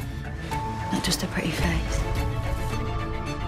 I will not die with this world thinking I am some beaten little fool. Oh, no. Oh, there. Over there. No, run. Aw. You're so cute. Okay, I think I got it. What if I crashed through the window? That's genius. From business Excellent. to taking care of business, Rogers Xfinity Internet changes everything.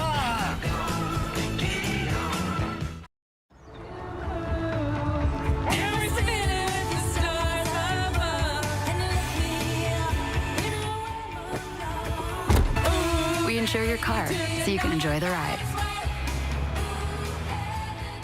Practice starts in 20. Let's get it. T-Mac. Who saves for practice? My game face doesn't take days off with Gillette Labs. Its green bar releases trapped hairs, so you can get virtually every hair in a single stroke. That's smooth. The best your game can get is Gillette Labs. Gold standard. Gold dust. Pot of gold. Solid gold. You're worth your weight in gold. Golden boy, golden girl, golden goose, golden egg, golden age, golden ticket, golden opportunity. Is it just me, or is there some kind of clue here? I don't know.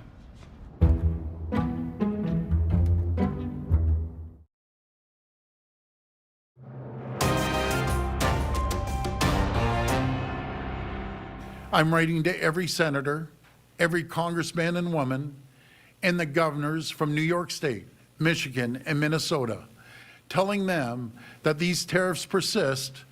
If the Trump administration falls through on any more tariffs, we will immediately apply a 25% surcharge on the electricity we export. We will not hesitate to shut off their power as well. I'm encouraging my fellow premiers to follow suit.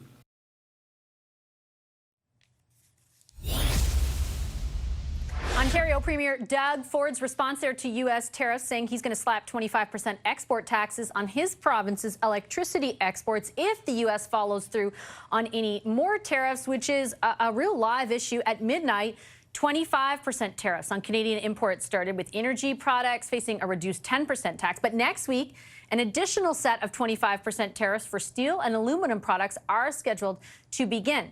Ontario is also tearing up, Ford said, a $100 billion deal with Starlink, the satellite internet provider owned by Trump advisor Elon Musk, and threatening to restrict the export of critical minerals or hike taxes on them. Over in Quebec, Premier François Legault is launching business relief, providing loans of up to $50 million to help companies diversify away from U.S. markets, and adding 25% penalties on bids from any American company bidding on public contracts that aren't already operating in the province. In Manitoba, Premier Wab Kinew also focusing on local business. And the way that we'll get through this, he announced a tax deferral period of at least 3 months for retail sales taxes, as well as the provincial health and post-secondary levy. You can see that big Canadian flag, I should say, on the legislature behind him. That went up today as well. And in Alberta, Premier Danielle Smith is set to detail her province's response tomorrow, but she's already promising to challenge the tariffs, speaking to CNBC earlier. To see this escalation is so disappointing, so damaging initially to American consumers and American businesses who buy Canadian goods and raw materials, but then now with the counter tariffs, it's also going to be harmful to Canadian consumers. No one wins a tariff war, and so we want to go back to looking at the agreement that we signed, the USMCA, that has served us well for a number of years, and I don't know why the president is behaving this way, because it's illegal. We're going to challenge it, and we would like to get back to negotiating some of the pressure points on that.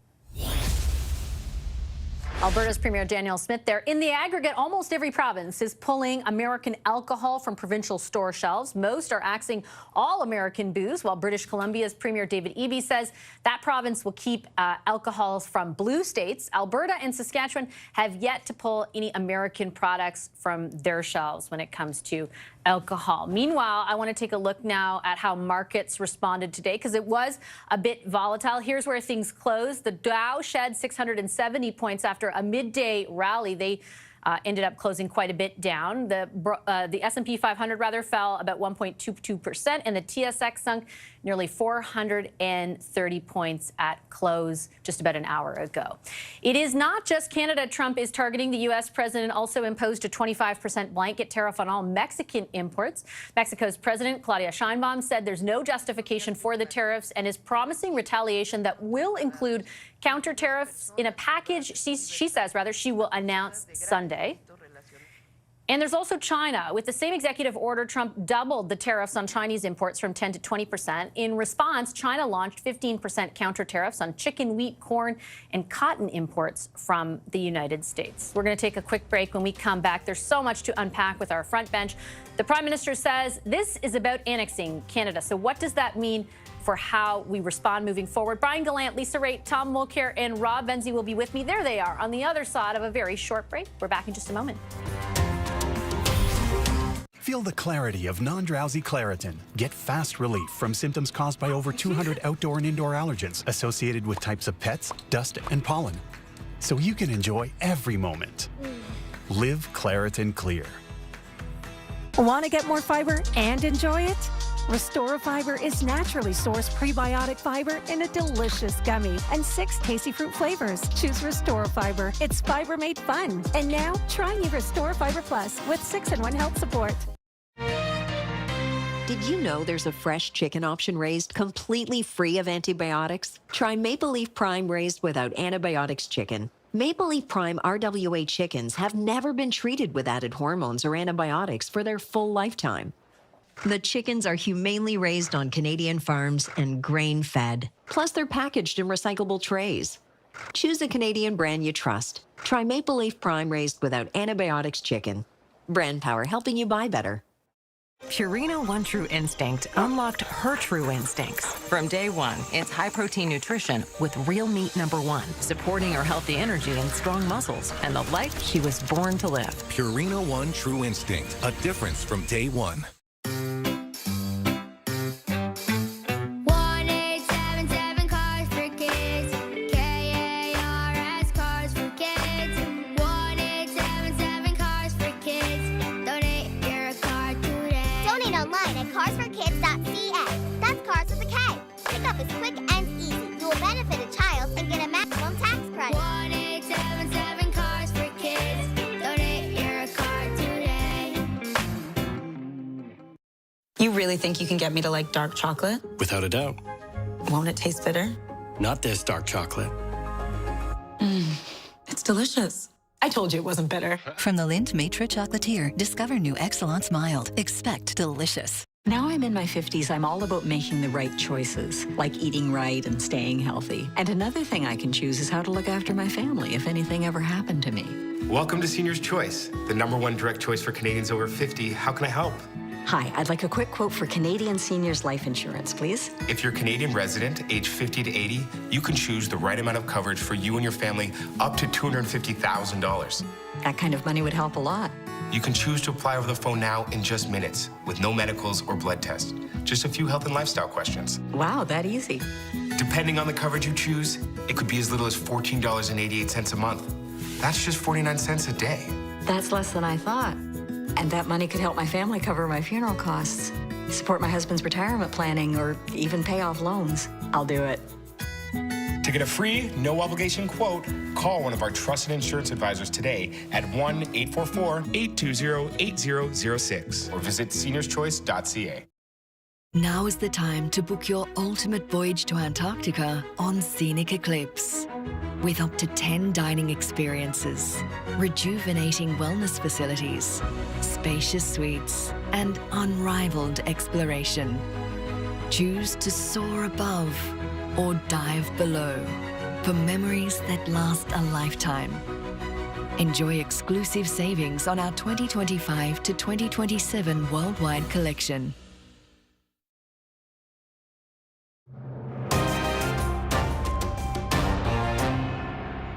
I see President Trump cozying up to Putin.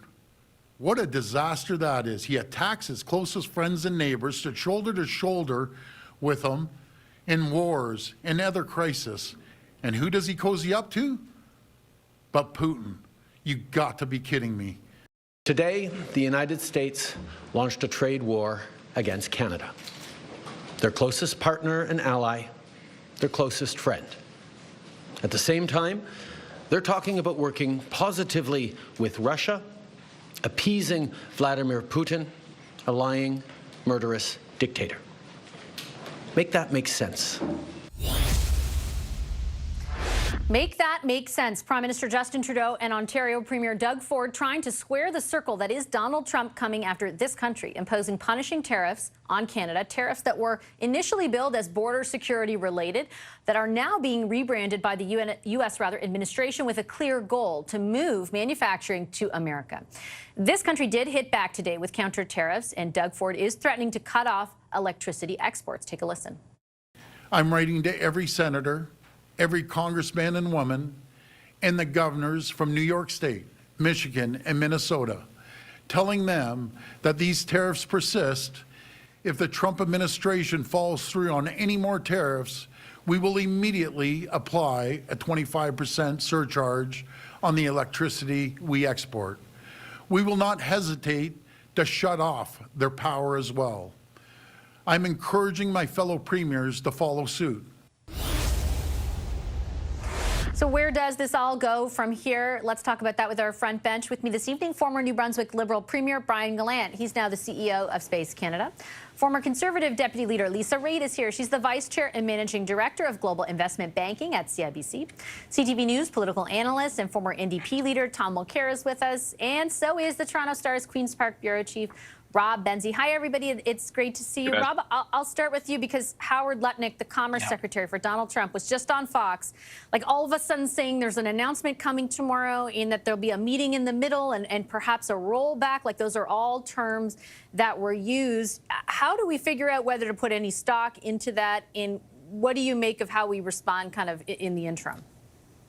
What, Vashi, I'm not sure. I mean, I'm sure what Secretary Lutnick said is sincere, and he is probably hoping that that's the case. But I actually think what Minister Joly said to you earlier in the show was actually more logical, is that no one knows for sure what Trump is going to do. We're basically all on tenterhooks because of a 78-year-old toddler who has a tantrum here every now and again. And it's not good for the economy of the United States. It's not good for our economy. This is going to be a very bad bad time for the next little while. But I thought that Premier Doug Ford and Prime Minister Justin Trudeau were at their best today in a way because they were communicating logic and reason. The problem is their audience, the audience of one at 1600 Pennsylvania Avenue in Washington, D.C., are they listening? Is that audience of one listening? I don't know. The Prime Minister at one point, and I thought most notably in all his remarks, Brian, talked about what he believed to be the true motivation here, that Donald Trump wants to crush the Canadian economy in order to be able to later on, annex this country. Obviously, there have been some comments from the president as well as his delegates to the effect of particularly wanting to move the auto sector to the United States, and those comments have come very recently. How, I guess, stark a message do you think that is, and how will that inform how Canadians kind of respond or support the response, or maybe not, going forward?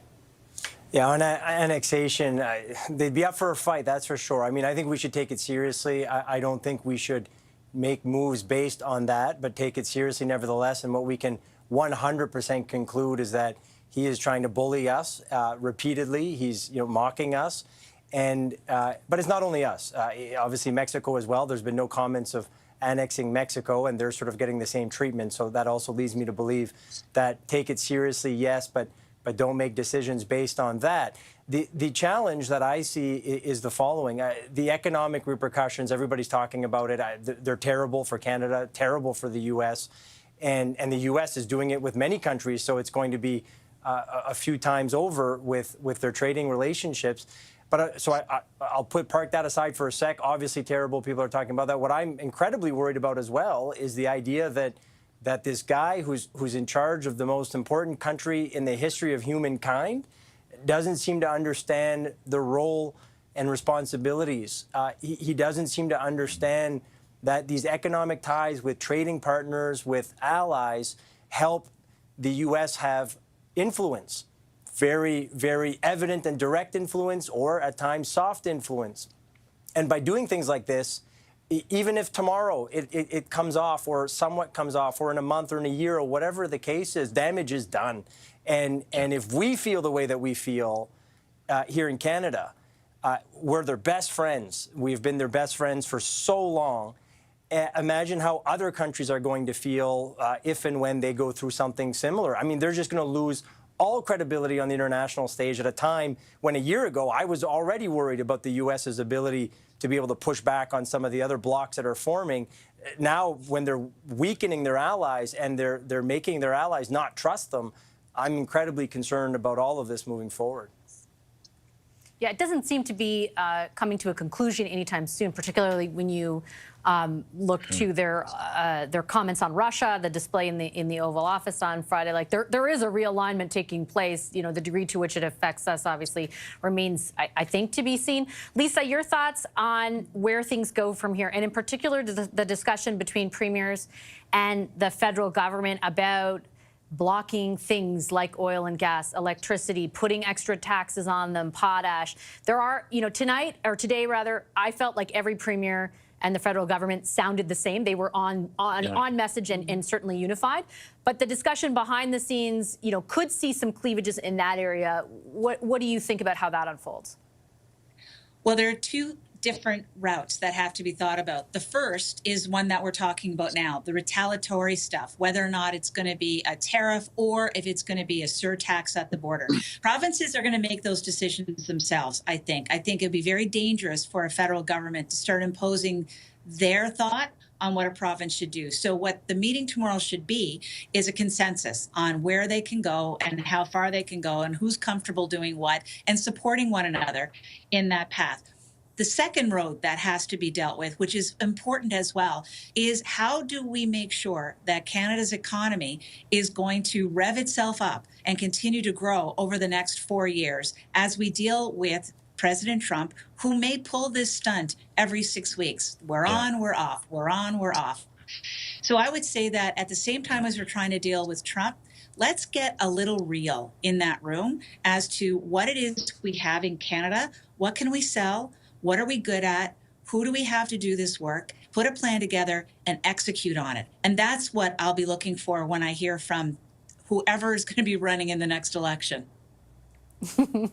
I imagine, though, at all levels of government, the level of public consensus and support for doing what Lisa just laid out in the second half of her answer there, Tom, has never been higher. And like the responsibility they will bear is being able to capitalize on that and actually produce results, right? Because for the first time in a long time, most Canadians are on the same page, and they want us to become less reliant on the United States. I think that that's the biggest change that's going to be wrought by this particular bout of Donald Trump. Because as Lisa correctly says, you're never sure where you stand, and it could change in 6 weeks. There was something that was absolutely poetic today, very good acting by both Justin Trudeau and Howard Lutnick.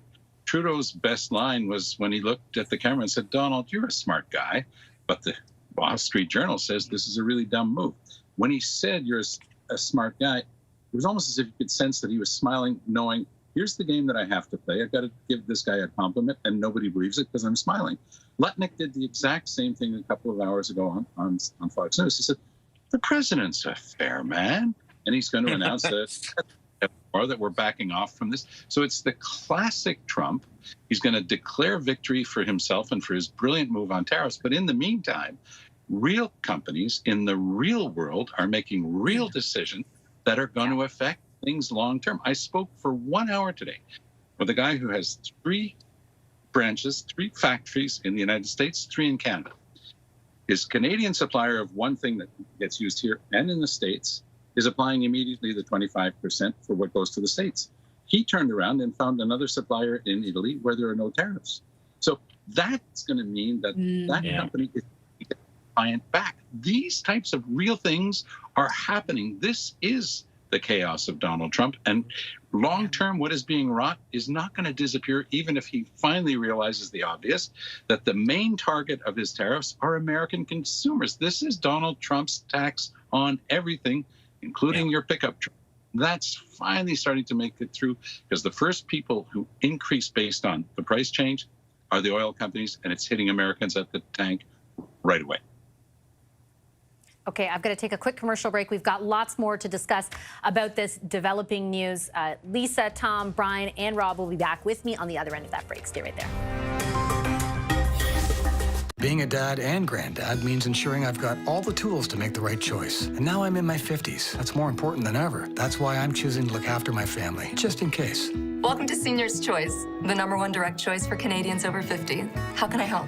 Hi, I'd like a quick quote for Canadian seniors life insurance, please. If you're a Canadian resident aged 50 to 80, you can choose the right amount of coverage for you and your family up to $250,000. That kind of money would help a lot. You can choose to apply over the phone now in just a few minutes with no medicals or blood tests needed, only a few health and lifestyle questions. Okay, great. Depending on the coverage you choose, it could be as little as $17.02 a month. That's just 56 cents a day. That's less than I thought. And that money could help cover my funeral costs, settle debts, or help my wife with retirement planning. I'll do it.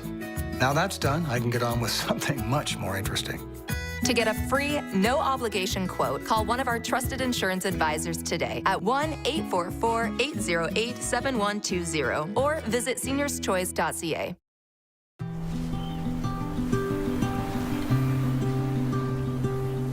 It's not the salt in the air or days that unfold at their own pace. You'd believe it was giants or a hero home to rest. Is it early mornings at the edge of the earth? Nope. It's Harold. Or the time he got invited in for tea. What is it about a place that stays with you?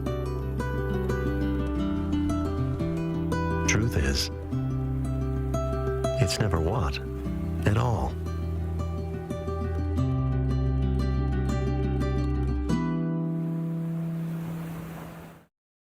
Question: if you can't see what's behind all this, how do you already know? It's Jeep. That takes you places that make you say, whoa! And if their hair looks like this, or you've got a couple of these, Okay, more than a couple. Or if someone says... The doors go up. Could even be a game show question. What is the original SUV? Ding, ding, ding. You just know what it was, what it is, and what it always will be. Because when you're an original, there's only one. Welcome to Jackpot City. Enjoy classic casino games such as blackjack or take a spin with roulette. Explore our exciting virtual range of the best slots, including the Jackpot City exclusive Mega Millionaire Wheel. Jackpot City, casino games perfectly made for you. To the right. Little to the left. Oh, no, to the right. More right. A little to the left. Perfect.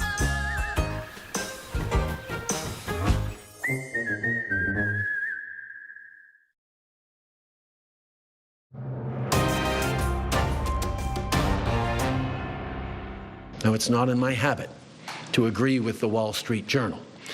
But Donald, they point out that even though you're a very smart guy, this is a very dumb thing to do. Before these tariffs came in this morning, you must have been asking yourself, how could things get any worse? Before these tariffs, you were already suffering. But I'm here with a message of hope. We will overcome this attack on our economy. I'm calling on an emergency session of Parliament like we had in the pandemic. What we're witnessing could be worse than the pandemic and very likely will be worse. But Canadians are ready to fight back. The political response there on Parliament Hill as Canadian leaders take up their posts on the front lines of a trade war with the United States. Are they prepared to meet the moment? Let's bring back the front bench. Brian Gallant, Lisa Raitt, Tom Mulcair, and Rob Benzie. Lisa, I'll start with you. What was your initial takeaway from the comments that you heard today from all three political leaders? Where was this notion that we needed an emergency session of Parliament a couple of months ago, Mr. Singh? I mean, come on. We've been saying this for a long time, that it's important to have Parliament open and functioning. And he was the one that held it back, quite frankly. So now he's decided he wants to have it in place. Well, okay. Well, let's bring back Parliament and see what happens. I think it is an important piece of it's not just pageantry. I think it's important to meet the moment where we have the situation where an economic war has been declared upon our country and no one's sitting in the House of Parliament right now to discuss it. I think that is a gaping hole for Canadians. Canadians need to know that their elected officials are discussing this matter with one another. So yes, there should be Parliament should come back as soon as possible. Tom, I wanted to ask you about that because it's supposed to come back around the week beginning after March 23rd, which is when, lots of people expect that the writ could drop, for example, and that's when an election campaign could get underway. But in the interim, in a few weeks, both the Premier and members, different stakeholders in the auto industry say the entire industry could collapse within a week of the imposition of these tariffs. If a bailout is on the table, do you think there is a prospect of Parliament reconvening to talk about what that support looks like or to even give it its endorsement? No, I don't think that that's realistic. I agree with Lisa that it's a bit late. And Mr. Singh is also on record many times as saying that if he could just get his hands on the Liberals and force a confidence vote, he'd defeat the government and force us into an election anyway. I can't really follow his brand of thinking right now on this stuff. I think it's important for him to get into the news, but beyond that, it's very hard to follow today. So with regard to whether or not Parliament and parliamentarians should be doing their job, the answer is yes. They won't be able to do that until the federal election is over. We'll find out one day, because Mr. Trudeau was quite vague on that. Its successor will be chosen Sunday, and we're not sure when Mr. Trudeau's planning on leaving, if that clip was worth. But I think that in all reality, it'll probably be a very short trip for the person who wins that leadership race, likely Mark Carney, we are told. And if that's the case, he'll probably make a visit to Washington, maybe a visit to Paris and London, to show that he's got some ability to work with this stuff. Then we'll go straight to a writ drop. I don't see Parliament coming back. I don't see a throne speech in the works. By the way, even if Parliament came back, Mr. Carney wouldn't be in it, and I don't think that's something that the Liberals want to show either. For all the I think that you're completely right. Somewhere third week of March of this month, we're going to be heading to an election. Brian, we played like a sampling of what we heard from the Prime Minister, from Pierre Poilievre, and from Jagmeet Singh. We heard from, I think, every single premier across the country today. As I mentioned earlier, they appeared to be very much on the same page. At the federal level, do you have a read on who met the moment? Did anyone not meet the moment? What's your take? And now you get to ask an ex-premier. There you go. Yeah. Which premier sucked, Brian? No, just kidding. To Lisa's and He'll never answer. To Lisa's and Tom's points, I would tend to agree, but I think a lot of things can be true at the same time, in the sense that, look, if there was a need to have Parliament pass something to respond to the trade conflict, yes, absolutely, it should be called. If they were wanting to go to debate things, I think there's a very poignant argument there, and I agree that it would make a lot of sense for that to happen. I don't know if this was asked or if he was pressed or not.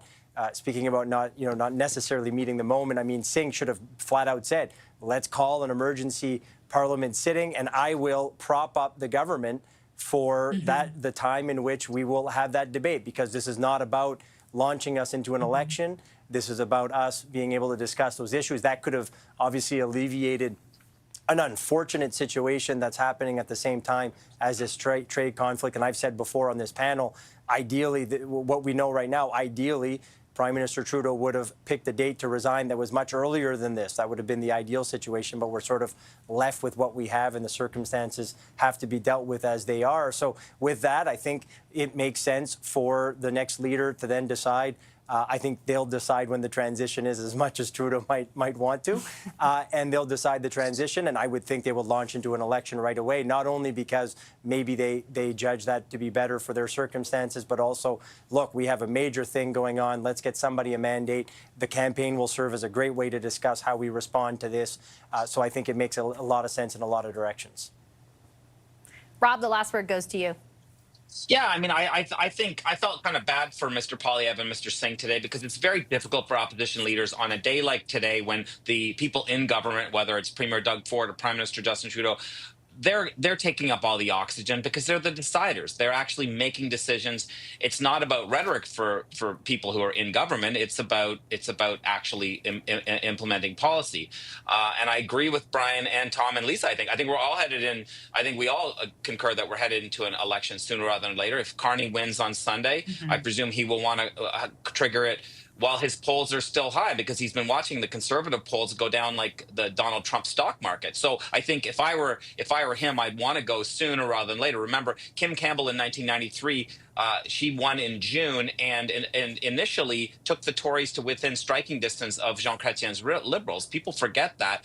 She hung on into the summer, and then when that election came in October, they were literally decimated down to 2 seats. I think if Carney is foolish if he waits till the fall, because if he can somehow survive a confidence motion till the fall, because I think the same thing could happen to the Liberals as happened to the Tories in 1993. It could be different, though, if he goes quickly. Yeah, there's one thing. All the premiers agree today, and so does the panel, that an election is likely coming. I'll leave it there. Yeah. Thanks, guys. Appreciate the discussion. Our front bench, Brian Gallant, Lisa Raitt, Tom Mulcair, and Rob Benzie. We'll be right back with more on these tariffs and Canada's response. Now I'm in my 50s, I'm all about making the right choices, like eating right and staying healthy. And another thing I can choose is how to look after my family if anything ever happened to me. Welcome to Senior's Choice, the #1 direct choice for Canadians over 50. How can I help? Hi, I'd like a quick quote for Canadian seniors life insurance, please. If you're a Canadian resident, age 50 to 80, you can choose the right amount of coverage for you and your family up to $250,000. That kind of money would help a lot. You can choose to apply over the phone now in just minutes with no medicals or blood tests. Just a few health and lifestyle questions. Wow, that easy. Depending on the coverage you choose, it could be as little as $14.88 a month. That's just 49 cents a day. That's less than I thought. And that money could help my family cover my funeral costs, support my husband's retirement planning, or even pay off loans. I'll do it. To get a free, no-obligation quote, call one of our trusted insurance advisors today at 1-844-820-8006 or visit seniorschoice.ca. Everybody knows what you got. Tap into slots with over 1,000 games and new ones added daily. Tap into slots. Tap into Botano. Botano. The game starts now. Still up at 2 a.m. again? Tonight, try Pure Z's All Night to help increase total sleep time. Unlike some other sleep aids, our extended release melatonin slowly releases up to 6 hours. ZzzQuil Pure Z's All Night. Fall asleep, wake refreshed. Meet Noodles. She's part short hair and part ninja.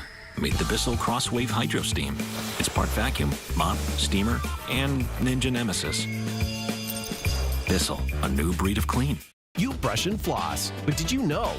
Listerine kills up to 99.9% of germs and destroys 5 times more plaque above the gum line than floss, contributing to a clean, healthy mouth. Help complete your routine with Listerine. Do you want to hear something nuts? Yesterday, I sprained my wrist opening a jar of pickles. Oh, come on, that's nothing. I sneezed too hard and threw my back out. I'm on so many meds. I need a pill organizer. This is a pill organizer. I've been exiled to the couch till I get a CPAP machine. I'm at the dentist so often, I have my own parking space. Well, my therapist said my dreams should be a podcast. Well, I usually have to use the washroom every 90 minutes, but now it's every 60 minutes. Excuse me. When you gotta go, Jimmy. Aging doesn't have to be rough. With Green Shield, you get health coverage and care. That means you can connect with registered health professionals or check your health coverage all in one place. Prescriptions can be delivered right to your door. And with far less paperwork, reimbursements are quick and hassle-free. So call 1-833-377-7077 or go to getgreenshield.ca for health coverage and care that puts you first.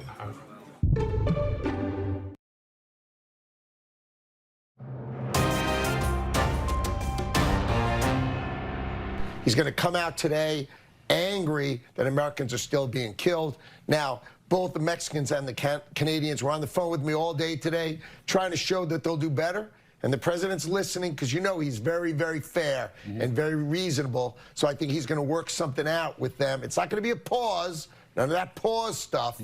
But I think he's going to figure out, you do more, and I'll meet you in the middle some way. And we're going to probably be announcing that tomorrow. So somewhere in the middle will likely be the outcome. The president moving with the Canadians and Mexicans, but not all the way. That is U.S. President Donald Trump's Commerce Secretary last hour on Fox, signaling that there could be some movement in what took place over the last 24 hours. Donald Trump imposing a 25% across-the-board tariff on everything heading from Canada into the United States, a 10% tariff on energy. Those tariffs came into effect last night at midnight. Now Lutnick is saying perhaps there could be a rollback of sort, not a complete pause, but a rollback. We did speak with Foreign Affairs Minister Melanie Joly on this program just a few minutes ago, and she indicated that the federal government had no indication of that being the case, nor had there been any official communication from the Trump White House to the federal government that even the tariffs that came into effect at midnight were coming. I do want to play for you a short clip from Kentucky Governor Andy Beshear, who was also on this program, talking about his plan to oppose these tariffs. For Americans who've been hit by inflation, who are having trouble paying the bills at the end of the month, again, I think this is a betrayal because they voted for lower prices. They voted for someone focused on their economic interests right now, and that's not what they're getting. And we will have continuing coverage all night, more reaction to the imposition of these tariffs and Canada's response. Plus, Donald Trump is set to address Congress this evening at 9 o'clock Eastern, and we will carry that live for you here on CTV News Channel as well. That does it for Power Play. I'm Vashi Kapelos. Thanks for watching.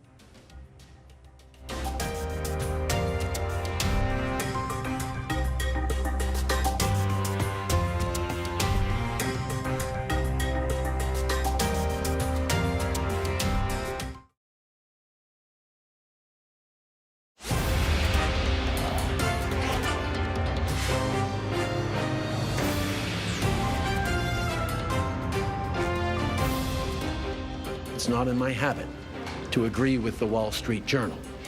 But Donald, they point out that even though you're a very smart guy, this is a very dumb thing to do. A trade war is on between Canada and the U.S. The Prime Minister says the country will not back down after President Donald Trump follows through on his threats. President Trump stabbed America's best friend in the back. My message to the President is this: Canada will fight back. The leader of the opposition has tough words in response to Donald Trump's tariffs. And the U.S. president is set to address Congress tonight in the wake of hitting Canada, Mexico, and China with these hefty taxes. You're watching CTV News Channel. I'm Roger Peterson. Thank you very much for joining us. Let's take a live look at first the Washington, D.C., the White House, and then, of course, the U.S. Capitol, all the latest developments that has been going on right now in this trade war that has developed between the two countries. U.S. President Donald Trump hitting Canada with a huge 25% tariff on all Canadian imports to the U.S. Prime Minister Justin Trudeau condemning Trump, vowing Canada will not back down, and also promising to help Canadians. We will be looking at, including looking in the coming day at things we can do around adjusting EI to support people through this difficult time.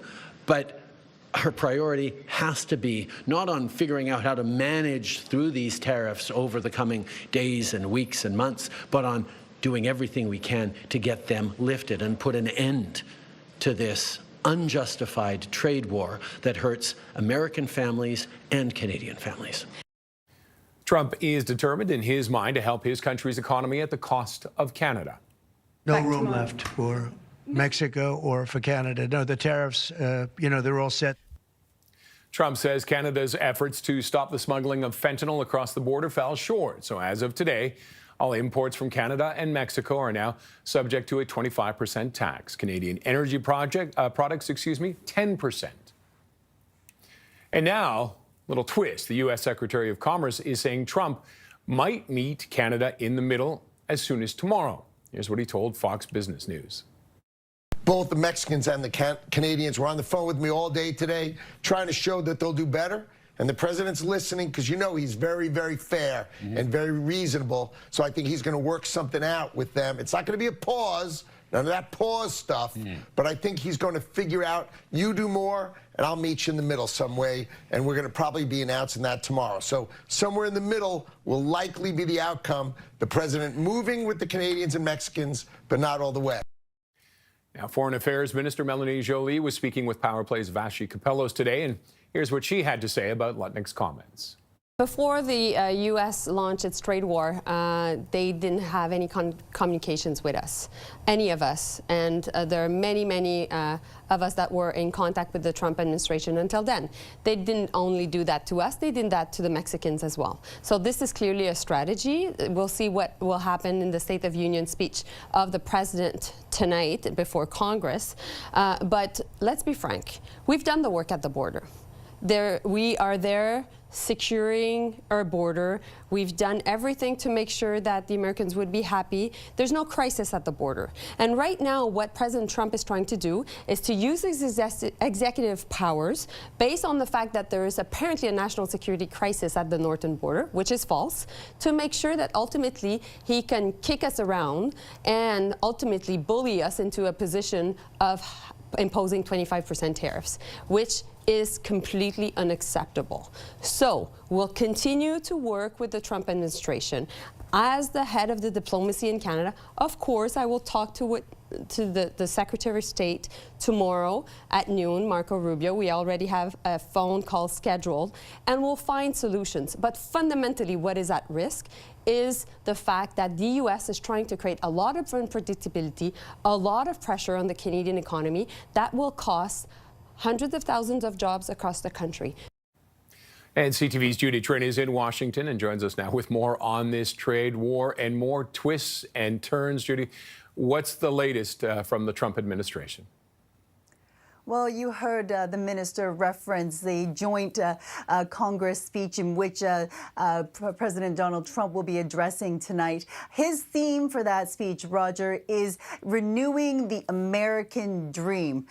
He has not responded to any of what Prime Minister Justin Trudeau has said or any of the ministers. He has responded in a social media post, right? But so far, right now, in terms of the messaging, it's the Canadian officials officials that are on the American airwaves, making their case directly to Americans that Canadians have done the job in regards to fentanyl, and yet they are still being punished, yet Donald Trump is actually embracing what Trudeau calls a murderous dictator in Vladimir Putin. So this is the positioning right now, and that is what Trump will have to talk about tonight in his speech to a joint session of Congress, whether or not his vision for renewing the American dream will actually turn into a nightmare because of these tariffs. He will have to convince Americans that it won't, Roger. And with the tariff actually going into effect today, what are people saying south of the border? What's the impact so far? You know, first thing this morning, we received a news release from the biggest business lobby in the U.S., the Chamber of Commerce. This Chamber of Commerce says 13 million American jobs depend on trade with Canada and Mexico. That's a huge amount of people who could be losing their livelihoods because of this decision by Donald Trump. Now, you heard that Howard Lutnick is saying that Trump might move on tariffs.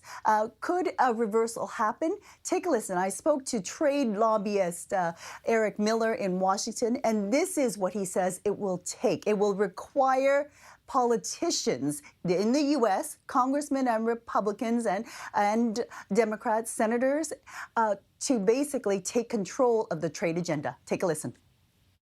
They will only do that when their farmers cannot sell their agricultural products to Canada. They will only do that when they cannot get access to potash at reasonable prices for their growing season. And so you will unfortunately have to feel pain in the United States and pain in Canada for President Trump to reconsider. And it will take those in the Senate and in the House going to him and saying, look, we will lose significant numbers of seats politically if you do not change course. But these are things that play out over periods of months, not periods of days. Midterm elections, Roger, are still 2 years away. And Howard Lutnick, the Commerce Secretary, actually conceded that in terms of seeing these actual jobs from pushing manufacturing back into the U.S. through the use of tariffs, it could take 2 years. That's a long time to go to feel financial pain. And just to juxtapose it with what's happening in Canada, if the trade war extends to about a year, the Canadian Labour Congress estimates that as many as 1.5 million jobs could be lost. Okay, Judy, thank you for that. What a day. CTV's Judy Trin in Washington. And this tariff war will surely have an impact on consumers on both sides of the border. CTV's Rachel Aiello joins us now from the nation's capital for more on that. And Rachel, what can you tell us about the effect? Is it being felt already for Canadian businesses? Yeah, Roger. So now that these tariffs are in effect, we took a look today at what this actually means. And tariffs are a tax that are imposed by the government. And because both Canada and the United States have levied tariffs, the cost is going to be felt both for American consumers and Canadians. So when we're looking at what Donald Trump has imposed on Canada, it is making the cost of Canadian goods going into the U.S. more expensive. So that will hurt homegrown businesses who are looking to export. But that is going to have a knock-on effect on Americans. That's because the American businesses who are buying up those Canadian goods will have to pay more, and they're going to have to calculate whether they can eat that cost, essentially absorb the extra price it will be, or pass it on, most likely, which is what they would do, to the consumer. And that means Americans will be paying more for the goods that are coming in from Canada.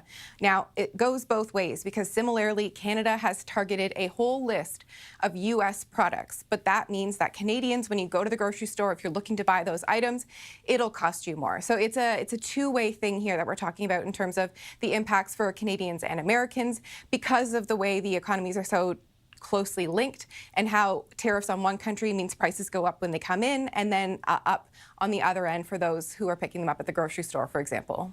And now these tariffs are being collected by the government. What are they going to do with that money? Is it going to be redistributed to people who need support right now? That is kind of the big question. The Prime Minister kind of stopped short of being definitive on that today, Roger. It is something that the government has said they're willing to support Canadians. They are looking at it. But yes, because this is a tax, it's essentially revenue that the Canadian government will be getting. In this instance, kind of to walk you through some of the items specifically, we've got coffee, we've got orange juice, we've got shampoo, underwear, clothing, football helmets, housing, building supplies, handbags. Like, there's a whole range of things that the government could be bringing in some money off of because of the tariffs they've imposed on U.S. items. And then so the question becomes, well, what do you do with that money? We heard from the opposition parties today, Pierre Poilievre saying that he wants to make sure that any revenue that is brought in is put forward and put back to Canadians, helping those industries and businesses who are struggling, helping Canadians directly. He suggested perhaps through a tax cut. And then Jagmeet Singh was pushing today for Parliament to come back so that any sort of new spending measure like this could be passed. So we're waiting to see where the federal government goes from here in terms of what steps they would take. But it is also likely, Roger, that we would see similar responses, some sort of care package or support from the provinces to their most hit sectors on this front as well. So I think that's a wait and see once we get a clearer sense of what the overall financial impact is going to be on you and I at the grocery store, but also on big sectors like the auto, and whether that would need more specific targeting in the days ahead is kind of the big file we're now watching to see. Okay, Rachel, thank you for that. Thanks. CTV's Rachel Aiello in Ottawa. Well, Saskatchewan's Premier Scott Moe says tariffs are going to hurt families on both sides of the border. Moe took to social media with this message. President Trump is just simply wrong when he says Canada has nothing the USA needs, and Americans are about to find out he is wrong. American farmers need Canadian fuel and fertilizer to grow their crops. Trump's tariffs will drive up the cost of oil, potash, and uranium, and that will drive up the cost of groceries for every American family. And premiers across the country are responding to Trump's moves to impose the tariffs today. Earlier, Ontario Premier Doug Ford laid out his plan to retaliate, but also said this is about one man, not all Americans. I talk to endless Americans. I talk to endless elected officials. It is not them. Don't blame the American people. It's Donald Trump to be blamed for this. And let's bring in CTV's Queen's Park Bureau Chief Siobhan Morris with more on this. Siobhan, Premier Ford probably has been one of the most vocal premiers we've heard about everything that is unfolding here. Ontario likely has a lot to lose with this. What's he saying is next for the province to try and protect itself? So in the immediate term, I think the first most obvious thing that people living in Ontario will notice is a change at the liquor store. And the government has directed that the liquor store, the LCBO in Ontario, remove all American-made alcohol from its shelves. It also means that bars and restaurants that get their alcohol through the LCBO, they can't order it either. That's meant to be a direct hit, especially to red states, to really punish them and hope that they will give the message to Donald Trump that tariffs will not work going forward. That's the most immediate change. The government has also barred U.S. firms from bidding on Ontario contracts, something that will deprive them of tens of billions of dollars. There's also a talk about a potential escalation if tariffs are added on or continue. The Premier says that he is prepared to add a 25% surcharge on electricity that the province ships to American states. That keeps the lights on for about 1 million homes in a few U.S. states. And he says he's also prepared to turn the lights off if it comes to that. Again, if we see tariffs continue into the month of April. Controversially, of course, there is a deal that the province has with Elon Musk's company Starlink that was to provide high-speed internet to rural and northern Ontario. The province today is ending that contract worth about $100 million. This is really about principle, Doug Ford says, not wanting to link himself to somebody so intent on hurting Ontario's economy.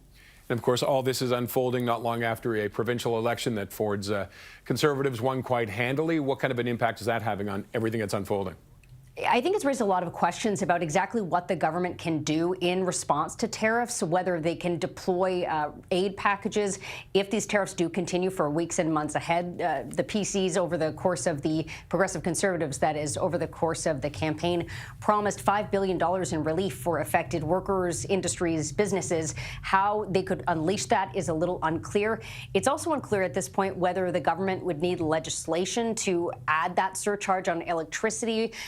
Doug Ford says that the government is currently looking at options to try to speed that up or make other options available. So there certainly is a lot of uncertainty with the legislature not able to be recalled until March 17th at the very earliest, but it's not clear when Ford might do that. Okay, Siobhan, thank you for that.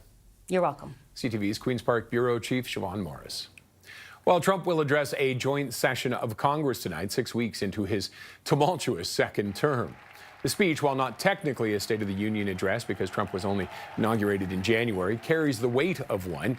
With a theme of the renewal of the American dream, Trump will highlight what his administration has accomplished so far, its economic policy, including extending tax cuts, border security and deportations, and his foreign policy plans.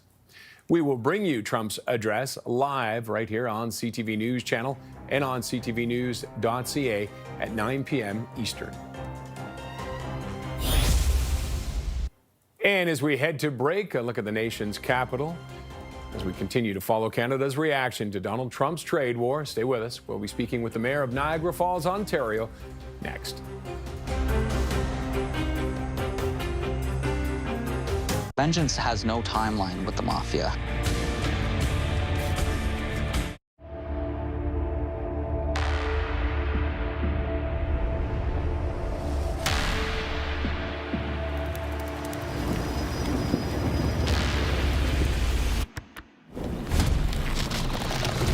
Shot and get dirty.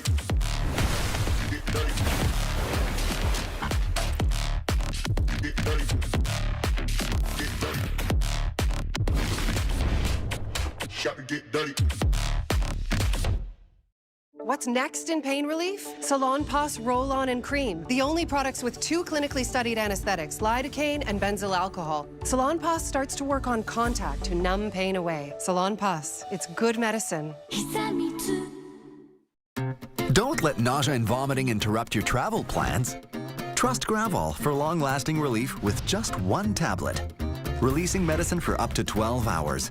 Don't take chances. Trust Gravol.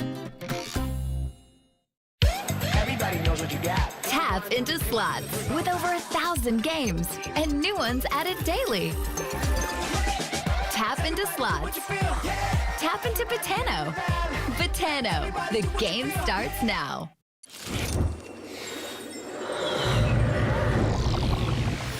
Hold! What the bubble's happening? We're waiting to see if she's gonna chew or let us melt. Oh no. Are we getting chewed? Feel the aero bubbles melt. It's mind-bubbling. Trump wants our jobs. We're going to take other countries' jobs. And Mark Carney is just the man to help him. Trudeau and Carney sold out Canada with job-killing taxes that push jobs south. He opposed Canadian pipelines while profiting off U.S. coal. Carney even moved his company's headquarters to New York, just as Trump wanted. Here's Siddiqui. Carbon tax Carney. If Carney wins, Canada loses. Whether it is lumber, oil, or seafood, trade with the U.S. is vital to the economies of the maritime provinces. Exports to the U.S. account for a significant share of their GDP. CTV's Jonathan McInnes is in Halifax and has more on how businesses are reacting on day one of the trade war with the U.S. With trade tariffs now in place, Nova Scotians are preparing for a rough ride. It has a potential of being pretty devastating, I think, for many workers in this province. As president of the Nova Scotia Federation of Labour, Danny Kavanagh represents 70,000 workers in the province, and he's expecting job losses. Kavanagh would like to see a worker protection fund to help them and the communities where they live. We need to ensure workers and their paychecks and their income is protected so they can continue to, pay for their homes, put food on the table, buy the medications they need, and look after their families. President Donald Trump's 25% levy on all Canadian goods became active at midnight. It's going to catch many American and Canadian consumers paying more for a lot of different goods that cross both back and forth through the U.S. and Canada. The president is also slapping 10% on oil, a move that petroleum analyst Patrick DeHaan says will affect Americans more than people in Eastern Canada. I would would say it's going to be a less of an impact for the Maritimes. Thankfully, your oil is, generally unaffected by any tariffs. While many industries aren't sure what lies ahead, some in tourism are seeing an increase in bookings for this upcoming summer, especially for visitors from Europe and across Canada. I would say, especially with Canadians, I absolutely believe that they've made the conscious decision to travel within Canada this year. A small way to hit back and help soften the blow for businesses as this North American tariff war is now underway, with both sides digging in for what could be a long and costly battle. Jonathan McGuinness, CTV News, Halifax. Border mayors are also responding to Trump's tariffs. Speaking to Power Play host Vashi Capellos, Sarnia, Ontario's mayor, warning today that it's just the first day of a long and painful trade war. And what Canadians need to think about is this. It's great for us to rally and to listen to what people are saying to fight back. This is going to be 4 years of economic terrorism. And we're going to have to go through some real pain, and it's going to be difficult. We thought our economies were back on track. We got through COVID, interest rates were coming down, inflation was coming down, and now we have this self-created crisis from the U.S. Toronto Mayor Olivia Chow says the city is working on its plan to respond to Trump's tariffs, and she expects to make an announcement next week. I know that time is tough because we are in a senseless trade war. Many Torontonians are feeling anxious.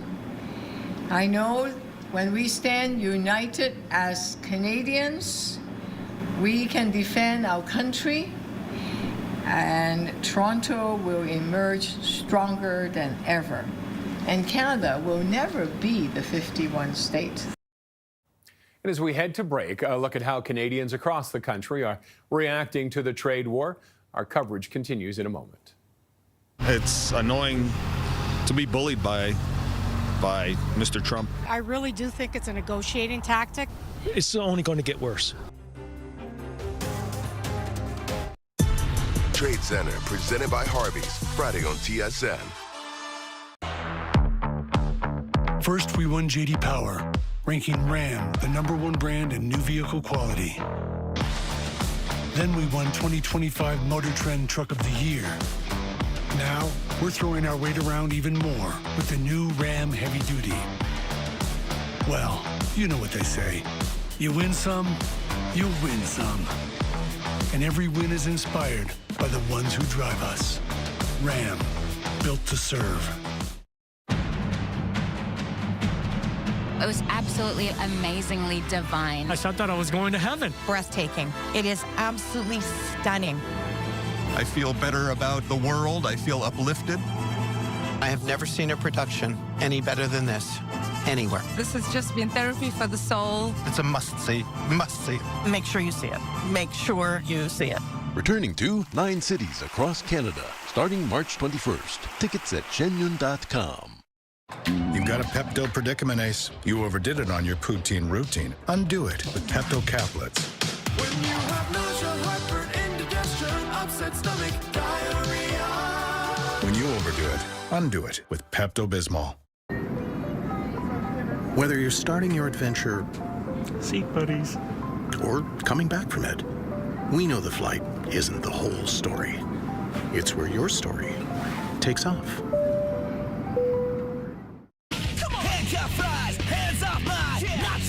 Nacho fries, salsa, cheese sauce, sour cream, delicious and just for me. They're nacho fries, nacho fries, nacho. Give your taste buds something to sing about at New York Fries. Kids, they just love to keep going. Having a blast? Go. Shining bright? Go. A snack with a good taste? Go, go. Go Squeeze. Snack on, play on. Saskatchewan Premier Scott Moe says the new U.S. tariffs will drive up the cost of potash for American farmers who depend on it to grow their crops. CTV's Allison Bamford has more on the fertilizer fallout and what it means for growers on both sides of the border. Christian Hebert's Saskatchewan farm uses about 1,000 tons of potash each year. Potash is a big player in crop health and straw strength. Potash contains potassium and is one of 4 macronutrients needed to grow a crop. It improves water efficiency and disease resistance. American farmers need it even more than Canadians, partly because of their soil and the crops they grow. Corn is a huge, very important crop, and it is a crop that demands a lot of nutrition. Millions of tons of fertilizer flow into the U.S. every year. Canada supplies more than 80% of the potash used on American farms. A 25% tariff gives farmers 2 options: increase their budget or cut back on fertilizer. If they try to cut back by 10 or 20% on the amount of fertilizer that's needed, that's going to have a direct impact on their yields. The timing of this isn't ideal either, with the spring planting season in the U.S. right around the corner. Allison Bamford, CTV News. And south of the border, not all American officials are throwing their support behind President Trump's tariff plan. The head of Minnesota's Department of Agriculture says the levies will hurt farmers and many other industries. Tariffs, there's no winners in, as far as I can see. I don't see how you can hurt every sector of the economy. It's not just going to be the ag community. Every sector of the economy is going to be affected by this. And inflict pain on everybody for what? That's not the solution.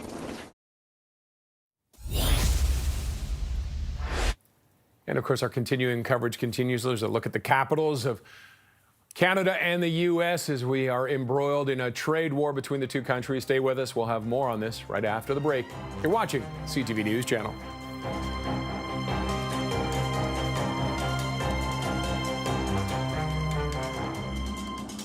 Now is the time to book your ultimate voyage to Antarctica on Scenic Eclipse. With up to 10 dining experiences, rejuvenating wellness facilities, spacious suites, and unrivaled exploration. Choose to soar above or dive below for memories that last a lifetime. Enjoy exclusive savings on our 2025 to 2027 worldwide collection. Gold standard. Gold dust. Pot of gold. Solid gold. You're worth your weight in gold. Golden boy, golden girl, golden goose, golden egg, golden age, golden ticket, golden opportunity. Is it just me or is there some kind of clue here? I don't know.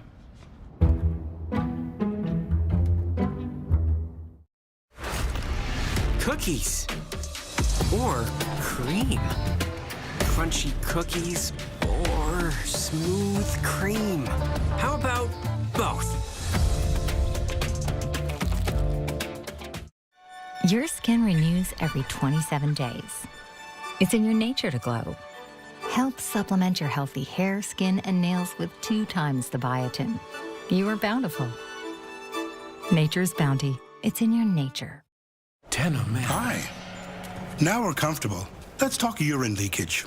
Tena Men protective underwear are designed for men with a discreet, secure fit and protects like Tena. No more dribble dramas. Keep control. Discreet protection designed for men. Swiss Chalet's Seafood Fest is back. Hurry in for Canada's famous rotisserie chicken paired with garlic shrimp, our delicious fish and chips, fish sandwich, or our popcorn shrimp appetizer. All here for a limited time, starting from only $16.99, only at Swiss Chalet. A lot of hot women away from home, acting all anonymous. I just don't understand why you wouldn't hook up with me. Because you're soulless. That's the perfect weight for a fling. She's an aging actress. It's pathetic. Actresses are all basically prostitutes. Am I right?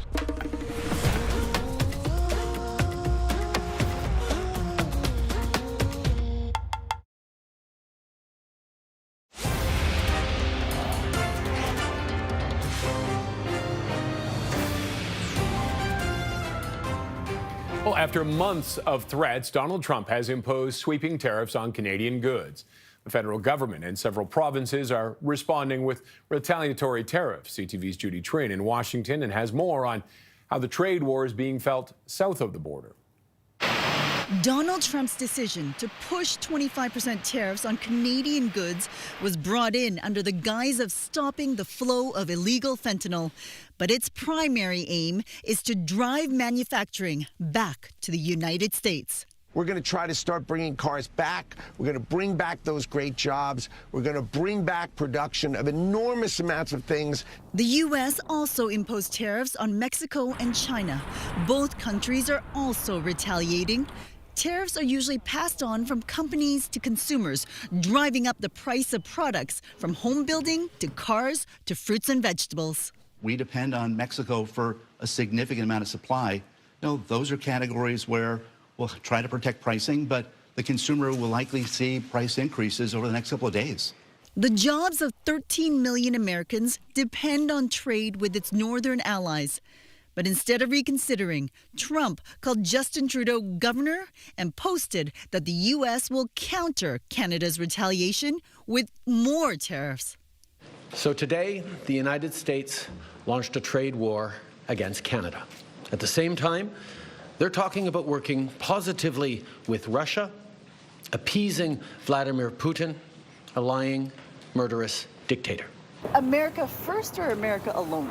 This trade lobbyist says the Trump administration may be improving its relationship with Russia to get through this. You will see the return to markets in the United States, undoubtedly, of all of those companies that face sanctions after Russia's invasion of Ukraine in 2022. Judy Trin, CTV News.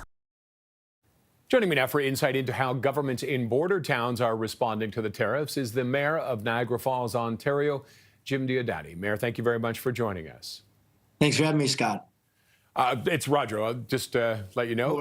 No worries, no worries. Let's talk about your initial reaction to what just happened. Was there hope going into last night that we might actually get a break or a reprieve? There was, and we were hoping that they were just posturing, and this was the Trump way of negotiating one thing to get something else. And we really believe that this is just a strategy to help him prepare for the upcoming renegotiation of the agreement between Canada, the U.S., and Mexico. But unfortunately, it looks like he's stepping forward. And, it seems like he's throwing everything at the wall, seeing what sticks. I don't know that there's any rhyme to reason or it doesn't seem like it's logical. It seems very emotional at this point. We can't understand it. How are you trying to deal with that as a border town? Well, the challenge for us, we're the #1 leisure destination in Canada. We typically get 14 million people, and typically 25% of those visitors are American, and they do represent 50% of the revenue. So the question is, with the exchange rates right now, it would be very desirable for Americans to come to Canada. But given what's going on, we don't know if it's going to be a good news or a bad news story. We know there'll be a lot of staycations with Canadians staying here. We thought maybe we're going to have the cake and eat it too and have the Americans visit. The question is, are they going to follow their dollar or are they going to follow their president? Have you been reaching out to American groups and getting their thoughts on it and what they're considering, if they're considering coming up for visits? I have been. And in fact, I've been in regular touch with a lot of people across the border. I'm friends with a lot of mayors, congressmen, senators, county executives, and we talk on a regular basis. And I can tell you, they've been reaching out to say, listen, this is not the people. This is not how we feel. We love Canada. We love Canadians. This is our president, and this is politics. And we understand that. A lot of them have said, I'm embarrassed. I don't know even what to say right now. And I said, well, right now, Canadians aren't feeling the love. They're not feeling welcome right now. And I think on the Canadian side, it's important for our patriotism that we're definitely pro-Canadian. I just don't want to see us become anti-American any more than I want to see Americans become anti-Canadian. I think at this point, it's politics, it's politicians negotiating, and I hope this will end soon and we can move on and once again become each other's greatest allies, and trading partners. Okay, Mayor, thank you very much for joining us today. Good luck with everything that's unfolding right now. That's Mayor Jim Diodati from Niagara Falls, Ontario. Well, Ontario's Premier Doug Ford had some strong words for the U.S. president today as he spoke directly to Americans via U.S. television.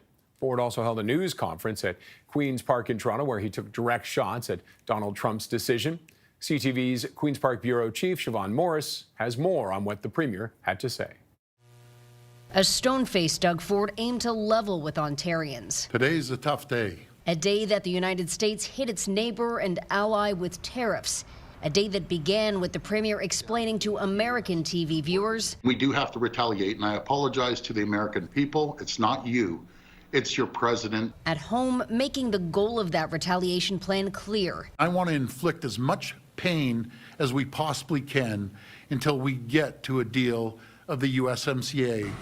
It means pulling American-made booze from LCBO shelves, blocking bars, restaurants, and other retailers from being able to buy it, barring U.S. firms from bidding on provincial contracts, and terminating an internet deal with the company owned by Donald Trump loyalist Elon Musk, a move that may come with a penalty. This is principle. Ford has some choice words for Musk, who studied at Kingston's Queen's University in the 1990s. They should be embarrassed that he went to Queen's. He should be embarrassed to attack the people that took care of him. Ontario is ready to escalate if the Trump administration follows through with more tariffs. We will immediately apply a 25% surcharge on the electricity we export. Enough to power more than 1 million American homes and businesses.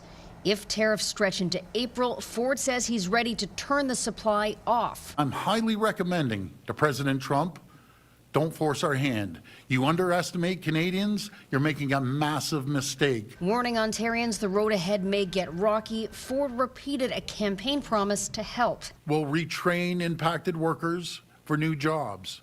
We'll retool companies for new customers and new markets. We'll reshore supply chains to bring good jobs back home. The opposition leader is urging the Premier to recall the legislature to collaborate on a tariff response. If the Premier is good to his word, which is he wants a Team Ontario approach, that means everybody at the table together. Ford insists he doesn't need the legislature and it can't be called back right away after last week's election. Our cabinet is active right now, and we can do whatever we need to do to protect the people of Ontario. Siobhan Morris, CTV News. Quebec's premier says Canadians will not be intimidated by U.S. President Donald Trump. François Legault says he asked Quebec's Treasury Board to implement measures to penalize American companies that do business with the province, and he says he is also considering more drastic measures. When I say we must not rule out anything for the future, it includes what we can do or would do with electricity. It's not something we look short term. We already announced today important counter tariffs and some important measures, but we don't have to exclude anything. And British Columbia Premier David Eby says his province will support British Columbians financially in response to the tariffs. He also said BC is changing its procurement policies to prioritize buying Canadians and to punish Americans. To send a message.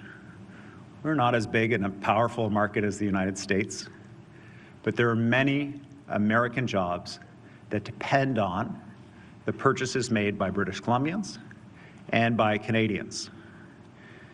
Effective immediately, our liquor stores will be pulling all red state liquor products off of the shelf.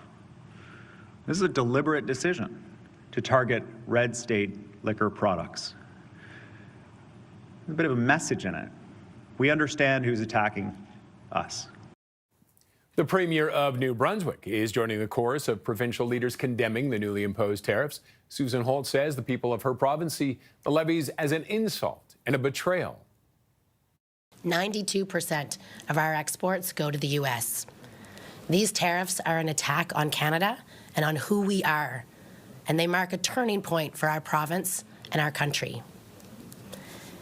Canada and the U.S. have been good trading partners, good neighbors for a long time.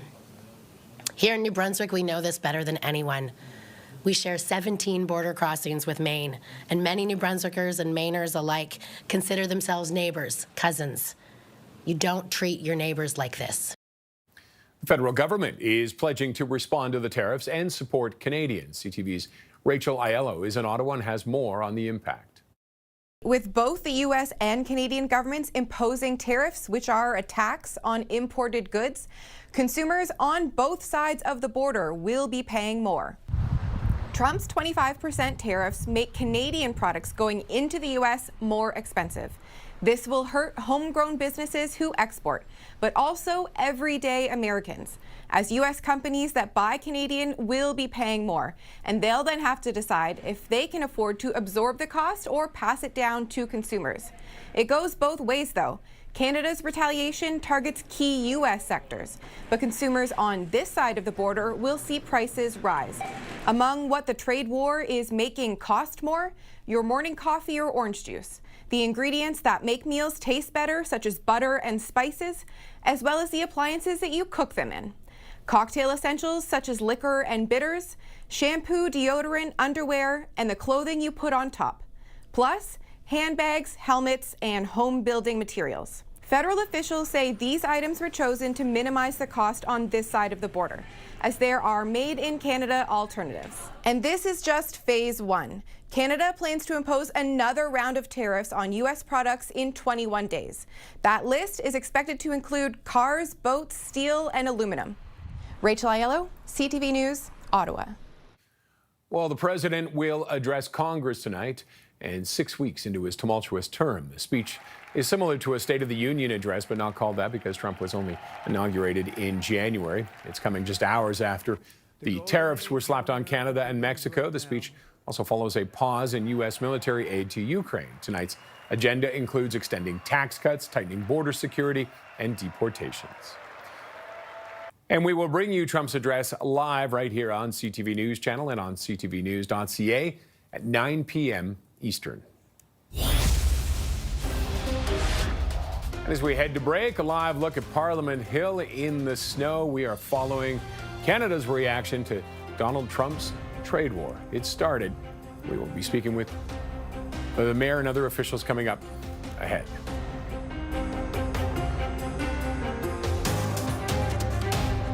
Vengeance has no timeline with the mafia.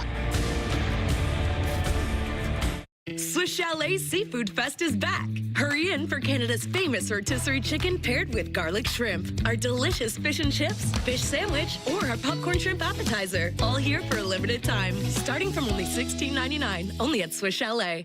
After her partner's health scare, Sam needed to make some changes. So she got Northcover Life Insurance. Their licensed advisors help choose coverage to suit her exact needs and budget. Now Sam's so well covered, it's like she's wearing a parka.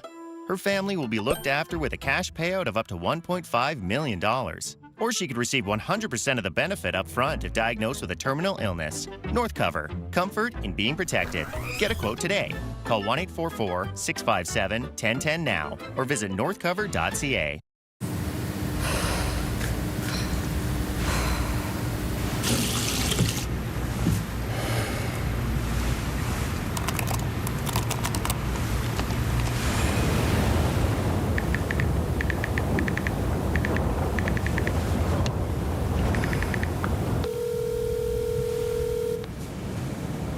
Hello, 988, Suicide Crisis Helpline. I think I need some help.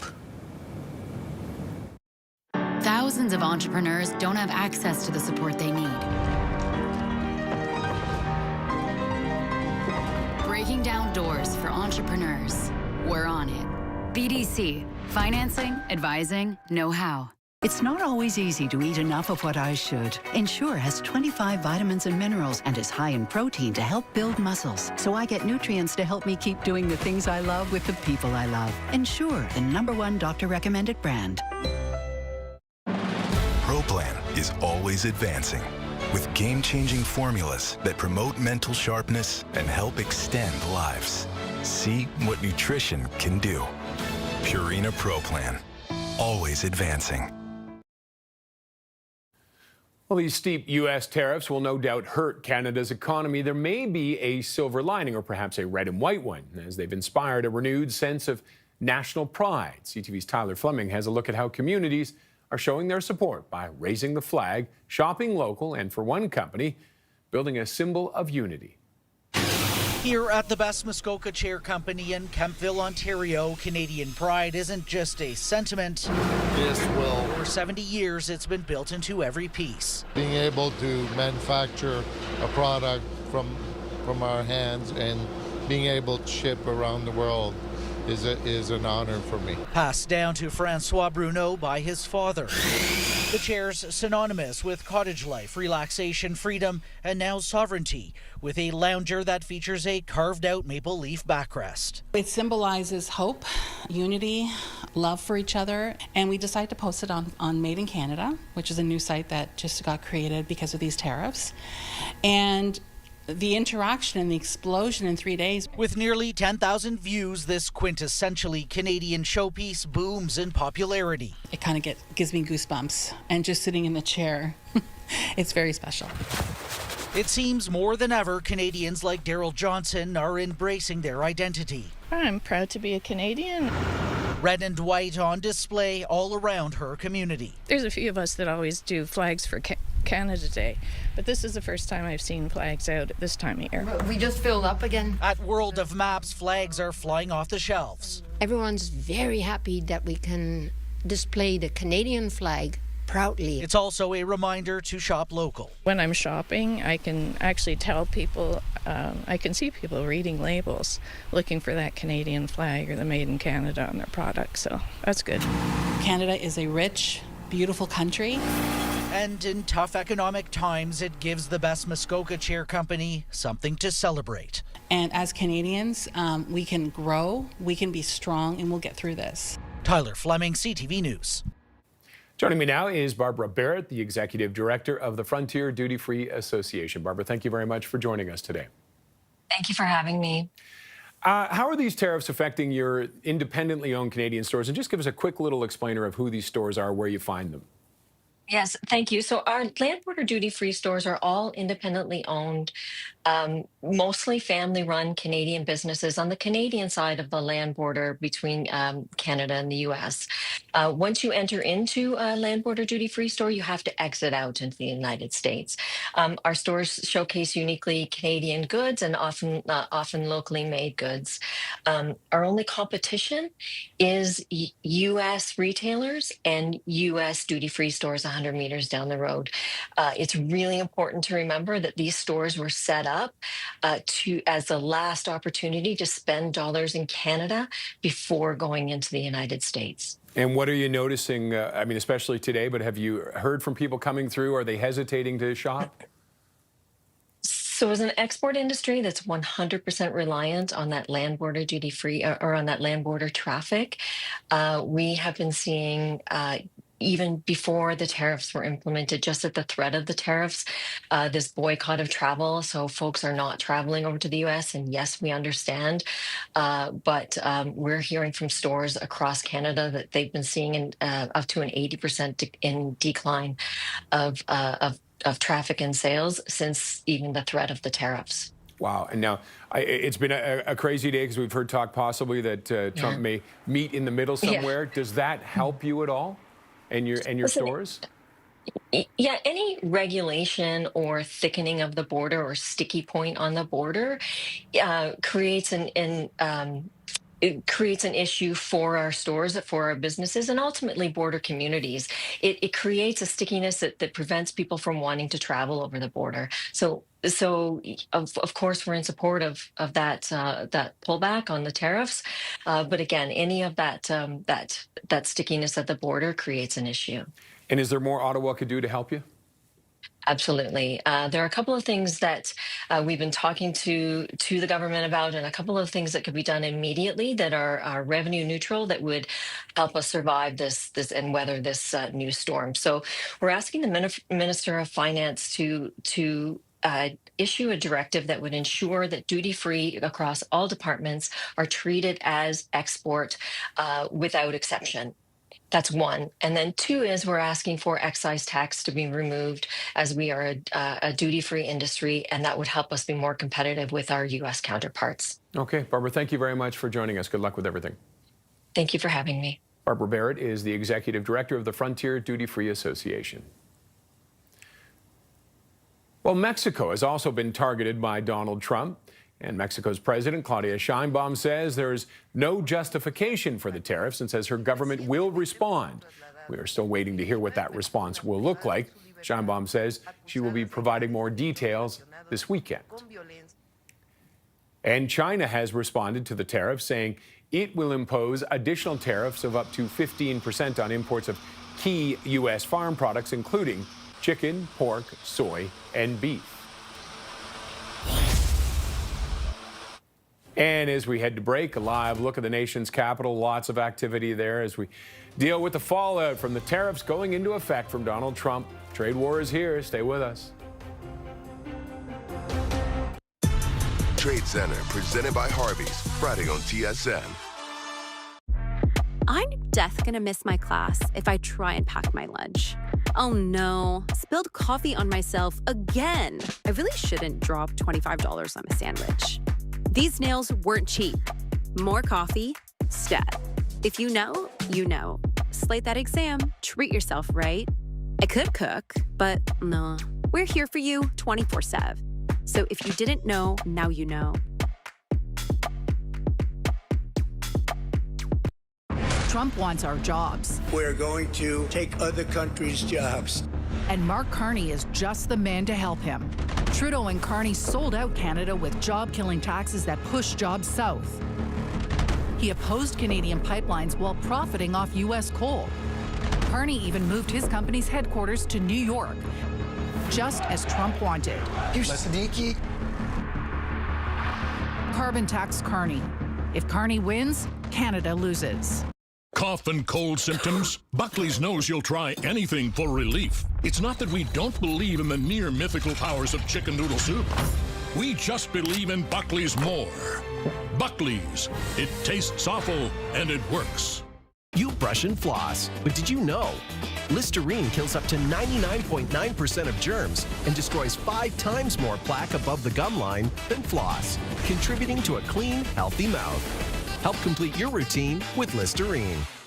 Come on. Handcuff fries, hands off my nacho fries. Salsa, cheese sauce, sour cream, delicious and just for me. They're nacho fries, nacho. Give your taste buds something to sing about at New York Fries. Gold standard, gold dust, pot of gold, solid gold, golden opportunity. Is it just me or is there some kind of clue here? I don't know. It is a move that could drive up prices on some of the biggest purchases Canadians make, from cars and homes to food and appliances. Businesses on this side of the border say the added cost could deal a crushing blow, with Canadian consumers likely to feel the impact in the weeks and months ahead. CTV's Caitlin Wilson reports. Clearing shelves, boxing up all American products at LCBOs across the province. Fight fire with fire. Jason McCafferty rushed to pick up some bourbon, Bullet, and Maker's Mark, but he will be making a change. Just stocking up before it's too late, but also at the same time picked up a Canadian version to see going forward, see how it tastes, and go from there. All the product will be stored until tariffs come off, encouraging people to instead buy Canadian, as the Premier lobs a financial punch at the U.S. We're the largest purchaser of bourbon in the world for Kentucky bourbon manufacturers. They're done, they're gone. Most shoppers understand, but for some, it's hard to swallow. I'll miss those California wines. I think in the long run it won't accomplish much, but right now it seems to be the thing to do. I believe in buying Ontario wine. There's some really good Ontario wines that people haven't discovered yet. Choosing local options is exactly what the Ontario Restaurant, Hotel and Motel Association is recommending. You know, these tariffs are a weapon to weaken our economy and our businesses and our livelihoods. And we should do our part in standing up for Ontario. Not so easy when it comes to the tariffs on food. Lettuce and tomatoes, potatoes and food safe packaging. Those are the things that we will really struggle with in terms of finding replacements. So we've asked for the government to look at exempting those from the second round of the retaliatory tariffs. Omid Azad is feeling the pressure, having purchased cases of booze already on the menu at Beer Bistro and potential replacements. We have to find the right choice for them, and then we have to at least 1 week, 2 weeks, the free samples to the guests to see that this is the right things for them. And it's all about increasing the cost. He says some of the options are more expensive. It's not fair that we pay for them. A cost that will be felt until the tariffs come off. That was CTV's Allison Hurst.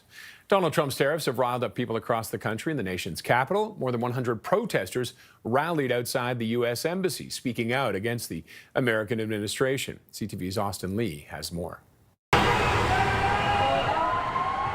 anger towards Donald Trump reaches a boiling point in the nation's capital, few were voicing their displeasure louder than Mark Bogarts. I was worried, but now I'm just mad.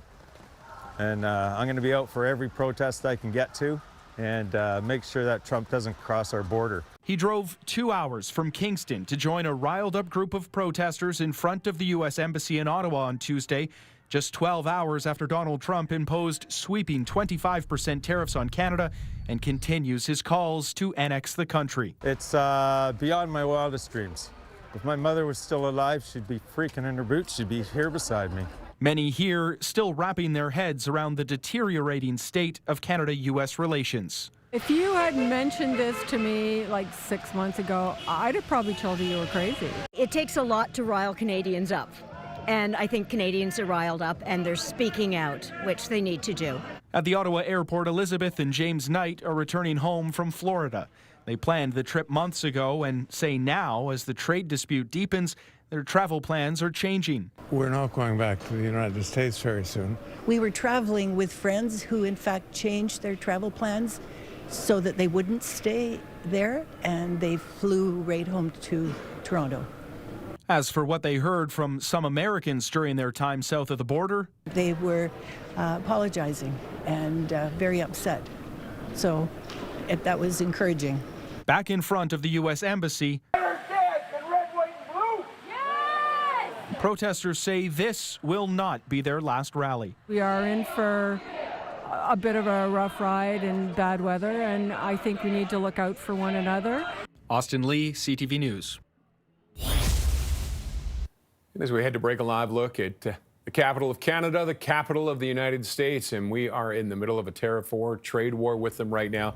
Stay with us. We will have more on this right after the break. You're watching CTV News Channel.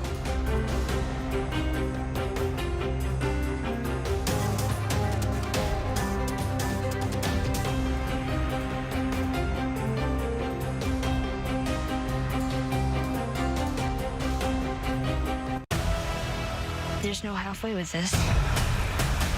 We finish what we started.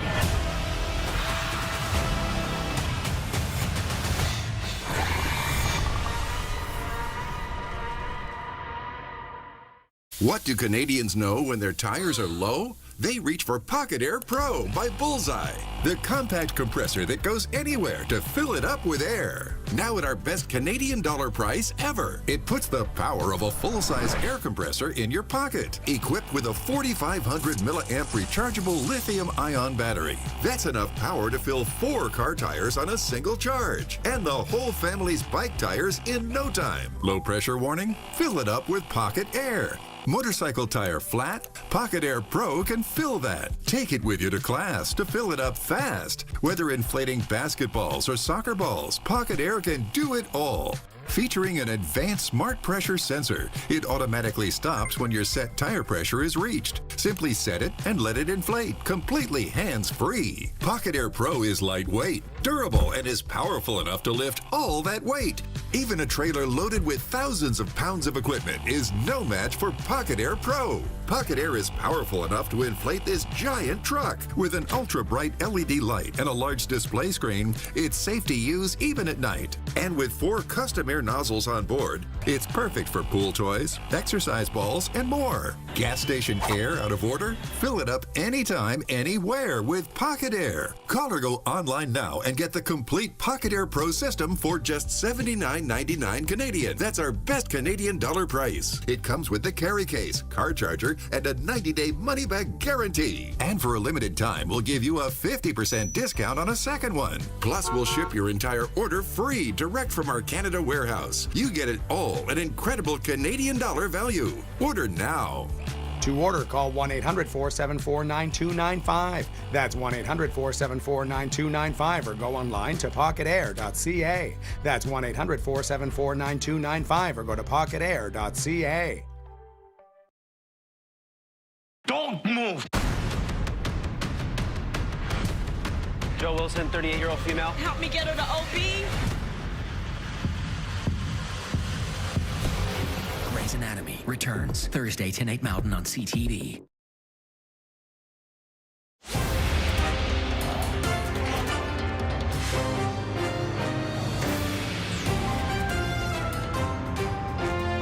It's not in my habit to agree with the Wall Street Journal.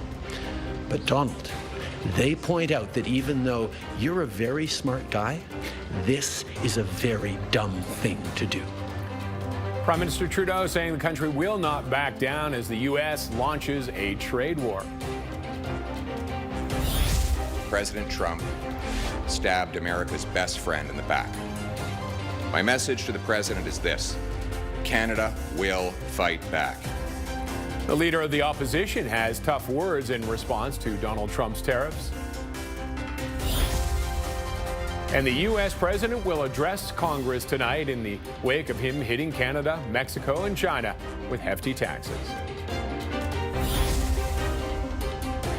You're watching CTV News Channel. I'm Roger Peterson. Thank you very much for joining us. Well, the trade war between Canada and the U.S. is now underway after U.S. President Donald Trump slapped a 25% tariff on Canadian goods. Canada responding in kind, with Prime Minister Justin Trudeau saying Trump is aiming to collapse the Canadian economy. CTV's senior political correspondent, Mike LeCouture, reports. Prime Minister Justin Trudeau had a message for people on both sides of the border, and he spoke directly to the U.S. president. Even though you're a very smart guy, this is a very dumb thing to do. Pulling no punches, the Prime Minister laid out the economic damage this will do to the continent. And he dismissed Trump's argument that this has anything to do with the flow of fentanyl into the U.S., calling it completely bogus. So we actually have to fold back on the one thing he has said repeatedly, that what he wants is to see a total collapse of the Canadian economy, because that'll make it easier to annex us.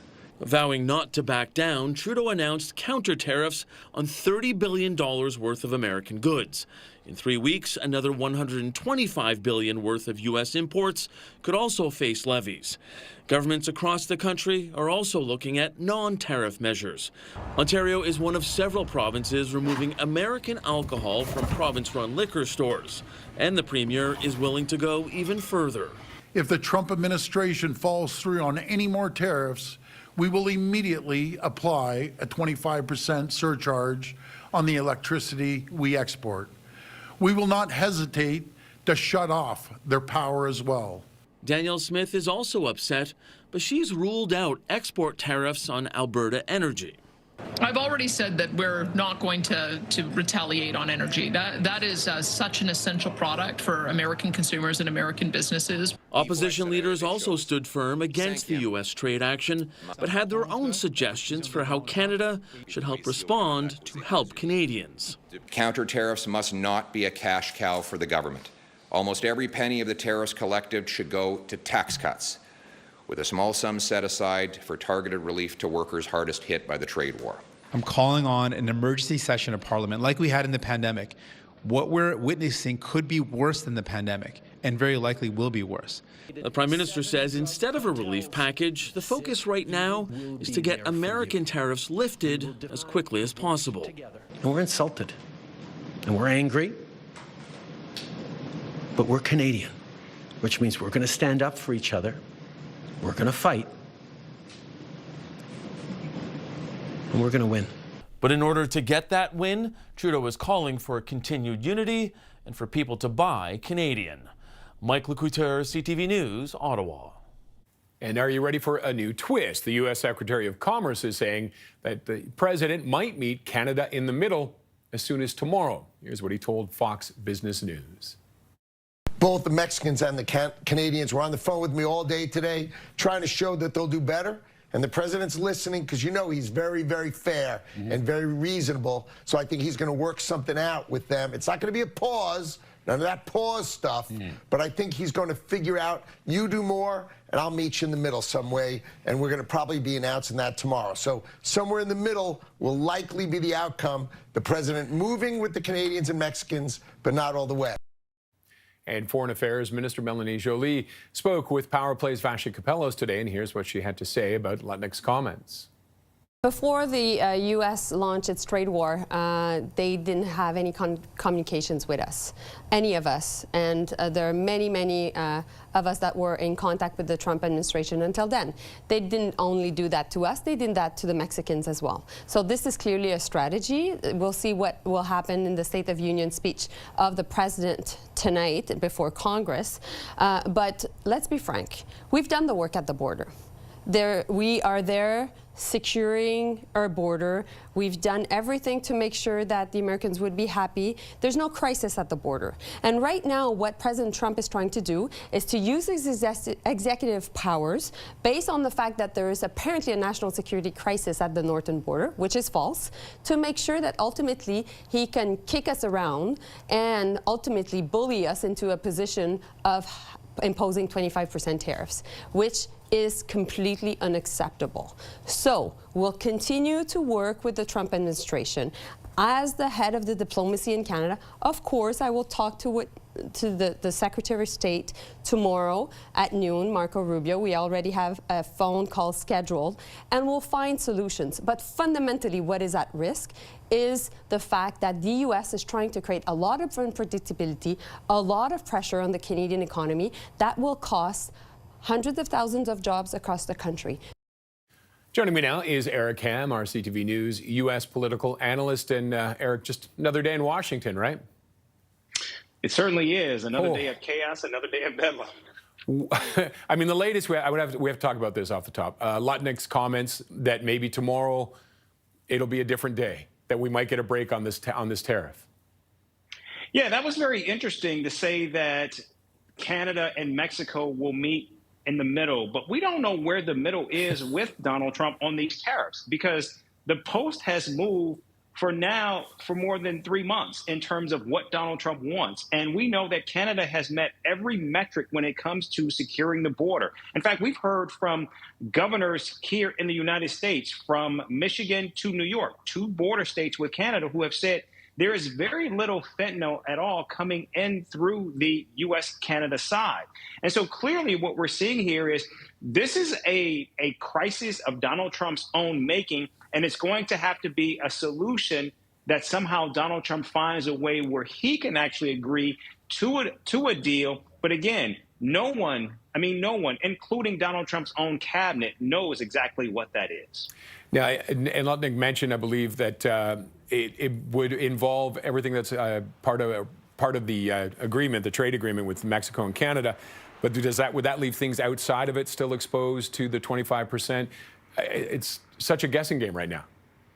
It is, and we have to remember, and we have to keep saying this over and over, the U.S.-Mexico-Canada Free Trade Agreement, that was actually Donald Trump himself who negotiated that, renegotiated NAFTA during his first term in office. So if there is a problem, this all goes back to Donald Trump. And again, I don't think anyone knows exactly what Donald Trump wants. Perhaps we'll get more into a window of what Donald Trump exactly is looking for when he speaks tonight before Congress. But right now, what we're seeing here is this has just basically cratered the U.S. and Canadian economies for no other reason than disinformation that Donald Trump has held on to. But again, at what cost, and more importantly, at what aim?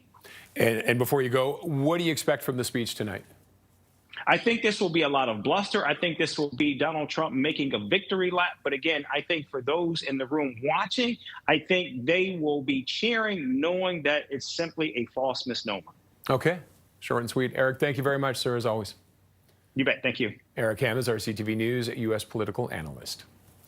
Ontario's Premier Doug Ford had some strong words for the U.S. president as he spoke directly to Americans on U.S. television. Ford also held a news conference at Queen's Park where he took direct shots at Donald Trump's decision. And CTV's Queen's Park Bureau Chief Siobhan Morris has more on what the Premier had to say. A stone-faced Doug Ford aimed to level with Ontarians. Today's a tough day. A day that the United States hit its neighbor and ally with tariffs.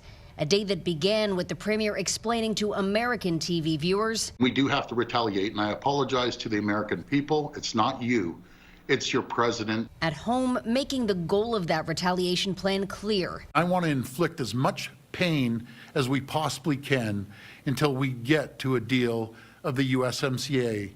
It means pulling American-made booze from LCBO shelves, blocking bars, restaurants, and other retailers from being able to buy it, barring U.S. firms from bidding on provincial contracts, and terminating an internet deal with the company owned by Donald Trump loyalist Elon Musk, a move that may come with a penalty. This is principle. Ford has some choice words for Musk, who studied at Kingston's Queen's University in the 1990s. They should be embarrassed that he went to Queen's. He should be embarrassed to attack the people that took care of him. Ontario is ready to escalate if the Trump administration follows through with more tariffs. We will immediately apply a 25% surcharge on the electricity we export. Enough to power more than 1 million American homes and businesses.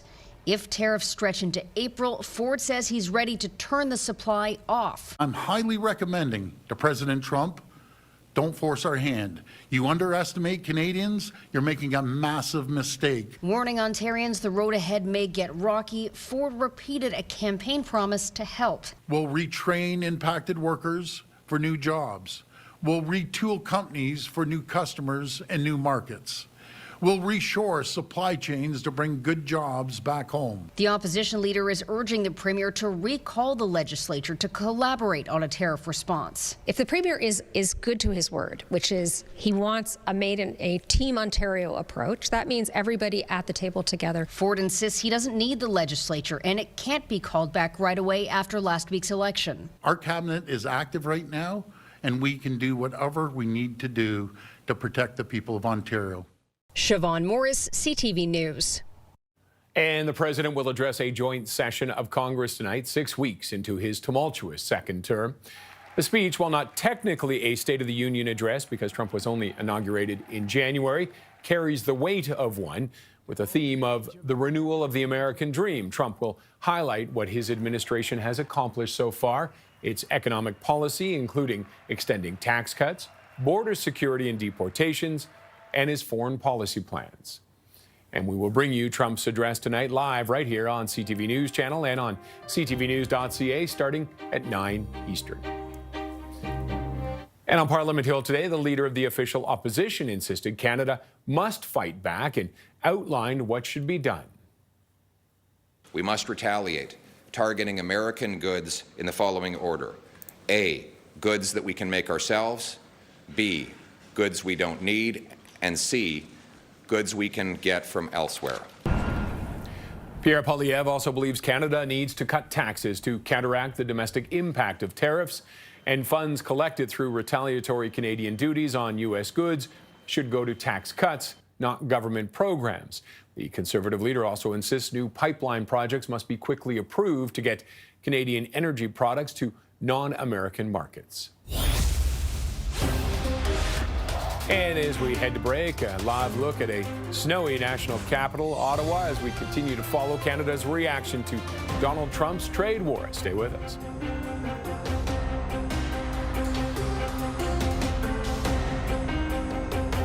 Vengeance has no timeline with the mafia.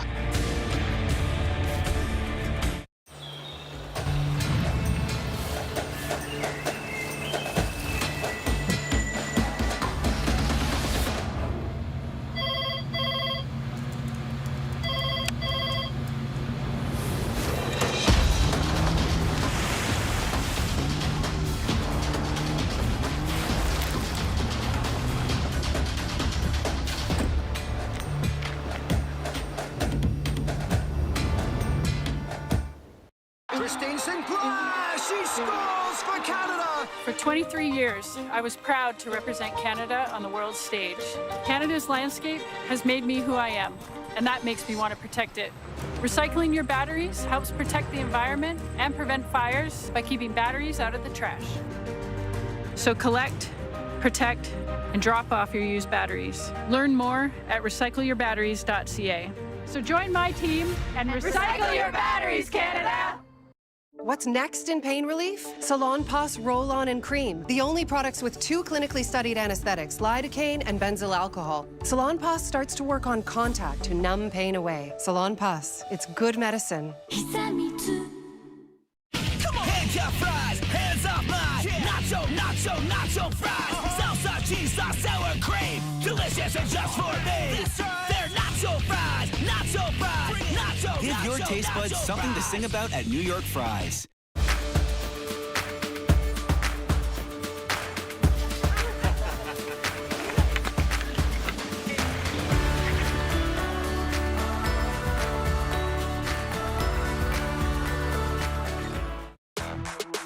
Kids, they just love to keep going. Having a blast? Go. Shining bright? Go. A snack with a good taste? Go, go. Go, go squeeze. Snack on, play on. Well, North American financial markets closed the day deep in negative territory in response to today's trade chaos. CTV's John Vennavally-Rao takes stock of the damage. As the opening bell sounded, there was little to cheer. Traders watching as markets, as of this morning, had wiped out all of the gains they'd made this year. And on Bay Street, some worried it was just the start of the pain. Trump's going to crash the bond market and the stock market. Yeah. This is the beginning. It's not over. At one point, Toronto's main index was down more than 2%, while stocks plunged in Europe, fell in Asia, and U.S. markets continued their sharp sell-off, though recovering somewhat as the day wore on. The NASDAQ is officially in correction. That means it's down more than 10% from its high. Investors worry a trade war will lead to higher consumer prices and reignite inflation, while slowing growth in both the U.S. and Canada, possibly leading to a recession. Assuming the tariffs do stay in place for a while, it's likely to lead to at least a couple of quarters of outright decline in the Canadian economy. Notably, though, while falling slightly, the loonie held at around 69 cents U.S. Some investors remain hopeful tariffs won't stay in place for long, but the uncertainty making it tough to know what to do. I can't stress the uncertainty aspect enough. Nobody really knows the answer. I don't think the president of the U.S. knows the answer, to be honest. So we're going to have to wait and see here. John Vennavally-Rao, CTV News, Toronto. Joining me now to discuss more of the impact of this trade war is Daniel Tisch, the president and CEO of the Ontario Chamber of Commerce. Daniel, thank you very much for joining us. My pleasure. For your members, is there an immediate impact of what's unfolding today? Well, there's no question there's going to be a severe impact on businesses, on workers, on communities, on both sides of the border. It's important to note that, and that's something we've heard from our chamber counterparts in the U.S. as well. And, you know, the part of the challenge is that the uncertainty itself has already caused an immense amount of pain, right? Because businesses want certainty, and we've had chaos for some time, right? And, you know, in both countries, we've seen essential investments in manufacturing capacity, in productivity and technology and training. All of it has been deferred or denied. And the harm to the Canada-U.S. relationship will take years to repair. So it's not good news. But on the upside, I've never seen so much unity, so much energy, and so much focus among both business leaders and political leaders to actually use this moment to actually turn it into a competitive advantage for Canada. Now you mentioned this may take years to recover from, depending on what happens. Now, we heard from Lutnick that maybe tomorrow the president might offer some kind of a middle ground. We're not sure what that is. Would that be enough? Well, it would only be enough if we had actually a pathway to a permanent agreement, or agreement at least, that provides some stability for the years to come. Because I think the reality that we've seen is Donald Trump signed a trade agreement with Canada. And now he's reneging on that agreement. He's ignoring the will of the American people. He's ignoring the advice of the U.S. business community. And so the challenge is, we don't know whom to believe, and investors won't know whether this is really going to be stability or not. And so I think we only get to stability when there's some sort of long-term review and renegotiation of the Canada-U.S.-Mexico trade agreement that's to the satisfaction of all countries. So we can get back to that win-win-win proposition that free trade represents. Okay, Daniel, thank you very much for your time. My pleasure. Daniel Tisch is the president and CEO of the Ontario Chamber of Commerce. And as we head to break, a look at how Canadians across the country are reacting to this trade war. It's annoying to be bullied by Mr. Trump. I really do think it's a negotiating tactic. It's only going to get worse. Our coverage continues in a moment. Stay with us. Trade Center, presented by Harvey's, Friday on TSN. Ooh. Ooh. Ooh. Have a little boost. Now I'm in my 50s, I'm all about making the right choices, like eating right and staying healthy. And another thing I can choose is how to look after my family if anything ever happened to me. Welcome to Seniors Choice, the #1 direct choice for Canadians over 50. How can I help? Hi, I'd like a quick quote for Canadian Seniors Life Insurance, please. If you're a Canadian resident, age 50 to 80, you can choose the right amount of coverage for you and your family up to $250,000. That kind of money would help a lot. You can choose to apply over the phone now in just minutes with no medicals or blood tests. Just a few health and lifestyle questions. Wow, that easy.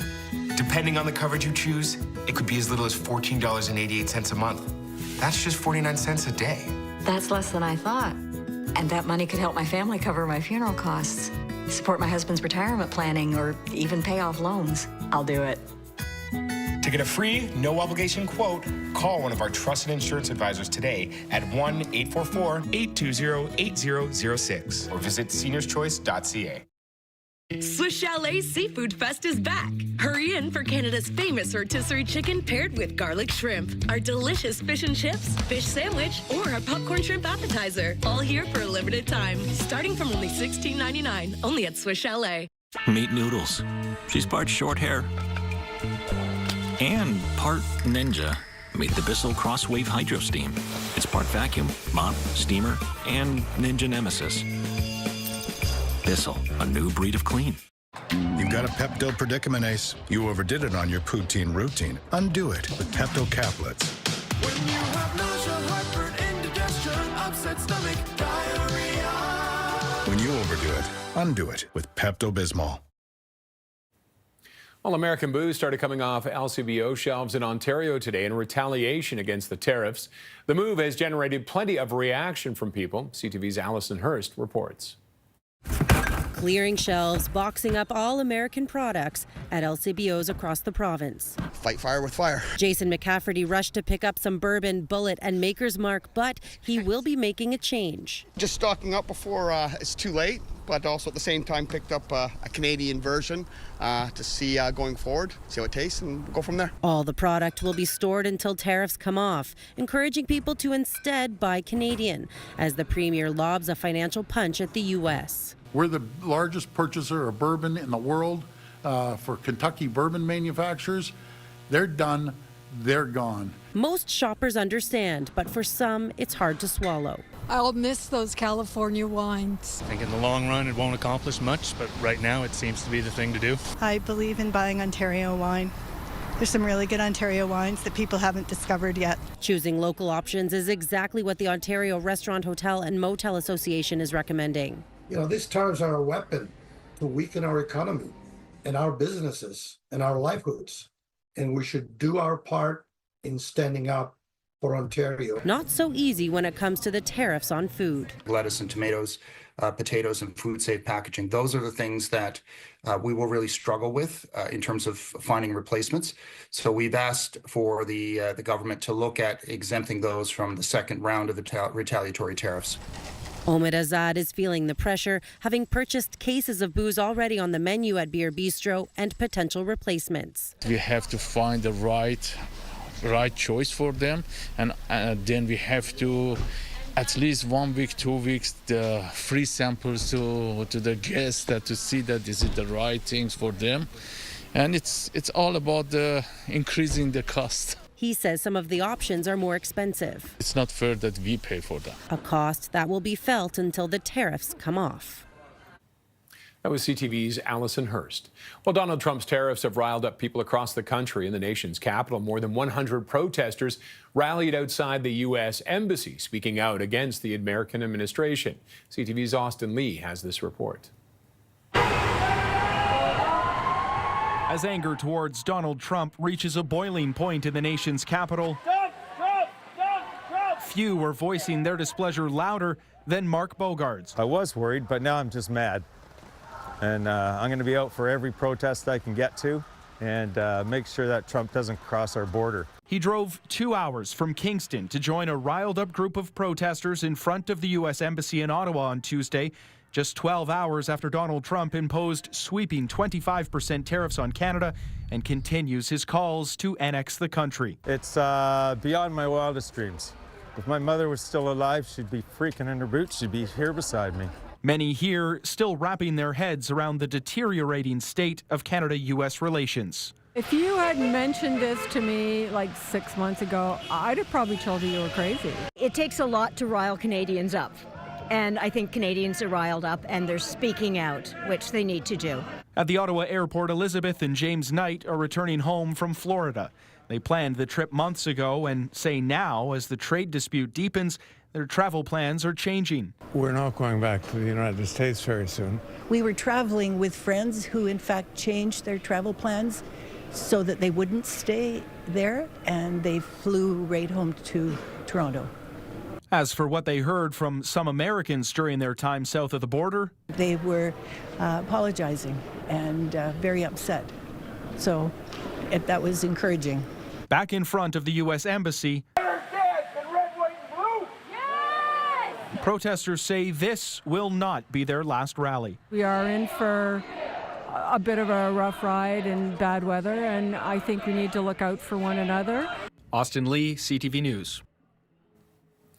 And as we head to break, a live look at Washington, the Capitol building. We await the president to speak there in a little over an hour and a half. Wait to see what he has to hear after apparently word that he may be backtracking on the tariffs against Canada. Details unconfirmed.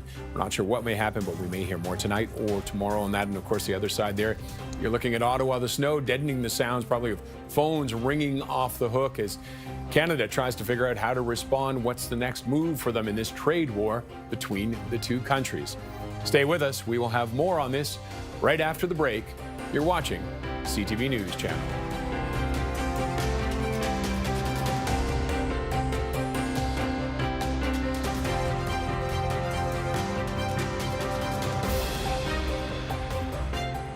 If it happens here or around the world, trust CTV News Channel to deliver live, breaking, 24 hours a day.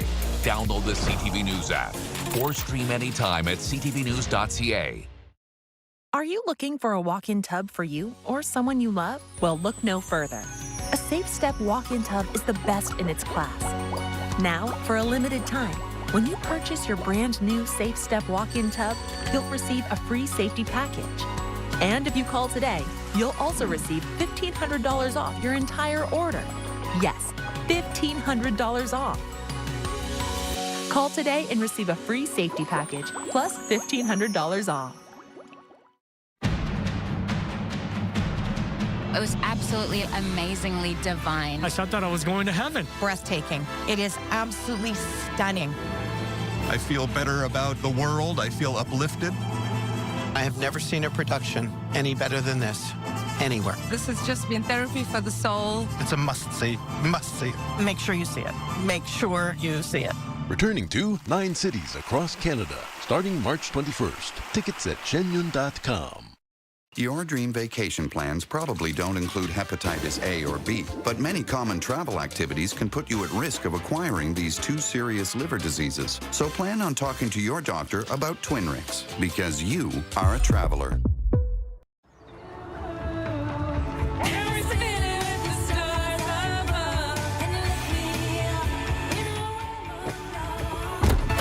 We insure your car so you can enjoy the ride. Whoa, how'd you get your teeth so white? You gotta use the right toothpaste. Dr. C? Not all toothpaste whiten the same. Crest 3D White removes 100% more stains for a noticeably whiter smile. New personal best. Crest. Home is where we do the things we love with the people we love. So what if we lived tomorrow in the same place as we did yesterday? With help, we can. Home instead for a better what's next. WWE LFG, it really is unprecedented. 4 legends. competing to create the next WWE superstar. These are the things that we've always kept within the industry. It kind of humanizes a lot of the legends. You get to see a more vulnerable, more sensitive side to an Undertaker. Oh my God, why did I go there? WWE LFG, all new Monday at 8, 5 Pacific on USA Network and Crave.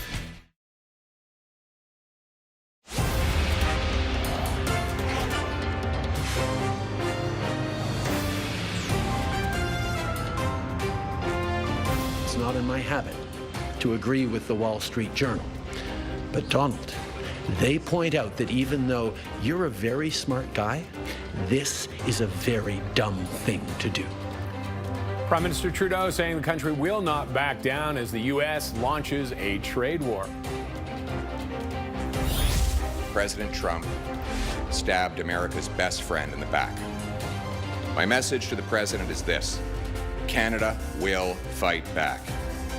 The leader of the opposition has tough words in response to Donald Trump's tariffs. And the U.S. president will address Congress tonight in the wake of him hitting Canada, Mexico, and China with hefty taxes. You're watching CTV News Channel. I'm Roger Peterson. Thank you very much for joining us. Well, the trade war between Canada and the U.S. is now underway after U.S. President Donald Trump slapped a 25% tariff on Canadian goods. Canada responding in kind, with Prime Minister Justin Trudeau saying Trump is aiming to collapse the Canadian economy. CTV's senior political correspondent, Mike LeCouture, reports. Prime Minister Justin Trudeau had a message for people on both sides of the border, and he spoke directly to the U.S. president. Even though you're a very smart guy, this is a very dumb thing to do. Pulling no punches, the Prime Minister laid out the economic damage this will do to the continent. And he dismissed Trump's argument that this has anything to do with the flow of fentanyl into the U.S., calling it completely bogus. So we actually have to fold back on the one thing he has said repeatedly, that what he wants is to see a total collapse of the Canadian economy, because that'll make it easier to annex us. Vowing not to back down, Trudeau announced counter tariffs on $30 billion worth of American goods. In 3 weeks, another $125 billion worth of U.S. imports could also face levies. Governments across the country are also looking at non-tariff measures. Ontario is one of several provinces removing American alcohol from province-run liquor stores, and the Premier is willing to go even further. If the Trump administration falls through on any more tariffs, we will immediately apply a 25% surcharge on the electricity we export. We will not hesitate to shut off their power as well. Danielle Smith is also upset, but she's ruled out export tariffs on Alberta energy. I've already said that we're not going to retaliate on energy. That is such an essential product for American consumers and American businesses. Opposition leaders also stood firm against the U.S. trade action, but had their own suggestions for how Canada should help respond to help Canadians. Counter tariffs must not be a cash cow for the government. Almost every penny of the tariffs collected should go to tax cuts, with a small sum set aside for targeted relief to workers hardest hit by the trade war. I'm calling on an emergency session of Parliament like we had in the pandemic. What we're witnessing could be worse than the pandemic, and very likely will be worse. The Prime Minister says instead of a relief package, the focus right now is to get American tariffs lifted as quickly as possible. And we're insulted, and we're angry, but we're Canadian, which means we're going to stand up for each other. We're going to fight, and we're going to win. But in order to get that win, Trudeau is calling for continued unity and for people to buy Canadian. Mike LeCouture, CTV News, Ottawa. And are you ready for a new twist? The U.S. Secretary of Commerce is saying that the president might meet Canada in the middle as soon as tomorrow. Here's what he told Fox Business News. Both the Mexicans and the Canadians were on the phone with me all day today, trying to show that they'll do better. And the president's listening because, you know, he's very, very fair and very reasonable. So I think he's going to work something out with them. It's not going to be a pause, none of that pause stuff. But I think he's going to figure out, you do more and I'll meet you in the middle some way, and we're going to probably be announcing that tomorrow. So somewhere in the middle will likely be the outcome, the president moving with the Canadians and Mexicans, but not all the way. And Foreign Affairs Minister Melanie Joly spoke with Power Play's Vashi Kapelos today, and here's what she had to say about Lutnick's comments. Before the U.S. launched its trade war, they didn't have any communications with us, any of us. And there are many of us that were in contact with the Trump administration until then. They didn't only do that to us, they did that to the Mexicans as well. So this is clearly a strategy. We'll see what will happen in the State of Union speech of the president tonight before Congress. But let's be frank, we've done the work at the border. We are there securing our border. We've done everything to make sure that the Americans would be happy. There's no crisis at the border. And right now, what President Trump is trying to do is to use his executive powers based on the fact that there is apparently a national security crisis at the northern border, which is false, to make sure that ultimately he can kick us around and ultimately bully us into a position of imposing 25% tariffs, which is completely unacceptable. So we'll continue to work with the Trump administration. As the head of the diplomacy in Canada, of course, I will talk to the Secretary of State tomorrow at noon, Marco Rubio. We already have a phone call scheduled, and we'll find solutions. But fundamentally, what is at risk is the fact that the U.S. is trying to create a lot of unpredictability, a lot of pressure on the Canadian economy that will cost hundreds of thousands of jobs across the country. Joining me now is Eric Ham, our CTV News U.S. political analyst. And Eric, just another day in Washington, right? It certainly is. Another day of chaos, another day of bedlam. I mean, the latest, we have to talk about this off the top. Lutnick's comments that maybe tomorrow it'll be a different day, that we might get a break on this tariff. Yeah, that was very interesting to say that Canada and Mexico will meet in the middle, but we don't know where the middle is with Donald Trump on these tariffs, because the post has moved for more than 3 months in terms of what Donald Trump wants. And we know that Canada has met every metric when it comes to securing the border. In fact, we've heard from governors here in the United States, from Michigan to New York, 2 border states with Canada, who have said there is very little fentanyl at all coming in through the U.S.-Canada side. And so clearly what we're seeing here is this is a crisis of Donald Trump's own making, and it's going to have to be a solution that somehow Donald Trump finds a way where he can actually agree to a deal. But again, no one, including Donald Trump's own cabinet, knows exactly what that is. Now, and Lutnick mentioned, I believe, that it would involve everything that's part of the agreement, the trade agreement with Mexico and Canada. But would that leave things outside of it still exposed to the 25%? It's such a guessing game right now. It is, and we have to remember, and we have to keep saying this over and over, the U.S.-Mexico-Canada Free Trade Agreement, that was actually Donald Trump himself who negotiated that, renegotiated NAFTA during his first term in office. So if there is a problem, this all goes back to Donald Trump. And again, I don't think anyone knows exactly what Donald Trump wants. Perhaps we'll get more into a window of what Donald Trump exactly is looking for when he speaks tonight before Congress. But right now, what we're seeing here is this has just basically cratered the U.S. and Canadian economies for no other reason than disinformation that Donald Trump has held on to. But again, at what cost, and more importantly, at what aim? And before you go, what do you expect from the speech tonight? I think this will be a lot of bluster. I think this will be Donald Trump making a victory lap. But again, I think for those in the room watching, I think they will be cheering, knowing that it's simply a false misnomer. Okay. Short and sweet. Eric, thank you very much, sir, as always. You bet. Thank you. Eric Ham is our CTV News U.S. political analyst. Ontario's Premier Doug Ford had some strong words for the U.S. president as he spoke directly to Americans on U.S. television. Ford also held a news conference at Queen's Park where he took direct shots at Donald Trump's decision. And CTV's Queen's Park bureau chief, Siobhan Morris, has more on what the premier had to say.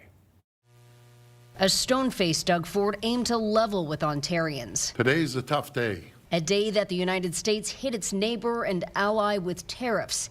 a day that began with the premier explaining to American TV viewers, "We do have to retaliate, and I apologize to the American people. It's not you.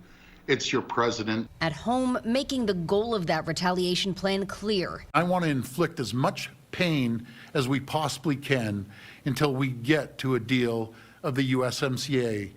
It means pulling American-made booze from LCBO shelves, blocking bars, restaurants, and other retailers from being able to buy it, barring U.S. firms from bidding on provincial contracts, and terminating an internet deal with the company owned by Donald Trump loyalist Elon Musk, a move that may come with a penalty. This is principle. Ford has some choice words for Musk, who studied at Kingston's Queen's University in the 1990s. They should be embarrassed that he went to Queen's. He should be embarrassed to attack the people that took care of him. Ontario is ready to escalate if the Trump administration follows through with more tariffs. We will immediately apply a 25% surcharge on the electricity we export. Enough to power more than 1 million American homes and businesses. If tariffs stretch into April, Ford says he's ready to turn the supply off. I'm highly recommending to President Trump, don't force our hand. You underestimate Canadians, you're making a massive mistake. Warning Ontarians the road ahead may get rocky, Ford repeated a campaign promise to help. We'll retrain impacted workers for new jobs. We'll retool companies for new customers and new markets. We'll reshore supply chains to bring good jobs back home. The opposition leader is urging the premier to recall the legislature to collaborate on a tariff response. If the premier is good to his word, which is he wants a Team Ontario approach, that means everybody at the table together. Ford insists he doesn't need the legislature and it can't be called back right away after last week's election. Our cabinet is active right now, and we can do whatever we need to do to protect the people of Ontario. Siobhan Morris, CTV News. And the president will address a joint session of Congress tonight, 6 weeks into his tumultuous second term. The speech, while not technically a State of the Union address because Trump was only inaugurated in January, carries the weight of one with a theme of the renewal of the American dream. Trump will highlight what his administration has accomplished so far, its economic policy, including extending tax cuts, border security and deportations, and his foreign policy plans. And we will bring you Trump's address tonight live right here on CTV News Channel and on ctvnews.ca starting at 9 Eastern. And on Parliament Hill today, the leader of the official opposition insisted Canada must fight back and outlined what should be done. We must retaliate, targeting American goods in the following order. A, goods that we can make ourselves. B, goods we don't need. And C, goods we can get from elsewhere. Pierre Poilievre also believes Canada needs to cut taxes to counteract the domestic impact of tariffs, and funds collected through retaliatory Canadian duties on U.S. goods should go to tax cuts, not government programs. The Conservative leader also insists new pipeline projects must be quickly approved to get Canadian energy products to non-American markets. And as we head to break, a live look at a snowy national capital, Ottawa, as we continue to follow Canada's reaction to Donald Trump's trade war. Stay with us.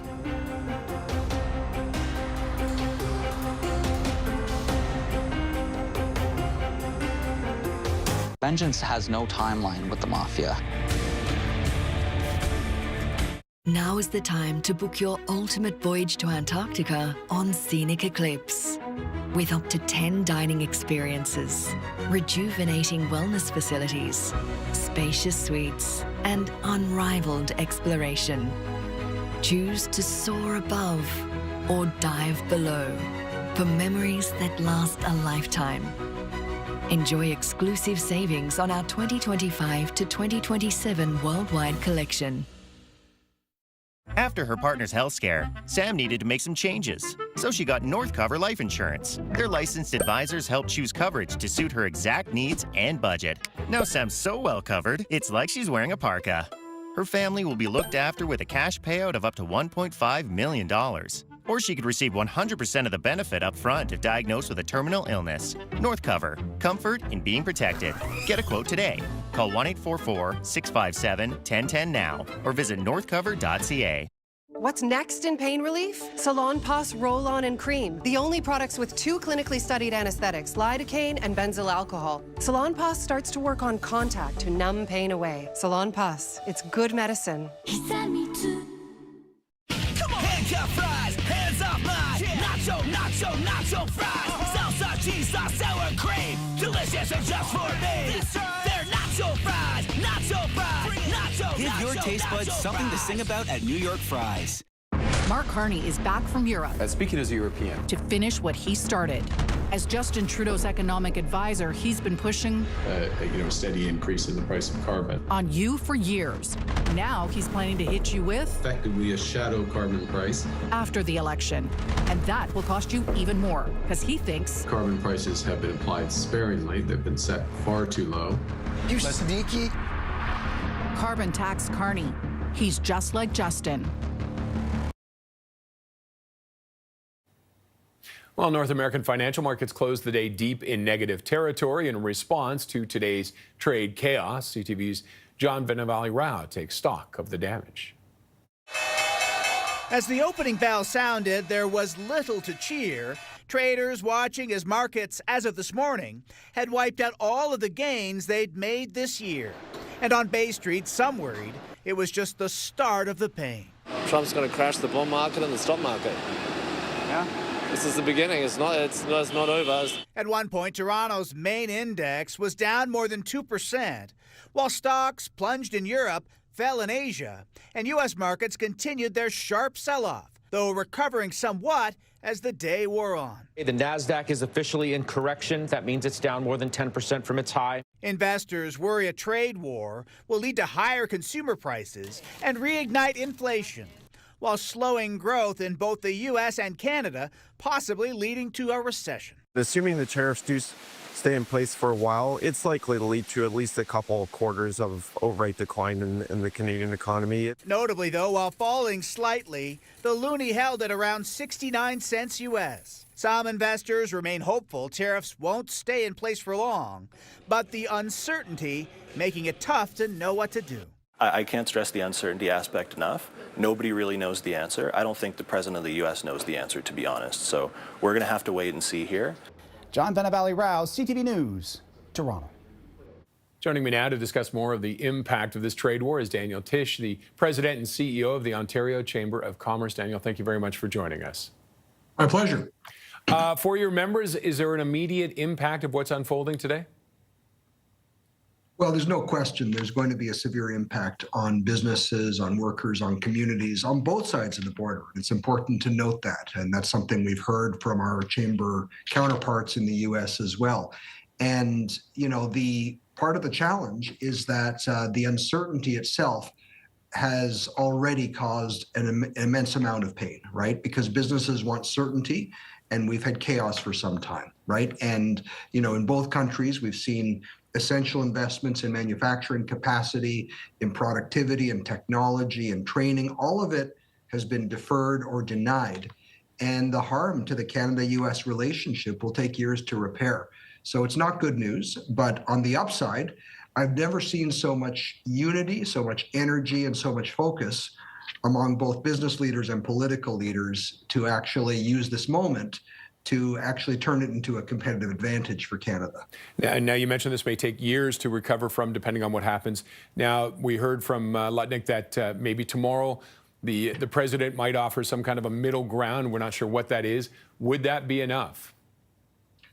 Well, it would only be enough if we had actually a pathway to a permanent agreement, or agreement at least, that provides some stability for the years to come. Because I think the reality that we've seen is Donald Trump signed a trade agreement with Canada. And now he's reneging on that agreement. He's ignoring the will of the American people. He's ignoring the advice of the U.S. business community. And so the challenge is we don't know whom to believe, and investors won't know whether